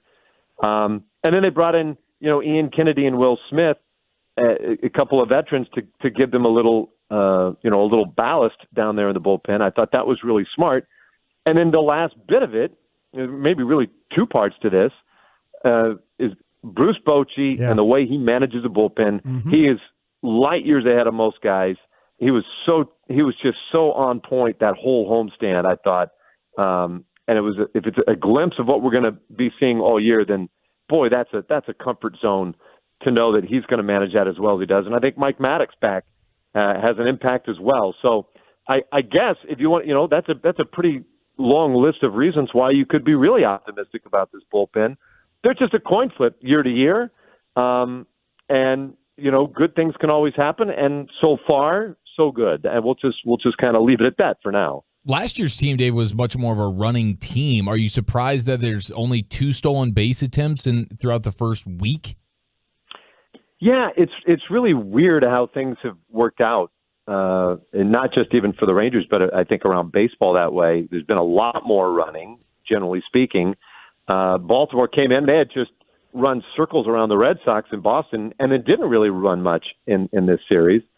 And in the case of the Rangers, the first two games, what it was 16-3 on Friday, right? Or rather, a Saturday last week. They won that first game 11-6. So they're banging the ball around, and there was no need to run. There's no need to risk, making outs on the bases.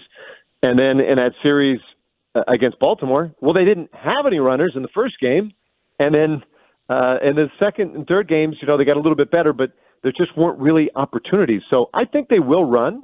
We didn't see much of Bubba Thompson, but that may be why is that there weren't really good opportunities to leverage the run game or good times to do it. But I think when the time comes, Bubba can certainly run as fast as anybody in baseball. Travis Jankowski is another guy who has wheels. I think we'll see him moving a little bit. And Marcus Semien, he's the only one who has a stolen base at the moment. But I would expect he'd run some as well. Some of the other guys, though, Seager, Young, Heim, Lowe, those guys aren't going to run. I mean, I don't.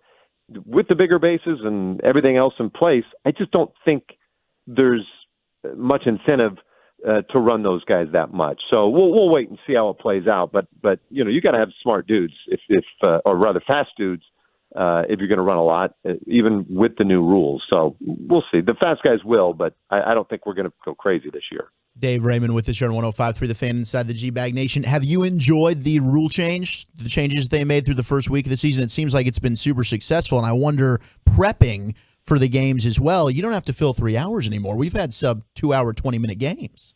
No, you got to control yourself now. I save all my talking for talk shows. I blather on these things. But, I love them. I absolutely love it. So many different things that I think we see as a result. I don't know how many times already I've seen a ball up the middle, and it could be a shortstop coming across the bag and making a great play, or we've seen Marcus Semien a few times going to his right, and then even with the jump throw back to first. Man, I missed that. We hadn't had that in a couple of years. Those are great plays. They're still outs, as they were with the shift, but it's just so much more athletic and artistic and fun to watch. So I think, the shift rule or restrictions have been brilliant. The pitch timer has been great. And I haven't really heard much in the way of complaints from anyone. I think the players, pitchers and hitters, maybe a little annoyed here and there. Maybe there's some scenarios where they're like, man, I could have used a moment to catch my breath.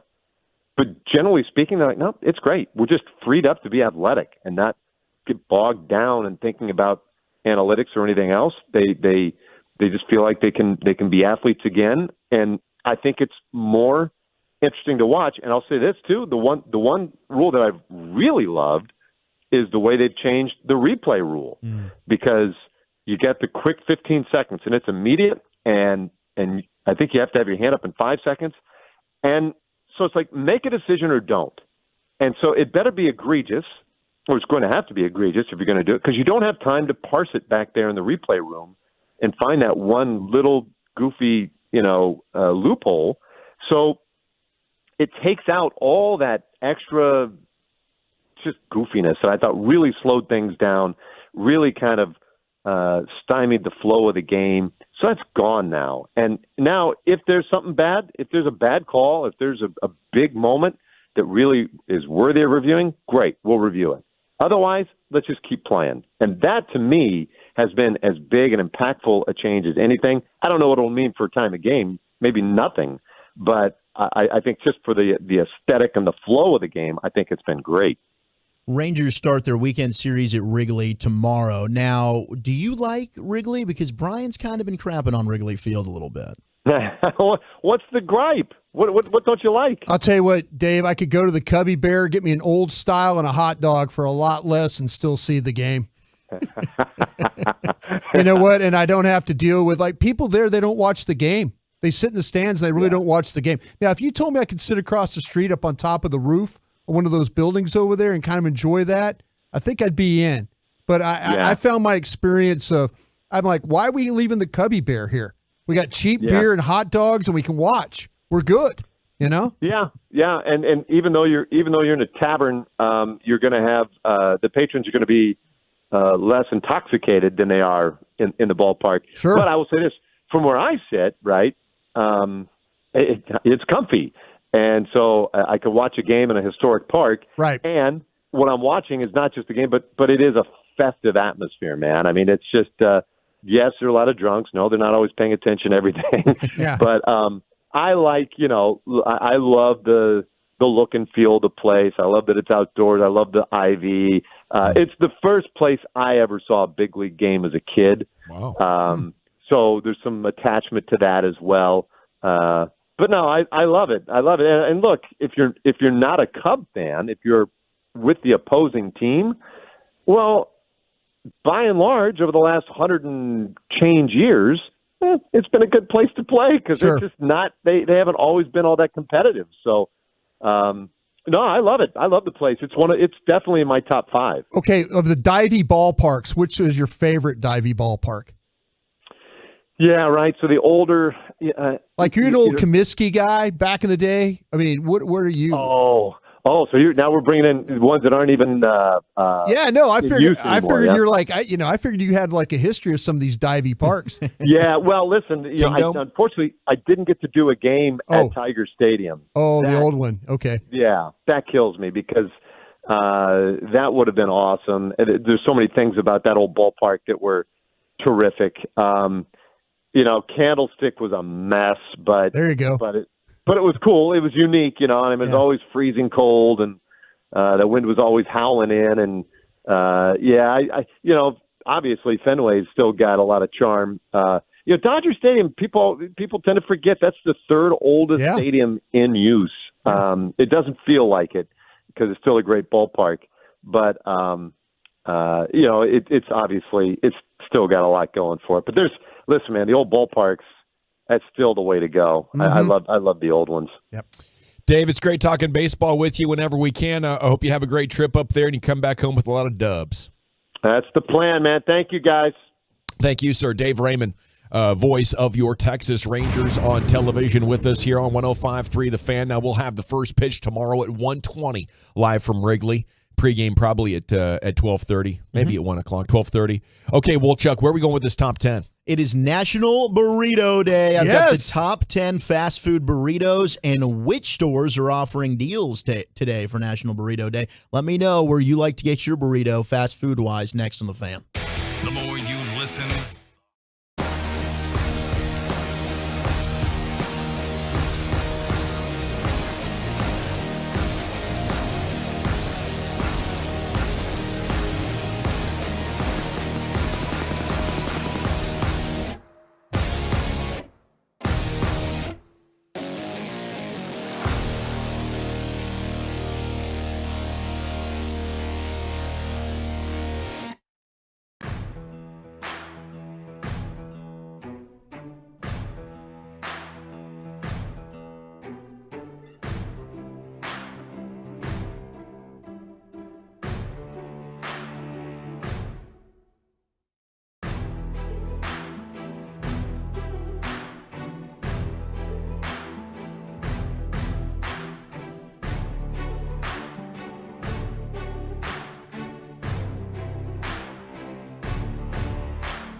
A Masters concession items draft coming up in 15 minutes here on DFW Sports Station 105.3 The Fan. Some good items here, and we're each going to get to pick some of them. Segments brought to you by Soda, that's state-of-the-art, and it's brought to you by the Frankels. Yeah, Frankels, you know, there's a reason you need a special license to drive a big truck, so companies that hire drivers and put them in a big truck should be held accountable for what happens when one hurts you. Frankly, you need Franklin. Frankel consultations, always free, truckwreck.com.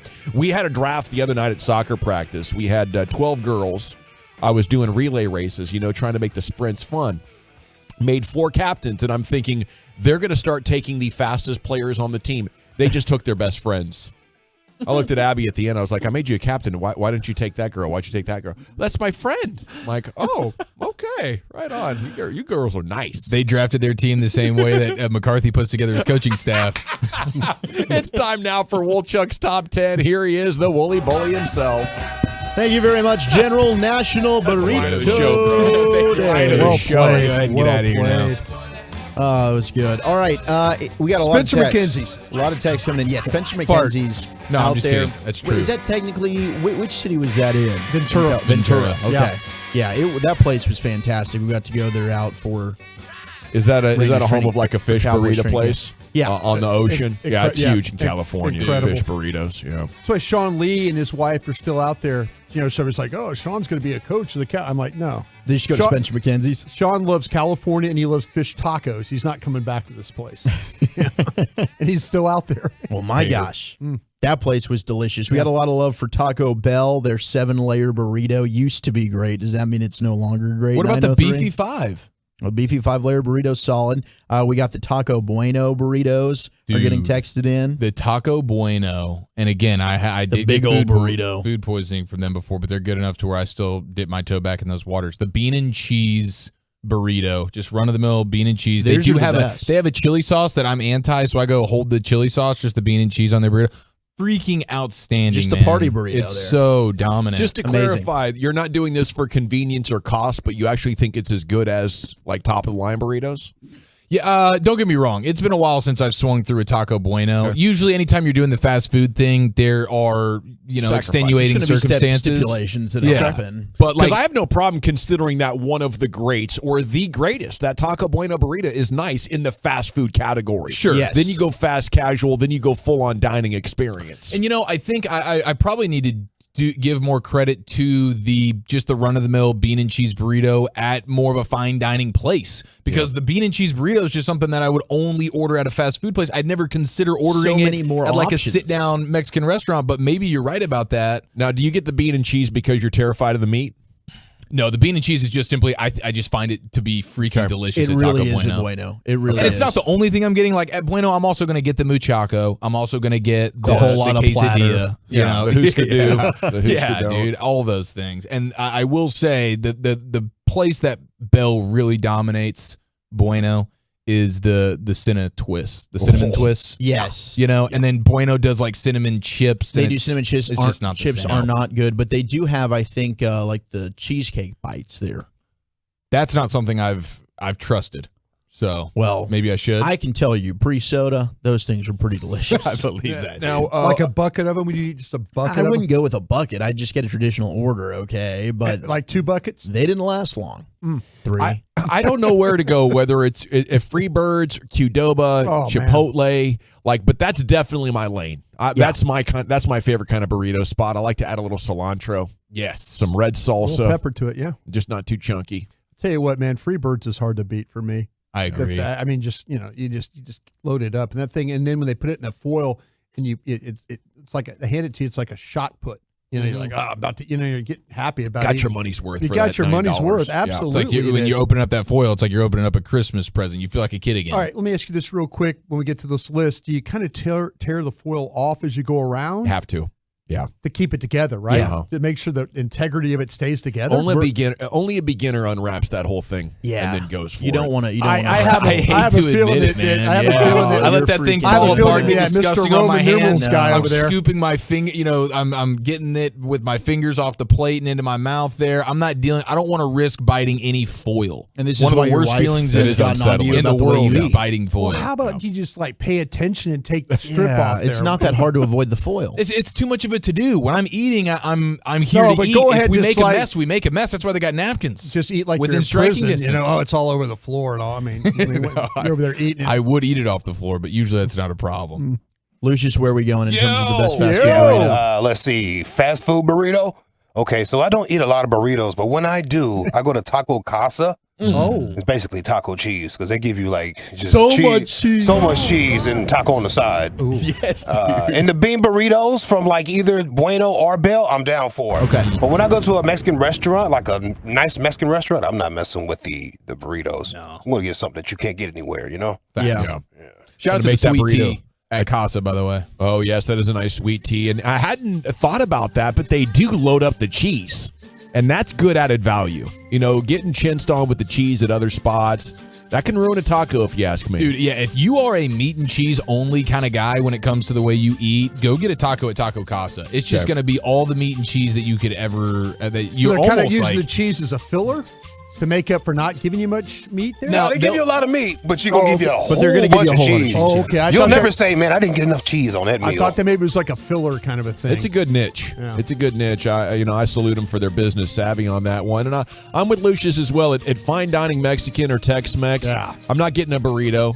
I might, however, though, get the chimichanga. Chimichanga? Yeah. I was about to say. Okay. That's with the cheese, right? It's like a fried burrito. Yeah. Had one last night for dinner, brother. Nice. With double beans on the side, please. Thank you. So if you go to Chewy's, not bad. and we've got a Chewy's that's actually down the street here. You can wreck your car right in front of it. Is that where it happened? Yeah. The Chewy-changa, which is their chimichanga. Delicious.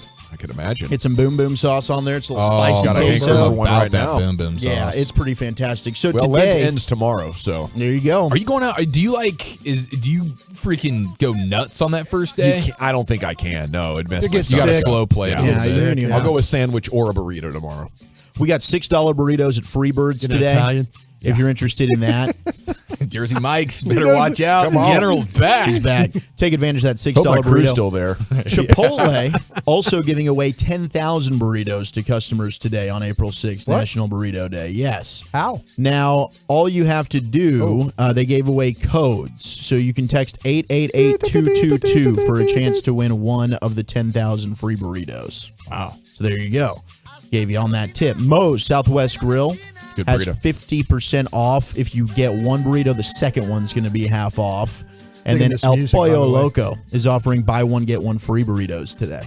If you're interested in, cashing in on this burrito fix on National Burrito Day. So here are the top fast food burritos here on National Burrito Day. We got the Beefy 5-layer, which is an honorable mention. Beefy 5, man, that was a staple. No doubt. Chipotle's Barbacoa burrito is an honorable mention. Del Taco's Epic Loaded Queso burrito. Get that Del Taco stuff out of here. Yeah, we did Del Taco We did once. that, yeah. Whoa. Eric tried it and out in training camp. Yeah, Walchuk definitely didn't. No, When did you guys do He was on a that? strict I diet. wasn't around.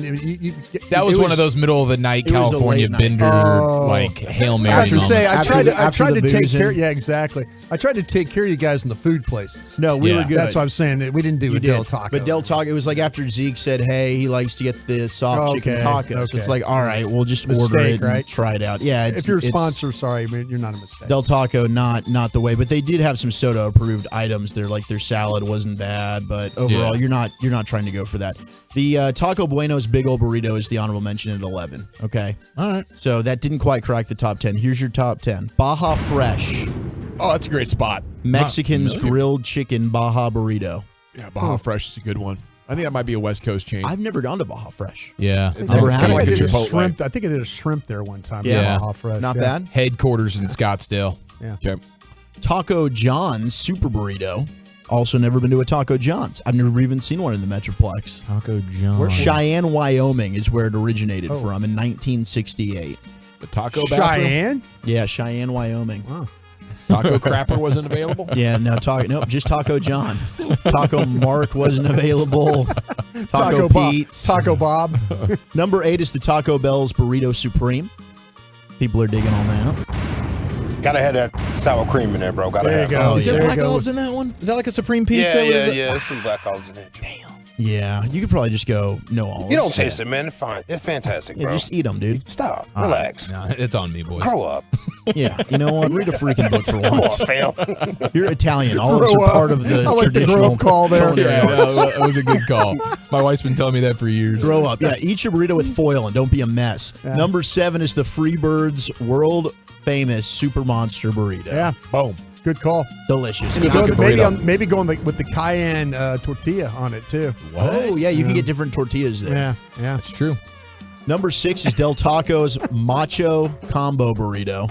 Del Taco's Macho Combo. This is beans, cheese, meat, and it looks like some kind of hot sauce. These can't belong. Taco Bell, Del Taco, no offense, their meat is like 20% as good as the other spots. Yeah, Moe's, Baja Fresh. The good ones are all going to claim the top 5. You're crossing over the categories too much here, List. Number 5 is El Pollo Loco's Chicken Avocado Burrito.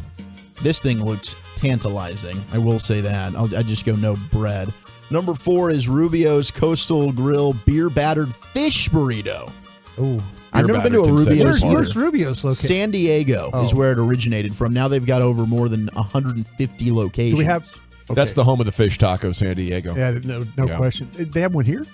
I don't think we got one in DFW, but we can do some research and find out if we got a Rubio's. Where's just a good old-fashioned breakfast burrito going to make an appearance on this list? No breakfast burritos on here, but the breakfast burrito is clearly the number 1 burrito. What's that? Yes. The breakfast burrito is the best burrito. Dude, and breakfast, shout out to breakfast, Rudy's, bro. Rudy's is fire. Those breakfast tacos, you get some egg, potato, brisket. Yep. Get Torchy's pretty solid as well. With just a little sriracha, am I right? Mm-hmm. Right. You're not wrong. Put a little dabby dab. Number 3 is the Doba's Grilled Adobo Chicken Burrito. Yeah, that's a winner. Number 2, we got Moe's Southwest Grill's Home Wrecker Burrito. I need to get in touch with this Mo. He's Welcome crushing. to Moe's. Yeah, they've been open since 2000. We got several Moe's around DFW. I want some Mo. Number 1, though, is Chipotle's Carnitas Burrito. What? Mm-hmm. Winner. The Carnitas? They're going with Can the ring my bell. Carnitas. Thank you very much, Wolchuk. The top 10 at 420 every afternoon here in the G-Bag Nation. All righty. It's time to draft the Masters concession items. Isn't that right, Chiafalo? Yeah. You have their whole menu here? Yeah, we got the full big board here. We'll probably get about a good 5 rounds in.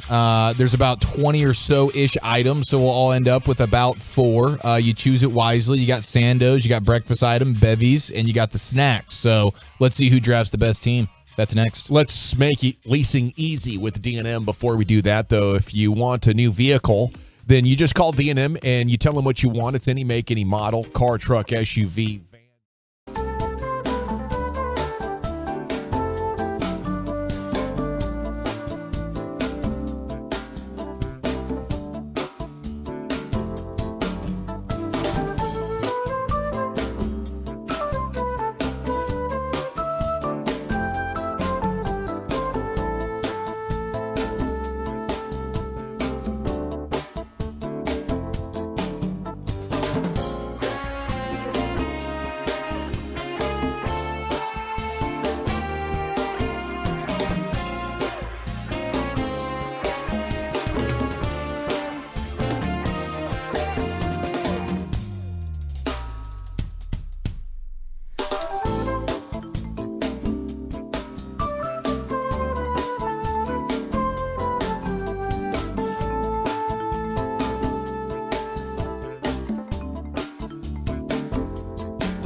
This segment of The Fan is brought to you by Classic Chevrolet. Thank you, Lucius. And it is the G-Bag Nation here on 105.3 The Fan. Hope you're having a fantastic day. Coming up at 5 o'clock, we're going to go around the Mavs with some Mark Cuban audio for you. It is time now for Chiafalo to lead us in a Masters draft discussion. A Masters draft, Chief? Yeah, man, it is draft season.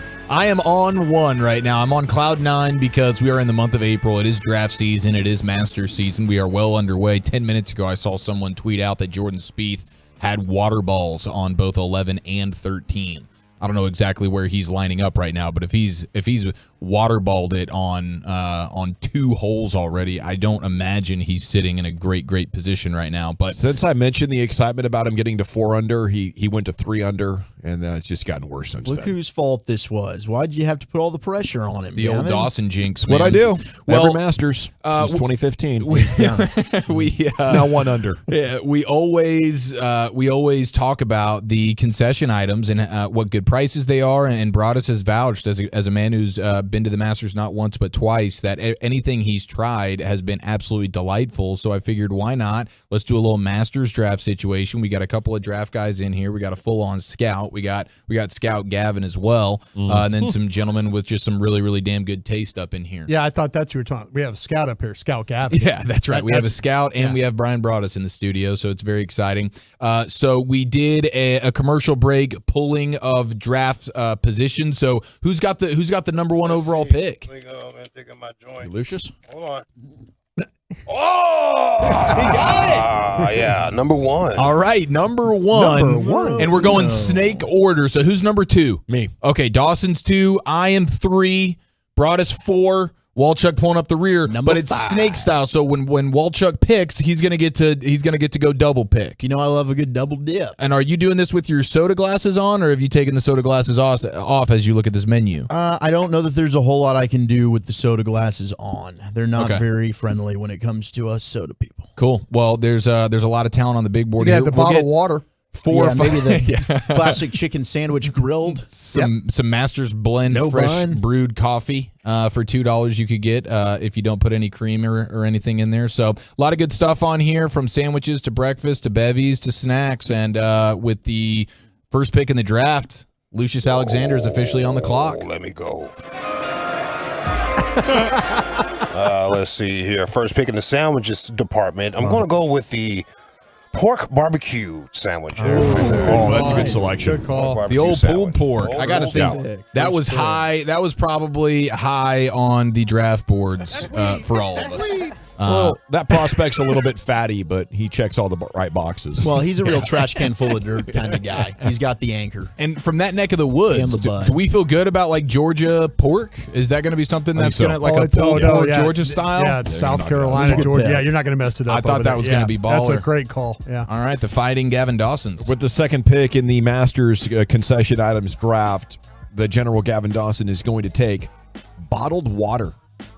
Something I can't survive long in any day without serious H2O. Wow, we have our first upset. Now that one's gonna hurt. Like for a water drinker like me, and what this means is, as we're all at the hypothetical Masters right now, we can't consume any of this. So when Lucius is just housing all the pork barbecue sandos, we just have to watch in awe. When Dawson is taunting us with his incredible hydration, we just have to sit there and appreciate it. I'd like to go on record and say this is the first reach of the draft right here. Well, the good news for you guys is it's not unseasonably warm, so you'll be able to survive. I got the H2O though, guys. You got it. You do. I'm happy. I think I made a great value pick. There was a big team need. Thank God oxygen wasn't on the board. Otherwise, we'd all be bleeped and Dawson would be rocking and rolling. Close. I'm taking close. That's an upset though, because I thought he was going to go soft drink and he was just going to hoard all the Diet Cokes in the entire state of Georgia. Well, stick around. But he neglected that. That's like the Raiders having the fastest wide receiver on the board and then drafting the slowest one or something. We ain't done yet. Don't let those soft drinks make it back around to me. Number 3s. I had to decide here. Do I want to be full, or do I want to just go for the great savory, or do I just want to get hammered? I'm going savory. Are you kidding me? With the 3rd pick in the draft, Let's go with the Georgia peach ice cream sandwich. That has to be incredible. I could get full on that. Like if there was no other food and that was all I could eat, it's going to be delightful, and I could eat as many of those sandwiches as possible. We have a war room pen being thrown. Someone is upset that the number one player on their board is no longer available. What's the bread in a peach ice cream sandwich? Well, it's got like the nuts and stuff around it. It's like you got the peach is the ice cream, but they have like nuts on top of it. So it's not like a cookie. But is it like chocolate? It's on a stick. It's on a stick. Oh, it's on a stick. It's on a stick. Yeah. Sandwich on a stick. Yeah, that didn't make an appearance on our food on a stick wasn't list even last on the week. food on the sticks, man. Yeah. That's because it's so good, people don't even realize how incredible it is. I'd like to think, sucks. or it sucks. Maybe you just drafted a bus. Yeah, I mean, because that's the thing. The first two picks off the board are guarantees. That was a bit of a it's a boomer bust pick for me. Yeah, Walchuk. Or, I'm sorry, Broadus. I just took. Are we trading? Yeah, with the 4th overall pick. Fighting Brian Bross's take domestic beer. Bleep hole.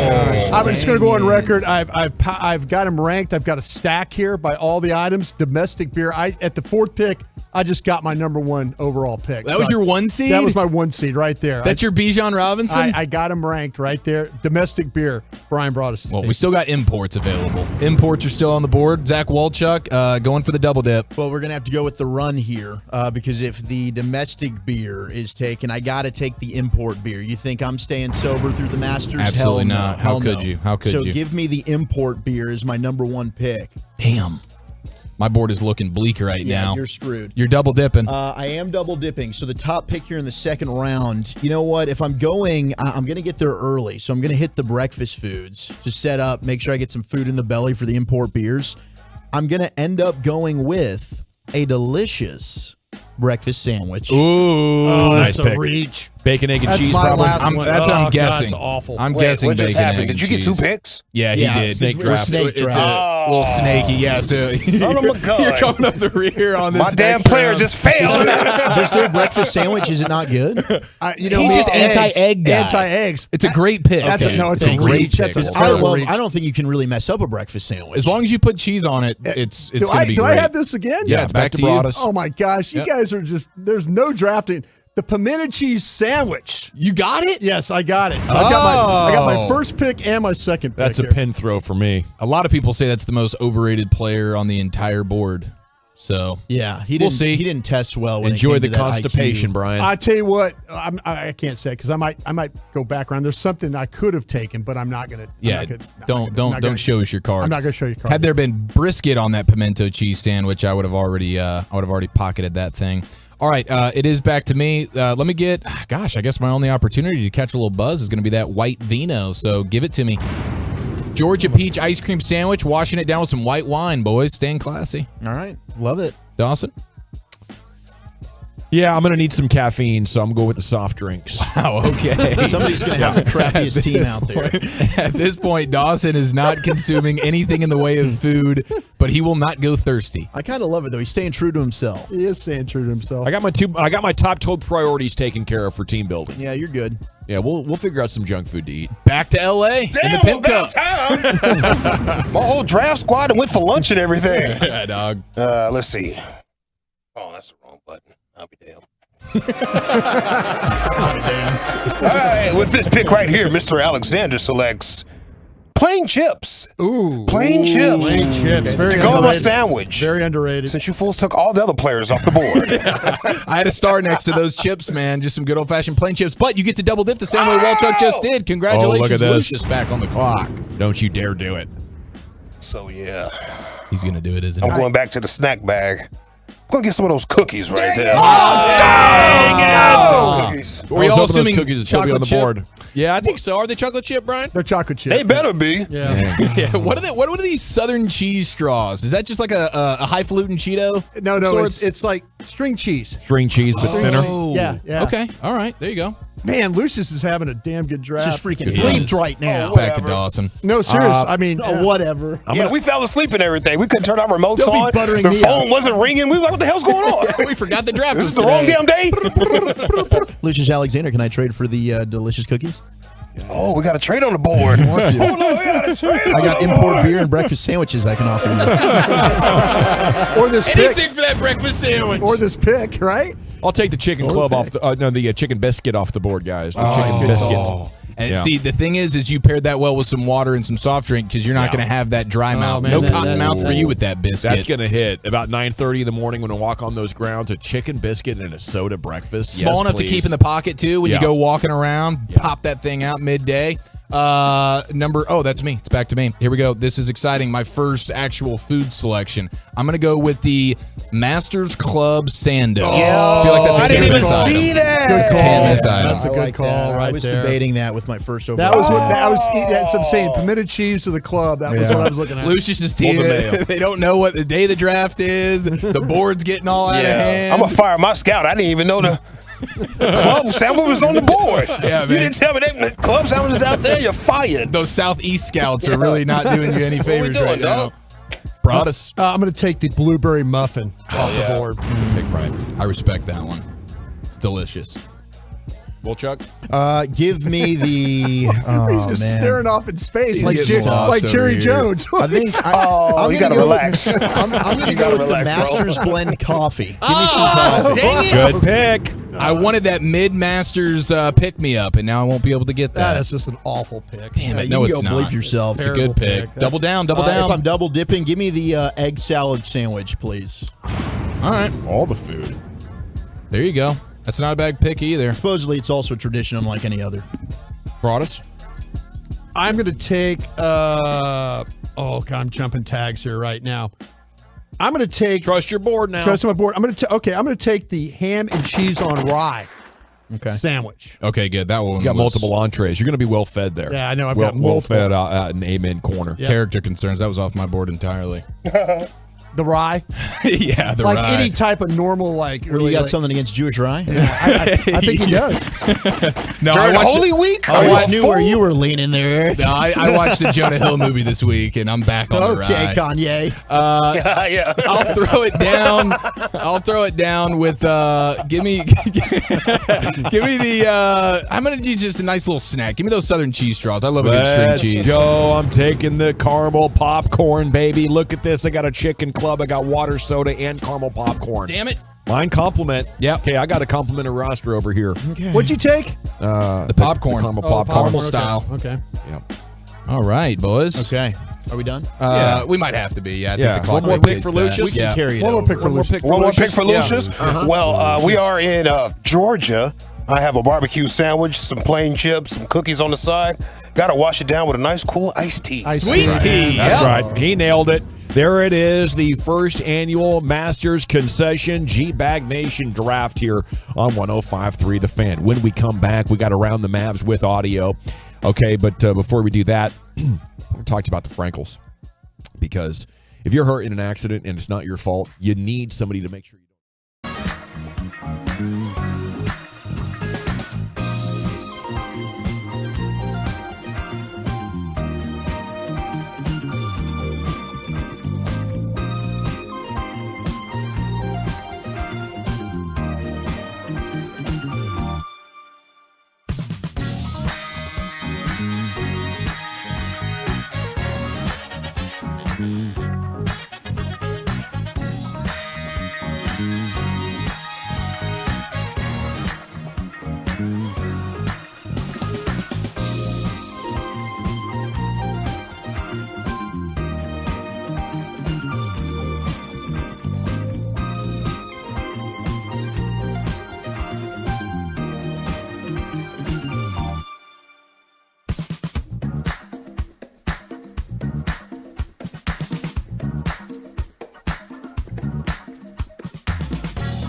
Fan Studios, secured by DFWSecurity.com. You're rolling with the G-Bag Nation on 105.3 The Fan. Welcome to the Nation. Here we go, Nation. It's hour 4. We got Around the Mavs here for you. Jason Kidd talking about Mark Cuban's statement. Says he will for sure be back next season. We'll get Kidd's thoughts on that here in just a second. We have a story, though, of that protest that the Mavs had a couple of weeks back, the March 22nd game against the Warriors. The NBA announced it has denied their protest of the game, predictably so. Mavs took action after the 127-125 loss. The incident occurred with nearly 14 minutes remaining in the statement. That's what it said. Dallas took the lead twice in the final 4 minutes. Under these circumstances, Dallas was not able to show, as required under the standard, that it was deprived of a fair opportunity to win the game, and the protest failed on that basis alone. So, not sure if Mark's going to answer about that or if a few weeks later he's got bigger fish to fry these days. But to me, that story was always a sign that their faith had cracked a little bit and they had started to focus on the wrong things. And that's what happens when an organization starts to head the wrong way. Now, another thing that happens is we talk about the job security of the coach. And last night, Mark Cuban did affirm Jason Kidd is going to be back. I think that's a decision we all agree with here in the studio, right? On the show. None of us are beating the fire Jason Kidd drum. Some fans are for sure, and we see it every time we talk about it on the TruckWreck.com fan text. I don't think it would be the most premature firing ever, considering how bad it got. If he's a soccer coach in Europe, gone for sure. There's no way. Many, if any, managers, maybe Sir Alex Ferguson at the height of his powers with Man United, could survive a drop-off like this, but I don't think many others would. Anyway, so Mark said Jason Kidd will be back. Skylar Dixon of the AP asked for his reaction, and I think he sort of phrased the question a little weird. Asked him, "Are you decided to run it back?" And here is how Jason Kidd responded to that. Mark was supportive of you just a few minutes ago with us, and your role as the coach of this team. Regardless of how this turns out, you look forward to running this back in 23-24 here? Yeah. Did you guys ask me that question last year?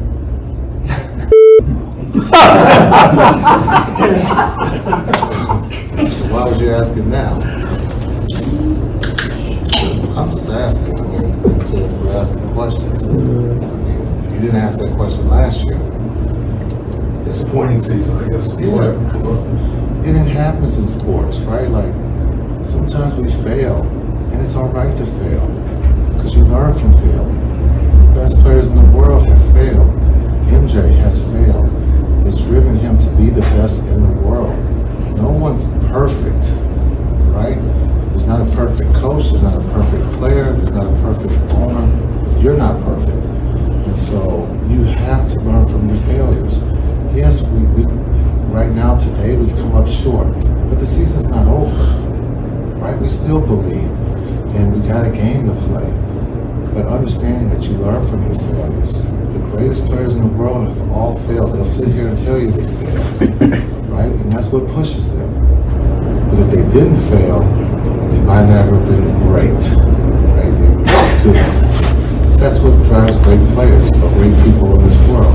We've all failed. And understand our goals were higher than this. But we're fighting for our lives right now, right? And so I think it would be fair just after the fact, if we don't get in, then yes, we failed, we didn't reach our goals, and we didn't make it then, right? And so, but you sometimes have to fail to understand who you really are. You know, I think it ended up being a good answer. At first, it was a little bit confusing why he was taking, offense to the question. But I think the more he talked, the more it made sense. And I loved the speech about failure, and nobody's perfect and we're going to lose and then we're going to learn.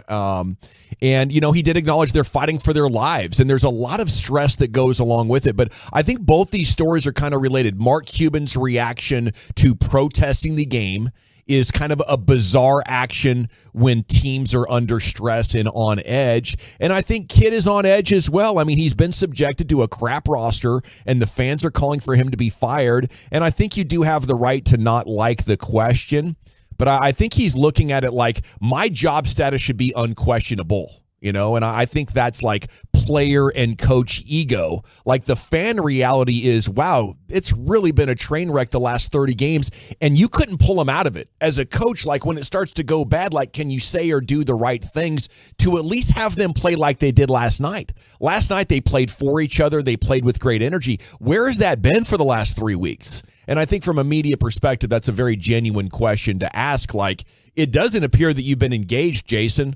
Are you still excited for this challenge, or are you just like checked out watching like you said a month ago? Yeah, and it helps to play well on a night like last night when you're playing against a team that's a meaningless game and it's the second night of a back-to-back and you're at home. Like, okay, cool, kudos to you. But I think there's his personality and a guy who has been at every level of the sport, high and low. He almost has too much perspective, and I think as a fan, you want him to come across like he cares more. You want him to come you want him to come across more frustrated, and he probably is at times, boiling inside, and he's angry about it because he's used to, usually being the best player on the court or winning, especially as a coach. He's done plenty of winning with this particular team just a year ago, but he's at the microphone and he's like, hey, we fail. And he just comes across like it doesn't really bother him. And I think that bothers a fan base who is, over. We need urgency. They care too much to an extent, and they're living and dying by every game of an 82-game season, and he's just going, hey, we fail sometimes, this happens, because it comes across like he doesn't care sometimes. If you hear the audio, it does, just kind of in his delivery. If you see the video, if looks could kill, he looks ticked off. Yeah. He looks like he's very serious. Like, go bleep yourself for asking me that. Yeah. So why did they all laugh? They thought that was funny? It was awkward. I know. I was like, one of those uncomfortable laughs. Yeah. I was like, he's kind of checking y'all right here. And everybody's like, right. You hear one reporter kind of go like, oh. That's why he throws in there, you're not perfect. Yeah. But, Mark didn't need to clarify last year if your future was in doubt. The reason they didn't ask last year is because you were winning, 55 games? And at this point, you were trying to get home court advantage. Like, there were much more important things. And right here, I think the reporter was actually trying to give him a chance to be positive about the prospects of a team moving forward and hopefully learning from these mistakes. So, I don't know. I think it just goes back to the whole deal of this is a team on edge. And maybe he's taking such the long-term approach, like you mentioned, with his perspective, which I think was a really good point, because he knows this is short-term, stress or short-term situation that we got to get through, and then hopefully be better set up in the future. Kid had a great answer to being asked about the fans saying they should tank, and he acknowledged that it's fan reality. He said for the players and the coaches, that doesn't make any sense. But for the fans, they just want their team to have the best possible players and try to win a championship. And it's rare that I think owners and players acknowledge that. They try to make fans conform to the team mindset of the players. And I think that's really not fair to the fans who, if you want to give me a team mindset, a player or a coach mindset, you got to let me in, and they don't let fans in. And then to demand that fans have the same mindset and perspective on things that they do while they're playing keep away with information and, stuff like that. But Jason Kidd, I think, knocked that out of the park, asking fans to have a player or coach mindset is something that only a play-by-play guy would dare to do, who's, usually scared to have a strong critical opinion. By the way, before we get to this Kevin Durant cut, one more thing about last night's game, which was just incredible. Kyrie with 19, Christian Wood with 12 combined to score all 31 of their fourth quarter points. Jeez, bro. Isn't that crazy? That is crazy. It felt like Kyrie was scoring all those points, but it did. Dang. Irving is now averaging 9.5 points per game in the fourth quarter, or 9.5 points per quarter. In the fourth, probably. I mean, I think he's leading the league in fourth quarter points. Giannis is second with 8.6. Yeah, there you go. Bro. Wow. He's got 10% more points than Giannis in the fourth quarter. That's how much he's leading by. That's wild. And that's the huge compliment that he is to Luka, because Luka is not a guy that has, at least this year in the fourth quarter, he's faded a little bit. I will say this, just watching them play on the floor, this kind of how it was, you could tell a couple of things were going to happen in this game. Like Luka, he kind of saw what Kyrie was doing and he let him do it. he let him charge there at the end. And Christian Wood was trying to get involved. He knows, like, I don't get to play many of these closeout minutes and stuff like that. You could tell he was really trying to play better on defense and stuff, but create some opportunities. But I could tell Luka was kind of like, bro, you got this tonight. You know, you go do it. Luka knocked down a couple of shots, there in the third. I mean, they were trying to get him back in the game, but in the fourth, it really was about Kyrie. And Luka actually played, the defense in the fourth. I mean, it's like, hey, if I can't help on the offensive end as much as I normally do, I'm going to try and at least play a little defense. They complement each other so well. He tried. He really did. And I think he saw what Kyrie was doing. And credit Luka for that. And he just said, go get him, bro. We need this game tonight. He's probably thinking as well, I need to keep Kyrie happy, because this is amazing having a guy that can take over the game, especially if Luka's going to be so tired in the fourth quarter. Little miniature edition of Gavin's Gadgets here in the G-Bag Nation, because this story is almost unbelievable. A YouTuber desperate to build a big account has gotten himself detained and kidnapped by the Taliban. What? Miles Rutledge is a YouTuber, has about 60,000 subs, travels to some of the worst and most dangerous places in the world for content. For what? I think I've seen this guy. Get them likes, baby. He has videos of shooting guns with Taliban militants in the past, illegally crossing the U.S.-Mexico border. Oh, geez. He originally went to Afghanistan for the first time in 21, and then came back months after the Taliban takeover, and was forcibly flown out of the country by the British military at the time. He returned in 2022, posted videos in which he joined a Taliban parade and fired weapons with them. Ridiculous. We have now not heard from Rutledge on Twitter since the end of February, and his family and friends don't know if he's alive or dead, according to multiple Twitter accounts. He is being held by the Taliban's General Directorate of Intelligence, the GDI. A British negotiator claims, we do believe that he's in good health and being well treated. We have no reason to believe he's been subject to any sort of negative treatment, such as torture, and we're told that they are as good as can be expected in such circumstances. But they won't let him return home. No.